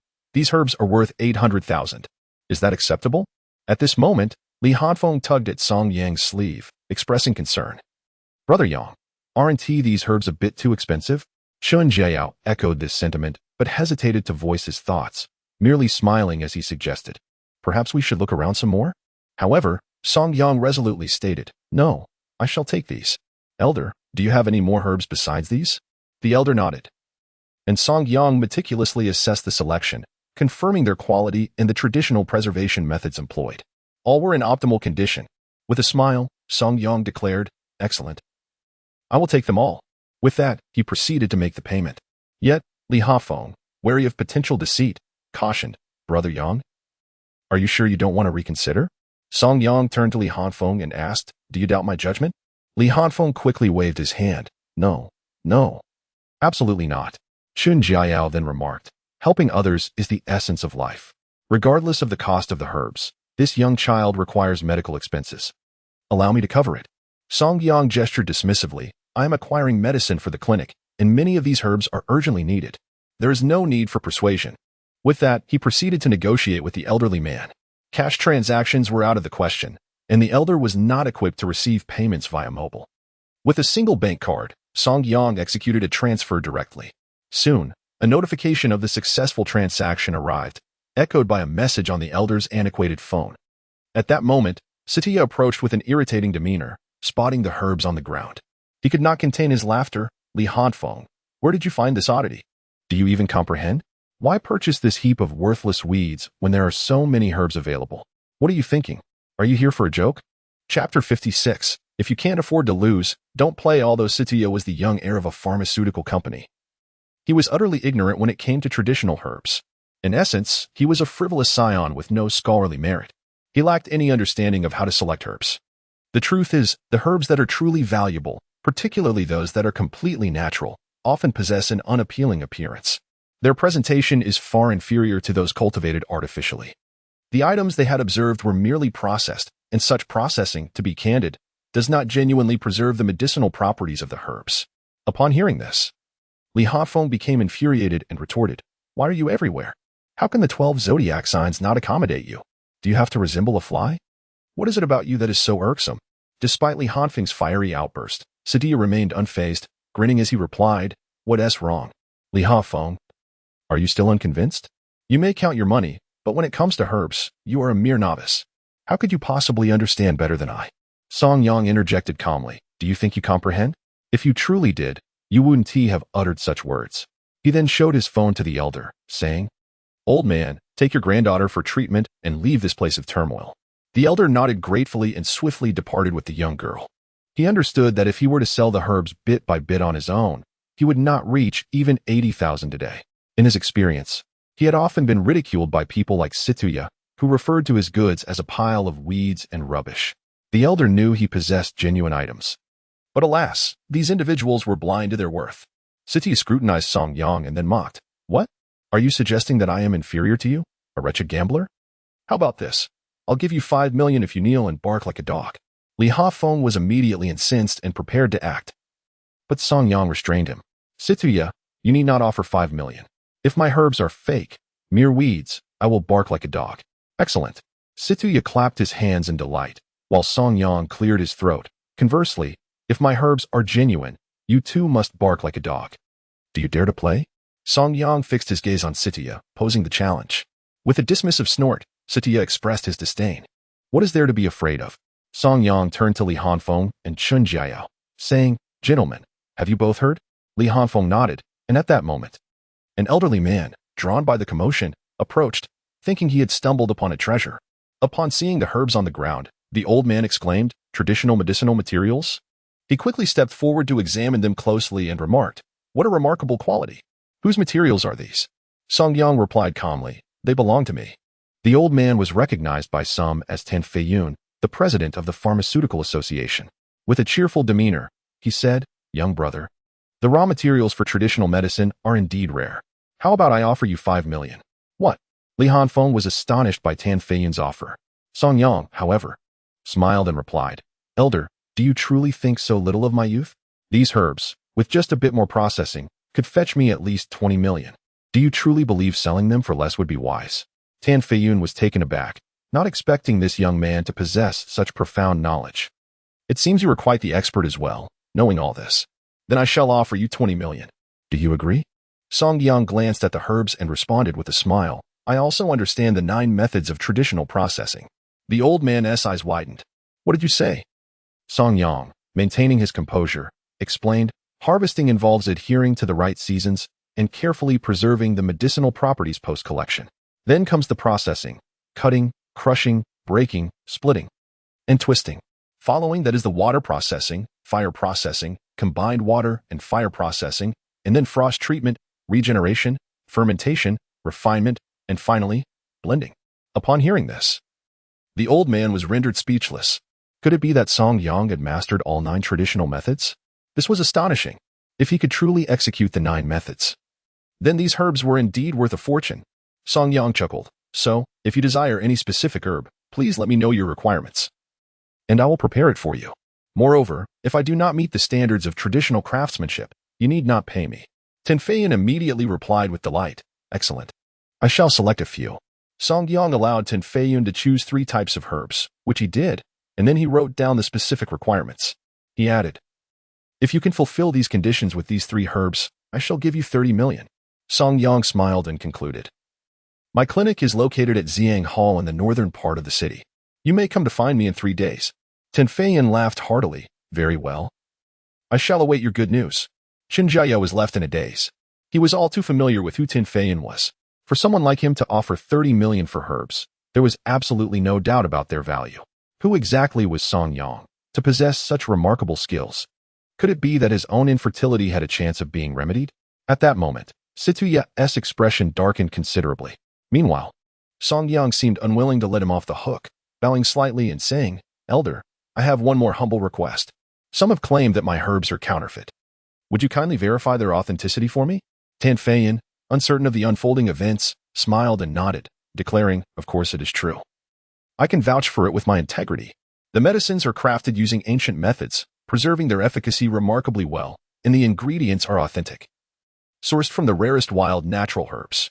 Before Tan Feiyun could finish his sentence, Li Hanfeng teasingly glanced at Situya, exclaiming, oh dear, are you prepared to accept defeat? Situya's complexion fluctuated between shades of green and red. He was taken aback that these seemingly shabby items were indeed so precious. How could he allow Song Yang to seize the opportunity right beneath his nose? This realization infuriated him to no end. Song Yang, with a steely gaze, directed his attention at Situya, stating, surely you are not afraid to play? Chen Jiao interjected with a sarcastic tone, Song. There is no need to stoop to the level of such a petty individual. If he had any sense of responsibility, he would not have engaged in such shameless antics. Situya, seething with rage, felt as though he might shatter his teeth from clenching them so tightly. Let us raise the stakes, he proposed. At the auction later, we will each place a bet. If we end up with fakes, we will forfeit this wager. Should I lose to you, I will pay you 50 million. Do you dare to play? Situya glared at Song Yang, teeth gritted. Li Hanfeng's gaze shifted to Song Yang, uncertain of his confidence. Situya would undoubtedly seek assistance. Could Song Yang truly prevail? Yet, Song Yang remained unfazed, replying, very well, but we shall settle it in one round. I want to take advantage of you. Let us wager 50 million. Before we begin, you may choose to participate or not. If I guess incorrectly after the auction concludes, I will spare you from barking like a dog. How does that sound? Excellent. Let us see how this unfolds. Chapter 57. Determining the target. Yang. Though this fellow may seem like a worthless dimwit, he does have capable people in his family. Is it not somewhat reckless to gamble against him? Song Yang recognized Li Hanfeng's concern for him, fearing that he might lose. Moreover, with someone like Situya, should he win, he could very well cause trouble. After all, Song Yang was merely an ordinary person, and challenging the Situ family was a significant risk. However, Song Yang held an alternative perspective. He believed that the Situ family was on the brink of collapse in a few years. If they dared to provoke him, he would not hesitate to expedite their downfall. The Situ family, once renowned, had unfortunately produced nothing but scoundrels. First, there was Situ Feng, who, exploiting the advantages of his family's conglomerate, clandestinely engaged in the transportation and sale of contraband. Many sensitive raw materials could be utilized for the synthesis of narcotics, despite the stringent regulations on such substances. He was undeterred, brazenly pursuing this illicit venture and establishing a network around it. As for Situya, he was equally reprehensible. This scoundrel indulged in vices of all kinds and bore a life on his conscience. He had driven under the influence and fled after colliding with a tour bus, resulting in significant casualties. Ultimately, his family had to bribe a driver to take the blame, paying $30 million to settle the matter. Should this incident come to light, the stock of Chong Kong Pharmaceuticals would plummet, presenting Song Yang with the opportunity to buy at a bargain. However, this required him to exercise patience for a while. When the moment arose, he could proceed gradually. Once he acquired Chang Kong Pharmaceutical, he would possess the capital necessary for his own development. Did you not assert this? I am not one to act without assurance. Naturally, I would only proceed if I were confident. In contrast to Li Hanfeng's anxiety, Song Yang remained remarkably composed and unperturbed. After all, this auction truly tested one's discernment, and Song Yang intended to seize the opportunity to outmaneuver them. Who could blame him for exploiting the situation when Situya had sought trouble for himself? Even should it result in a loss, it would be of his own making. Upon hearing Song Yang's unwavering confidence, Li Hanfeng ceased his attempts to dissuade him. Frankly, Li Hanfeng had grown weary of it all. If Chong Kong Pharmaceutical were to confront them directly, they would be swiftly overwhelmed. However, the financial reliance of Chong Kong Pharmaceutical did not hinge upon them. And given that this enterprise was not a colossal titan, merely a leading local firm, their capital demands were not excessive. This allowed them the means to survive with a little ingenuity. Moreover, having recently gone public, they had become even more brazen. Qin Jiayu remarked with a smile, "No worries. Should he dare to trouble Mr. Song, I shall intervene to teach him a lesson. I have no need to lay hands on a junior. But a warning to his family is certainly warranted. As the saying goes, hubris invites misfortune. Their excesses deserve a warning." In fact, after witnessing Tan Feiyun's demeanor, Qin Jiayao had been contemplating fostering a rapport with Song Yang. A person of such caliber could potentially offer hope for his own ailments in the future. After all, a young man who could astonish even Tan Feiyun was no ordinary individual. Typically, the young people he encountered were nearly oblivious to traditional Chinese medicine. Yet Song Yang was different. He was not only knowledgeable but remarkably composed. Such temperament indicated that his journey in traditional Chinese medicine would surely diverge from the ordinary path. Moreover, he recalled Li Hanfeng mentioning that Song Yang excelled in divination. The fact that Song Yang had never demonstrated this ability in his presence suggested its authenticity, and it appeared to be a secret weapon of his. After cultivating a friendship with Song Yang, perhaps he might even witness genuine divination? Qin Jiayao found this prospect highly intriguing and thus desired to engage more with him. Of course, his intentions were merely to establish a connection. He had no intention of confronting Chong Kong Group on behalf of Song Yang. As for the extent of assistance he might receive, that would depend on how much Song Yang was willing to help him. After all, merchants prioritize outcomes. Song Yang, however, paid little heed to Qin Jiayao's aspirations. His primary concern lay with the wild eucalyptus, an essential herb for prenatal care. The need for this herb was urgent. Preserving the child's safety and ensuring the well-being of both mother and child was paramount, having signed a disclaimer. Neglecting this matter now would equate to a form of indirect murder of his wife and child. Upon entering the auction hall, the three found a place to sit. To their dismay, Situya took a seat beside them. Song Yang cast a glance in that direction. This time, Situya brought along two individuals. One was a young woman, exuding an air of competence, likely an accountant by profession. The other was an elderly gentleman clad in traditional Tang attire. Undoubtedly, an expert summoned by Situya to lend his expertise.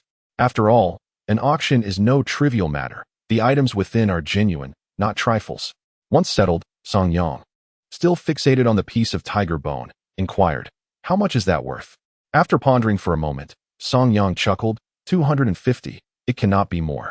Qin Jiayao was taken aback, staring incredulously at the tiger bone. Are you implying? Song Yang merely smiled, opting not to elaborate. The forgery techniques employed for this tiger bone were not particularly sophisticated, yet the details were executed with remarkable finesse, easily ensnaring even those seasoned in the field. In truth, had he not been acquainted with the individual responsible for crafting this counterfeit, he might not have discerned its authenticity. This individual had once sought Song Yang's fortune-telling services and later pledged 30 years of sweeping at the temple until his death. In their moments of leisure, they would discuss the intricacies of herbal counterfeiting, a subject Song Yang delved into to hone his ability to discern the genuine from the false. The details of this tiger bone forgery had been thoroughly explained to him, thus his profound understanding. Presently, it was indeed the pinnacle of the forger's craft, and Song Yang was confident that the majority of the fakes at this venue were his handiwork. Li Hafeng appeared perplexed. Yang good. If we wish to procure some medicinal herbs, which should we bid on? Pointing to the water spruce mistletoe, Song Yang advised, keep your eyes on item number 4. As for you, Mr. Chun, there is nothing here that meets your needs, as I have just purchased the herbs you require. However, if you wish to make a profit through collecting medicinal items, I recommend you consider item number 7. Item 7. Chen Jiayao glanced at the display. The 7th item was a dark, unidentifiable object. What exactly is that? He questioned, bewildered. Song Yang lowered his voice, patiently responding, a remarkable find. If you trust me, acquire it. It will serve you well in the future. Chen Jiaya nodded in agreement, genuinely intrigued. Profit was not his primary concern. He simply wished to test Song Yang's judgment. As the auction commenced, the first item up for bid was Song Yang's wild eukamia. Sidia turned to him, smirking as he asked, and what do you believe, true or false? Calmly, Song Yang replied, it is genuine. Sidia scoffed, glancing back at the elderly man, who nodded slightly, indicating that he could place his bet. Then I wager this item is a fake. Chapter 58. The divine assistance of a piggyback. The piece chosen by Song Yang was indeed quite special. It was a section of eukamia struck by lightning. The fragment was notably long, as lightning-struck wild eukamia is rare, and few can yield resinous threads. Song Yang could instantly discern that this euchamia's resin was of superior quality. However, from the perspective of an average appraiser, the bark appeared withered, and it was likely sourced from a dead tree. Moreover, such instances of wild eukamia were exceedingly rare. In the market, nearly 99 out of 100 would be counterfeit. Thus, it is entirely reasonable to deem this wild eukamia as counterfeit. Li Hafeng felt a tinge of anxiety. After all, if they lost a round, Song Yang would be liable for 50 million. This was not a trivial matter. However, Song Yang appeared to be brimming with confidence. Meanwhile, Sitia, having learned from past experiences, quietly inquired, Old Lin, do you believe this is a certainty? The elder nodded slightly, a smile gracing his lips as he replied, this is my first encounter with such wild eukamia. In circumstances like these, it is virtually impossible to ensure the integrity of the bark. Look closely at this piece. While it may seem plausible at first glance, upon deeper reflection, the appearance of this eukamia is exceedingly pristine. Preserving it in such a condition would be an arduous task, and there are no signs of charring, except perhaps at the edges, which is indeed hard to fathom. Sitia nodded, feeling reassured as he awaited Song Yang's defeat. Since Sitia had already pronounced it a fake, many potential buyers had abandoned their hopes. With a starting bid of 30,000, the auctioneer called for bids. But the room fell silent. No one was willing to raise their hand. Only Song Yang lifted his paddle. 30,000 from this gentleman. Is there any higher bid? Although 30,000 was modest, experts had already made their assessments. Who would squander their resources on a lost cause? Observing this scene, Li Hafeng began to feel uneasy again. Yet, Song Yang remained unflustered. 30,000 once. 30,000 twice. 30,000, third and final call. Sold. The organizers had not anticipated such an outcome. But who could have predicted that the Situ family would stir up trouble? This was clearly a deliberate provocation. Winning the bid at 30,000 infuriated them. Now that it is sold, let us see the truth behind it, the auctioneer stammered. Sir, all of our items have undergone thorough testing, especially the first item. Seeking out fakes would be tantamount to self-sabotage. At the auctioneer's words, Situya was momentarily taken aback, while Li Hafeng could not suppress a chuckle. Calmly, Song Yang gestured to the auctioneer, who then used a small knife to slice through the edges. A dense strand of resin emerged before everyone's eyes. Song Yang observed the resin coldly, stating, while it is rare, not all thunderstruck wood burns. This is evidently a fragmented section, remarkably intact, a true gift from nature. In terms of market value, this piece is worth at least 130 to 140,000 in the hands of a seasoned collector. It could fetch upwards of $1 million, given its scarcity. I must also extend my gratitude to Mr. Situ for facilitating my acquisition at 30,000. Sitia's face turned a shade of fury, while Li Hafeng taunted from the sidelines, quite the expert, aren't you? Sitia, pray tell. Can you not afford to play this game? If you lack the funds, perhaps you should bark like a dog now. What's merely 50 million? Just consider it a charitable donation to a beggar. With a murderous glare directed at Song Yang, Satya begrudgingly accepted the loss. His heart unwilling as 50 million was now on the books. Another 50 million earned, and Song Yang felt quite elated. He disregarded Satya's resentful gaze, settling down to await the next item. The second item was a piece of wild lingji. Such well-preserved wild lingji is indeed a rarity, especially with the spores still present atop it. Li Hanfeng inquired with curiosity, "What do you think of this?" Song Yang replied calmly, "A master's work. It's merely a test piece, best left untouched." "What does that mean?" Li Hanfeng regarded Song Yang with the wide-eyed innocence of a novice. Qin Jiayao, standing nearby, chuckled. "It means that this is something crafted by certain skilled counterfeiters, merely to showcase their craftsmanship. However, had you not mentioned it was fake, I truly would not have discerned it." Li Hanfeng cast a challenging glance at Satya. Satya, however, showed no inclination to intervene, clearly wary after his recent failure. Recognizing that this was indeed a counterfeit, Song Yang assessed that his opponent's skills were commendable. Nonetheless, this particular lingji had still fetched a price of 200,000. The third item presented was a piece of deer antler, undeniably authentic and flawless, yet lacking in aesthetic appeal, leading both parties to refrain from bidding. As the fourth item was introduced, water fur mistletoe, Li Hanfeng perked up immediately. Externally, this water fur mistletoe appeared to be the most blatant of fakes. Water fur, after all, is a protected species, and this specimen was misshapen, with portions resembling broad leaves. Song Yang remained silent, as did Satya. His wager was with Song Yang, not with Li Hanfeng. Consequently, observing Song Yang's lack of reaction, he deemed the young man rather uncanny and chose not to act. Old Lin hesitated, suspecting the item to be genuine, yet uncertain. Thus, when in doubt, it is wise to refrain from bidding.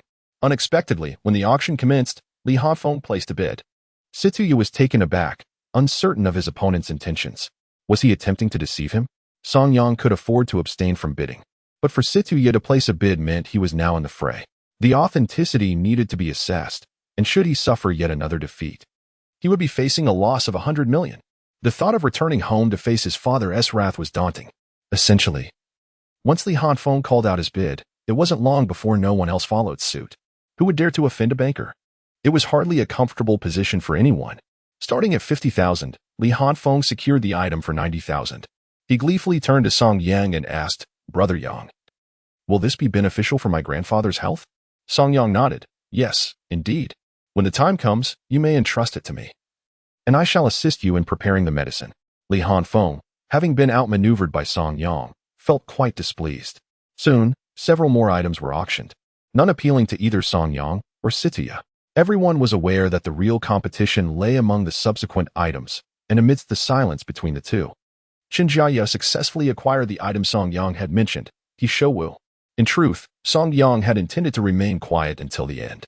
With 500 million secured and the desired items obtained, the remaining items held little value. Of the three remaining, only one was genuine, while the other two were mere fakes. After much contemplation, Song Yang resolved to tease Satya a bit. He lowered his voice to whisper to Li Hanfeng and Qin Jiayao, both of whom chuckled in response. The next item, the third one up for bid, was a tortoise shell. This item was notably substantial and well-preserved. Satya, feeling a surge of urgency, glanced anxiously at Old Lin. "What do you think of this one?" Old Master Lin, stroking his long beard thoughtfully, remarked, "The quality is exquisite, and it certainly appears authentic. However, there lies a conundrum, given its age. It cannot possibly be this thick. Observe the reverse side of the tortoise shell. It is excessively thick, which is something that most would overlook. One must possess a discerning eye." Satya turned to Song Yang, who appeared eager and ready, fully aware that an opportunity had presented itself. "What say you? Will you make a move?" Without hesitation, Song Yang replied, "Why wouldn't I? This is a prize I must secure." Satya scoffed, "Very well. Let us engage in another round. I contend this is a counterfeit. I assert its authenticity. I shall withdraw from this round." Chapter 59. The tortoise shells are not an uncommon medicinal material. However, one of this substantial size is exceedingly rare. This piece is a remarkable giant tortoise shell. I urge all of you to scrutinize it closely and bid accordingly. The starting price is 1 million. 1 million, a considerable sum indeed. Yet, many hesitate to bid, uncertain of its origin. Song Yang, however, remained unperturbed, making a careful inspection, noting the burn marks that might have been incurred during the drying process. Clearly, this item has some history, roughly the size of a large pot used in rural kitchens. In the realm of tortoises, this is quite a sizable specimen. I bid 1 million. Song Yang initiated the bidding. Following his lead, another participant raised the stakes. 1,100,000. Song Yang remained composed, patiently awaiting his turn. As a result, the previous bidder suddenly panicked. Remarkably, Song Yang had merely spoken up, and they ceased to raise the bid? What was going on? 1,100,000, going once. 1,100,000, going twice. 1,100,000. 1,200,000. Song Yang smiled slightly, casting a deep glance at his rival, seemingly conveying, if you raise the bid again, I shall not follow suit. Consequently, with that increment, no one dared to bid further. Old Master Lin had just remarked that this item did not appear genuine. Initially, someone had attempted to capitalize on the moment. But Song Yang's actions instilled a sense of caution, as this was not an artifact. Counterfeits exist, and a fake is simply a fake. Before long, the bidding concluded. The tortoise shell now belonged to Song Yang for 1,200,000. Situya rose with a mocking grin. What kind of wild tortoise could possibly grow to such a size? Perhaps you should revisit the wonders of the animal kingdom. Song Yang retorted with a smirk. Who said this is a tortoise shell? This is merely a misnomer from the organizers. To be precise, this is a relic of an extinct creature known as the Ao. In mythology, it is often referred to as the dragon tortoise or bishi. What? The crowd gasped in astonishment. Situya erupted in laughter. What? Now you're invoking myths after making a blunder? Song Yang replied calmly. There is no need for mythic references. Auctioneer, please unveil the underside of the shell. The auctioneer promptly complied, flipping the tortoise shell over. At this moment, everyone was left in stunned silence. The surface bore cracks and signs of scorching. Holding a flashlight, Song Yang illuminated the shell, and only then did some discern the inscriptions. My heavens, is that writing? It appears to be Oracle Bone script. No way. Oracle Bone script. Upon closer inspection, one might indeed overlook the intricacies at play. The tortoise shell, with its formidable hardness, presents a challenge for carving, especially in an era devoid of modern metals.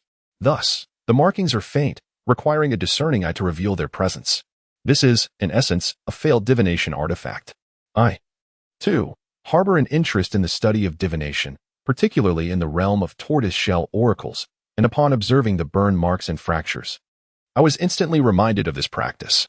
Furthermore, tortoise shells are quite rare, suggesting that this particular piece was not likely utilized by the common folk of that time, thus carrying medicinal value, albeit modest, while its true worth lies in its collectible significance.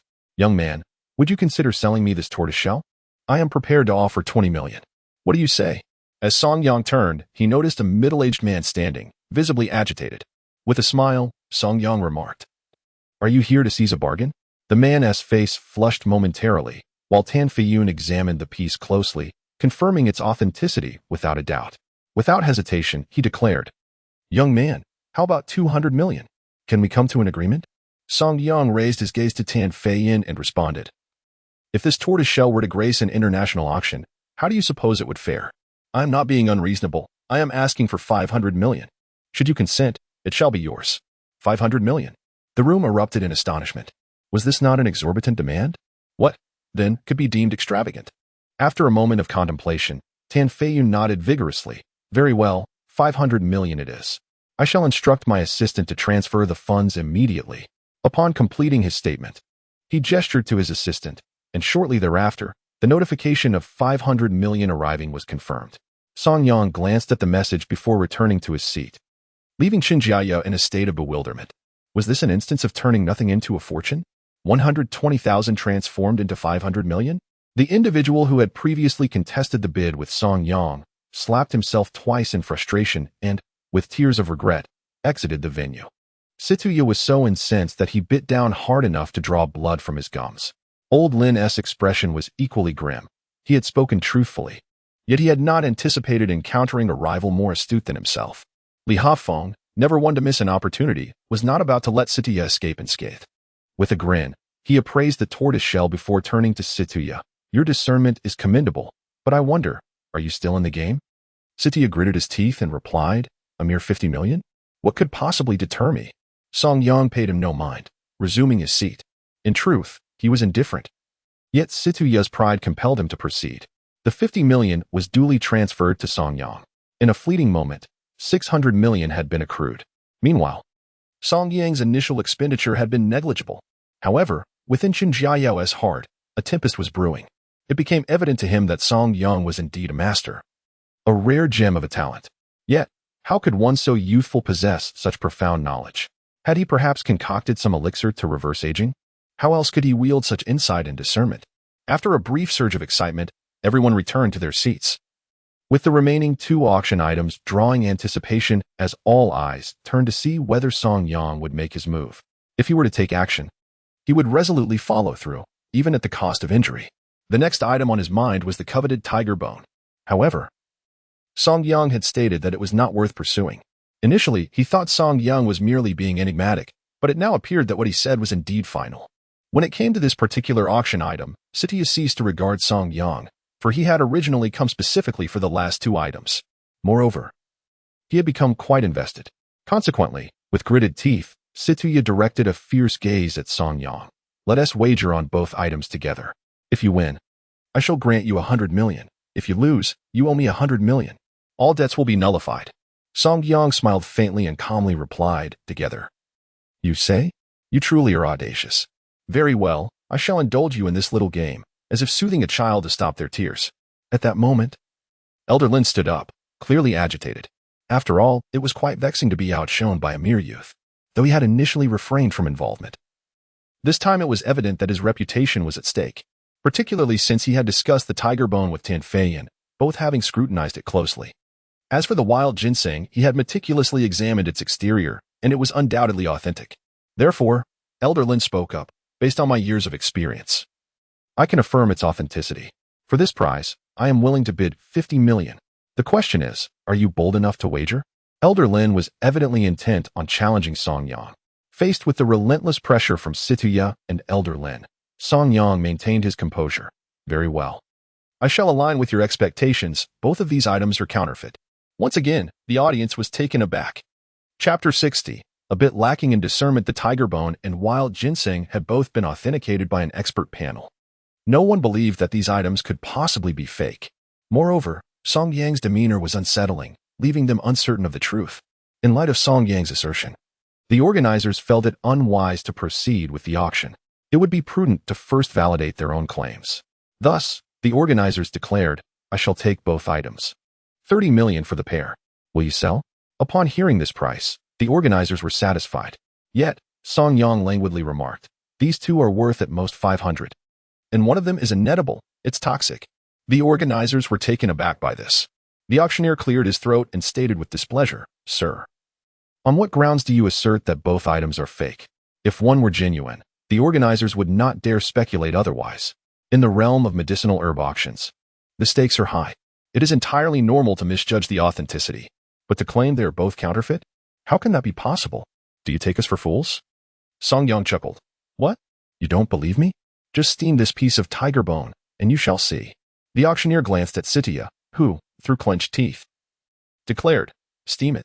I shall contest him to the very end. Madness. They had all gone mad. Sitya had invested 15 million in this tiger bone, and now he was to steam it? This was truly a world that was incomprehensible to the wealthy. The organizers brought out an induction cooker and proceeded to steam the tiger bone. After half an hour, steam billowed, and the scent began to permeate the air. A faint yet acrid odor reminiscent of glue filled the atmosphere. At that moment, Sitya felt a rising panic. He swiftly opened the pot, and the domestic situation left Sitya utterly stunned. Inside the pot lay an assortment of bone fragments, with a meticulously polished bone at the center, its ends cleanly severed. Song Yang calmly remarked, the premium tiger bone is crafted using an adhesive technique, isn't it? Both Elder Lin and Tan Yunfei were equally astonished. They could clearly discern its authenticity, yet the craftsmanship of the forger was so exquisite that, without a thorough examination, it would be nearly indistinguishable. Sitya remained unconvinced, continuing. What about this wild ginseng? Is it also a counterfeit? With arms crossed, Song Yang replied, not only is it fake, but it is also toxic. Tan Feiyan interjected. Little brother, I've seen this too. The outer skin and roots appear flawless. Song Yang smiled. That's because it's a composite. It's made with a strong adhesive. The roots are genuine, as is the skin, but they are a combination of broken pieces and subpar wild ginseng paired with forest ginseng to create a handcrafted trinket. Tan Feiyun was taken aback, and Song Yang added, "The artisan who crafted this has a commendable skill in mixing adhesives, which makes it easy to deceive the untrained eye. Furthermore, the cut is very deliberate, concealed within the creases, making it difficult to detect. Thus, it is the work of a master, yet counterfeit remains counterfeit." A closer inspection reveals all. Elder Lin immediately tugged at it. Crack! The sound of a less than crisp fracture echoed. Upon inspection, the cut was evidently aged. After a firm rub, the ginseng fell apart effortlessly. The craftsmanship of this adhesive ginseng was indeed extraordinary. Instantly, the venue fell silent, and Song Yang chuckled. 1,000-year-old adhesive ginseng is not something just any craftsman can produce. Without meticulous observation, one could easily fall victim to such deception. Witnessing the scene, Sidia felt darkness engulf him. With a thud, he fainted. Li Hafeng, with a sardonic tone, remarked, "Oh, playing dead? Planning to evade responsibility, are we? Quite the show." Elder Lin's face flushed with embarrassment as he promptly declared, "I 1T renege. I will pay." However, Song Yang waved his hand dismissively, "Let it be. I never intended to gamble. It was he who insisted on showing off. You have already incurred significant losses. I shall not add to your misfortune. Hafeng, let us depart." Li Hanfeng nodded cheerfully, genuinely pleased. It was the first time he had seen Situya in such a predicament. Tan Feiyun also gained a newfound respect for Song Yang. Observing him, he realized that he was far from an ordinary youth. How could someone so young possess such mature disposition? Was he truly a genius? Today, Song Yang had profited immensely, and he had no desire to escalate the situation to a destructive climax. After all, Situya was the architect of his own demise. He could not be blamed. Moreover, Song Yang planned to acquire their pharmaceutical factory eventually. Thus, he intended to bide his time, awaiting the opportune moment to reel in his catch. Upon exiting the trade fair, Li Hanfeng and Qin Jiaya regarded Song Yang as if he were a celestial being. What divine maneuvering was this? They had come to purchase medicine, hoping merely to avoid being swindled. Meanwhile, Song Yang was there to seize the opportunity for profit. After a leisurely stroll, they raked in 600 million. The three settled the bill, and Song Yang drove the other two to their hotel. Within the confines of the hotel suite, Qin Jiaya showed an unmistakable increase in respect and attentiveness towards Song Yang. Previously, he had referred to him as Song Xing. But now he addressed him directly as Master. "Master Song, you mentioned that my ailment can be cured. What preparations should I make, and how much will it cost?" "Speak freely. I will not haggle." Unable to suppress a laugh, Song Yang replied, "Boss Qin, you are indeed quite magnanimous. To be honest, I am in need of some funds to invest in my own ventures. Since you have offered a reward, I will simply earn through the bounty you have set forth." Qin Jiaya nodded vigorously, "Of course, but I wonder if your efforts will be adequately compensated with just this amount?" Li Hanfeng chimed in, "Yes, Brother Yang. Given your remarkable abilities, wouldn't 8 billion be more fitting? Moreover, considering that Boss Qin's ailment has stumped many, wouldn't your treatment require some rare medicinal materials?" Song Yang waved his hand dismissively, "That 1T be necessary. I only seek what I am entitled to. The rest does not concern me. Besides, since you are friends with Boss Qin, that makes you a friend of mine as well. There is no need for such formalities." "Ha ha ha. Then I shall be bold and call you Brother Song. From now on, we are comrades." Qin Jiaya laughed heartily. Li Hanfeng joined in, Indeed, good brothers all around." Qin Jiaya then turned to Song Yang with an urgent gaze. "Brother Song, when shall we commence treatment for my ailment? Is there anything I should prepare in the meantime?" After a moment of thought, Song Yang advised, "For now, refrain from consuming any aphrodisiacs, none at all. Your meals should be light, and you must pay attention to physical activity. Furthermore, indulge in baths frequently. In 7 days, we shall begin the treatment." "Excellent. During this period, I shall temporarily stay in Baidian. I entrust everything to you, brother." "Very well. I shall come to seek you out in 7 days, and we will commence treatment. Rest assured, it will not take long. Your condition should improve within a month." "Really? That is splendid," Qin Jiayao exclaimed, his excitement palpable. At that moment, Li Hanfeng leaned in and whispered, "Brother Yang, do you think I need to undergo some recuperation as well?" Song Yang paused, then burst into laughter. "Ha ha ha. What do you need to recuperate from? Are you feeling unwell? Why do you always want to join in on everything?" Chapter 61. My husband is remarkable. Li Hanfeng, feeling somewhat awkward, scratched his head and smiled sheepishly. Qin Jiayao could not help but join in the laughter. The three enjoyed tea and conversation until the time was right. Song Yang then drove to pick up his wife from work, preparing to visit the Foshui garden to view properties. Naturally, Song Yang refrained from mentioning this to Chu Zihan, fearing it might overwhelm her. After all, revealing that he had purchased such a grand house would surely startle her. Arriving in a Rolls-Royce at the entrance of Chu Zihan's company, many onlookers paused in curiosity. They were eager to discover who possessed the stature to be chauffeured in such luxury. Shortly thereafter, Chu Zihan emerged with her bag, appearing quite impatient. Following her were a man and a woman. The woman looked somewhat flustered while the man was persistently attentive, engaging her in conversation. Song Yang sat in the car and cast a glance, only to discover that the man was still entangled with his wife. Was this a reversal of fate?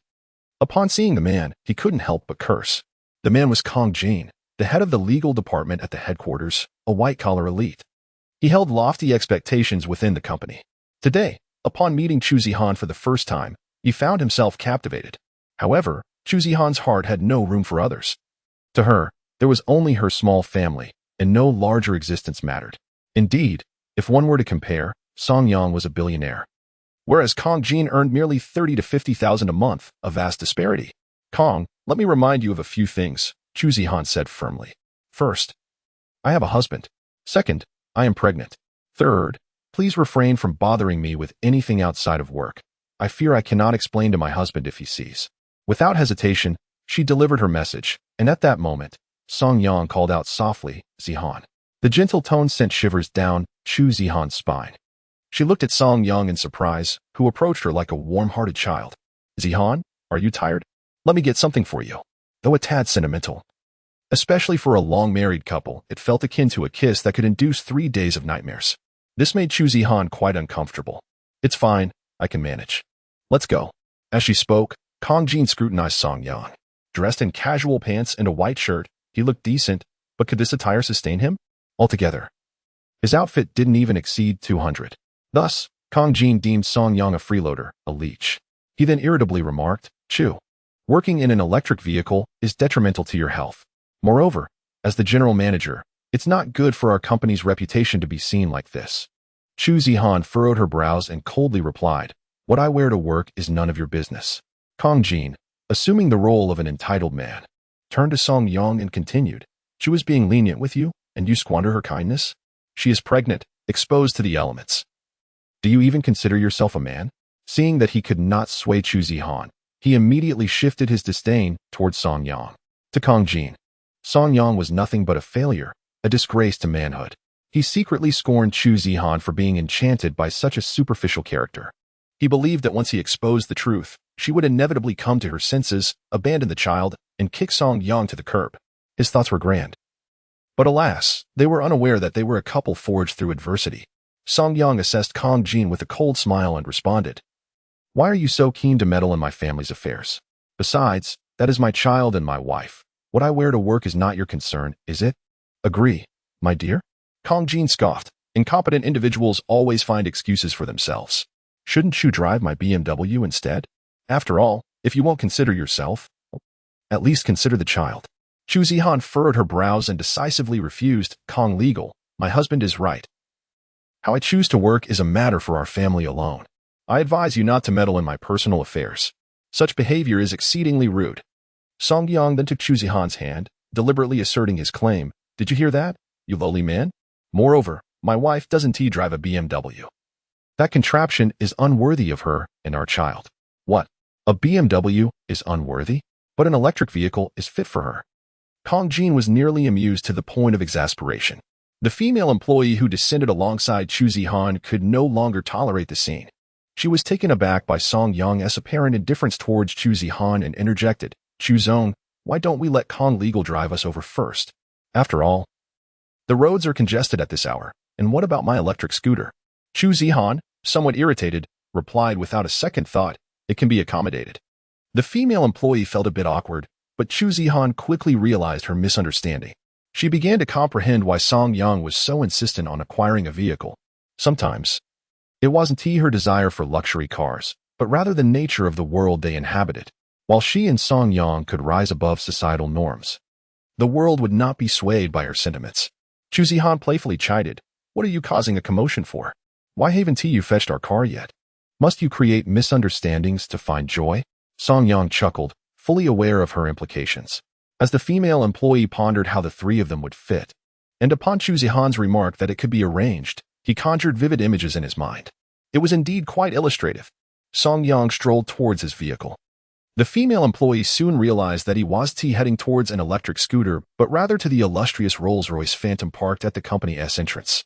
Kong Jin, who had just purchased a BMW 5 Series, was left dumbfounded at the sight of the pinnacle edition of the Rolls-Royce, resplendent in dual-tone colors. That was a naturally aspirated 12-cylinder luxury car. One couldn't dream of acquiring it for less than 20 or 30 million. Especially with those three elegant character lines adorning its body. Even Wang Qinxin could not afford such a vehicle. As Song Yang approached the car, he opened the doors and started the engine. The small figure at the front of the Rolls-Royce gradually rose. At that moment, Kong Jin was truly at a loss. His own car couldn't even afford a single wheel of that majestic vehicle. The female employee was equally astonished. In an instant, she understood why Song Yang claimed that a BMW was beneath Chu Zihan.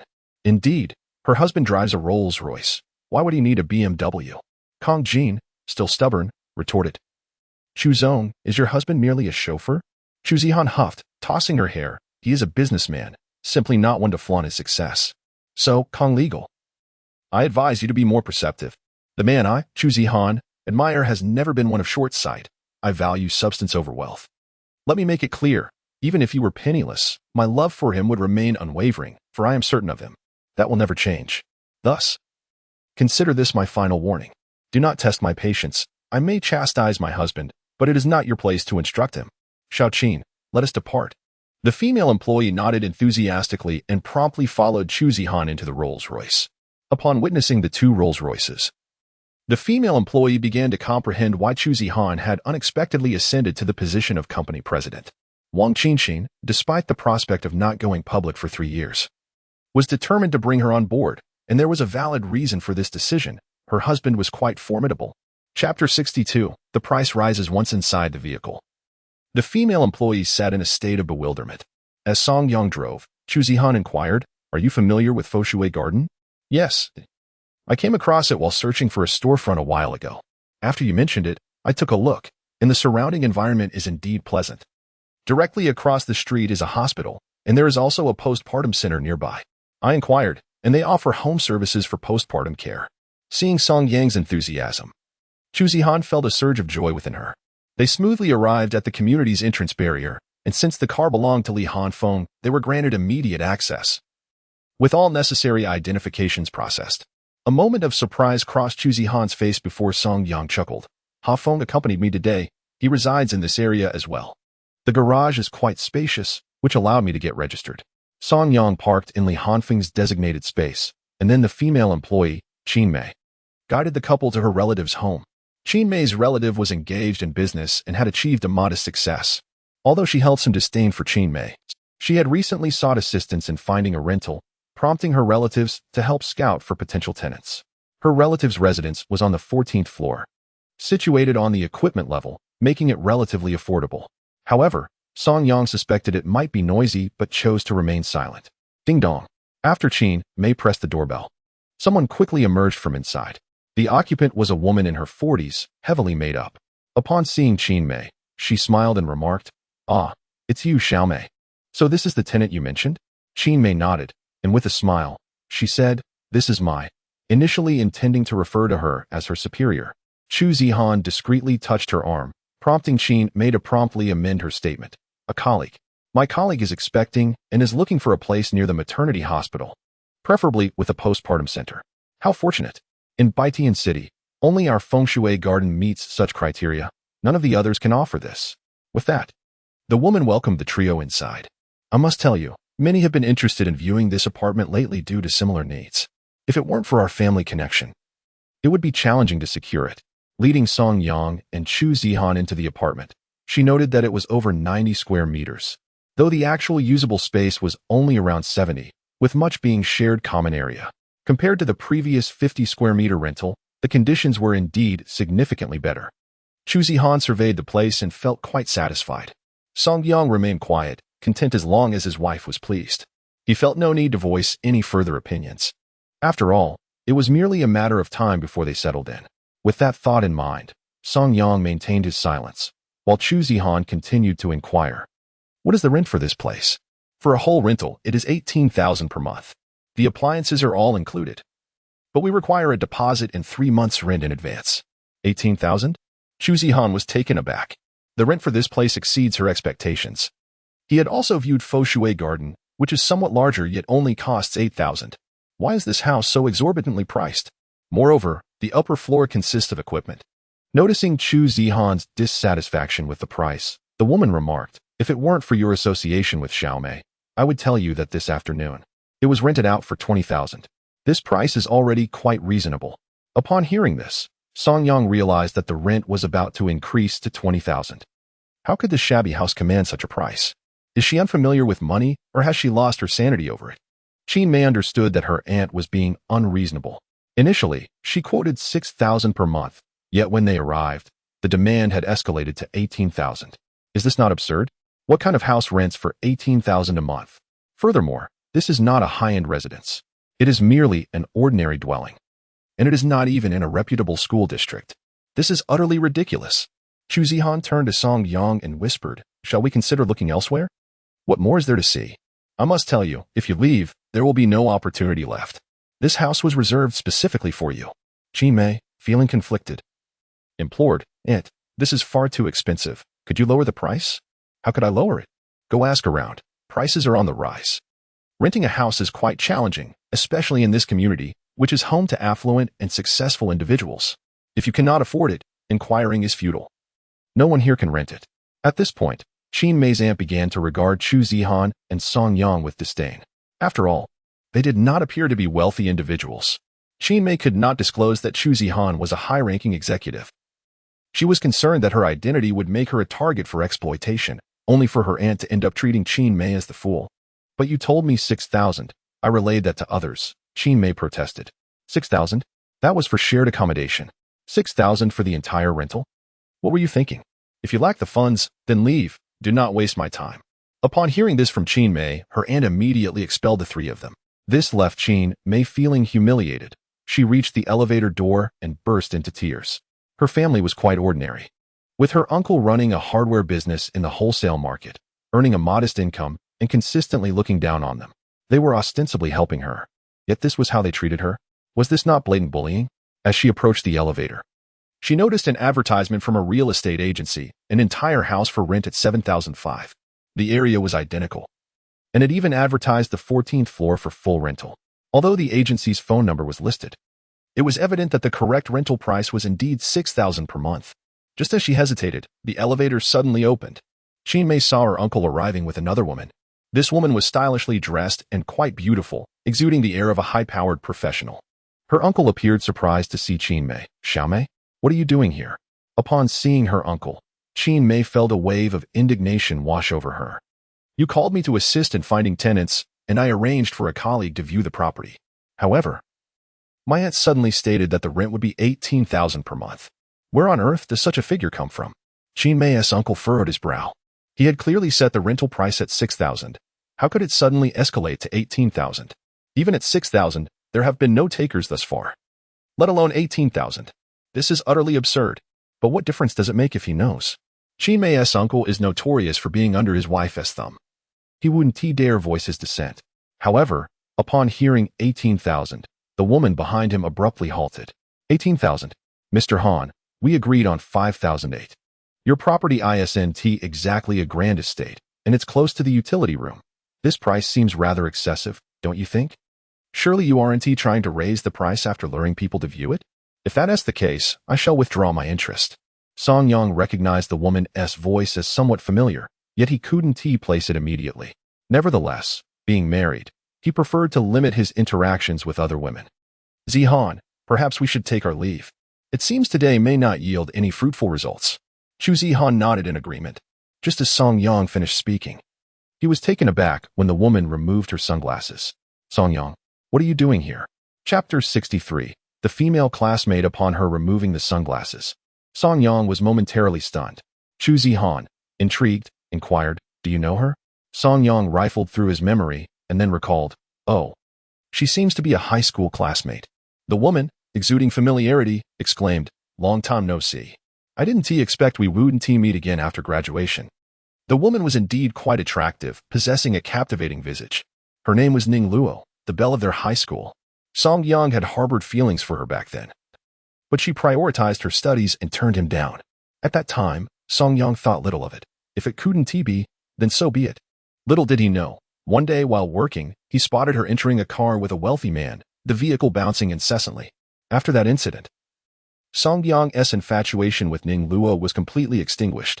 After graduation, Song Yang enrolled in a top-tier medical institution, while Ning Luo attended a private university, one where admission was relatively easy. Over the years, Song Yang had grown to feel nothing but disdain for her. Now, years later, Ning Luo remained as beautiful as ever, perhaps even more so with a hint of worldly charm. Upon seeing Song Yang, Ning Luo was quite gracious. "Old classmate, it seems you're married?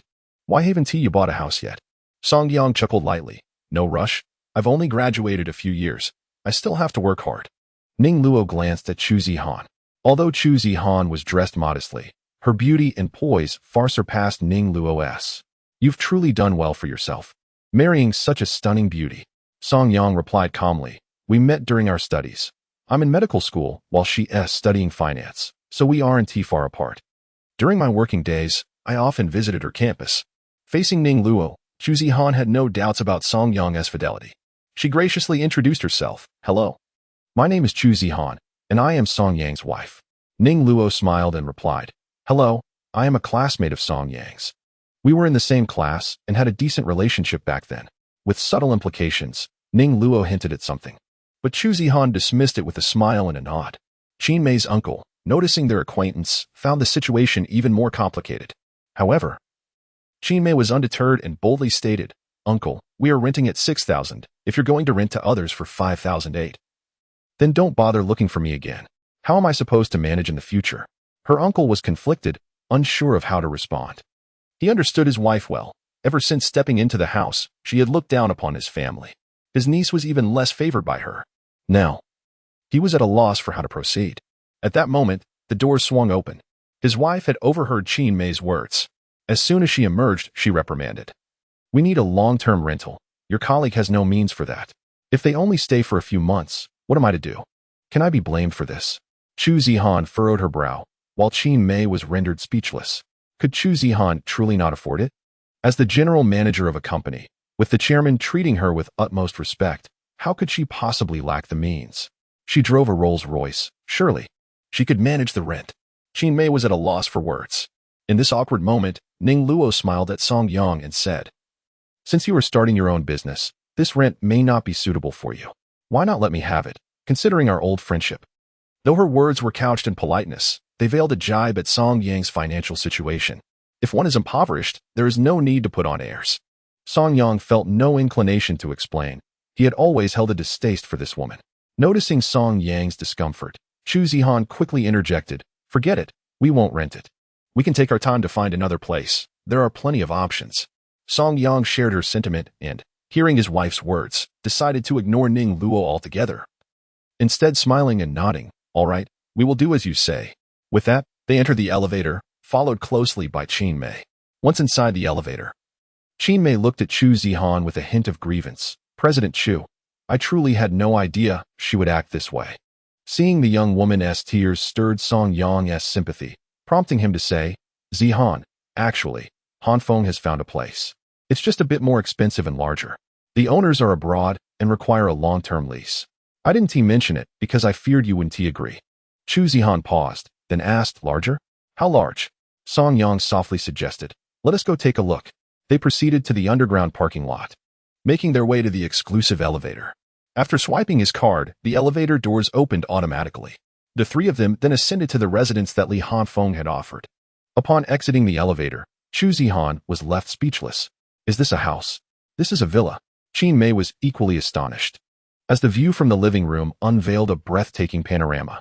In this enchanting feng shui garden, there exists a remarkable locale, a private scenic area nestled within a distinct community, accessible solely to its owners. This is not merely a public space, but a personal sanctuary, attainable only through the purchase of a specific residence. Isn't this the lakeside estate that has been separated from the feng shui community? Chu Zihan tugged at Song Yang's sleeve and inquired, How much does this house cost? Song Yang shrugged. I have no idea. However, a payment of 300,000 is required, allowing for 2 years of complimentary residence, followed by an additional 3 years at the same cost. I took the liberty of making the payment already, fearing it might upset you. 300,000 for 5 years? Averaged out, that's merely 5,000 a month. Isn't that practically free? Chu Zihan's eyes widened in disbelief. Is that truly what Li Hongfeng said? Song Yang nodded. Indeed. He mentioned that it amounts to just 5,000 each month. He is not short on funds. He simply seeks someone to help oversee the property. Moreover, he is friends with Han Feng and initially had no intention of accepting payment. However, I insisted, hence the arrangement. He also informed me that if we decide to purchase in the future, we could acquire it at his buying price. He has resolved to settle abroad, rendering his stay here rather meaningless. Chu Zihan pondered for a moment. Doesn't that seem like you're leveraging a personal connection? I don't believe so, he replied. Otherwise, he would still need to find someone to manage it, alleviating his friend of an expense while still receiving the 300,000. It's a win-win scenario, particularly as he is also looking to buy a car. Qin Mei immediately interjected, President Chu, your brother-in-law is absolutely correct. It's a mutually beneficial arrangement. If he were to hire someone who would work for less than 8 or 9,000 a month. After contemplating, Chu Zihan remarked, then shall we reside here? Song Yang grinned. If you agree, then let's make this our home. There's a garage, and the space is ample. It would indeed be convenient to hire help. Song Yang's reasoning was quite sound. Both he and Chu Zihan had essentially grown up without parents. Given their circumstances, they would need to care for a child. And with her busy schedule, hiring a nanny became a necessity. Acknowledging this, Chu Zihan reluctantly acquiesced. Since the money has been paid, what more can I say? My concern lies in you owing a favor, which may complicate matters for you in the future. Song Yang chuckled sheepishly, scratching his head.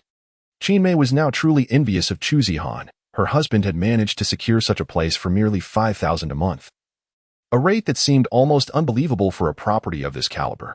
Chapter 64. A fortunate bargain. Song Yang guided Chu Zihan through the residence, room by room, allowing her, the new mistress, to familiarize herself with her home. After all, the house was indeed quite spacious, and traversing it took a considerable amount of time. Once they had inspected all the rooms, Chu Zihan expressed her concern. Isn't this a bit too large for just the two of us? Song Yang reassured her, no worries. We can simply occupy one room each. Chu Zihan was nearly amused by his response. Qin Mei's eyes were filled with envy. Song Yang had quietly arranged such a splendid dwelling. Although he had just been dismissed by his aunt, it seemed he was now living even better than before. After surveying the house, Chu Zihan was exceedingly pleased with its layout. Not only were the rooms spacious, but the backyard was even larger. As she wandered through her new abode, it felt as though she were in a dream, one she had never dared to envision, living in such a splendid residence. Upon witnessing a couple find their dream home, Qin Mei, being perceptive, excused herself, citing matters at home. Once Qin Mei departed, Chu Zihan closed the door and turned to Song Yang, inquiring about a female classmate from high school. You and her, you didn't have a relationship back then, did you? Song Yang waved his hand dismissively, responding, I have no interest in women like that, particularly those who lack self-respect. Chu Zihan playfully chastised him. How can you say that? She was your classmate after all. With a calm demeanor, Song Yang replied, I am merely stating the truth. You know I was poor back then. While working, I witnessed her getting into a car with a man, and the car was quite animated. At that time, we were in high school, and that man was at least in his 40s.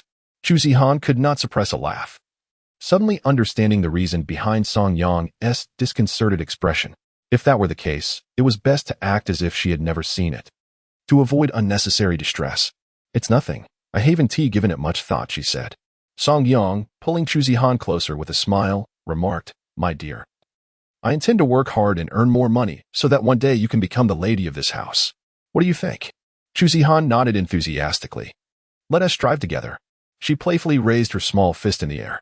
Song Yang wrapped his arms around her waist, cautious not to exert too much pressure for fear of harming the child, while Chu Zihan nestled gently against his warm embrace. In truth, as long as I am with you, it matters little where life takes us, she confessed. Song Yang whispered softly, Yet, I aspire for you to lead a good life filled with joy and devoid of worries. I wish to provide you with everything others possess. However, she countered, but if that happens, we may gradually drift apart. I simply desire to have you by my side. Earning money, neither of us is capable of that. After Chu Zihan spoke gently, Song Yang chuckled. Am I to be a kept man? As her small hand playfully pinched his thigh, she teased. Are you treating me better now? Song Yang quickly surrendered, continuing. Actually, there's nothing wrong with that. With you, the strong one, supporting me, I need not toil as hard. I can spend more time with our children, while I focus on taking care of you. And the remaining time can be dedicated to earning money. Chu Zihan gazed at him and softly expressed her concern. I worry, as they say, when men acquire wealth. They often change for the worse. One day, I will grow old and lose my allure, unable to compete with the young and beautiful. If you become wealthy, might you not succumb to temptation? Song Yang shook his head firmly. That won't happen. As you grow older, so shall I. Moreover, I have made mistakes and harmed you, which is why I intend to spend my life compensating for my wrongs. Besides, I have another idea. Chu Zihan paused, intrigued, and asked, what is it? I wish to be the man behind your success.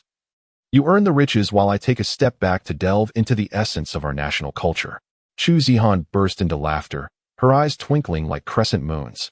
You can't be serious about studying the I Ching and actually going out to tell fortunes, can you? Of course not. It would merely be a hobby. He replied with a grin. Researching the legacies left by our ancestors yields profound transformations.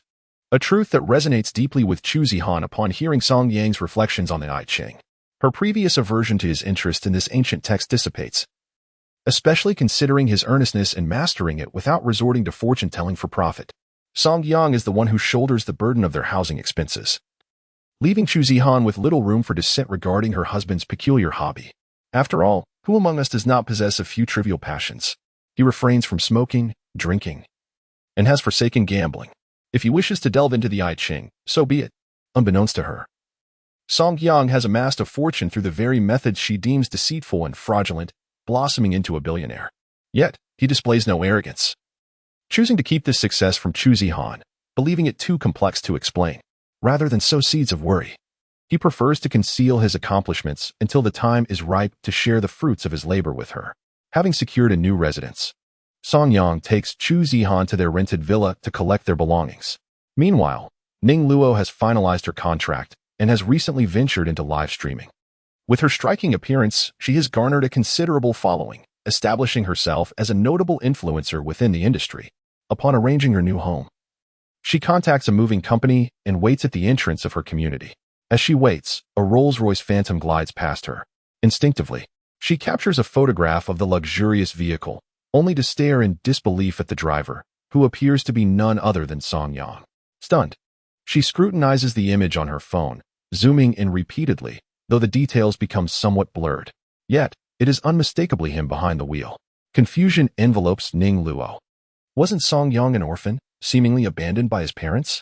How could he possibly afford such an extravagant luxury car just a few years after graduation? Despite receiving gifts from affluent admirers, she herself could never dream of owning a Rolls-Royce.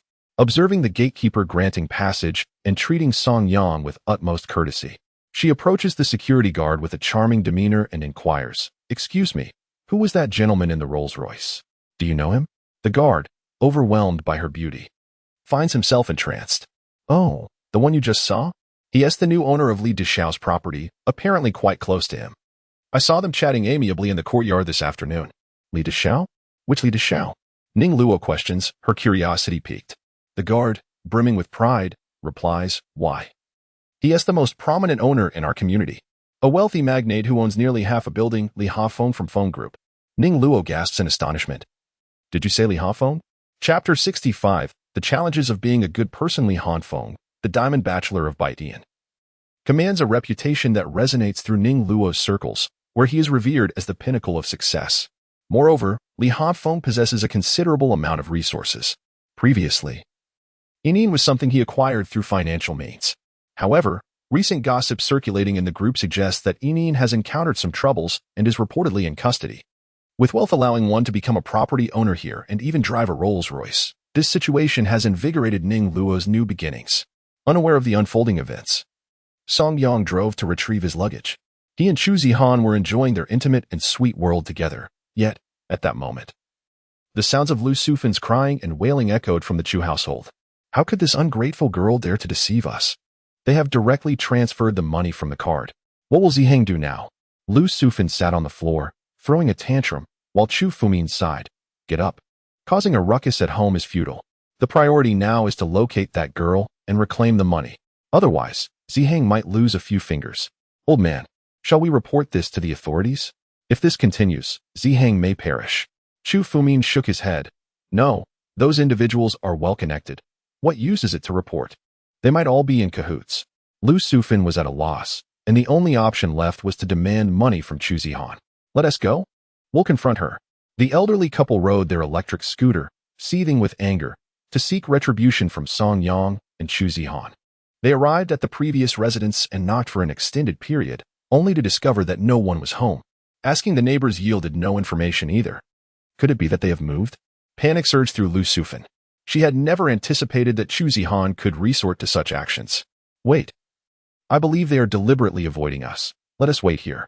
I refuse to believe they won't show up for work tomorrow morning. Chu Fumin, resolute, decided to confront Song Yang and Chu Zihan to the very end.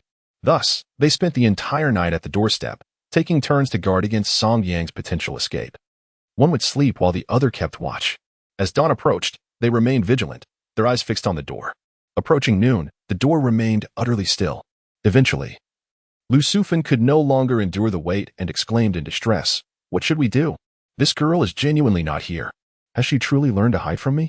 What sin have I committed to raise such a scoundrel?" Chu Fumin, taken aback, had not expected Chu Zihan to take such drastic measures. Returning the money and even moving away. After a moment of contemplation, he declared, "Wait, let us head to the company. She may escape the monk, but she cannot flee the temple." Lu Sufin immediately agreed. "All right, I shall accompany you."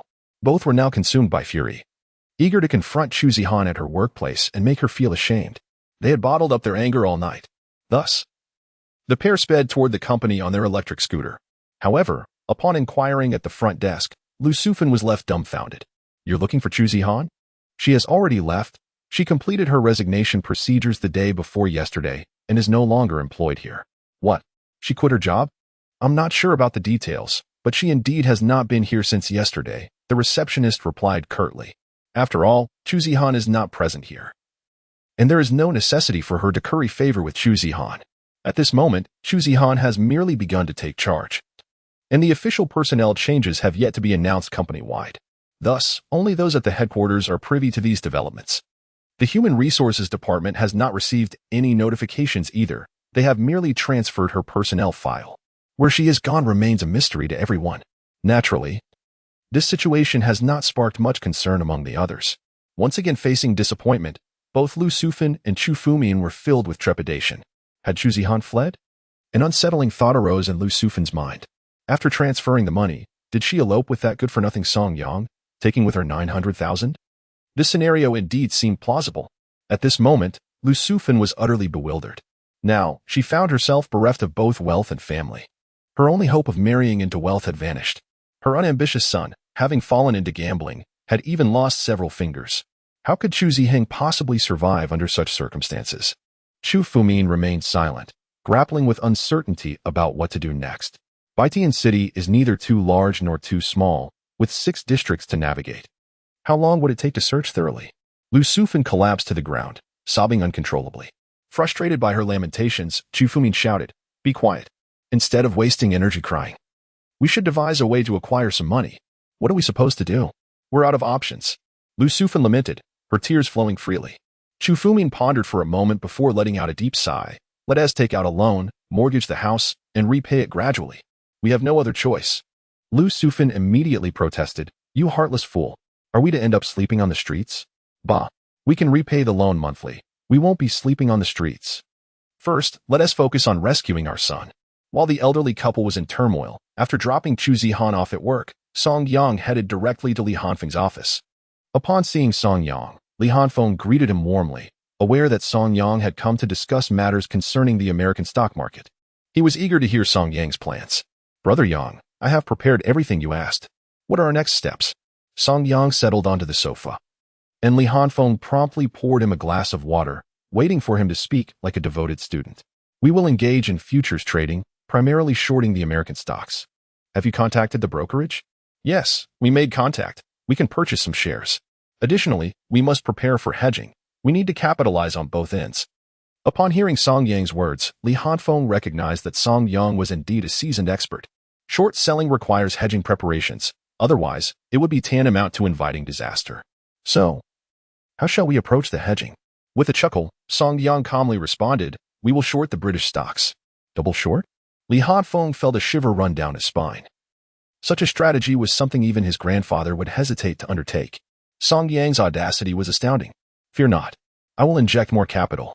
I will provide you with 500 million, and we will invest it all. Moreover, you must gather sufficient funds. If we are to proceed, let us do it grandly." Thus, the Hufeng Group would achieve fame in a single battle. Fame in a single battle? Li Hafeng truly did not dare to imagine such a thing. He was already so astonished that his scalp tingled. If this were an ordinary person, he would certainly be branded as insane. However, Song Yang was different. He was not comparable to others. Did this not imply that our risks were heightened? Song Yang shook his head, stating, on the contrary, "Our risks remain within a controllable range. As I have said, it is divination. Do you believe it?" Upon hearing these words, Li Hafeng shuddered, then gritted his teeth and replied, "I do." As the two were conversing, Lin Wei hurriedly entered from outside. Upon pushing the door open, his expression was somewhat conflicted. "What is going on?" Li Hafeng looked at Lin Wei with dissatisfaction, seemingly annoyed at the interruption of his important discussion. Lin Wei glanced at Song Yang and then remarked, "There are people at the window seeking a loan, insisting on 1 million, but their property is an old house and cannot secure such an amount. Therefore, the window refused them, and those two started a loud argument." Li Hafeng retorted, "Then throw them out. Do you really need to report such trivial matters to me?" Lin Wei replied with hesitation, "The key point is that they are my sister-in-law's parents." Chapter 66, Yin Chang as assistant sister-in-law's parents? Upon hearing this, Li Hanfeng was taken aback. What kind of situation was this? Song Yang was also mildly surprised and subsequently asked, "They wish to take out a loan? What happened?"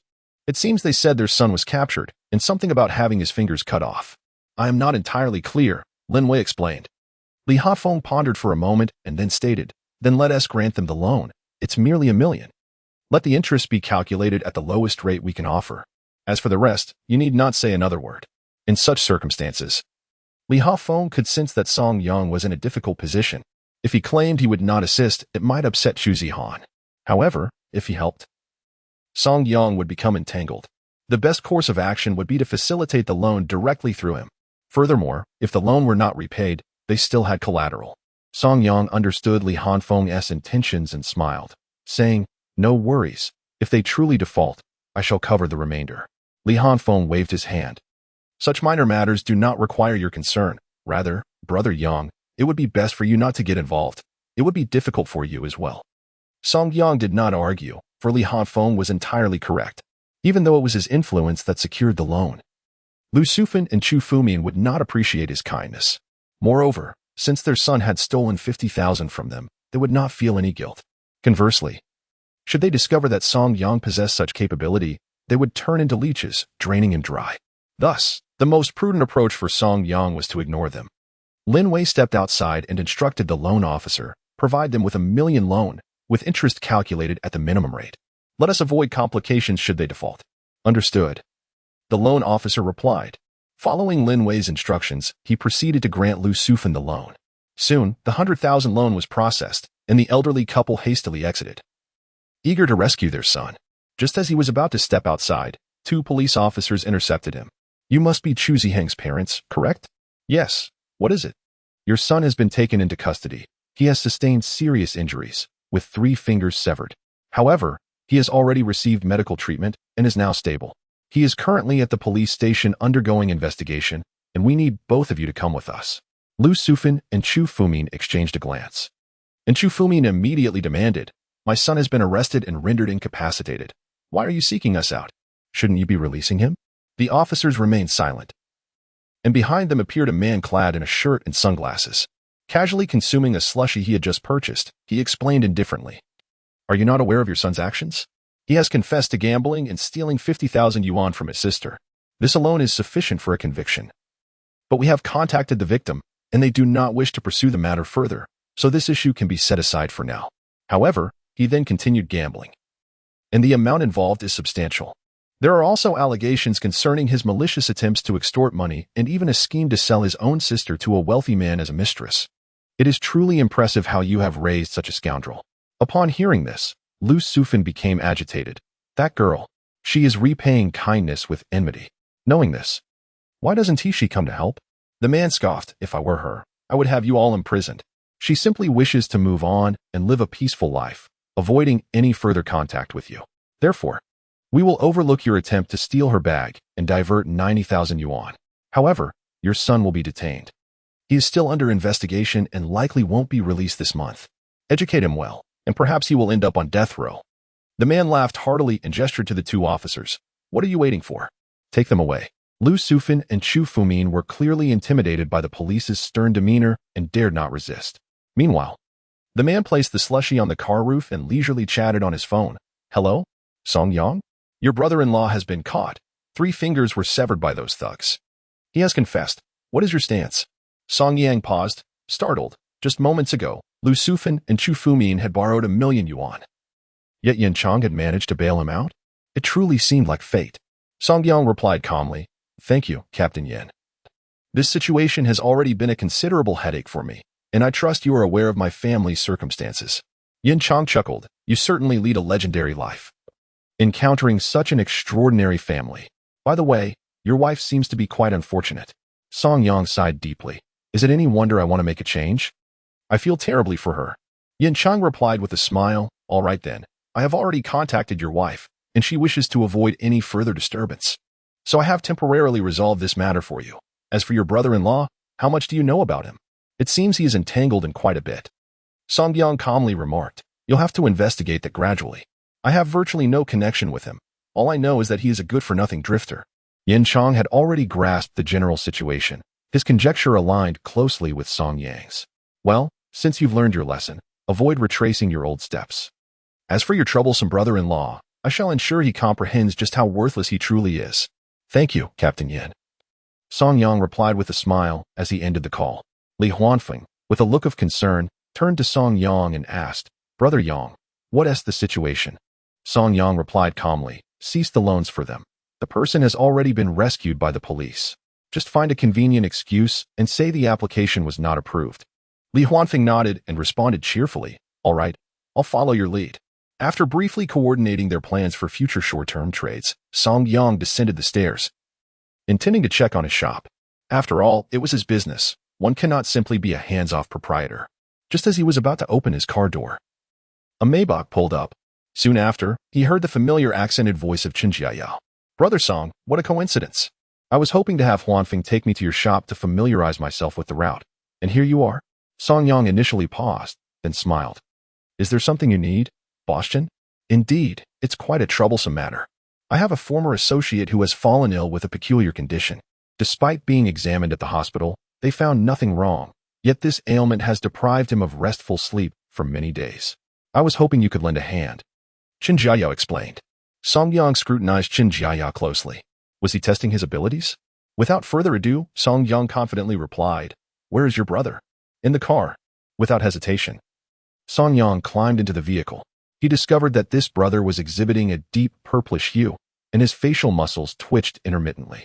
After checking his pulse, Song Yang stated, Have you traveled to Southeast Asia? Yes, I have indeed, the man in the seat affirmed eagerly. Chen Jiayao, visibly anxious, inquired, Brother Song, how is he? He is truly my good brother. His name is Qi Zhifei, but everyone calls him Da Fei. What is his condition? Song Yang spoke softly. He must have consumed something he shouldn't have. It is evident he is suffering from poisoning, a natural toxin that is not easy to expel. However, there is a remedy, but we must visit a medical clinic. You can take our car. I will lead you, Chen Jiayao quickly agreed. Thank you, brother. Rest assured. If you save Da Fei, I want to let your kindness go unrewarded. Song Yang couldn't help but chuckle. No need for that. A small favor will suffice. Just cover the medicine and consultation fees. Chapter 67. Try telling me to leave. As Song Yang entered the car, 2 other vehicles followed, one belonging to Qi Zhifei and the other to Chen Jiayao. Both men were accompanied by personal bodyguards. A sensible precaution considering their wealth and the attention it attracted.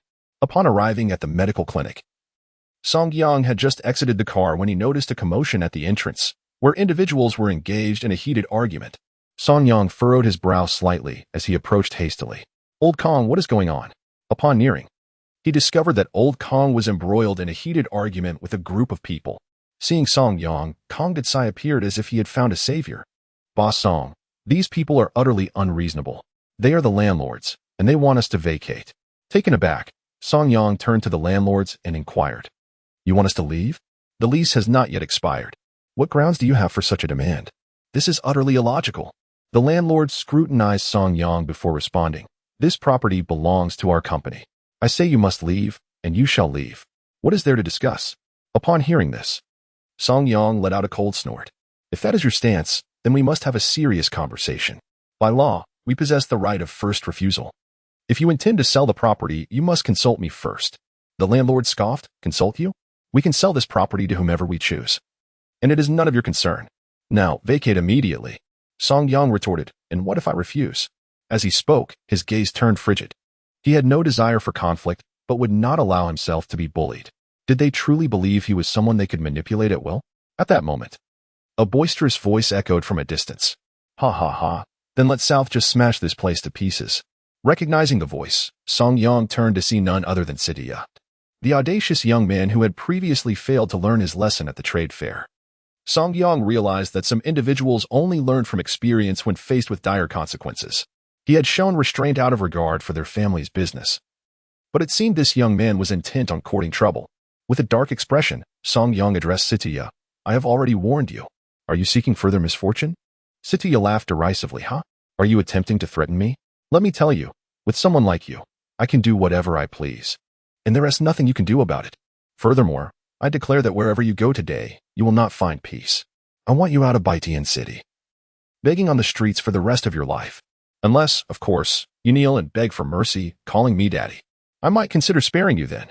Upon hearing this, the landlord eagerly chimed in, "Indeed, if you kneel and acknowledge your mistake, calling our young master Situ daddy, I will allow you to stay until the contract concludes." With an icy tone, Song Yang replied, "And what if I refuse?" The landlord arrogantly raised his chin. "Then we shall demolish this dilapidated place. And it will be too late for you to plead." He commanded, "Bring the tools to smash it." At that moment, a deep voice resonated from behind Song Yang. "Let me see who dares to speak so arrogantly, as if they are merely spouting nonsense." Sitiya was taken aback to find a man approaching from behind Song Yang. This man was none other than the real estate magnate, Chen Jiaya. Sitiya stood dumbfounded, while the landlord and his 4 henchmen, who had just been boasting, were rendered speechless. Sitiya did not dare to provoke Chen Jiao. Offendingly Hanfeng was one thing, for he had no ties to them. But Chen Jiao was a different matter altogether. However, Chongkong Pharmaceuticals has considerable intersections with Chen Jiao. Recently, with plans for factory expansion and the necessity for Chen Jiao's endorsement to enter the port area, they would otherwise be left vulnerable to a catastrophic downfall. Nevertheless, Chen Jiao maintains regular interactions with the Situ family, as much of their land acquisition has been facilitated through his influence. Without his assistance, obtaining land would prove exceedingly challenging, particularly their headquarters, which was entirely secured by Chen Jiao. Thus, the Situ family is cautious not to provoke him. "Mr. Chen, what do you mean by this? Are you truly willing to oppose me for the sake of that gambling drunkard? Do not forget, we have business dealings," Sitiya retorted, with a cold scoff.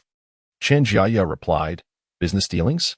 Sitiya, you must understand that it is your family that seeks my assistance, not the other way around. Adjust your mindset. Do not overestimate your own importance." Sitiya's countenance darkened, and at that moment, Chen Jiao turned his gaze toward the previously arrogant man. With a visage as frigid as ice, he threatened, "This neighborhood is under my development. Whose subordinate are you? Summon Qingji to me." Although the man had never encountered Chen Jiao, he had seen his portrait in the company lobby. This was their true boss, Chen Jiao. Initially, he had sought to ingratiate himself with Sitiya, given that the Situ family was somewhat of a local powerhouse. However, when it comes to true strength, Chen Jiao was the genuine leader. Even at the provincial level, he was welcomed with open arms. "Chairman Chen," Chen Jiaya spoke without mercy, "you recognize me as the chairman. I had thought you were responsible for the Northern Sky operations. Now, cease your prattling and leave my company immediately. I cannot afford your misfortune. Furthermore, let me make it clear, Song Yang is my brother. Should you show disrespect to him, do not blame me for the consequences. Ah Fei, remember this individual. He is an enemy of Boss Song. Understood, brother? Rest assured, I have it noted." Upon hearing this, the man was so frightened that he fell to his knees, repeatedly bowing his head. He had never anticipated that an ordinary person like Song Yang would be a friend of Qin Jiayao. Sitiya was equally taken aback. His teeth clenched, yet he felt utterly powerless. He could disregard Li Hanfeng, as their bank frequently supported their competitors. Even if he were to sever ties with Li Hanfeng, his family would not reprimand him. But now, the situation had turned dire. Qin Jiayao, who had previously maintained a neutral stance, was now evidently taking sides, signaling a potential rift with the Situ family. Sitiya was left unsure of how to proceed. You clever young man, you found yourself an ally. I refuse to believe you can continue to evade consequences. We shall see. Qin Jiayao merely intervened briefly, primarily to cultivate goodwill with Ah Fei. It is indeed necessary for him to sever ties with the Situ family, yet Song Yang currently lacks sufficient leverage to play his cards. Consequently, Qin Jiayao refrains from further complicating matters for Sitiya. After all, Song Yang is no longer a youth. He possesses a clear understanding of the situation at hand. Moreover, he is preparing to engage in pig farming, and until he sharpens his tools, he intends to refrain from slaughtering any pigs. Therefore, he decides to allow Sitiya a few more days of freedom. Chapter 68, A Truly Divine Doctor. After dismissing the bothersome Sitiya, Song Yang invites both individuals to enter his clinic. Prior to his arrival, Qi Zhifei had already sought the counsel of numerous doctors abroad. To be frank, he held little hope for his visit with Qin Jiayao, considering that renowned international hospitals had been unable to provide a solution. What could a mere youth possibly achieve? Especially in the enigmatic realm of traditional Chinese medicine? Was it not akin to sorcery? The clinic had already attracted a considerable number of patients. Upon entering, they were promptly offered tea. As the upstairs was still under renovation, Song Yang invited Qi Zhifei and Qin Jiayao to take a seat together. Once settled, Qin Jiayao smiled and remarked, Brother Song, I have heard that traditional Chinese medicine also requires knowledge of ancient divination methods. Is that true? Song Yang did not shy away from the topic. Indeed, in ancient times, divination and traditional practices stemmed from the same lineage. It is essential to study the I Ching. Otherwise, one remains an outsider in the field of medicine. With that, Song Yang gestured for Qi Zhifei to reveal his wrist. After taking his pulse, he continued. About 3 months ago, you traveled to Southeast Asia and consumed a certain cooling substance. If I am not mistaken, its hue was pink. Likely a means to enhance your vitality? Qi Zhifei was astonished by Song Yang's deduction. How could he diagnose this? Was he a physician or a fortune teller? He glanced at Qin Jiayao, who was equally taken aback yet delighted, exclaiming, Don't look at me. I haven't revealed anything. This is merely the talent of my brother here. Qi Zhifei, sensing a glimmer of hope, implored, So, divine Dr. Song, do you believe I can be cured? Song Yang nodded, saying yes. Had you delayed for a few more months, it would have been too late. Please wait a moment. I shall have some preparations made. With that, Song Yang rose and conversed with Elder Kong. Initially taken aback, Elder Kong soon appeared to grasp the situation and nodded before hastily departing. Qi Zhifei remained perplexed, waiting in anticipation. After a considerable passage of over 2 hours, a beautiful waitress approached, carrying a bowl. Qi Zhifei gazed in astonishment at the dark contents within. Song Yang calmly stated, This is the antidote. Simply drink it. Qi Zhifei, unable to believe his eyes, detected no peculiar aroma. Taking a sip, he found it refreshingly cool, containing rock sugar and some unknown fruit pulp, along with ice cubes. Upon consuming the entire bowl in one go, he felt invigorated and exclaimed, This is delightful. Divine Dr. Song, what is this exquisite concoction? Oh, it's a medicinal tea brewed from the essence of young urine. Qi Zhifei nearly choked at Song Yang's explanation, feeling a wave of nausea wash over him. He, a prominent figure in the Hong Kong underworld, was subjected to the indignity of drinking a child's urine upon his arrival on the mainland. The thought of such a scandal becoming public was enough to send him into a rage. Just as Qi Zhifei's face turned an alarming shade of crimson, Qin Jiayao, taken aback, exclaimed, Ah Fei, your face. Startled, Qi Zhifei retorted, What is wrong with my face? He retrieved his phone and, using the front-facing camera, inspected his reflection. To his astonishment, the previously ghastly hue began to fade. Could it be effective? However, he soon felt a tumultuous churn in his stomach. Song Yang gestured towards the side, saying, The restroom is over there. Go and vomit. Qi Zhifei hurried to comply, clinging to the toilet. He felt as if he were expelling the very contents of his being. Oddly enough, once he finished, a refreshing sensation washed over him. There was no lingering discomfort. And when he splashed water on his face and gazed into the mirror, he was utterly astonished. Not only had the bizarre discoloration vanished, but the dark spots on his face had also lightened significantly. Stunned, Chu Zifei rushed out, exclaiming, "Song, this remedy is remarkable. I no longer itch, and look. The blemishes on my face have diminished." Song Yang replied calmly, "That is due to the medication you ingested earlier. This substance is not meant for everyone. I merely neutralized and adjusted its potency, expelling the excess. Moreover, its efficacy in that regard will be greatly enhanced." Upon hearing this, Chu Zifei's eyes sparkled with excitement. Qin Jiaya, equally intrigued, inquired, "Ah Fei, do you have any left? Let me try." Song Yang quickly interjected, "Qin, do not consider using this method to treat your ailment. Your condition differs from his. Since you are here, I cannot let you leave empty-handed. Please wait a moment. Your remedy will take a little longer." Shortly thereafter, Kong Ditsai returned, carrying a bowl containing dark, glistening pills, freshly prepared. Song Yang examined them closely before stating, "Qin, take one of these and see how it works for you." After ingesting it, within about 10 minutes, Qin Jiaya began to sweat profusely, feeling a tumult in his stomach. Song Yang pointed towards the restroom, saying, "You should go." Qin Jiaya rushed to the restroom, only to discover he was experiencing diarrhea, accompanied by dark, clotted blood and a foul stench. Once finished, he felt invigorated, the heaviness around his eyes lifted, and his vision clarified significantly. "This is effective," he exclaimed. "Song, why do I feel so energized? How long will I need to take these?" Song Yang replied with a smile, "You should take one each time, an hour in advance. I will provide you with enough for about a month, and you should see results." Qin Jiaya nodded enthusiastically, grasping Song Yang's hand. "Thank you so much. I truly appreciate your help." Song Yang waved his hand dismissively, saying, "No need for thanks. You have assisted me as well, have you not?" Qin Jiaya insisted. "That is not the same. My contribution was minimal. I will settle the agreed payment in full, offering you 300 million. Please, do not refuse." Song Yang responded, "That is unnecessary. I merely lent a hand." Chu Zifei advised from the sidelines, "Dr. Song, you must not speak in such a manner. Your extraordinary medical skills are invaluable, truly invaluable. To dismiss them would be a disservice to traditional Chinese medicine." Song Yang, not one to refuse, chuckled and replied, "Why not wait a few days? Let us see the effects before making any conclusions." Qin Jiaya shook his head. "No need. I know my body well. I am certain I can produce a brood. Rest assured." Song Yang laughed heartily. "Ah, but Mr. Chun, when you play outside, do refrain from using it. We wouldn't want you to find yourself in a dire predicament." Understanding the essence of Song Yang's warning, Qin Jiaya responded with a grin, I comprehend. Subsequently, Song Yang turned his gaze to Chu Zifei and remarked calmly, "As for you, Boss Chi, I have a thought that I'm uncertain whether I should express. But I shall, and you shall listen. Consider it a jest." Chu Zifei, taken aback, inquired, "What words does Dr. Song wish to share?" This statement from Song Yang stemmed from a recollection of a past incident that had made headlines. Chu Zifei, the prominent figure of the harbor district, had met an untimely demise.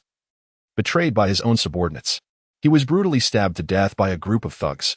Despite his formidable prowess, he had fallen victim to treachery while inebriated. Song Yang believed that fostering a good relationship with them could yield advantages in the future.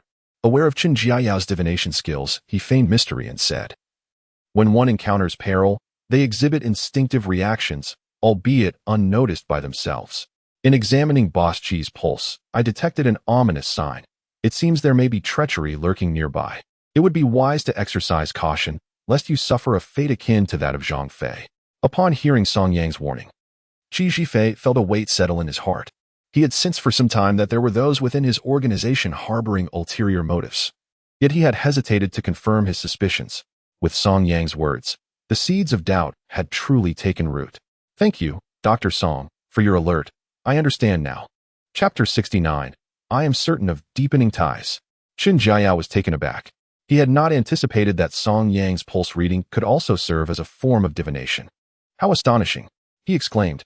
"Brother Song, I have a project I would like you to consider. To be candid, this venture is of great significance to me. Yet my competition is formidable, making it challenging to navigate.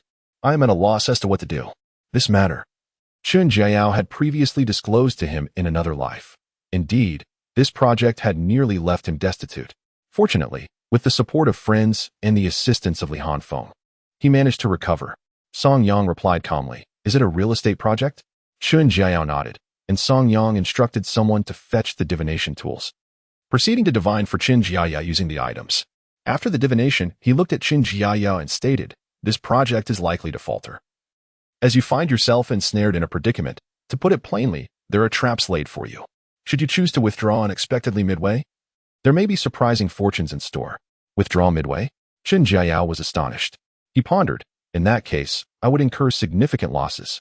Song Yang replied with a smile. "In the midst of darkness, there is often light. The losses you face will swiftly transform into investments, yielding even greater returns." Though Qin Jiaya harbored doubts, he remained profoundly astonished. How did Song Yang come to know about the business I initiated? This matter had not even reached Li Hanfeng yet, considering all the previous circumstances. Qin Jiao had initially placed great trust in these revelations, subconsciously recalling Li Hanfeng's assertion that Song Yang possessed extraordinary skills in divination, surpassing even his medical expertise. Upon reflection, it became evident that Song Yang's abilities were not merely remarkable, they were otherworldly. Qin Jiao expressed his gratitude, saying, "Thank you, my friend. I shall be cautious." With Song Yang's assistance, Qin Jiao's fortune swelled by 3 billion, bringing his total to a staggering 9 billion. The accumulation of wealth for Song Yang signified that the auspicious days for Sidia had come to an end. However, Song Yang still perceived this sum as insufficient. He needed to swiftly accumulate funds for Chu Zihan's medical expenses and the acquisition of a company. He surmised that if he were to disclose his intention to spend lavishly on her prenatal care, it would undoubtedly startle her. Thus, this information must remain undisclosed to Chu Zihan. Song Yang estimated that to develop the desired medication for Chu Zihan, he required a minimum of 10 billion. Acquiring Chong Kong Group would necessitate at least 10 billion, preferably around 15 billion. Presently, even half of this amount felt inadequate to Song Yang. He shook his head in resignation, realizing he had to devise strategies to enhance his financial inflow. Engaging in short-term endeavors required him to explore multiple avenues for profit. The ideal approach at this juncture was to produce certain ancient medicinal formulations. The medications he could conceive that were intended for healing would require extensive scrutiny and time for approval. Conversely, beauty and skincare products were easier to formulate. With this thought, Song Yang identified the primary product as Shui Dan. Regrettably, mass production of Shui Dan proved to be quite labor-intensive. However, there existed an alternative, Weichun-Gao, which, while not as potent as Shui Dan, boasted a significantly lower production cost and could be marketed at a more accessible price point to encourage volume sales. Resolute, Song Yang promptly gathered the necessary medicinal materials, preparing to embark on this research. As for the stock market, he remained unconcerned. Such occurrences were merely inevitable. As a seasoned professional in finance, Li Hafeng would undoubtedly manage it competently. Thus, Song Yang felt no anxiety. In contrast, Li Hafeng was plagued by worries. He had never anticipated that he would dare to short the U.S. stock market, particularly the Dow Jones. Wasn't he that tantamount to courting disaster? Upon returning home, his mind was restless, often wandering. Li Yuanhe, noticing his distracted grandson, inquired with curiosity, "Hafeng, what troubles you? You appear quite preoccupied today. Has something occurred?" Li Hanfeng cleared his throat, hesitating as he confessed, "Grandfather, if I tell you, you must promise not to scold me." Li Yuanhe furrowed his brow, asking, "What is it that has you so secretive? Have you gotten yourself into trouble again?" Li Hanfeng waved his hand dismissively. "I am not the type to cause trouble. Grandfather, do you think shorting the Dow Jones is insane?" Li Yuanhe, astonished, exclaimed, "What did you say? Shorting what?" "The Dow Jones. Moreover, we plan to invest 100 million. Li Yuanhe abruptly stood up, gazing at Li Hanfeng, and said, "Are you attempting to reverse the celestial forces? Why not proclaim that you will shatter the heavens?" Li Hafeng sighed with a bitter smile. "I too find this rather insane, yet it is what Brother Yang has instructed me to undertake. And he has provided the funds for it, a total of 550 million. Li Yuanhe's eyes widened in astonishment. His hand, which was poised to strike, now hovered in midair. If it were merely Li Hanfeng acting recklessly, it would be one thing, but this is a plan conceived by Song Yang. Song Yang is not the sort to be oblivious to the vastness of the world. Since he has chosen to proceed, he must possess some form of assurance. Could it be the result of divination? Li Hanfeng sighed. "Indeed, how could I be so conflicted otherwise? Though I deem it mad. This venture is backed by Brother Yang's own stake, and my willingness to accompany him is of no consequence. This indicates that he must have absolute confidence to act thus. Furthermore, I have tested this before. During a trading conference with Chan Jiayao, when procuring medicinal materials, you would not believe it, those materials had even deceived Tan Yunfei, who failed to discern the counterfeit. Yet, Brother Yang recognized it at a glance. Li Yuanhe was momentarily taken aback, and after a prolonged silence, he remarked, historically, shamans and physicians are intertwined. The principles of divination and medicine are of the same lineage. If he excels in divination, then his medical skills must surely be impeccable. It seems he is indeed a disciple of the prophetic school, but to whom does he owe his teachings? Such remarkable abilities cannot arise without an authentic lineage. Li Hafeng, unfamiliar with the concept of doctrinal lineage, scratched his head in confusion.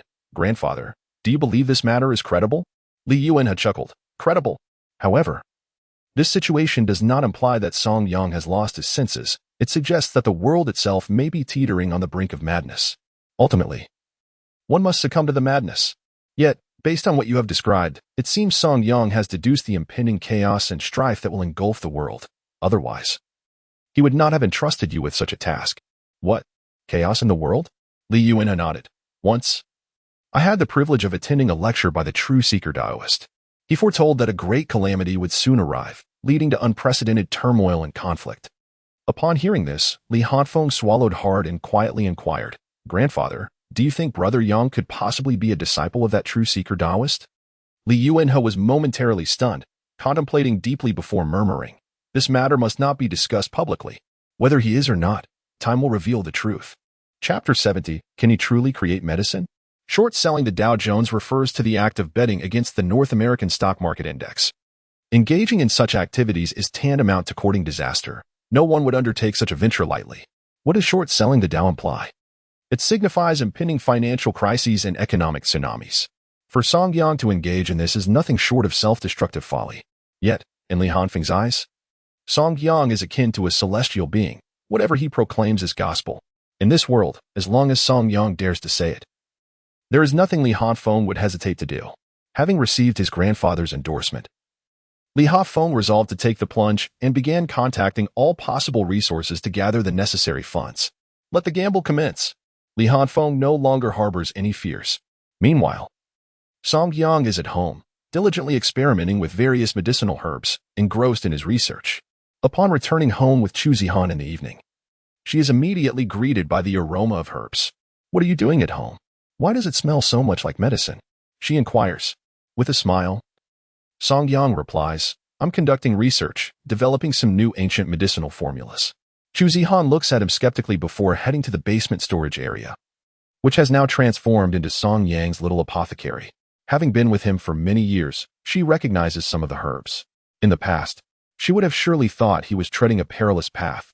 However, now she approaches with curiosity rather than prejudice and asks, what kind of medicine are you researching? With enthusiasm, Song Yang begins to explain. This is a wound ointment for treating injuries, and this one is a bone-setting balm.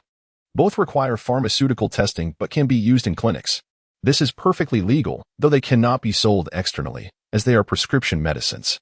And this is my upcoming major project, called Rejuvenating Balm. It is still in development, but once completed, it could effectively reduce scars and enhance beauty. Reducing scars and enhancing beauty? Many skincare products boast of such claims, yet few deliver genuine results. Will it really work? Chu Zihan expresses her skepticism. Song Yang shrugs. It's an ancient formula. I'm not certain. This is an experiment. We're still in the research phase, but once it's ready, you can use it. It's natural and poses no risk to fetuses. Even pregnant women can use it. Amused, Chu Zihan chuckles. So, I will be your little guinea pig? Shaking his head, Song Yang replies earnestly, No, I merely wish to atone for the pain I caused you in the past. I recognize that I was not a good person and that I hurt you. I don't know if I can make amends, but even if just a little, I wish to try. Tears glisten in Chu Zihan's eyes, her gaze shimmering with emotion. She has long sensed Song Yang's transformation, and his current actions deeply move her. Suddenly, she recalls something and extends her delicate finger, revealing a crimson scratch, a wound she incurred earlier while handling documents. Speaking of your wound ointment, doesn't it treat injuries? Should I give it a try? Song Yang examines the scratch and shakes his head. All right, let us give it a shot. He applies the white medicinal powder to her wound, and soon she feels a soothing coolness. However, she does not dwell on it, simply smiling gently. After all, Song Yang has ceased gambling and is now wholeheartedly focused on his research. No matter what he studies, it is all for their future, and that intention alone brings her contentment. As for its efficacy, she remains indifferent, not expecting any miraculous results. After dinner, Song Yang stays with Chu Zihan until she falls asleep. Only then does he quietly rise to return to the first floor and continue his research on the medicinal formulas. The healing ointment is relatively easy to prepare. The key lies in expediting the production of the fracture balm, allowing the clinic to resume normal operations swiftly. These products serve as a profitable foundation for the establishment. Originally, the clinic was renowned for its bone setting, and now handling minor injuries should pose no difficulty. After a night of diligent work, Song Yang placed the finished products neatly in the trunk of his vehicle. These medicines were ample for Ziang Hall's operations. When Chu Zihan awoke and noticed Song Yang was not by her side, she quietly made her way downstairs, discovering him engrossed and meticulously measuring the herbal ingredients. "You didn't stay up all night, did you?" she asked, concern evident in her gaze. Startled, Song Yang quickly washed his hands and replied, "Not at all. I merely rose early, eager to bring forth the results." Gently, Chu Zihan embraced him from behind, whispering, "You should not be so hasty. Some matters cannot be rushed. Everything must progress gradually." Song Yang nodded in agreement, not disputing her wisdom. Instead, he wore a silly grin, saying, "Understood. My main focus is to complete the healing ointment and fracture balm. Those require no testing, as they are fundamental prescriptions with proven efficacy." Upon hearing his words, Chu Zihan instinctively glanced at her hand. Remarkably, the wound that had appeared red just yesterday was now almost unnoticeable.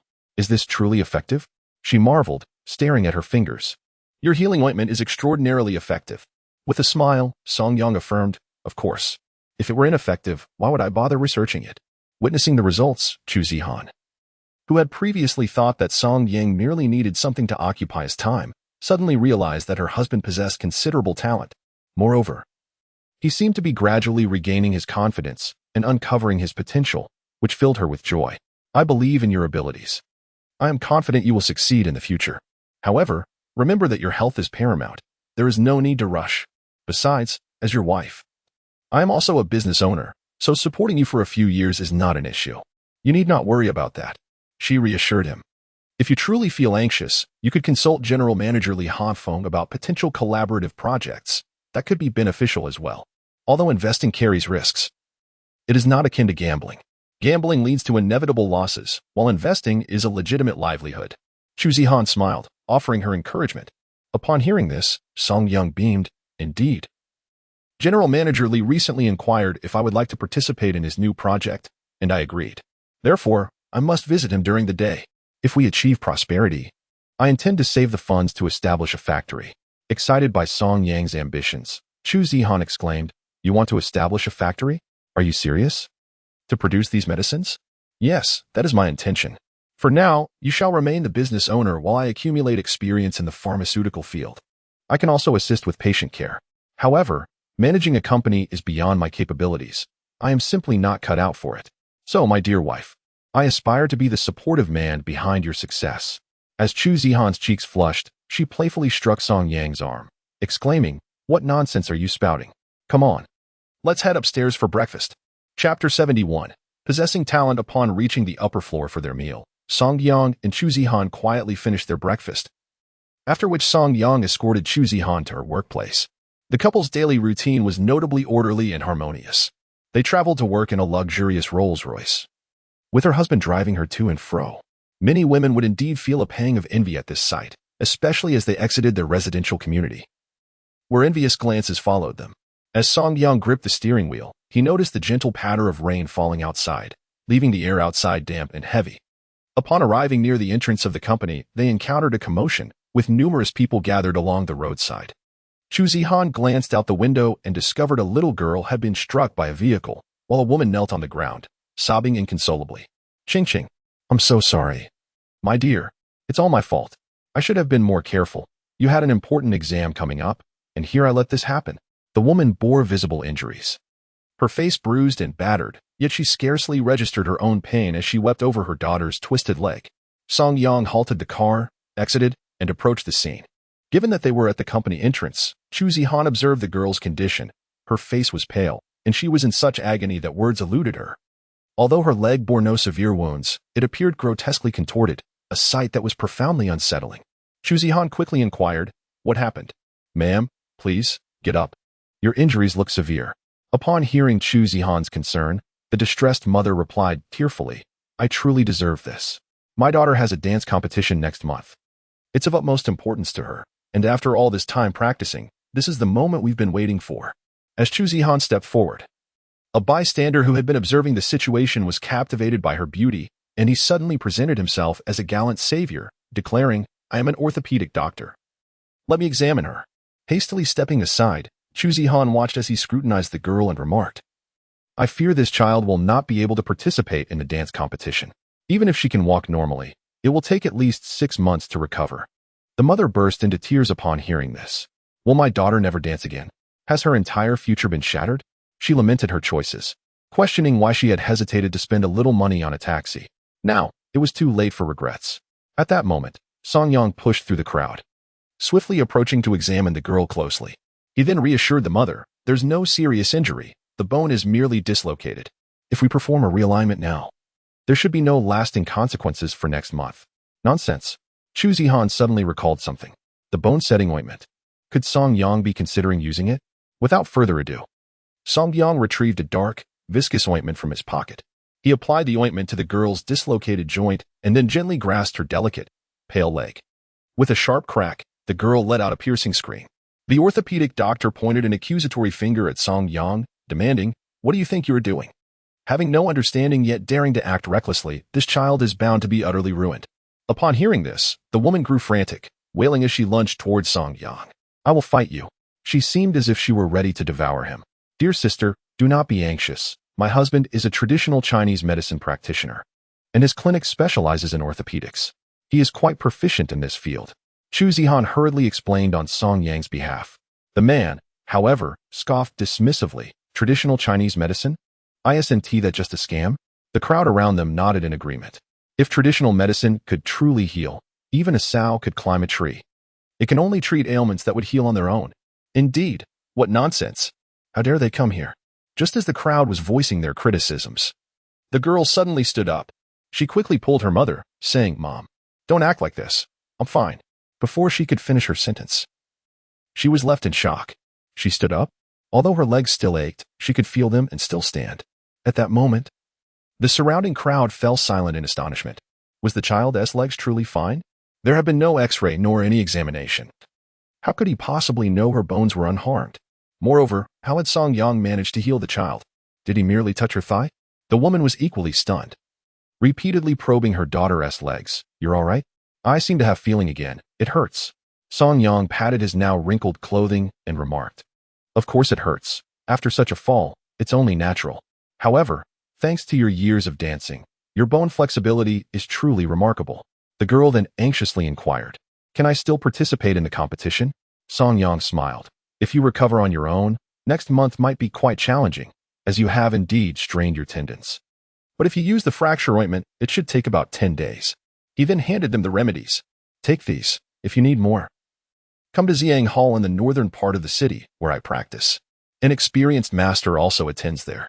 And this, having scars will hinder your ability to dance. So take this." As the woman saw the items Song Yang offered, she hurriedly accepted, ready to bow in gratitude. However, both Chu Zihan and Song Yang swiftly intervened. Song Yang chuckled. "Traditional Chinese medicine is not a scam. It is merely the targets of commercial tactics from the pharmaceutical industry that attack us. To put it plainly, if we are not portrayed as utterly worthless, how can they charge exorbitant medical fees? Rest assured, these medicines are not expensive. The fracture ointment is 200 per pack, and the wound medicine is 30. At our clinic, orthopedic treatments are free." After saying this, Song Yang nodded politely. This served as a round of promotion while also showcasing his prowess, and he left with Chu Zihan, humbly concealing his accomplishments, witnessing her husband's remarkable abilities. Chu Zihan felt a profound sense of pride swell within her. Excitedly, she asked, "How did you become so skilled?" "Thanks to Elder Kong's guidance. Otherwise, I wouldn't have reached this level." Song Yang remained notably humble and modest. Chu Zihan smirked. "Very well, Dr. Song. You must strive diligently to take good care of me and our child." Song Yang gave a thumbs up, declaring, "Absolutely. Rest assured, I will make it happen." Chu Zihan felt confident in Song Yang. After all, he was her husband. Upon contemplating the remarkable capabilities of her husband, she was suddenly reminded of the rejuvenating balm. If Song Yang's medicine proved to be so effective, might the rejuvenating balm not also possess miraculous properties? With this thought in mind, Chu Zihan promptly inquired. If the rejuvenating balm is perfected, will its effects be exceptional? Well, we shall see once I develop it. However, if we are to discuss efficacy, the rejuvenating balm is not the finest. That honor belongs to the Snow Radiance pill. Yet, that particular item is exorbitantly priced, with high production costs, making it rather challenging to market. Thus, I have opted for a product that is more accessible, allowing for mass production, and establishing it as our family's premier venture. Chapter 72. I believe everything you say. Chu Zihan truly felt the transformation of her husband from a wayward youth to a responsible man. It felt akin to a dream. Yet, regardless of its surreal nature, it was undeniably reality. After escorting Chu Zihan home, Song Yang drove to meet Li Hanfeng to assess the readiness of their funds. Upon entering the bank hall, everyone greeted him with utmost respect, addressing him as Mr. Song. The security personnel were particularly attentive. Upon reaching the office, Secretary Wang Wei greeted him warmly. Mr. Song, welcome. Is Hanfeng in the office? As Song Yang had grown familiar with Wang Wei, their exchange was more amicable. Indeed, Mr. Li is waiting for you in his office. Please, come in. With swift steps, Song Yang entered the office. As soon as he walked in, Li Hanfeng approached eagerly. Yang Gu, you've arrived. Please, have a seat. Seated on the sofa, Li Hanfeng poured water for Song Yang and cheerfully remarked, all the funds are in place. There is one more matter for which I must express my gratitude. My father has fully withdrawn from his previous endeavors. The European operations have ceased, and he is now preparing to exert influence in the Middle East. I am responsible for facilitating his loans. If this venture succeeds, Yang Good, you will have bestowed upon us a transformative favor, a debt my family could never repay in this lifetime. Song Yang chuckled. What do you mean by that? Are you attempting to distance yourself from me? Li Hanfeng hurriedly waved his hands. Of course not. How could I possibly distance myself from you, Yang Gu? I merely wish to convey that henceforth, should there be anything I can assist you with, do not hesitate to ask. Unable to contain his laughter, Song Yang replied, all right. Let us not indulge in idle chatter. If the funds are ready, we shall commence trading today. We will enter at a high position and initiate a short sell. Li Hanfeng nodded vigorously, then asked with concern, when shall we exit the short sell? After 3 circuit breakers, we will exit immediately upon triggering them. Circuit breakers? Are you suggesting the Dow will experience 3 circuit breakers? Song Yang could scarcely believe his own ears.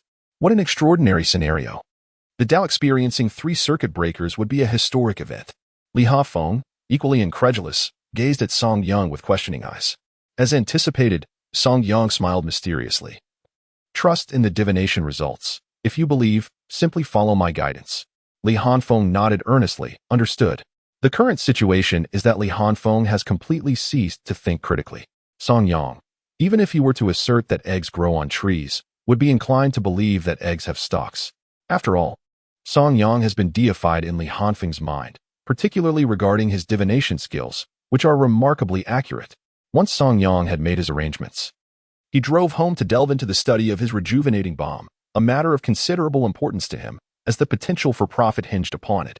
However, prior to this, Song Yang delivered the concoctions he had prepared to the medical hall, where Kong Dasai eagerly received the drugs and personally began his practice.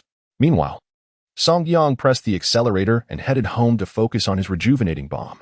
As both Li Hanfeng and Song Yang busied themselves with their respective tasks, Chen Jiayao's heart raced uncontrollably. He chose to trust Song Yang's words regarding yesterday's events. Upon returning to the hotel, he ordered an immediate halt to the project. Consequently, upon waking, he received news that the project had collapsed. He had skillfully evaded disaster, albeit at the cost of some initial investments. To his surprise, the project had been a deliberate trap set by his rivals.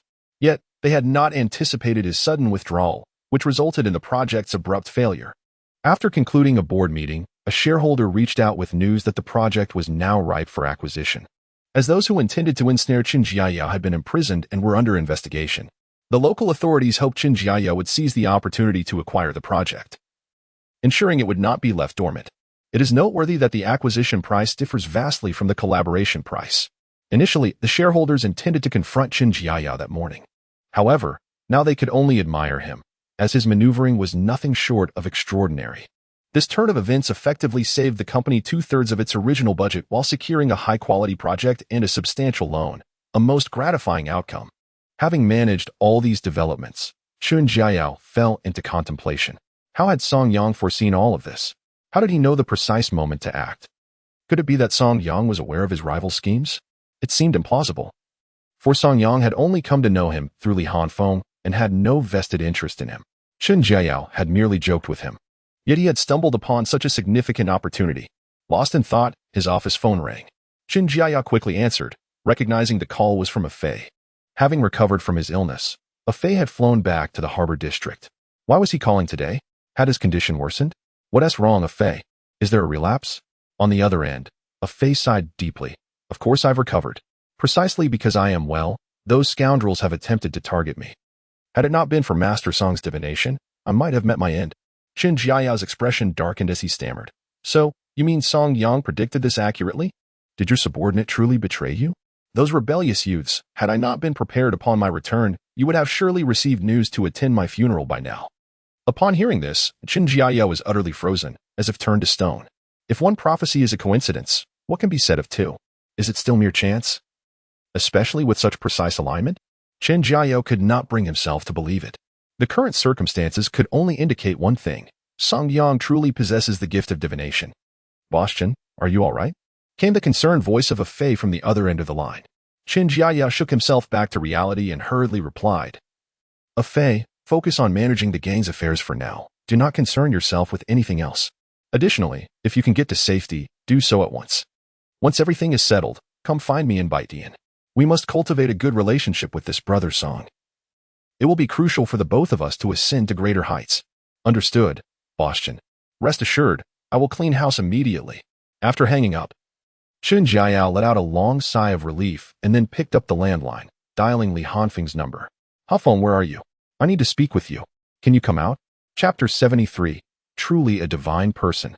Li Hanfeng, upon receiving the call, was quite curious. What was Chu Zihan up to? What did he want? Not pondering too much, as he had nothing else to do, he drove his Lamborghini straight to the appointed restaurant. Celia Western Restaurant. The most upscale dining establishment in Baitian City is not a place one can enter merely with wealth. Celia is a nationally renowned chain, specializing in high-end events and business receptions. Therefore, without a certain status and capability, one is absolutely unqualified to dine here. Upon entering the platinum private room, Li Hanfeng was warmly greeted by Chu Zihan. Hanfeng, take a seat. Puzzled, Li Hanfeng inquired, Boss Chun, what brings you to seek me? Why the air of mystery? After a moment of contemplation, Chu Zihan hesitantly replied, it concerns Brother Song. How much do you know about him? Yang Ge? You mean his past? Li Hanfeng asked with a smile. Chu Zihan nodded, speaking in a hushed tone. I truly wish to understand more about him. Li Hanfeng sighed. As for Yang Ji's past, I believe it holds no reference, for his history amounts to that of a scoundrel, a gambler, and a drunkard. One could say, he is utterly transformed from who he once was, rendering his past devoid of any value. Moreover, my grandfather has mentioned him as well. Instead of dwelling on his past, we should be more concerned with his present, seeking ways to forge a path toward the future together. Furthermore, Yang Ge is actually a disciple of the Taoist school, belonging to the divination sect. Beyond that, we truly know nothing. Chu Zihan wholeheartedly agreed with Li Hanfeng's assessment. He had also investigated Song Yang's past, which left him bewildered. Yet, he gleaned a significant piece of information from Li Hanfeng. Song Yang was indeed a disciple of the Taoist school. This clarified many mysteries. It seemed he was concealing something profound. Generally speaking, individuals of their kind tend to remain unobtrusive, wary of attracting attention. This sentiment is echoed in Song Yang's unpretentious demeanor. It appears this is the case. What is it? Listening to Chu Zihan, Li Hanfeng became increasingly curious. Chu Zihan sighed deeply, stating, to speak candidly, I sought to probe him yesterday. He treated us, and while I felt nothing remarkable, after all, childbirth is not something one can validate immediately. His health has indeed improved significantly. As for Qi Zhifei, my brother of Fei, he experienced immediate results. Moreover, Brother Song unexpectedly performed a divination for him, predicting that a Fei would encounter betrayal. Initially, we dismissed it. However, events unfolded swiftly. A Fei's rare ailment was cured, and those underlings, perhaps perceiving an opportunity, conspired against him. Had he not prepared in advance, he might have perished by now. Li Hanfeng was taken aback, springing to his feet, exclaiming, "You mean Brother Yang divined for your brother yesterday? And it was accurate? Again? You just said again." Chen Jiayao stared at Li Hanfeng in utter disbelief. His words implied that this was not the first instance for Song Yang. What had he predicted previously? Li Hanfeng let out a bitter laugh. I was skeptical about Brother Yang's predictions this time. It seems I was overly cautious. What else has he foreseen? Chen Jiayao inquired with heightened curiosity. Li Hanfeng recounted all of Song Yang's prior predictions, including the incident where he was framed in matters concerning wealth. Upon hearing this, Chen Jiayao stood in astonishment, exclaiming, "Is this even human? He must be a celestial being. Can he truly divine?" Brother Yang refers to it as deduction, not divination. The latter is considered superstition. What he does is deduce based on the laws of development in various phenomena, utilizing clues from nature, Chen Jiayao said, rendered speechless by excitement. He continued, "If I understand correctly, he is collaborating with you? Indeed. Would you care to join this collaboration? The more capital we have, the easier it will be to execute our plans," Li Hanfeng replied with a smile. Chen Jiayao nodded eagerly. "Is money really an issue? What do you propose to do?" "We intend to short the U.S. dollar index." Chen Jiayao nearly choked on his own breath. This Song Yang was not merely extraordinary, he possessed remarkable audacity. What was he planning? To overturn the heavens? To short the U.S. stock market? What was he thinking? Yet, upon reflection, Song Yang's repeated successes indicated that this was no mere stroke of luck. Furthermore, he had invested a substantial sum this time. Crucially, this endeavor was to be managed by Li Hanfeng himself. He was not deceiving anyone. It was a matter of trust in Li Hanfeng's capabilities. Such an opportunity? Very well. I shall contribute 10 billion. Will that suffice? Li Hanfeng nodded with a smile. Sufficient indeed. More than enough. If this is the case, shall we commence shorting the U.S. stock market? Perhaps we shall etch our names in history. Chen Jiayao laughed heartily. This is feasible. If we can leave a mark in history, our lives will not have been in vain. Last time that scoundrel troubled us, I was on edge every day. Now, it seems we have the chance to retaliate. What more is there to say? I must join in. Li Hanfeng was undoubtedly pleased with Chen Jiayao's involvement, as the greater the influx of capital, the more secure their position became. If they could successfully short this wave, they would stand to earn a substantial profit. Why not seize the opportunity? Very well. Let us agree on this. Provide me with the funds before the market opens, and I shall take care of it immediately. Chen Jiayao nodded eagerly, saying, "Leave this matter to me. From now on, we shall be good brothers, sailing in the same boat." Li Hanfeng nodded and, feeling curious, inquired, "Is Yang Ji's medical skill truly remarkable?" Chen Jiayao responded with calm assurance. "What he possesses is not merely skill, it is divine, a miraculous healer. Do you have any idea of his capabilities? A Fei sought renowned doctors abroad, spending a fortune, yet with just one prescription. He cured a Fei's peculiar ailment and offered sage advice, helping him avoid a calamity. As for me, while I spent 300 million in consultation fees, the profits I garnered far exceed that amount. Compared to the fee I paid him, the money I made from it is but a mere trickle." Upon hearing this, Li Hanfeng was immediately intrigued. Could it be that my grandfather's health could also be restored? Should I take him to the clinic for a stroll? And perhaps Yang Gu could examine him as well? Chen Jiayao pondered for a moment. "I believe you should not rush. Steady yourself and wait for the right opportunity. Besides, hasn't he promised to attend to your grandfather's health?" Li Hanfeng chuckled heartily. "You may not realize, but Yang Gu is quite modest yet forgetful. He seem to possess the demeanor of a young man. Rather, he resembles a very youthful elder. Thus, I must remind him, or he might forget." Chapter 74. Development of the revitalizing elixir, just as Li Hanfeng suggested. At that moment, Song Yang was entirely absorbed in his research. He was diligently working on the revitalizing elixir when suddenly, the doorbell rang. Curiously, he checked the intercom and saw that Li Hanfeng had arrived. An idea struck him. How could he have forgotten this matter? Realizing it pertained to the old patriarch of the Li family, he opened the door with a smile. "Hanfeng? Here for the old gentleman's sake?" Li Hanfeng was momentarily taken aback and then asked, "Yang Gu, you couldn't have predicted my arrival, could you?" Song Yang laughed heartily.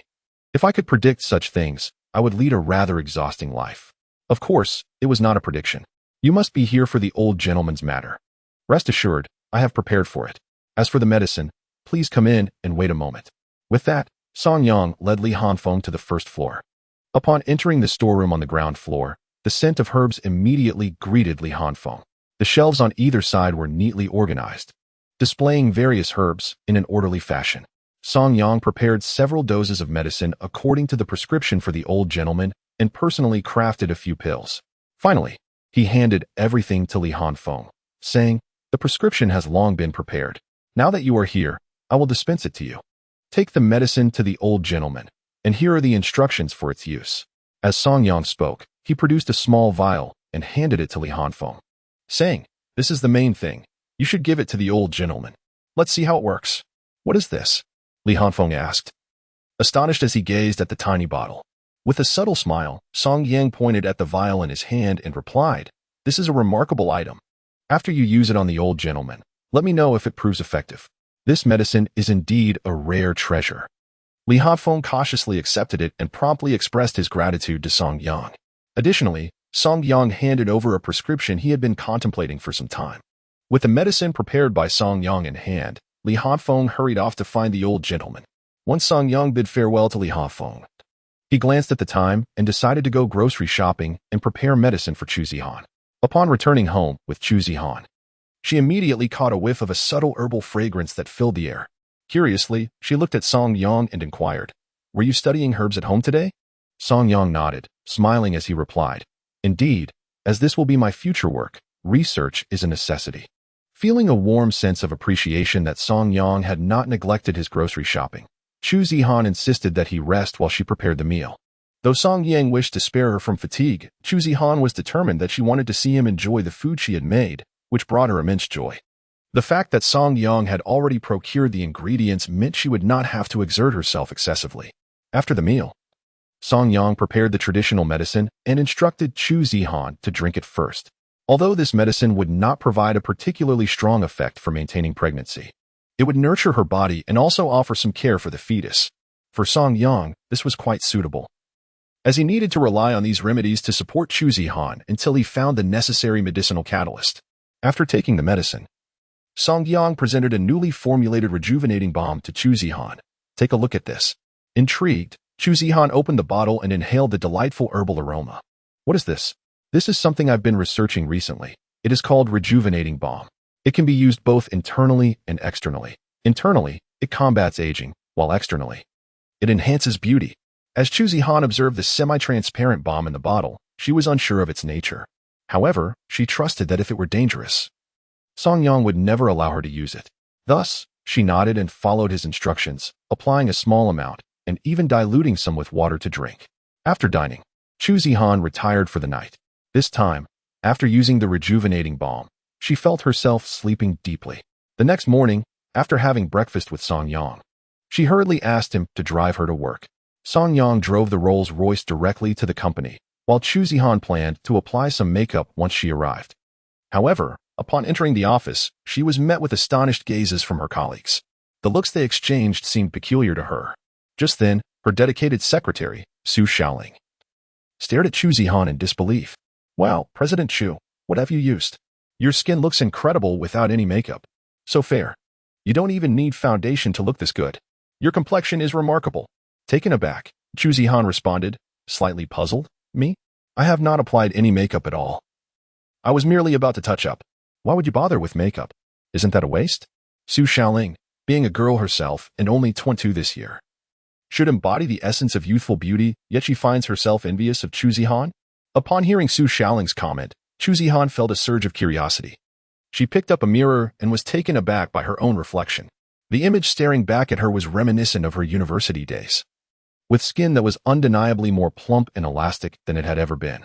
Chu Zihan was indeed naturally beautiful, but she wondered if she had ever been this striking. What could possibly explain this? Suddenly, the thought struck her, the rejuvenation cream? The mere notion ignited a thrill within her. What did this signify? It signified that Song Yang's potion had indeed succeeded. The results were astonishingly evident. What woman would not be captivated by such an effect?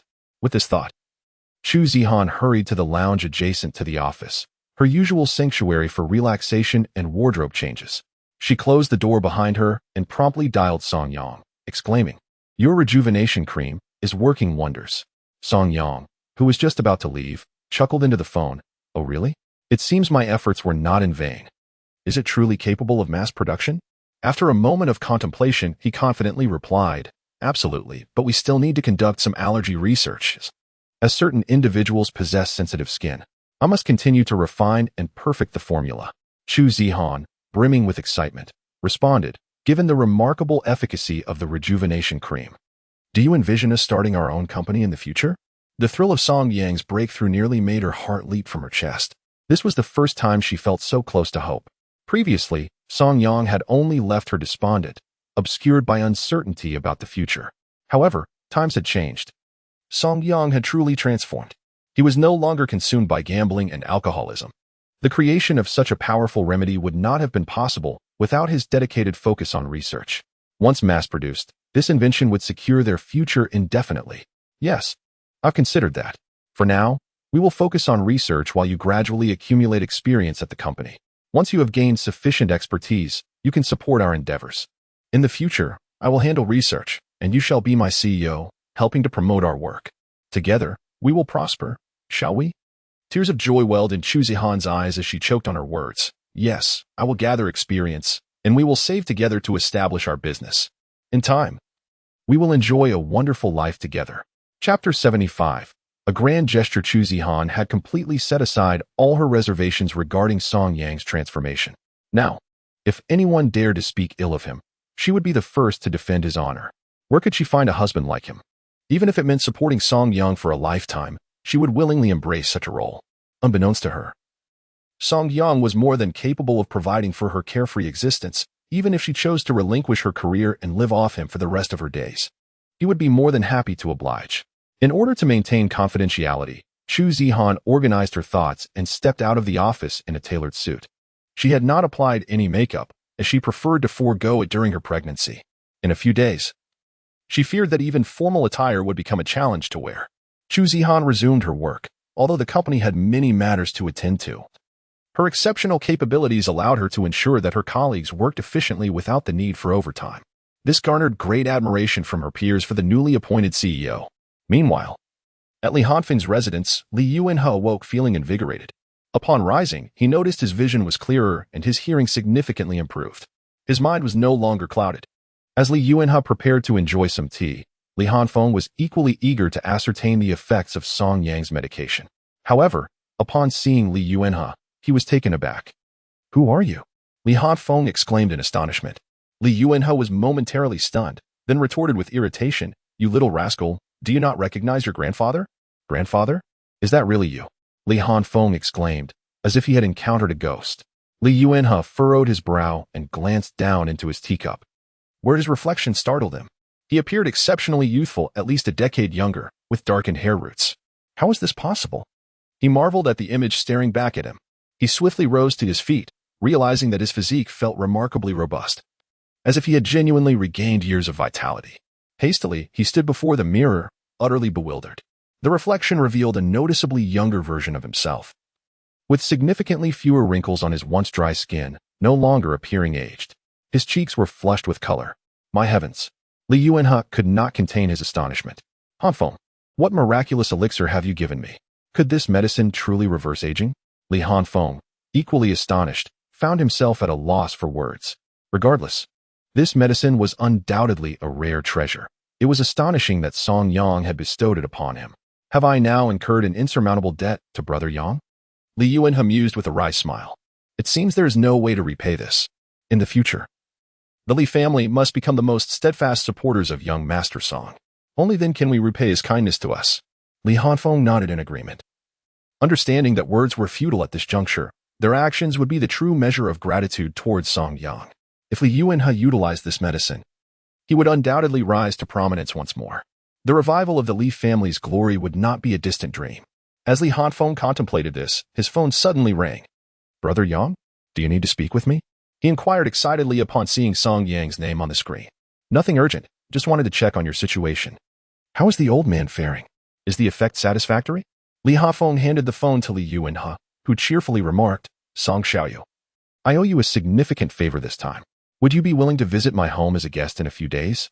Song Yang nodded in agreement, saying, "Yes. It's just the right occasion to return the car. I've been driving Hanfeng's vehicle for quite some time now, and I feel rather embarrassed about it." Li Yuanhe laughed heartily. "That might not be possible. There are a few children at my home. And if they were to sneak off with your car and end up wrecking it, that would be a disaster. You can keep the Rolls-Royce. Since Hanfeng isn't driving it and your wife is expecting, it's much safer for you to use that. Song Yang understood their intentions. But he couldn't help but feel that the Rolls-Royce was quite an extravagant vehicle. He felt uneasy about the arrangement. However, Li Yuanhe insisted. If you value this old man at all, take my advice. I don't consider you an outsider. I also don't drive, so feel free to use it. If you don't like it, have Hanfeng find you a new one. Feeling modest, Song Yang replied, no need for that. I'll just use it as is. Thank you, old sir. We are family, so let us not speak as if we were strangers. If you have no pressing matters today, why not come and keep me company? It gets rather dull being alone at home. With nothing pressing on his agenda, Song Yang agreed. After hanging up, Li Hanfeng smiled and said, Grandpa, isn't meeting Brother Yang my greatest contribution to our family? Li Yuanhe nodded with a grin. Indeed, you are quite fortunate. The fact that he wishes to borrow from you signifies that he does not regard you as an outsider. Otherwise, even if we were to offer him something, it would be out of the question. Moreover, Hanfeng, remember that Chu Zihan is your sister-in-law, and as her younger brother, you must pay her extra attention. She is expecting. And Song Yang cannot always accompany her. When he has official matters to attend to, she will require other transportation. Arrange for a driver and provide her with a Cullinan for her use. Would Yang be agreeable to that? Li Yuanhe chuckled. Just tell Chu Zihan that it's a gift from me, and make sure to mention that this vehicle is intended for the child, not for her. Additionally, considering that my health relies on Song Yang, it would sadden me if she were to decline. Oh, I see. Li Hanfeng nodded and promptly got up to prepare the vehicle. Finding a Cullinan and a driver was a trivial task for him, since it was for his sister-in-law. He arranged for a trustworthy female driver, who also happened to be a bodyguard. This way, Song Yang would not refuse, as ensuring Chu Zihan's safe travel was something he would certainly agree to. Furthermore, the vehicle was primarily for her professional use, though it would be registered under Song Yang's name. Li Hanfeng had a copy of Song Yang's ID, having previously assisted him with a bank card. Before long, he had arranged everything regarding the car and secured a bodyguard to double as a driver. While he was attending to these matters, his secretary suddenly rushed in. Sister-in-law Mr. Li from the phone group has arrived. Li Hanfeng? Chu Zihan was taken aback. She quickly rose, only to see Li Hanfeng entering with a woman dressed in a sharp suit. This woman was strikingly beautiful, exuding a sense of competence and vigor. Mr. Li? Chu Zihan hastily attempted to rise, but Li Hanfeng swiftly approached, saying, Sister-in-law, simply call me Hanfeng. Addressing me as Mr. Li feels too distant.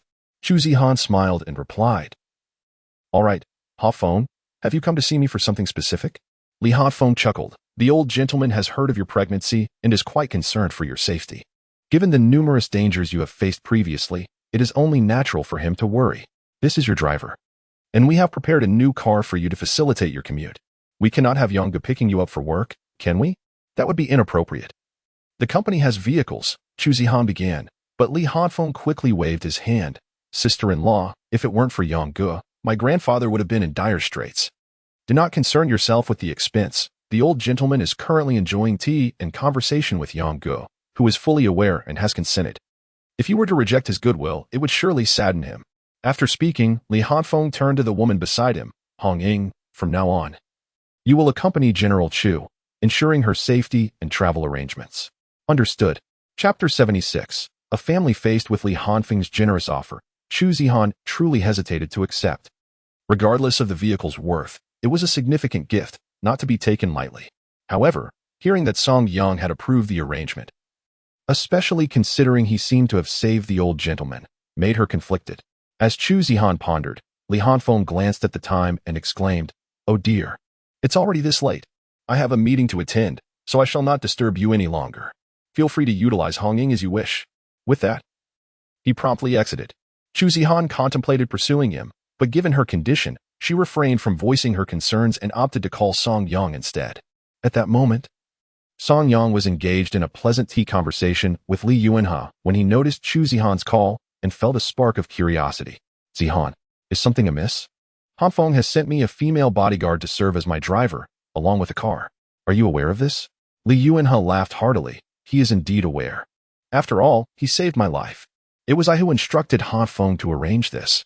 Song Xiaoyu is becoming increasingly occupied, and you have assumed the role of a company executive, making safety a paramount concern.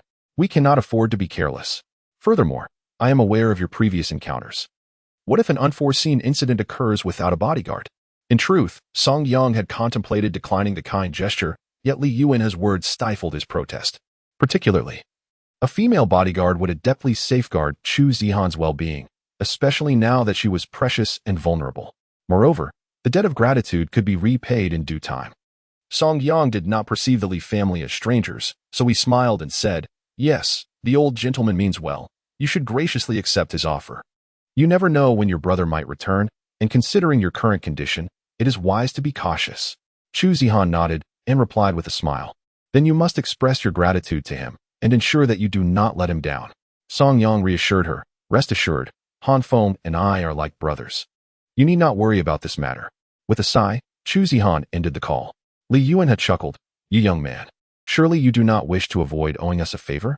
Between us, there is no need for any pretense of social niceties. I do not regard you as an outsider, and you must not view yourself as one either. Otherwise, it would surely displease me." Song Yang chuckled, responding, "Well, then I shall not refuse. To do so would be ungrateful." Li Yuan nodded with a smile, seemingly indifferent to the matter of the car. "From now on, I shall call you Xiao Yang, and you, like Han Feng, shall refer to me as grandfather. This place will henceforth be your home. How does that sound?" Song Yang was momentarily taken aback, a warm sensation enveloping his heart. He nodded vigorously, exclaiming, "All right, then you shall be my grandfather, and Han Feng will be my brother." Li Yuan laughed heartily. "Good lad. I truly do not regard you as an outsider. Now, could you share with grandfather your thoughts on short-selling American stocks?" Song Yang pondered for a moment before replying, "Through divination, I have indeed predicted a downward trend in the American stock market. Based on my analysis, it should occur soon.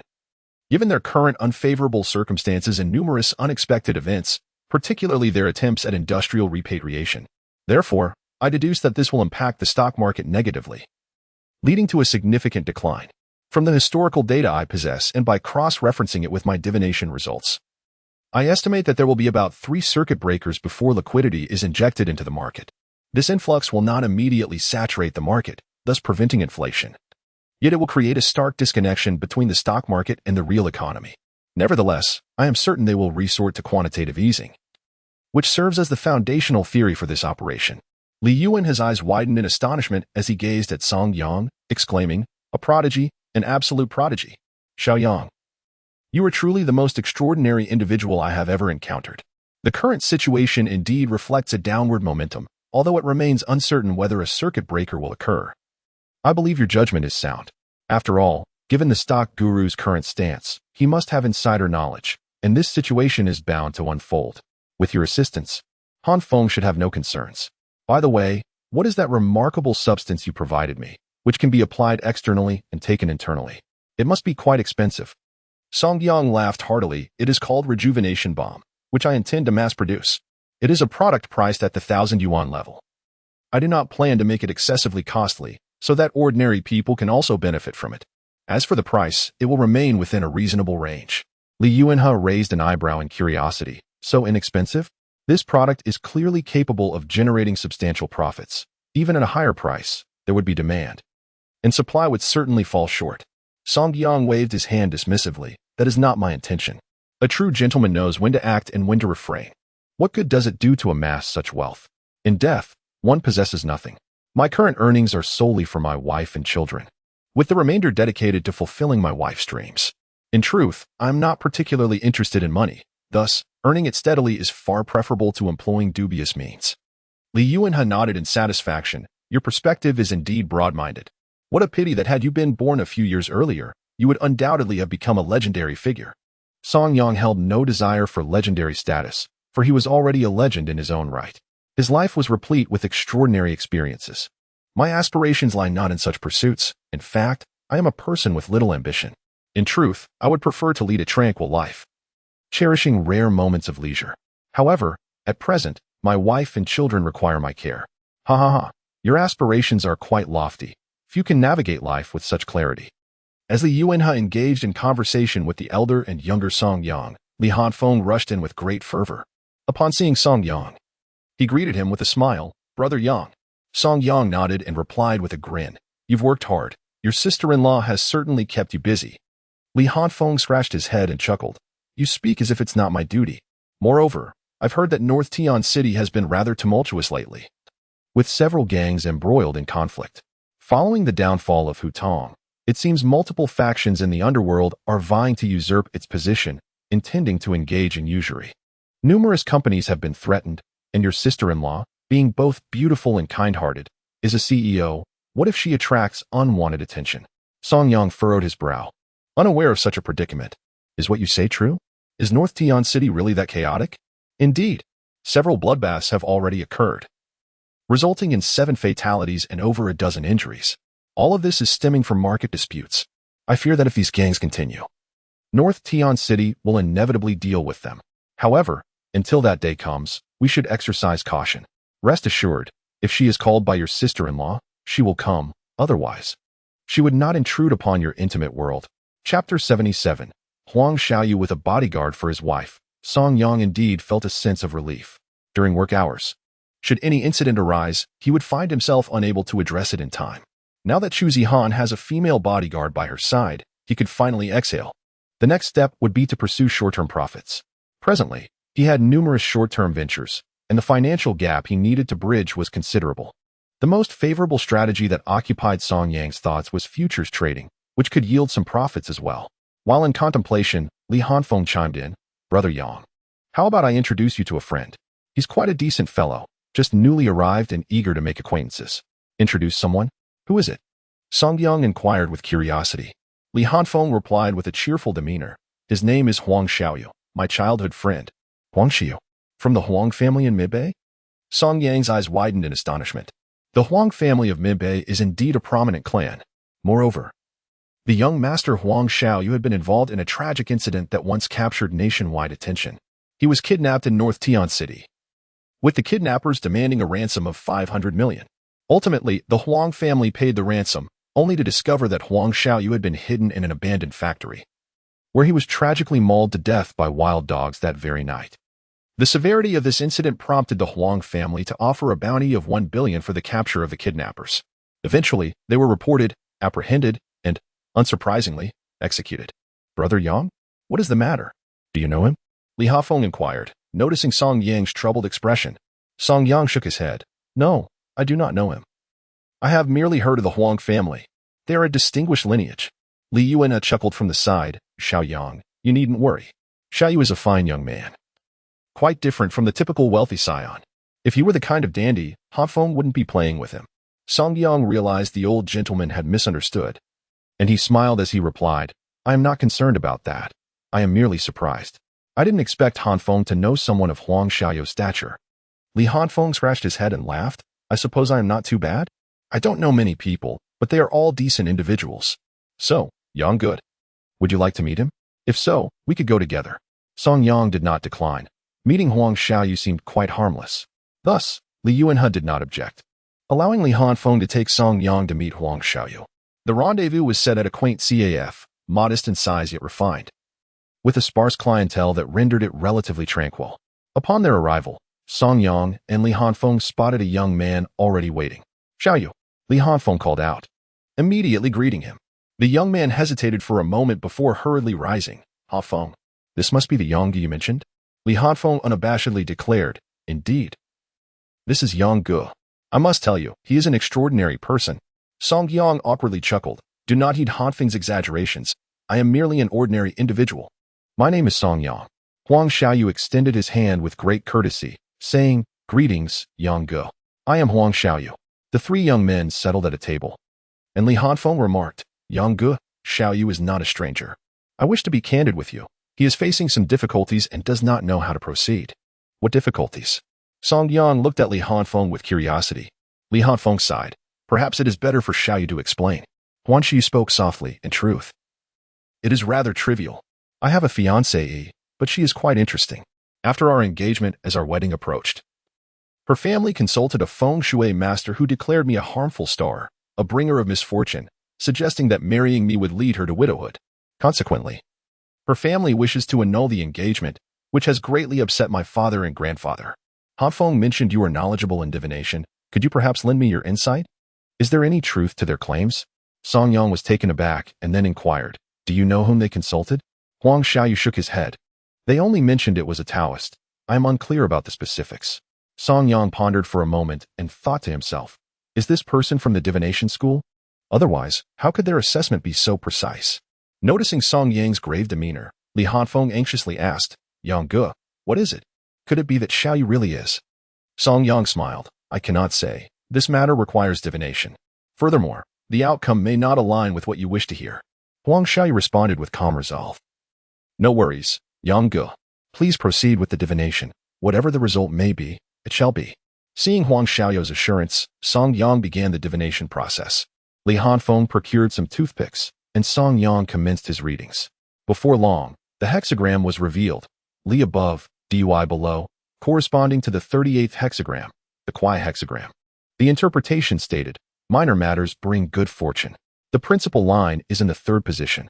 The line text reads, Kuai, solitary meeting with the original spouse, mutual faith. Peril without blame. Song Yang gazed at the hexagram, his expression turning somber. Li Hafeng hesitantly inquired, "What is the situation?" Song Yang studied the hexagram and responded, "The changing hexagram is wind and thunder, with the primary line being the middle line, indicating the guidance of the public. Your hexagram reveals alterations in the earth, humanity, and heaven." Analyzing the hexagram, the heavenly line corresponds to the original hexagram. Regret has vanished, the ancestral line is consumed, leading to no blame. Upon raising one's gaze to discern the established fate, separation and solitude, encountering a pig burdened by mud, transporting a cart of spirits, first displaying the bow, then explaining its arc, not as a thief, but in marriage, encountering rain will bring good fortune. In essence, your future appears to be a deadlock. Furthermore, the movement of two yang lines suggests that the individuals pertinent to your fate are male. After a brief pause, Song Yang continued, "To break this deadlock, one must identify the changing earth line, seek assistance from the human line, and ultimately alter the heavenly line. If all three variables are activated, one can transform misfortune into good fortune." Additionally, the composite hexagram reveals the union of water and fire. And observing the primary line of the hexagram serves as a reminder to remain vigilant throughout the day, as this pertains specifically to you, thus indicating an impending calamity. As for misinterpreting the hexagram, it is still the union hexagram. Therefore, I discern that your hexagram harbors danger, and one could easily falter within it. Hence, it is prudent for you to exercise caution and choose the correct path and suitable allies to alter your destiny. Upon hearing this, Li Hanfeng grew anxious. He turned to Song Yang and worriedly asked, "Brother Yang, do you have any solutions?" Regarding Huang Xiaoyu, Song Yang found him to be of considerable assistance. Huang Xiaoyu's family is involved in international trade, particularly in bulk commodities and various futures, which is their main business. Additionally, Huang Xiaoyu and Li Hanfeng are friends, so offering help would not be an issue. Coupled with Song Yang's knowledge from past events, he reflected on the situation. After gathering his thoughts, Song Yang stated, "In my opinion, the calamity is likely to occur soon. Evasion is futile. The adversaries are focusing on you, so it would be wiser for us to act in unison." Proceeding with utmost caution. Upon hearing this, Li Hanfeng's eyes brightened, and he responded, "Then, Brother Yang, coincidentally, we have an event to attend together tomorrow.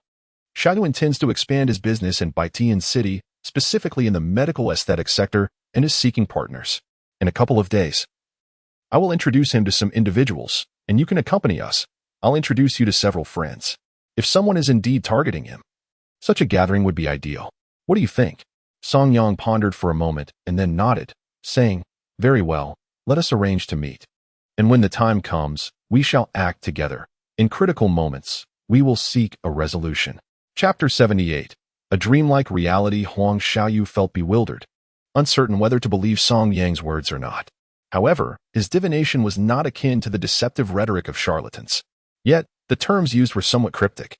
Nevertheless, Li Hanfeng believed in it and felt assured that it posed no threat to him. Thus, he paid it little mind.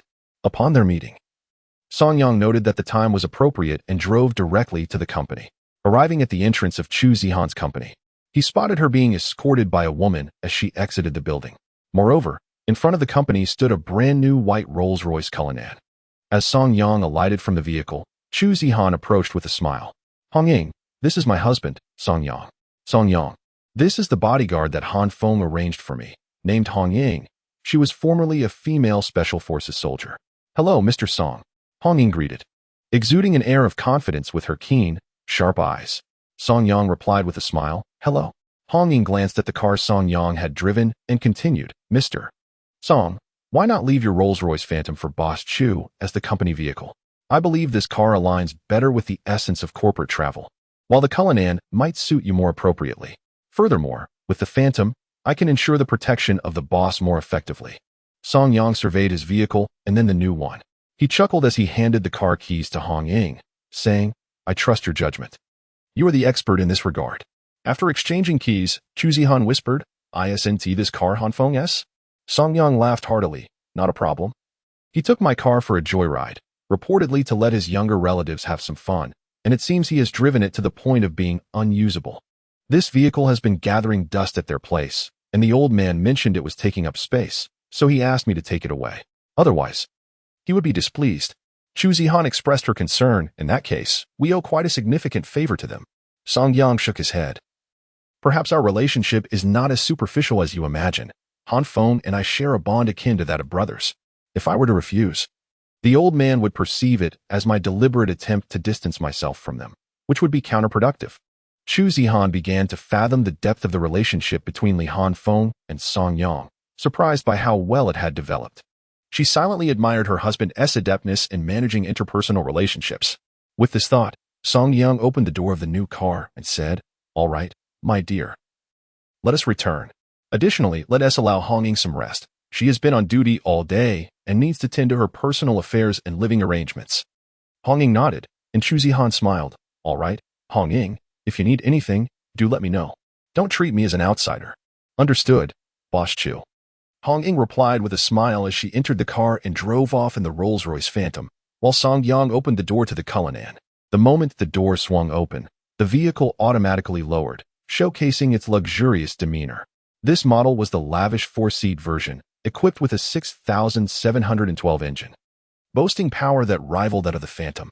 Although the guide price for the commemorative edition was over $8 million, when factoring in various optional configurations and additional costs, Han Feng had invested over $18 million in this vehicle. As Song Yang drove, Chu Zihan felt as if she were in a dream. After all, this was not a pre-owned car, but a new one. The interior was pristine, and witnessing it all left her in a state of blissful disbelief. She gazed at her surroundings, her heart swelling with warmth. It all seemed so surreal, especially considering that just days prior, she had been juggling 3 jobs and often faced harsh treatment at home. Now, every day, her husband drives a Rolls-Royce to pick her up. They reside in a luxurious mansion, and she has become the CEO of a company. These changes have transformed Chu Zihan's life dramatically overnight. When Li Hafeng purchased the Cullinan, he had already registered the license plate for Song Yang. Therefore, when Song Yang entered the community, the security gate posed no obstacle for him. As he drove the newly acquired Cullinan into the parking lot, Luo Ning caught sight of him behind the wheel. Just days ago, he had been seen in a Phantom. And now he had swiftly acquired another new car? Luo Ning felt a sense of bewilderment. How much wealth did Song Yang truly possess? Residing in a mansion worth over $100 million and switching luxury vehicles, was he so weary of the Phantom that he opted for the Cullinan? This old classmate, once a gambler and a drunkard, now seemed to be living an enviable life. He had transformed into someone extraordinary. No, I must find a way to approach him. Such an opportunity cannot be missed. Unbeknownst to Song Yang, his old classmate was envious of him, while he himself harbored different thoughts. Upon returning home, Chu Zihan inquired once more about the progress of the rejuvenating cream. Learning that Song Yang was conducting an allergy experiment, she felt a surge of excitement. Moreover, she had even applied the rejuvenating cream as a facial mask and drank a cup of water. After all, what woman does not cherish beauty? It was only after Chu Zihan had fallen asleep that Song Yang quietly took out the I Ching and began to study it in silence. In his study, he lit sandalwood incense and then performed a divination for the child. The hexagram read, E hexagram. Perseverance is auspicious. Observing the E, one seeks verbal justification. The main line, by observing the E, it is perilous but auspicious, beneficial for crossing great rivers. Upon reading this, Song Yang felt a sense of relief. Within the changing hexagram, he discerned some dangers. It seemed that to find a breakthrough, some obstacles were necessary. However, as long as he remained steadfast, these issues would eventually be resolved. Reflecting on this, Song Yang set aside his counting rods, quietly contemplating. In his previous life, he had no children. Yet, with the birth of this child, the future would be irrevocably altered. Fortunately, his divination skills were formidable, having been a renowned master in the divination school in his past life. With this ability, he could safeguard his future plans. Divination is not merely about predicting that certain events must occur. It is about understanding one's fortune and identifying variables. Currently, the variables concerning the child's situation primarily involve people and the heavens. If one's thoughts remain upright and pure, they can trigger heavenly changes. Of course, hexagrams are not solely composed of variables. There are also constants. A purely constant hexagram lacks change, thus rendering events nearly predetermined. In such cases, one must seek a glimmer of hope within the constants, which is inherently quite challenging. Since the hexagram had been drawn, Song Yang no longer hesitated. He understood what he must do next: earn money and gather medicinal herbs. At present, he was in dire need of a rare herb known as the seven-star tree. This particular item was exceedingly scarce. Desiring to acquire this, Song Yang recalled that in the later years, its price oscillated around 1 billion. Presently, it should approximate that value. Furthermore, this particular herb is nearly extinct. Even if it exists, it is generally regarded as a collectible. This book is derived from a low shrub and necessitates drying for preservation. Thus, simply encountering it is fortuitous, let alone utilizing it. Nevertheless, for the sake of his child, Song Yang resolved to procure it, choosing not to disclose this decision to Chu Zihan. After all, it was uncertain how she would react upon learning that he had consumed such a precious herb. Therefore, it was better to avoid unnecessary complications. Consequently, Song Yang once again consulted the divination regarding the seven-star tree. Chapter 79. The consultation. The following day, at dawn, Song Yang rose early. Chu Zihan inquired about his itinerary for the day. Song Yang mentioned his intention to visit the medical clinic, prompting Chu Zihan to express concern over his arduous schedule and offer to summon Hong Ying for her own transportation. Song Yang acquiesced, as he indeed had pressing matters to attend to. The affairs of the American stock market had commenced, and while having breakfast, he glanced at his phone, noting that the first market circuit breaker had already occurred the previous day. It seemed events were unfolding, and he needed to observe Li Hanfeng's maneuvers. After all, as long as he remained steady, the situation on Li Hanfeng's end was uncertain. Moreover, he had to prepare some medicinal products for delivery to Xiang Hall. Very well. I shall heed your advice. Chu Zihan donned her outerwear and exited.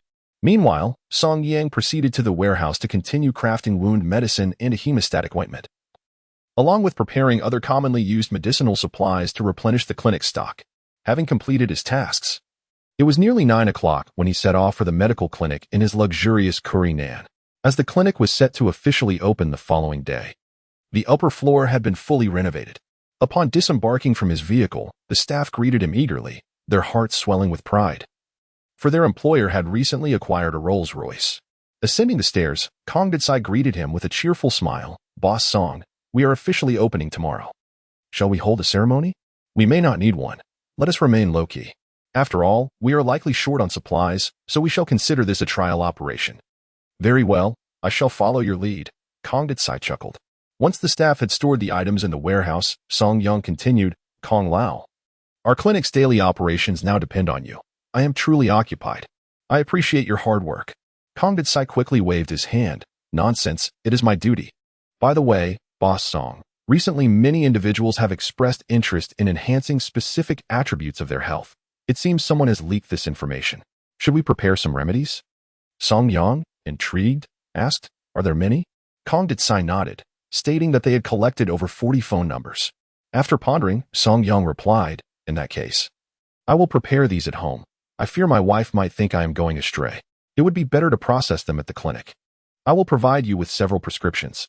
You can dispense the medicines according to the prescriptions while also producing some finished medicinal powders. Profit is indeed paramount. Kong Detsai nodded with a cheerful demeanor. Subsequently, Song Yang produced his rejuvenating ointment, saying, Old man, would you care to try the rejuvenating ointment? Kong Detsai was taken aback, then waved his hand dismissively. At my age, without a partner, what purpose would this serve for me? Song Yang burst into hearty laughter. This is not a tonic for virility. This medicine is for maintenance, beneficial for someone of your years. Intrigued, Kong Detsai decided to follow Song Yang's instructions and prepared a cup of the concoction. Soon, he began to feel a remarkable change.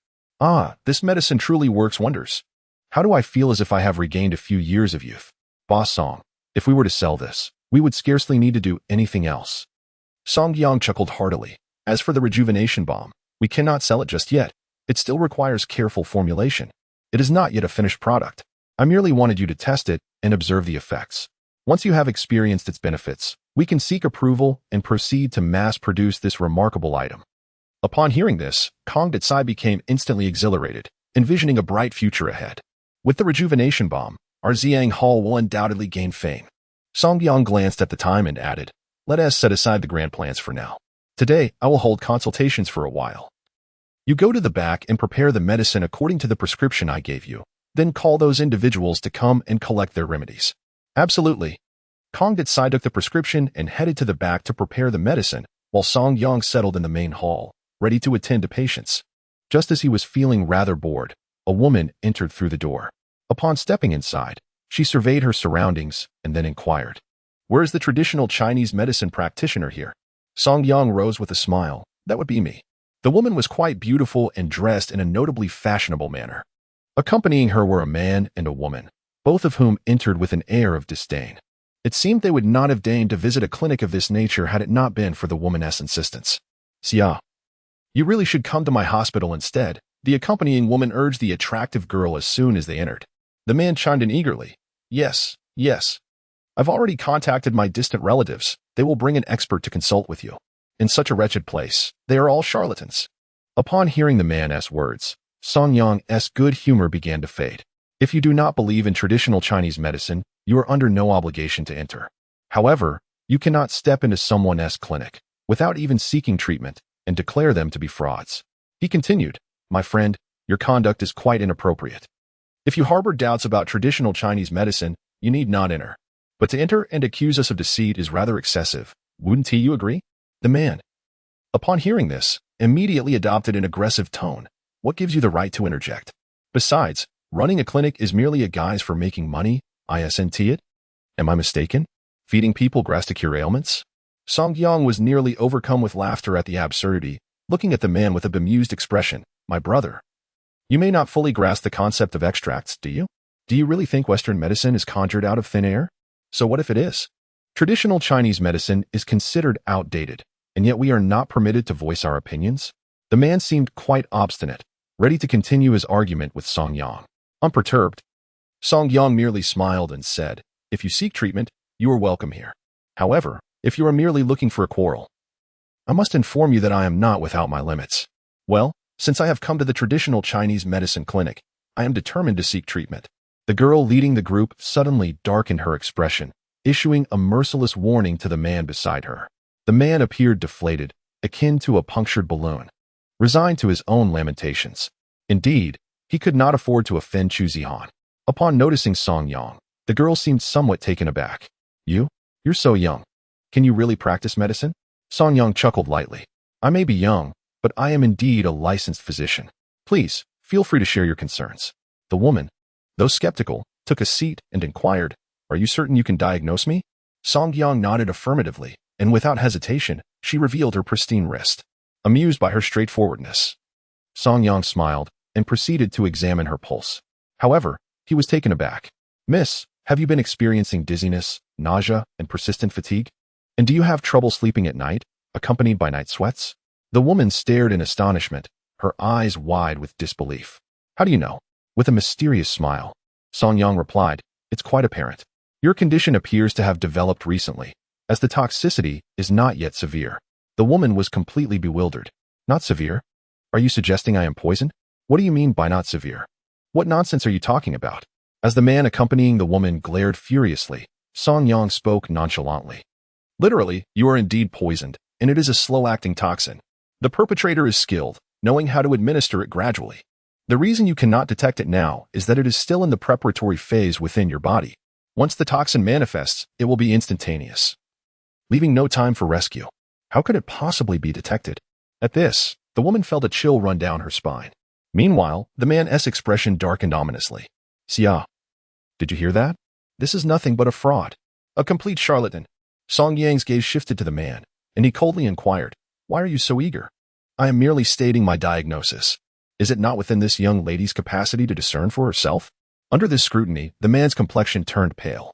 He then strode forward and seized Song Yang by the collar, threatening, "Try saying another word." In response, Song Yang's demeanor grew icy. Consider this a warning. Resorting to violence comes with consequences, especially within the confines of Ziang Hall. You would do well to understand your place.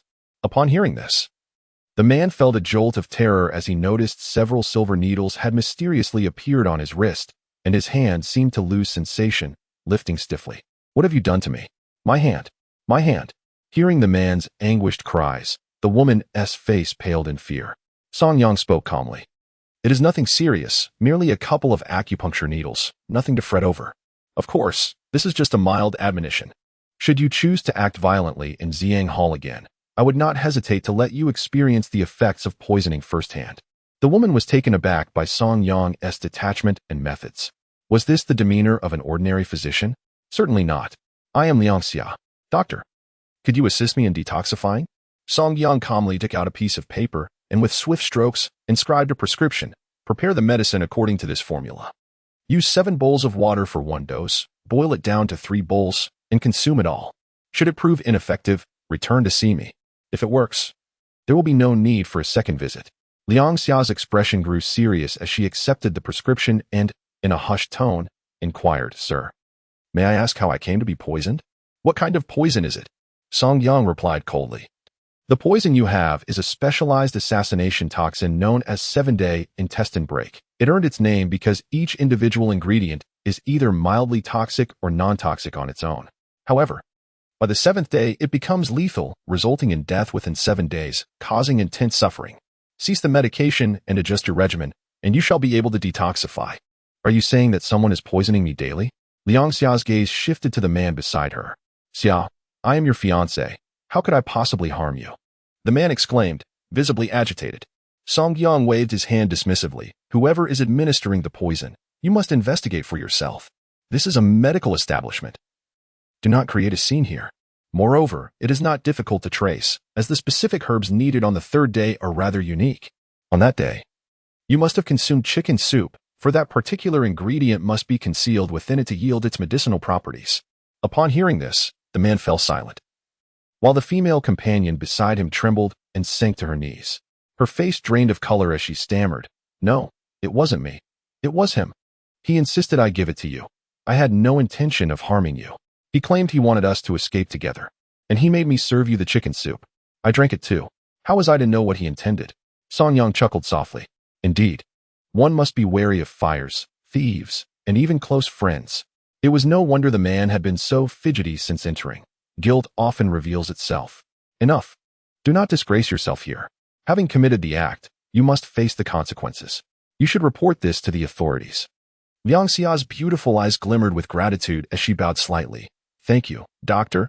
I owe you a great debt for this matter." Song Yang waved his hand again, unwilling to become embroiled in such familial dramas. Liang Xia turned and exited, immediately picking up her phone upon leaving. "Han phone? This is Liang Xia, an old classmate. Find me a lawyer. Someone is trying to kill me." "What?" On the other end of the line, Li Han phone was taken aback. "Liang Xia, you are the daughter of Liang Qiankong from the Wanhong Chamber of Commerce. Who would dare provoke someone like you? That would be tantamount to courting death. In the business world, no one would dare disrespect Liang Qiankong, for the Liang elder behind him is a figure of great significance in Huagua. Where are you?" "I'm coming to find you," Li Han Feng said, his tone laced with urgency. After all, Huang Xiaoyu, Liang Xia, and Li Han Feng were childhood friends. "I'll come to you. Wait for me at the company," Liang Xia concluded, and then drove away swiftly. As tranquility enveloped the room, Song Yang finally found a moment of peace. Yet, it was not long before someone jovially entered. "Boss Song." "Ha ha, Boss Song. I heard you have the medicine ready for Boston?" Song Yang nodded with a smile. "Indeed, I have both the quick-acting and the long-term medications available. One approach yields rapid results but imposes a burden on the body over time, while the other is slower to show effects yet offers prolonged benefits." "Haha. I prefer the former. Life should be lived promptly." Song Yang chuckled and nodded, subsequently prescribing medication. This simple aphrodisiac is not inexpensive. A small bottle costs over 4,000. After all, the production cost is quite high, and Song Yang needs to turn a profit. Moreover, he does not wish to popularize this medication, as it is not truly beneficial for health. Thus, in a short while, he collected over 40,000. Although this sum is not exorbitant, it provides a steady flow of income to ensure a comfortable living. After working diligently for a while, Song Yang decided it was time to head to Li Hanfeng's office. Upon arriving at the company, he found Li Hanfeng seated on the sofa, looking troubled. What happened? Song Yang inquired. Li Hanfeng offered a wry smile and replied, "It's nothing serious, just a classmate ran into some issues, and I've just finished assisting her. Have you seen the news? The US stock market has already experienced its first circuit breaker. We really hit the mark. There might be another one today." Calmly, Song Yang responded, "It's all right. If a third circuit breaker is triggered, you must sell immediately. Do not linger." Li Hanfeng smiled back, "Yes, I will be diligent." Moreover, Chen Jiao has also entered the market, and he has substantial funds at his disposal. We are bound to profit. Observing Li Hanfeng's excitement, Song Yang maintained his composure and remarked, "If you are to invest alongside me, I advise you to remain level-headed. Such situations will arise frequently. Also, I hope you can keep this matter confidential and refrain from mentioning my name." Li Hanfeng chuckled, his expression turning somewhat enigmatic. "You want Chen Jiao to share in the profits for this reason, right?" Song Yang nodded. "That is one aspect. The other is for your benefit." Li Hanfeng paused, perplexed. Pointing at himself, "For me?" Song Yang chuckled lightly, speaking with calm assurance, "Of course. Think carefully. What you currently lack is a record of achievements in the business world. By shorting the US stock market through your efforts, how will others refer to you?" Li Hanfeng, momentarily stunned, ventured a title, Asian Stock God. Chapter 81. The eve of the gathering, a sense of gratitude washed over Li Hanfeng. This was the first time he felt the concern of a peer. Unlike his father or grandfather, whose motivation stemmed from family interests, Song Yang's intentions were for Li Hanfeng's own sake. Li Hanfeng enthusiastically patted Song Yang on the shoulder, saying, "I want to express my thanks again. Brother Yang, as always, we are brothers. If there is anything you need me to do, just let me know." Song Yang smiled and nodded. Although Li Hanfeng appeared to have conferred many benefits upon Song Yang, in truth, those advantages paled in comparison to the significance of being called the Asian Stock God. Relationships are not merely shrouded in mystery. They also thrive on mutual benefit and intertwining interests. While Song Yang has indeed gained from Li Hanfeng, the advantages Li Hanfeng has received from Song Yang far exceed the gifts of cars and houses he has offered. "By the way, Hanfeng, where is the gathering today? What is the agreed location?" Li Hanfeng casually remarked, "Oh, the venue is set at Mangue. Mangue, a renowned establishment, is well known as a gold mine of sorts. In Baitian City, no one is oblivious to this place. The expenses are exorbitant, and many affluent young gentlemen frequent it. Here, they do not engage in any dubious activities. Even if one wishes to meet a lady, it is solely the ladies who initiate. The venue does not provide any such avenues, as its patrons are all from prominent families, many of whom are wary of causing disturbances at home. They are particularly protective of their reputations, which is why the owner refrains from indulging in any inappropriate services. While the establishment may lack such offerings and maintains an air of decorum, this does not imply it is devoid of allure. Many wealthy young men who find romantic partners inevitably choose to visit Mangue. The name Mangue also conveys a sense of romanticism. Even a simple glass of plain water costs 41, let alone other beverages. A single visit can easily start from tens of thousands. However, these details are not the crux of the matter. What truly matters is the incident involving Huang Xiaoyu from a previous life, who was kidnapped in the parking lot of Mangue. According to news reports at the time, the abductors had lain in wait in the front parking area. Thus, when Song Yang recalled the divination he had performed for himself, the changing line appeared in his mind. The change in the earth line signifies that one should avoid the main entrance when venturing out tonight. As for the change in the human line, Song Yang was uncertain. It seems he must assess the situation on-site and adapt accordingly. With this thought, Song Yang chuckled. "What a grand affair, hosting a gathering at Mangue. You truly are affluent." Li Hanfeng laughed, scratching his head. "Yang, you jest. Most of this money is from my family. In terms of my own wealth, I am no match for a billionaire like you." He continued, "By the way, I am curious. Why do you allow your sister-in-law to work for others? Why not acquire Wang Qinxin's company instead? That would be splendid." Song Yang replied with a smile, "The time is not ripe yet. Besides, if I were to acquire the company, your sister-in-law might suspect us of nefarious deeds." Li Hanfeng scratched his head, laughing awkwardly. "Indeed. It's said that men become more complicated after marriage. They can no longer act as they please. Song Yang patted Li Hanfeng on the shoulder, saying, "You still do not realize the benefits of having a wife. With a good wife, one finds motivation in work. You will gradually come to appreciate this."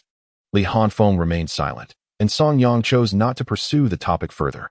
Noticing the time, Song Yang confirmed the meeting place and then drove to pick up Chu Zihan after her work shift. Upon exiting the company, Chu Zihan was engrossed in her tasks. The fluctuations in the U.S.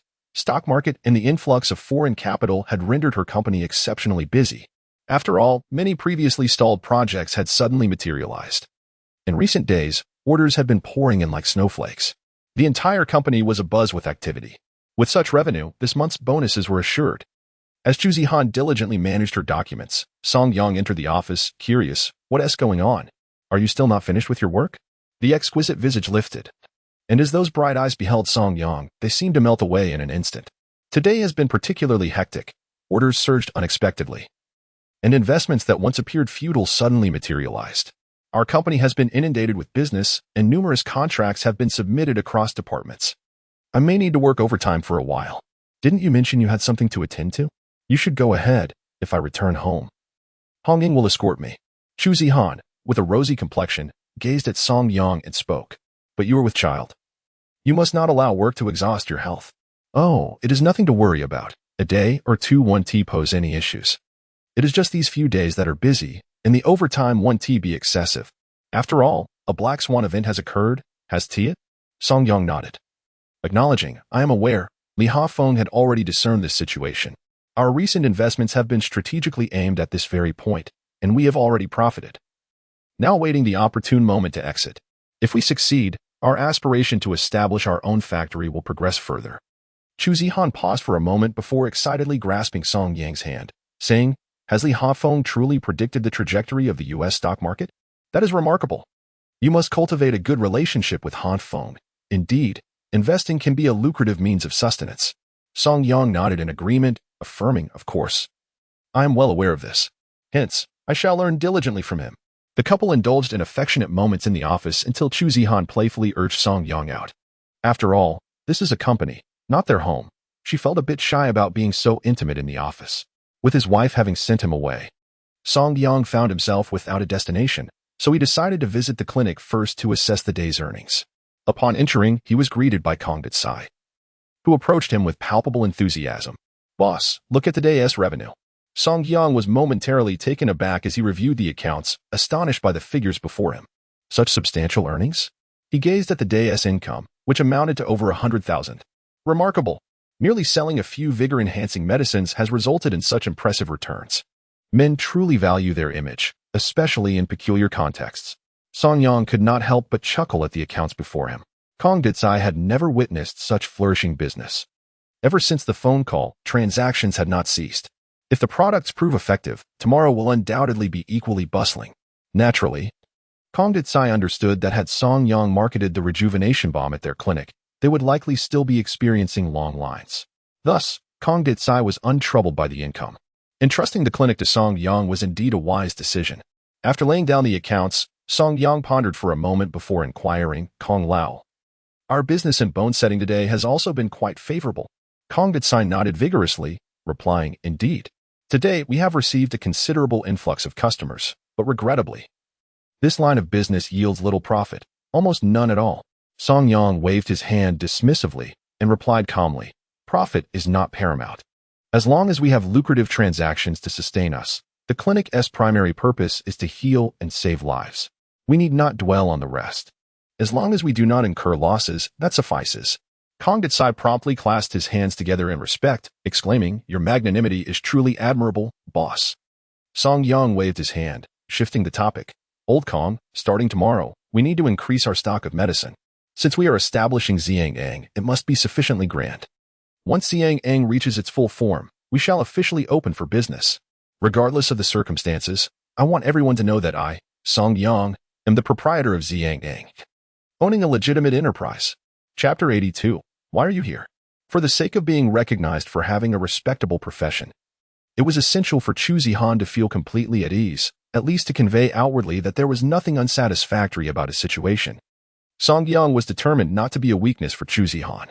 Thus, after meticulously calculating the accounts, he drove straight to Mangu. Before Mangu, a parade of luxury cars stretched endlessly. Song Yang's Cullinan stood out conspicuously, as it was a vehicle rarely driven by the affluent. Although not inexpensive, it was commonly perceived as a car stolen from one's father. Upon stopping the car, Huang Xiaoyu and Li Hanfeng waved to him from a distance. Yang. Song Yang turned to see Li Hanfeng and Huang Xiaoyu and walked over to them. Hanfeng, Xiaoyu, you arrived quite early. Li Hanfeng chuckled. Oh, it's nothing. We came early to discuss some matters. Our friend has encountered a bit of trouble. Huang Xiaoyu added with a resigned expression. Indeed, if we don't intervene, the consequences could be dire. As the two exchanged words cheerfully, a chilling female voice suddenly echoed from afar. Aren't you afraid of divine retribution for speaking ill of a stunning beauty behind her back? Upon hearing this, both men broke into a cold sweat. Song Yang turned towards the sound and spotted a girl approaching, clad in jeans and an ice silk top, her hair tied in a single ponytail. She wore a pair of white platform sandals, her slender, elegant legs tightly embraced by the denim, drawing the eye irresistibly. It's you? Song Yang and the girl exclaimed almost simultaneously. Li Hanfeng and Huang Xiaoyu were taken aback. Yang, do you know Liang Xia? Song Yang smiled. I met her today. She came to my clinic for treatment. What? Liang Xia, the one who visited the traditional Chinese medicine practitioner today, is referring to our Yang Gu? Liang Xia asked curiously. Is this the Yang Gu you've been telling me about? No wonder he could tell I was poisoned. So that is how it is. Realization dawned on Liang Xia, and she approached with a cheerful demeanor. Hello, Yang Gu. I am Liang Xia, a good friend of Li Hanfeng and Huang Xiaoyu. By the way, you're quite young. Still single, I presume? Li Hanfeng laughed heartily. Don't even think about it. This lady, his wife, is pregnant, and he is still single. Song Yang calmly affirmed. Indeed. I have been married for many years. Liang Xia expressed her disappointment. What a pity. Another opportunity missed. Why doesn't one of you marry me instead? Li Hanfeng's expression fell immediately. Liang Xia, given our relationship, you don't need to put me in such a predicament, do you? Huang Xiaoyu chimed in. Yes. We have no grievances or grievances. Why must it be like this? Liang Xia, hands on her hips, retorted. You two scoundrels, must you be so shameless? Am I not giving you face? Three individuals engaged in laughter and conversation, while Song Yang observed with a gentle smile, reminiscent of an elder brother watching over his younger siblings. Shall we head inside? Today, I intend to introduce Xiaoyu and brother Yang to a few friends. After all, in the bustling city of Baitian, having more acquaintances opens up numerous avenues. Yang Xia scoffed. Forget it. With your dubious companions, they are likely only interested in your loans. Ultimately, they are merely fair-weather friends. Why not let me introduce you to a few of my sisters? At the very least, they could help you attract some clientele. Huang Xiaoyu chuckled awkwardly. No thanks. Your sisters are as fierce as wolves. Brother Yang and I prefer to lead a more tranquil life. Amid their banter, the four entered the establishment known as Man Cabinet. The decor was undeniably opulent, a clear indication of its expensive nature. However, upon entering, Song Yang did not exhibit the awe akin to Lu Laolao entering the Grandview Garden in his previous life as a leader. He frequented such venues almost daily and was thoroughly accustomed to them. In truth, this gathering was financially backed by Huang Xiaoyu, while Li Hanfeng primarily facilitated the arrangements. The grandeur of the event revealed that Huang Xiaoyu was no ordinary individual. Once Li Hanfeng made his appearance, many attendees gravitated toward him, eagerly greeting him and attempting to forge closer ties. Li Xiao, it has been ages. When shall we hang out together? No thanks, I prefer a vegetarian diet. I cannot indulge in your carnivorous gatherings. Haha. Allow me to introduce my childhood friend, Huang Xiaoyu, Li Hanfeng said, introducing Huang Xiaoyu to the crowd, yet omitting Song Yang. This was not due to any disdain from Li Hanfeng towards Song Yang. Rather, he recognized that these individuals would offer no assistance to Song Yang and might even harbor condescension that could upset him. Thus, Li Hanfeng aimed to introduce Song Yang to those who were trustworthy and with whom he shared a good rapport. As for those fair-weather friends, Li Hanfeng deemed them unworthy of Song Yang as acquaintance. While Li Hanfeng introduced Huang Xiaoyu, Liang Xia raised her glass, looking at Song Yang with a smile. Brother Yang, I must express my gratitude for your assistance today. Without you, I might have met an untimely end. Song Yang shook his head with a smile. There is no need for thanks. As a physician, how could I bear to watch you perish? Leaning against the bar, Liang Xia pondered before saying, by the way, Brother Yang, I heard from Hanfeng that you practice divination. Could you assist me in foreseeing how I might escape this predicament? Song Yang replied with a smile. There is no need for divination. Your situation is easily circumvented. It was not that Song Yang was unwilling to perform a reading for Liang Xia. Rather, it was simply unnecessary. After all, in his past life, he had faced such threats with alarming frequency, with assassination attempts becoming a mundane aspect of existence. Conversely, living a normal life during that period was a rarity. Oh, I would like to hear more, Liang Xia said, eagerly taking a sip of her drink. Song Yang, unreserved, calmly stated, Is today's individual your fiancé? Yes, and I cannot comprehend why. Even if you were to betray me, it would warrant my demise? Song Yang shook his head and calmly stated, This method of assassination is far beyond the comprehension of someone with his intellect. The 7 days of heartbreak is a sophisticated technique. And frankly, your fiancé is not equipped to wield such a poison. His character falls significantly short. Song Yang's words struck a chord with Liang Xia. After a moment of contemplation, she responded, So, you suggest that someone is manipulating him from behind the scenes? With a confident smile, Song Yang replied, If it weren't for someone in the medical field, mastering the 7 days of heartbreak would be impossible. Assassins today have countless methods at their disposal. The fact that he chose such an antiquated approach indicates that this individual possesses medical knowledge. Therefore, if you investigate along this line, you are bound to uncover valuable clues. Chapter 83. The Mad Dog dephoned. Upon hearing Song Yang's suggestion, Liang Xia's face brightened with excitement. Thank you, Brother Yang. Your advice is immensely helpful. Song Yang merely smiled faintly, revealing little emotion, as if he were indifferent to everything around him.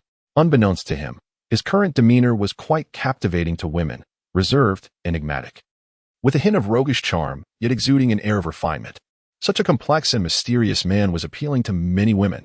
Furthermore, with Song Yang's newfound wealth, it was effortless for him to attract attention, making him an appealing presence for women seeking comfort. However, Liang Xia was not the type to shamelessly disrupt someone else's family.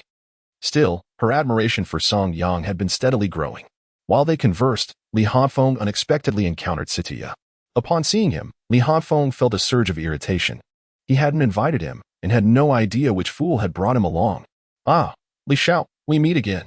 Li Hanfeng's expression darkened as he put an arm around Huang Xiaoyu. Let me introduce you to our city's foremost scoundrel, Sitiya, the young heir of Chongkong Pharmaceuticals, who squandered money on counterfeit medicine at the auction just yesterday. Huang Xiaoyu nearly burst into laughter. Li Hanfeng remained as bold as ever, unyielding to anyone who dared provoke him. Sitiya, however, was unfazed. He sneered, Li Xiao, you remain unchanged. They say people should grow. Yet you appear to have made no progress. By the way, bringing such trash to an event like this is rather distasteful, don't you think? His gaze fell upon Song Yang, and before Li Hanfeng could retort, Liang Xia interjected, If you don't wish to be here, then just wrap your arms around your head and roll out of here. This is a space for conversation, not for you to pollute the air. Didn't your mother teach you not to speak carelessly when you step outside? Sitiya glared in anger, but upon realizing it was Liang Xia who spoke, he refrained from being reckless. Liang Xia was different from Li Hanfeng. Her father was the president of the Chamber of Commerce, and Situ Pharmaceuticals truly dared not offend the Liang family. After all, if the elder Liang were to take action, the Situ family would certainly face dire consequences. Liang Xia, it would be wise for you to refrain from meddling in matters that pertain to men. Just leave. Do not pretend to be a man here. You are hardly manly at all. You dither about like one of the women. How dare you call yourself a man? Perhaps you should disrobe, and let me see if you possess the requisite attributes of masculinity. Situya did not anticipate that Liang Xia would emerge to defend Song Yang. What is this situation? Does Song Yang not have a wife? How is he entangled with Liang Xia? At that moment, Li Hanfeng approached Song Yang, patting him on the shoulder and saying, Brother Yang, there is a rabid dog over there. Let us keep our distance. It has truly soured the mood. I wonder which fool brought that mad dog here. Li Hanfeng then led Song Yang and Liang Xia aside for a drink. Huang Xiaoyu, meanwhile, engaged with others, as today was primarily about expanding his network. To be frank, Li Hanfeng held little regard for these individuals. In truth, the friendly Hanfeng intended to introduce to Song Yang was none other than Liang Xia, and to his surprise, they were already acquainted. Sitting in a cozy corner, Li Hanfeng expressed his frustration. I cannot fathom who invited that scoundrel. It is truly unfortunate. Liang Xia poured herself a drink and remarked, That scoundrel Sitiya. Once I am unencumbered, I shall surely deal with him. Song Yang smiled gently and replied calmly, Why bother to stoop to his level? The Chongkong group is fraught with issues. Judging by his demeanor, it is unlikely they will last much longer. Li Hanfeng was taken aback. What? Are they destined for misfortune? Is that truly your prediction, Brother Yang? Song Yang nodded, causing Liang Xia to be momentarily stunned. No way, if they are indeed facing misfortune. Could you perhaps predict the specifics? I would like to see if I can assist in ensuring their downfall. Liang Xia exclaimed resentfully. However, Song Yang remained composed. Well, I cannot divulge that just yet.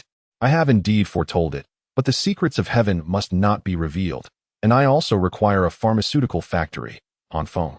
You will need to assist me in that regard. Both Li Hanfeng and Liang Xia were no fools. They understood immediately. Li Hanfeng thumped his chest and declared, Brother Yang, rest assured, while I may not guarantee much, if it involves burying that scoundrel, just point the way, and I shall ensure it is done. Liang Xia echoed his sentiment. Indeed, Brother Yang, if you truly have a plan, share it with us, both Hanfeng and I will certainly support you. Song Yang smiled amicably and continued.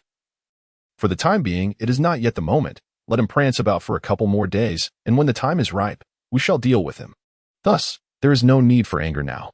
Upon hearing Song Yang's words, both Li Hanfeng and Liang Xia felt considerably relieved. Just after they had shared a drink, a commotion erupted nearby. Li Hanfeng turned to see what was happening, his expression shifting immediately. Who brought that scoundrel here? Upon hearing Li Hanfeng's remark, Liang Xia was equally startled. She scanned the crowd and soon spotted a young man accompanied by a few sycophants entering her line of sight. Upon seeing him, Liang Xia became incensed. What the hell? Who is this? Why did they bring this mad dog here? Do they think we do not have enough lunatics around?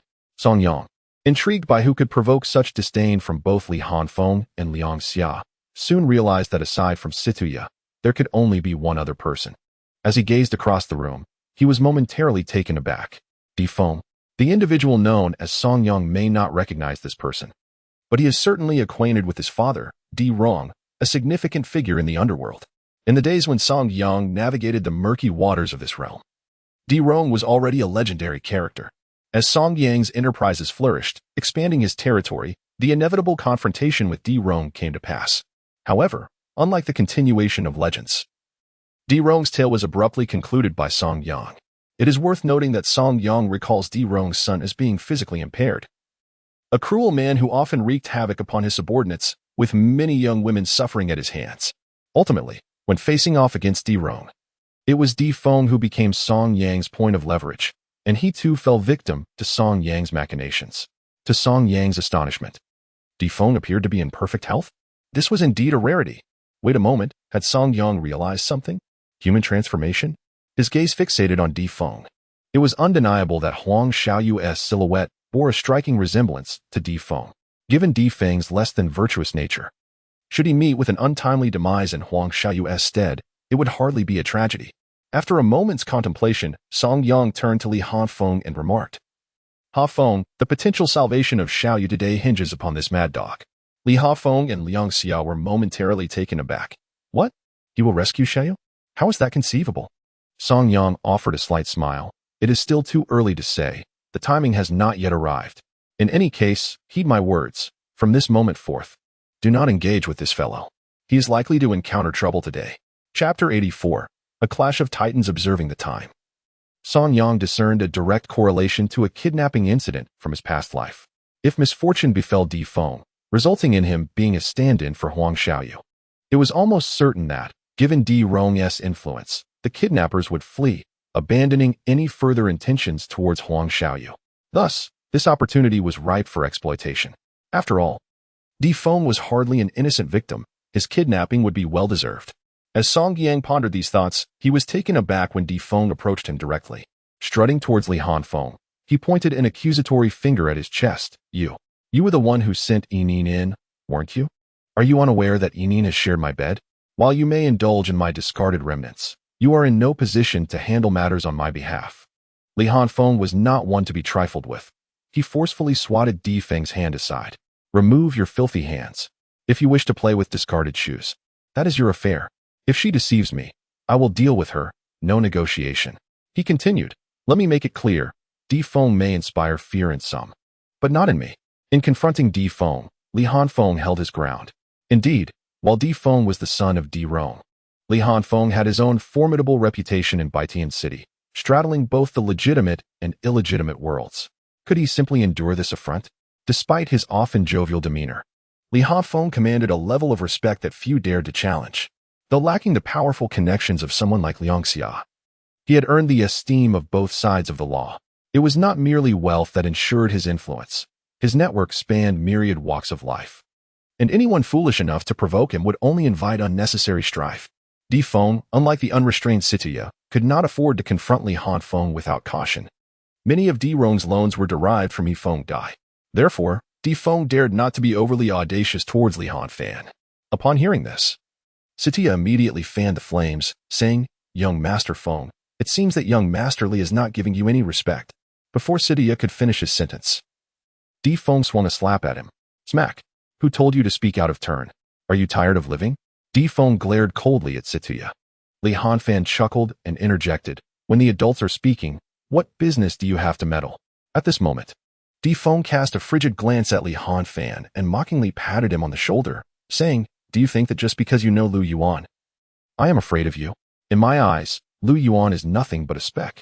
He merely clings to his decrepit grandfather, relying on the Li family's influence to survive. He's nothing more than a dog, unworthy of my attention." Li Hanfeng remained composed, gently brushing Di Feng's hand aside.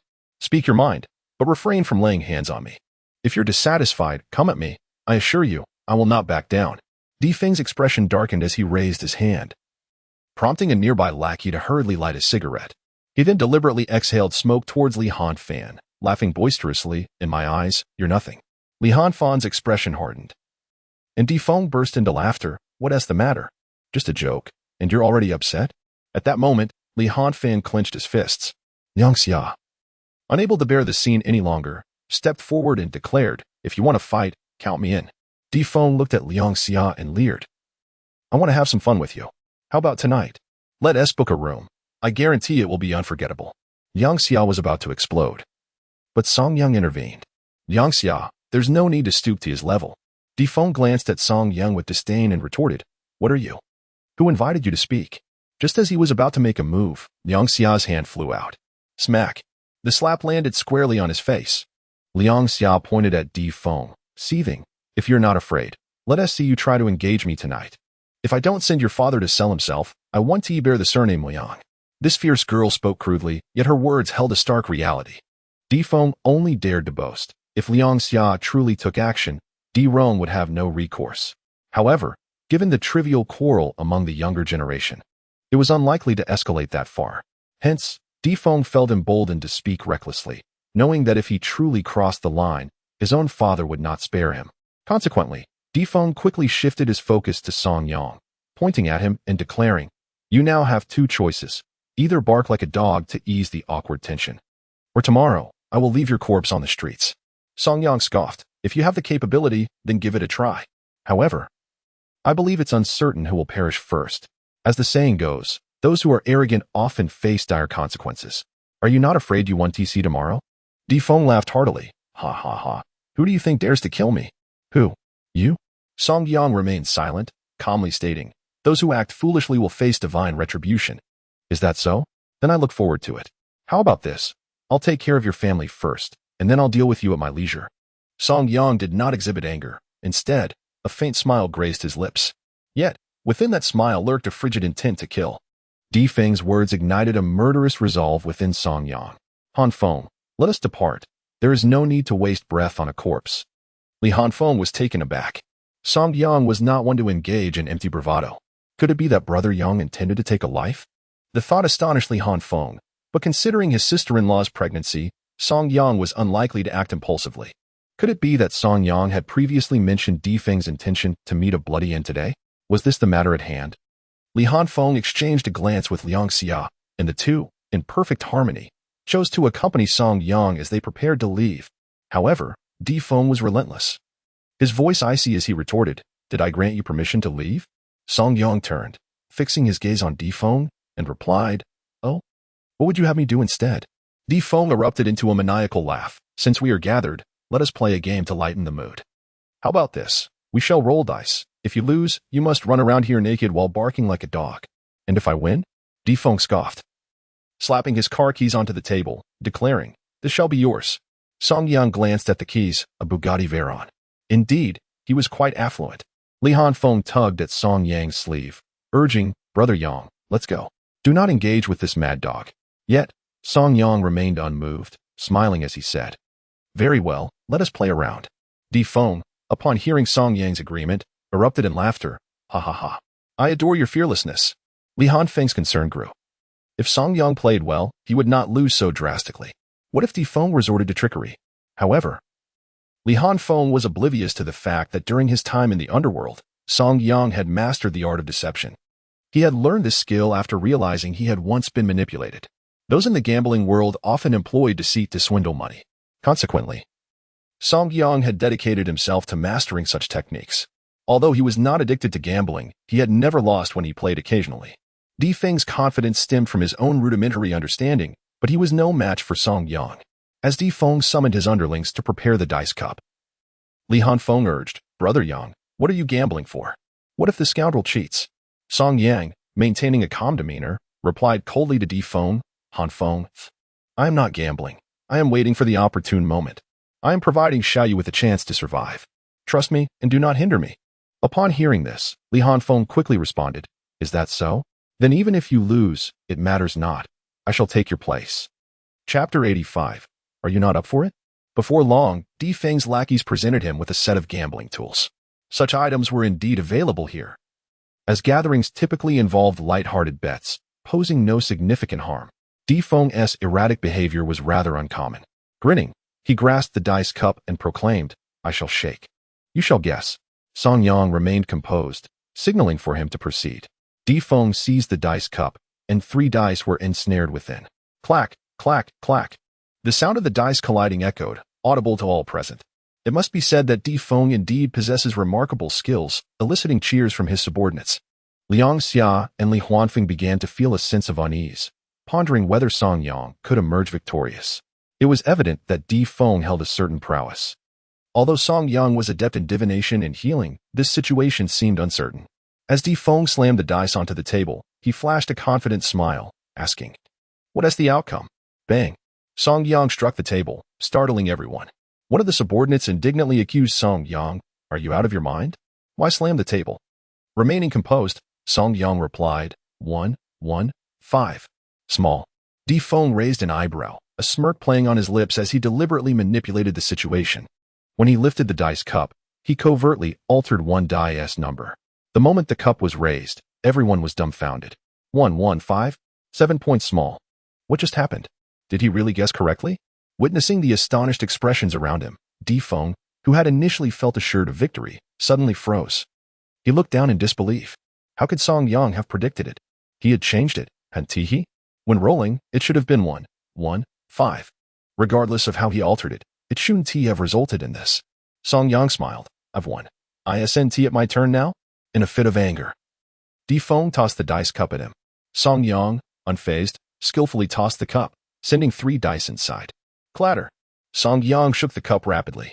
Bang! As he slammed it down, he smiled at Di Feng. "Care to guess?" Di Feng scoffed, clearly having heard the roll. 2, 3, 4. Small. Song Yang replied calmly.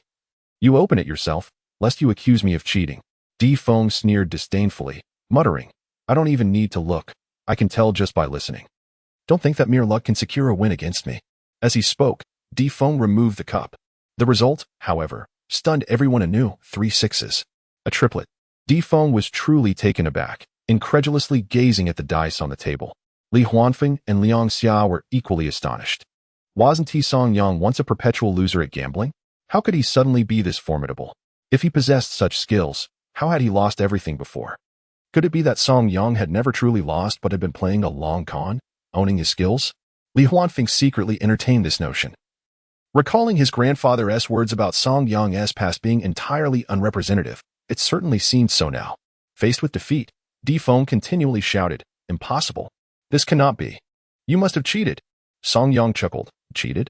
You opened it yourself. It has nothing to do with me." Li Huanfeng chimed in, "Exactly. I witnessed it." "You opened it yourself. It has nothing to do with my brother Yang. If there is cheating, it's more likely from you." Yang Xia, stirring the pot further, remarked, I wonder if this fellow can't handle losing. After all, he just bought a Bugatti. Di Feng gritted his teeth and retorted, "A mere car. Who can't afford to lose?" With that, he tossed the car keys to Song Yang, who merely handed them to Li Huanfeng without a word. Subsequently, Di Feng, unwilling to concede, exclaimed, "Let us compete again. This time, we shall see whose score is greater. I shall go first." As he spoke, Di Feng swiftly shook the dice cup. The sound echoed clink, clink, clink. Once it ceased, a confident smile spread across his face. Just as he was about to reveal his score, Song Yang interjected, "Wait, what are we wagering this time?" Di Feng replied, "A 200 square meter apartment in Changhe Garden." Song Yang gestured for him to proceed with the roll. Di Feng, employing a clever technique, rolled 3 sixes, a strategy he had employed from the outset. However, when he unveiled the results, his expression shifted dramatically. 1, 1, 1. 3 ones. Li Huanfeng burst into laughter. "Is there even a need for comparison?" Song Yang smiled as he took the dice cup and shook it. Upon revealing his roll, Di Feng could scarcely contain his fury. 1, 1, 2. Just a fraction more. Still unyielding, Di Feng shouted, "This time, let us compare whose score is smaller. I wager 1 million. Song Yang waved his hand dismissively. "No need. If you lose, you must not hinder our departure." Di Feng scoffed. "What of it? You go first."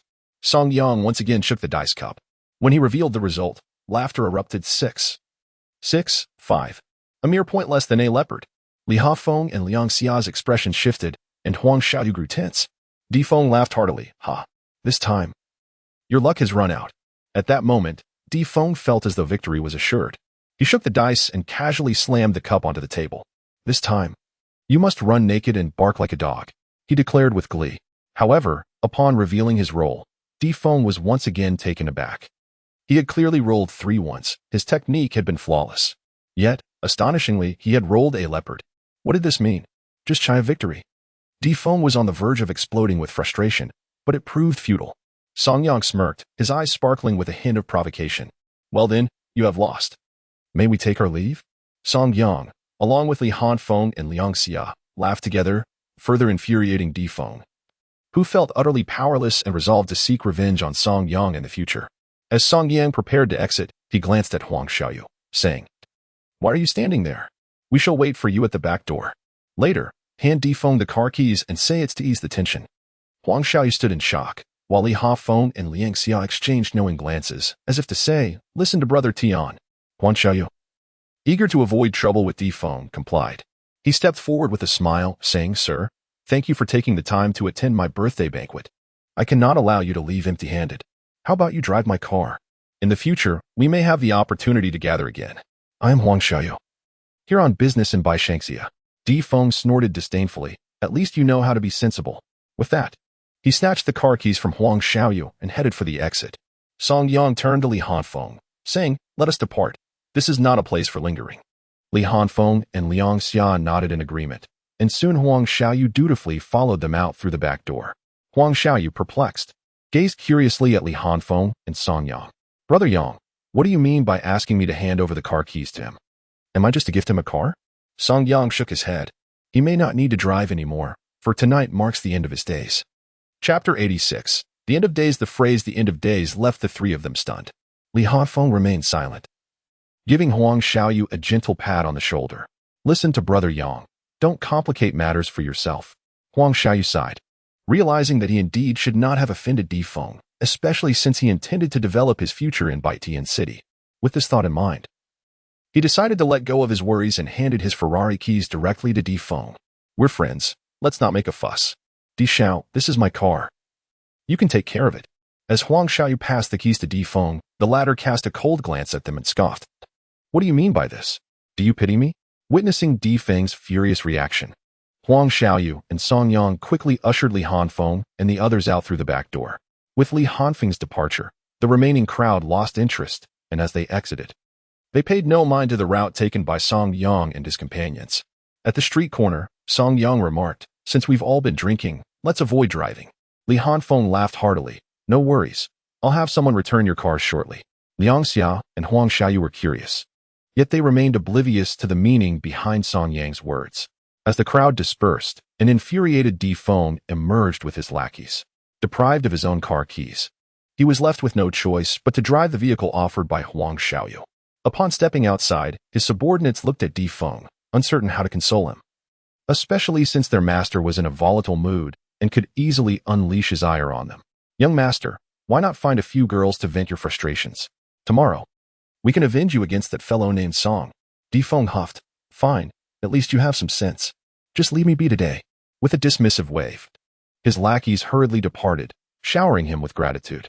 Not long after the van had pulled away, a group of 4 or 5 individuals approached. Police, we need you to come with us, they announced. Police my foot. Do you know who I am? Dare to arrest me? You must be seeking to leave Baitian behind. Di Feng, already seething with anger, found his temper further ignited by their audacity. He lashed out, kicking one of them, which provoked a retaliatory assault from the others, who began to strike him mercilessly.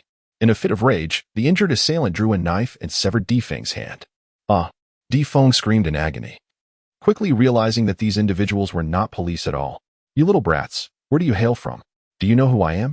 As he shouted in fury, the group seized him and forcibly dragged him into a vehicle, driving away without a care for his injuries. In the vehicle, Di Feng was kicking and screaming. Trembling with rage, you worthless dogs, I'll have my father bury you alive. Who do you think you are? It's high time you stop challenging us. The passengers began to grow impatient with Di Feng, but he bellowed, my father is Di Rong. You truly wish to court death, don't you? At this proclamation, the driver slammed on the brakes, bringing the vehicle to an abrupt halt. The occupants were left in stunned silence. Di Rong? Is this the son of Di Rong? They were supposed to be capturing Huang Xiaoyu, not Di Feng. Big brother, this is a disaster. We've captured Di Rong's son. What are we to do now? One of the kidnappers anxiously inquired of his leader. The man furrowed his brow. If they had indeed captured Huang Xiaoyu, the Huang family's influence would be rendered impotent in Baitian City, given that they had been monitoring Huang Xiaoyu for days and had already noted his license plate. They had finally found their opportunity to strike. Little did they know they had stumbled into a grave misfortune. If Di Rong were to discover that his son had been abducted and harmed, they would undoubtedly face dire consequences. Di Rong was a formidable force in the region. After pondering for a moment, the leader replied, what rotten luck to have caught this calamity. He made a gesture with his neck, and his subordinates immediately understood. They were left with no choice. Aside from tearing up the ransom note, they were at a loss for what to do next. Boss, why don't we just release him? We can make a run for it. Di Rong wouldn't dare retaliate against us, suggested a younger accomplice. The leader hesitated for a moment, but the already enraged Di Feng erupted. You all will die. I'll make sure to kill you when I get home. If you have the guts, then kill me now. Seeing Di Feng's rabid demeanor, they abandoned any thoughts of releasing him immediately. Today, Di Feng was driven mad by Song Yang, having been humiliated by a nameless nobody. Now, a mere band of small-time kidnappers had managed to bring him to this state of despair. Di Feng had lost all sense of reason. He believed that no one in Baitian City would dare lay a hand on him. Yet, what he failed to realize was that these individuals were not ordinary thugs. They were desperate outlaws. Since you, Di Feng, refuse to let us live, we shall ensure your demise. With this thought, the leader of the kidnappers addressed his comrades. Di Rong holds some sway in Baitian City, but outside of that, he is nothing. If worse comes to worst, we simply want to return here, and that will suffice. Enough chatter. Let us deal with him immediately, so we still have time to escape. Upon hearing this, the others nodded in agreement, recognizing the practicality of the plan. Unbeknownst to Di Feng, all of this was precisely within Song Yang's calculations. He intended to use these circumstances to eliminate Di Feng, provoking him to the point of rage. He understood Di Feng's character well. Once provoked, the young man would act irrationally. In that moment, it was certain that he would seal his own fate, and the kidnappers, in their quest for survival, would undoubtedly seek to rid themselves of Di Feng. Thus, with Di Rong unable to locate his son, ample time was afforded for their escape. This was precisely the rationale behind Song Yang's unwavering belief in the demise of Di Feng.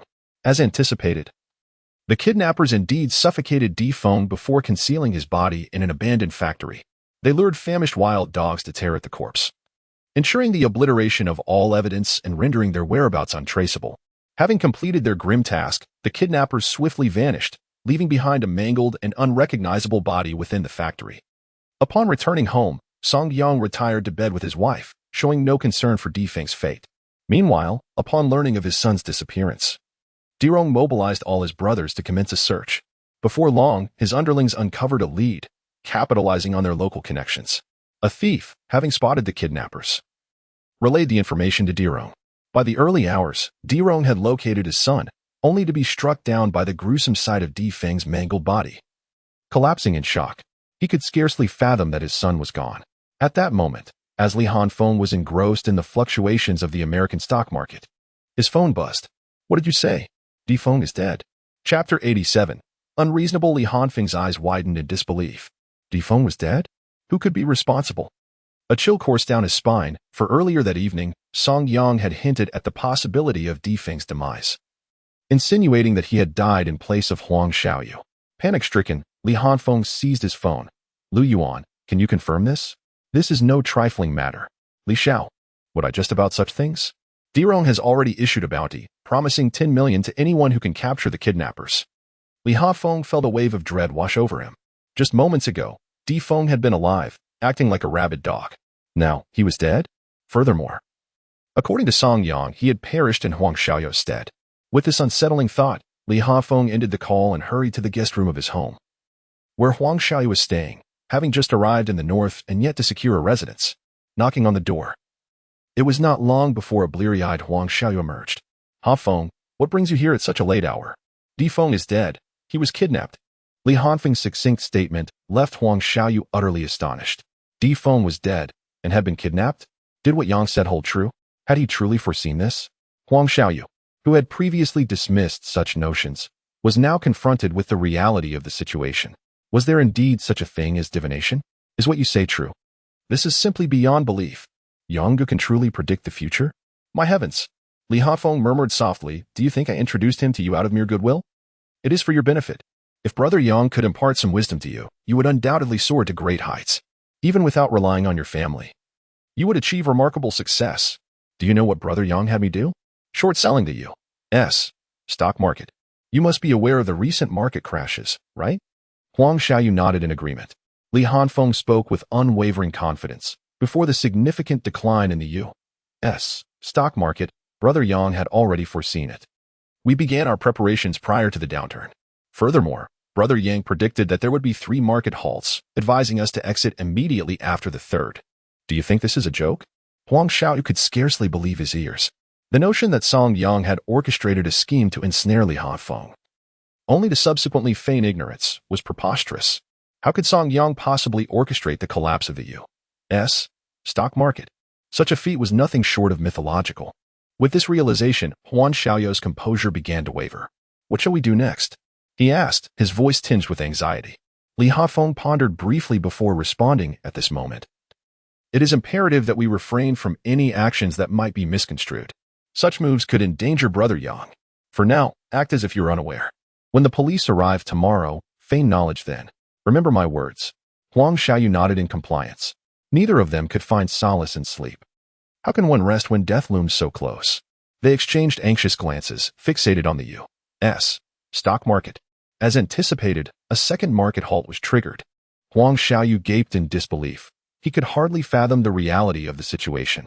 Should another halt occur, Li Hanfeng would be positioned to liquidate his holdings. Meanwhile, the police station was abuzz with activity throughout the night. They meticulously investigated every lead and scrutinized surveillance footage. The evidence indicated that Di Feng had been abducted by a group of kidnappers. In contrast, Song Yang, Li Hanfeng, Huang Xiaoyu, and Liang Xiao had departed by taxi.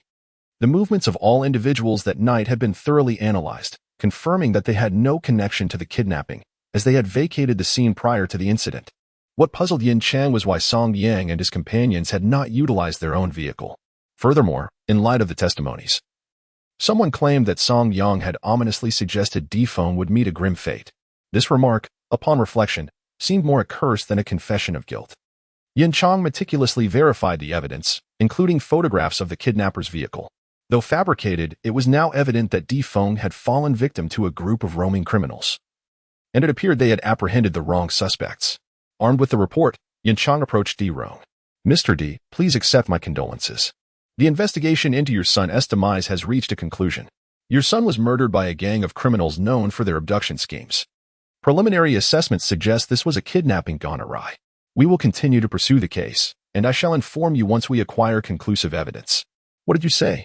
My son died in place of another? Who is responsible? I demand retribution. Di Rong's voice was filled with fury, causing Yin Chang's expression to stiffen with cold resolve. Di Rong, have I shown you enough respect? Do not presume that your few subordinates render you formidable. I have no desire to confront you. Were it not for your current compliance, I would have dealt with you long ago. I caution you, should you dare to act recklessly, I shall swiftly take action against you. Test me if you doubt my resolve. Furthermore, you are well aware of your son's deplorable behavior. Had it been someone else, it is likely that a ransom would have been demanded, and the culprit would have been provoked by that mad dog of a son.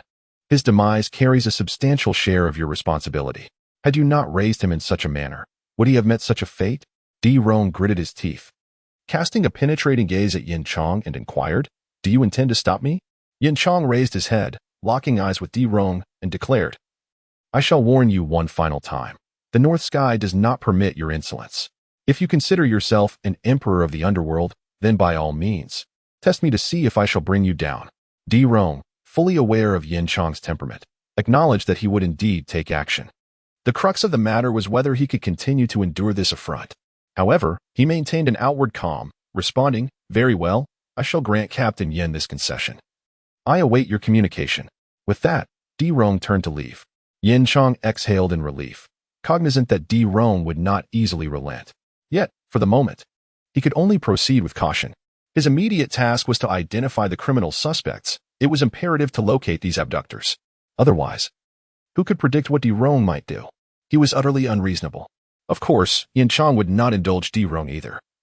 The only reason he refrained from immediate action was the potential for his subordinates to bear the consequences should anything be uncovered. Thus, Yin Chang aimed to gather irrefutable evidence to ensure Di Rong's incarceration. After much contemplation, he resolved to investigate Song Yang and his associates. Though he was aware that they were uninvolved in this affair, it was crucial that they swiftly distance themselves from suspicion. This was of utmost importance. Otherwise, who could say what chaos might ensue in the North Sky?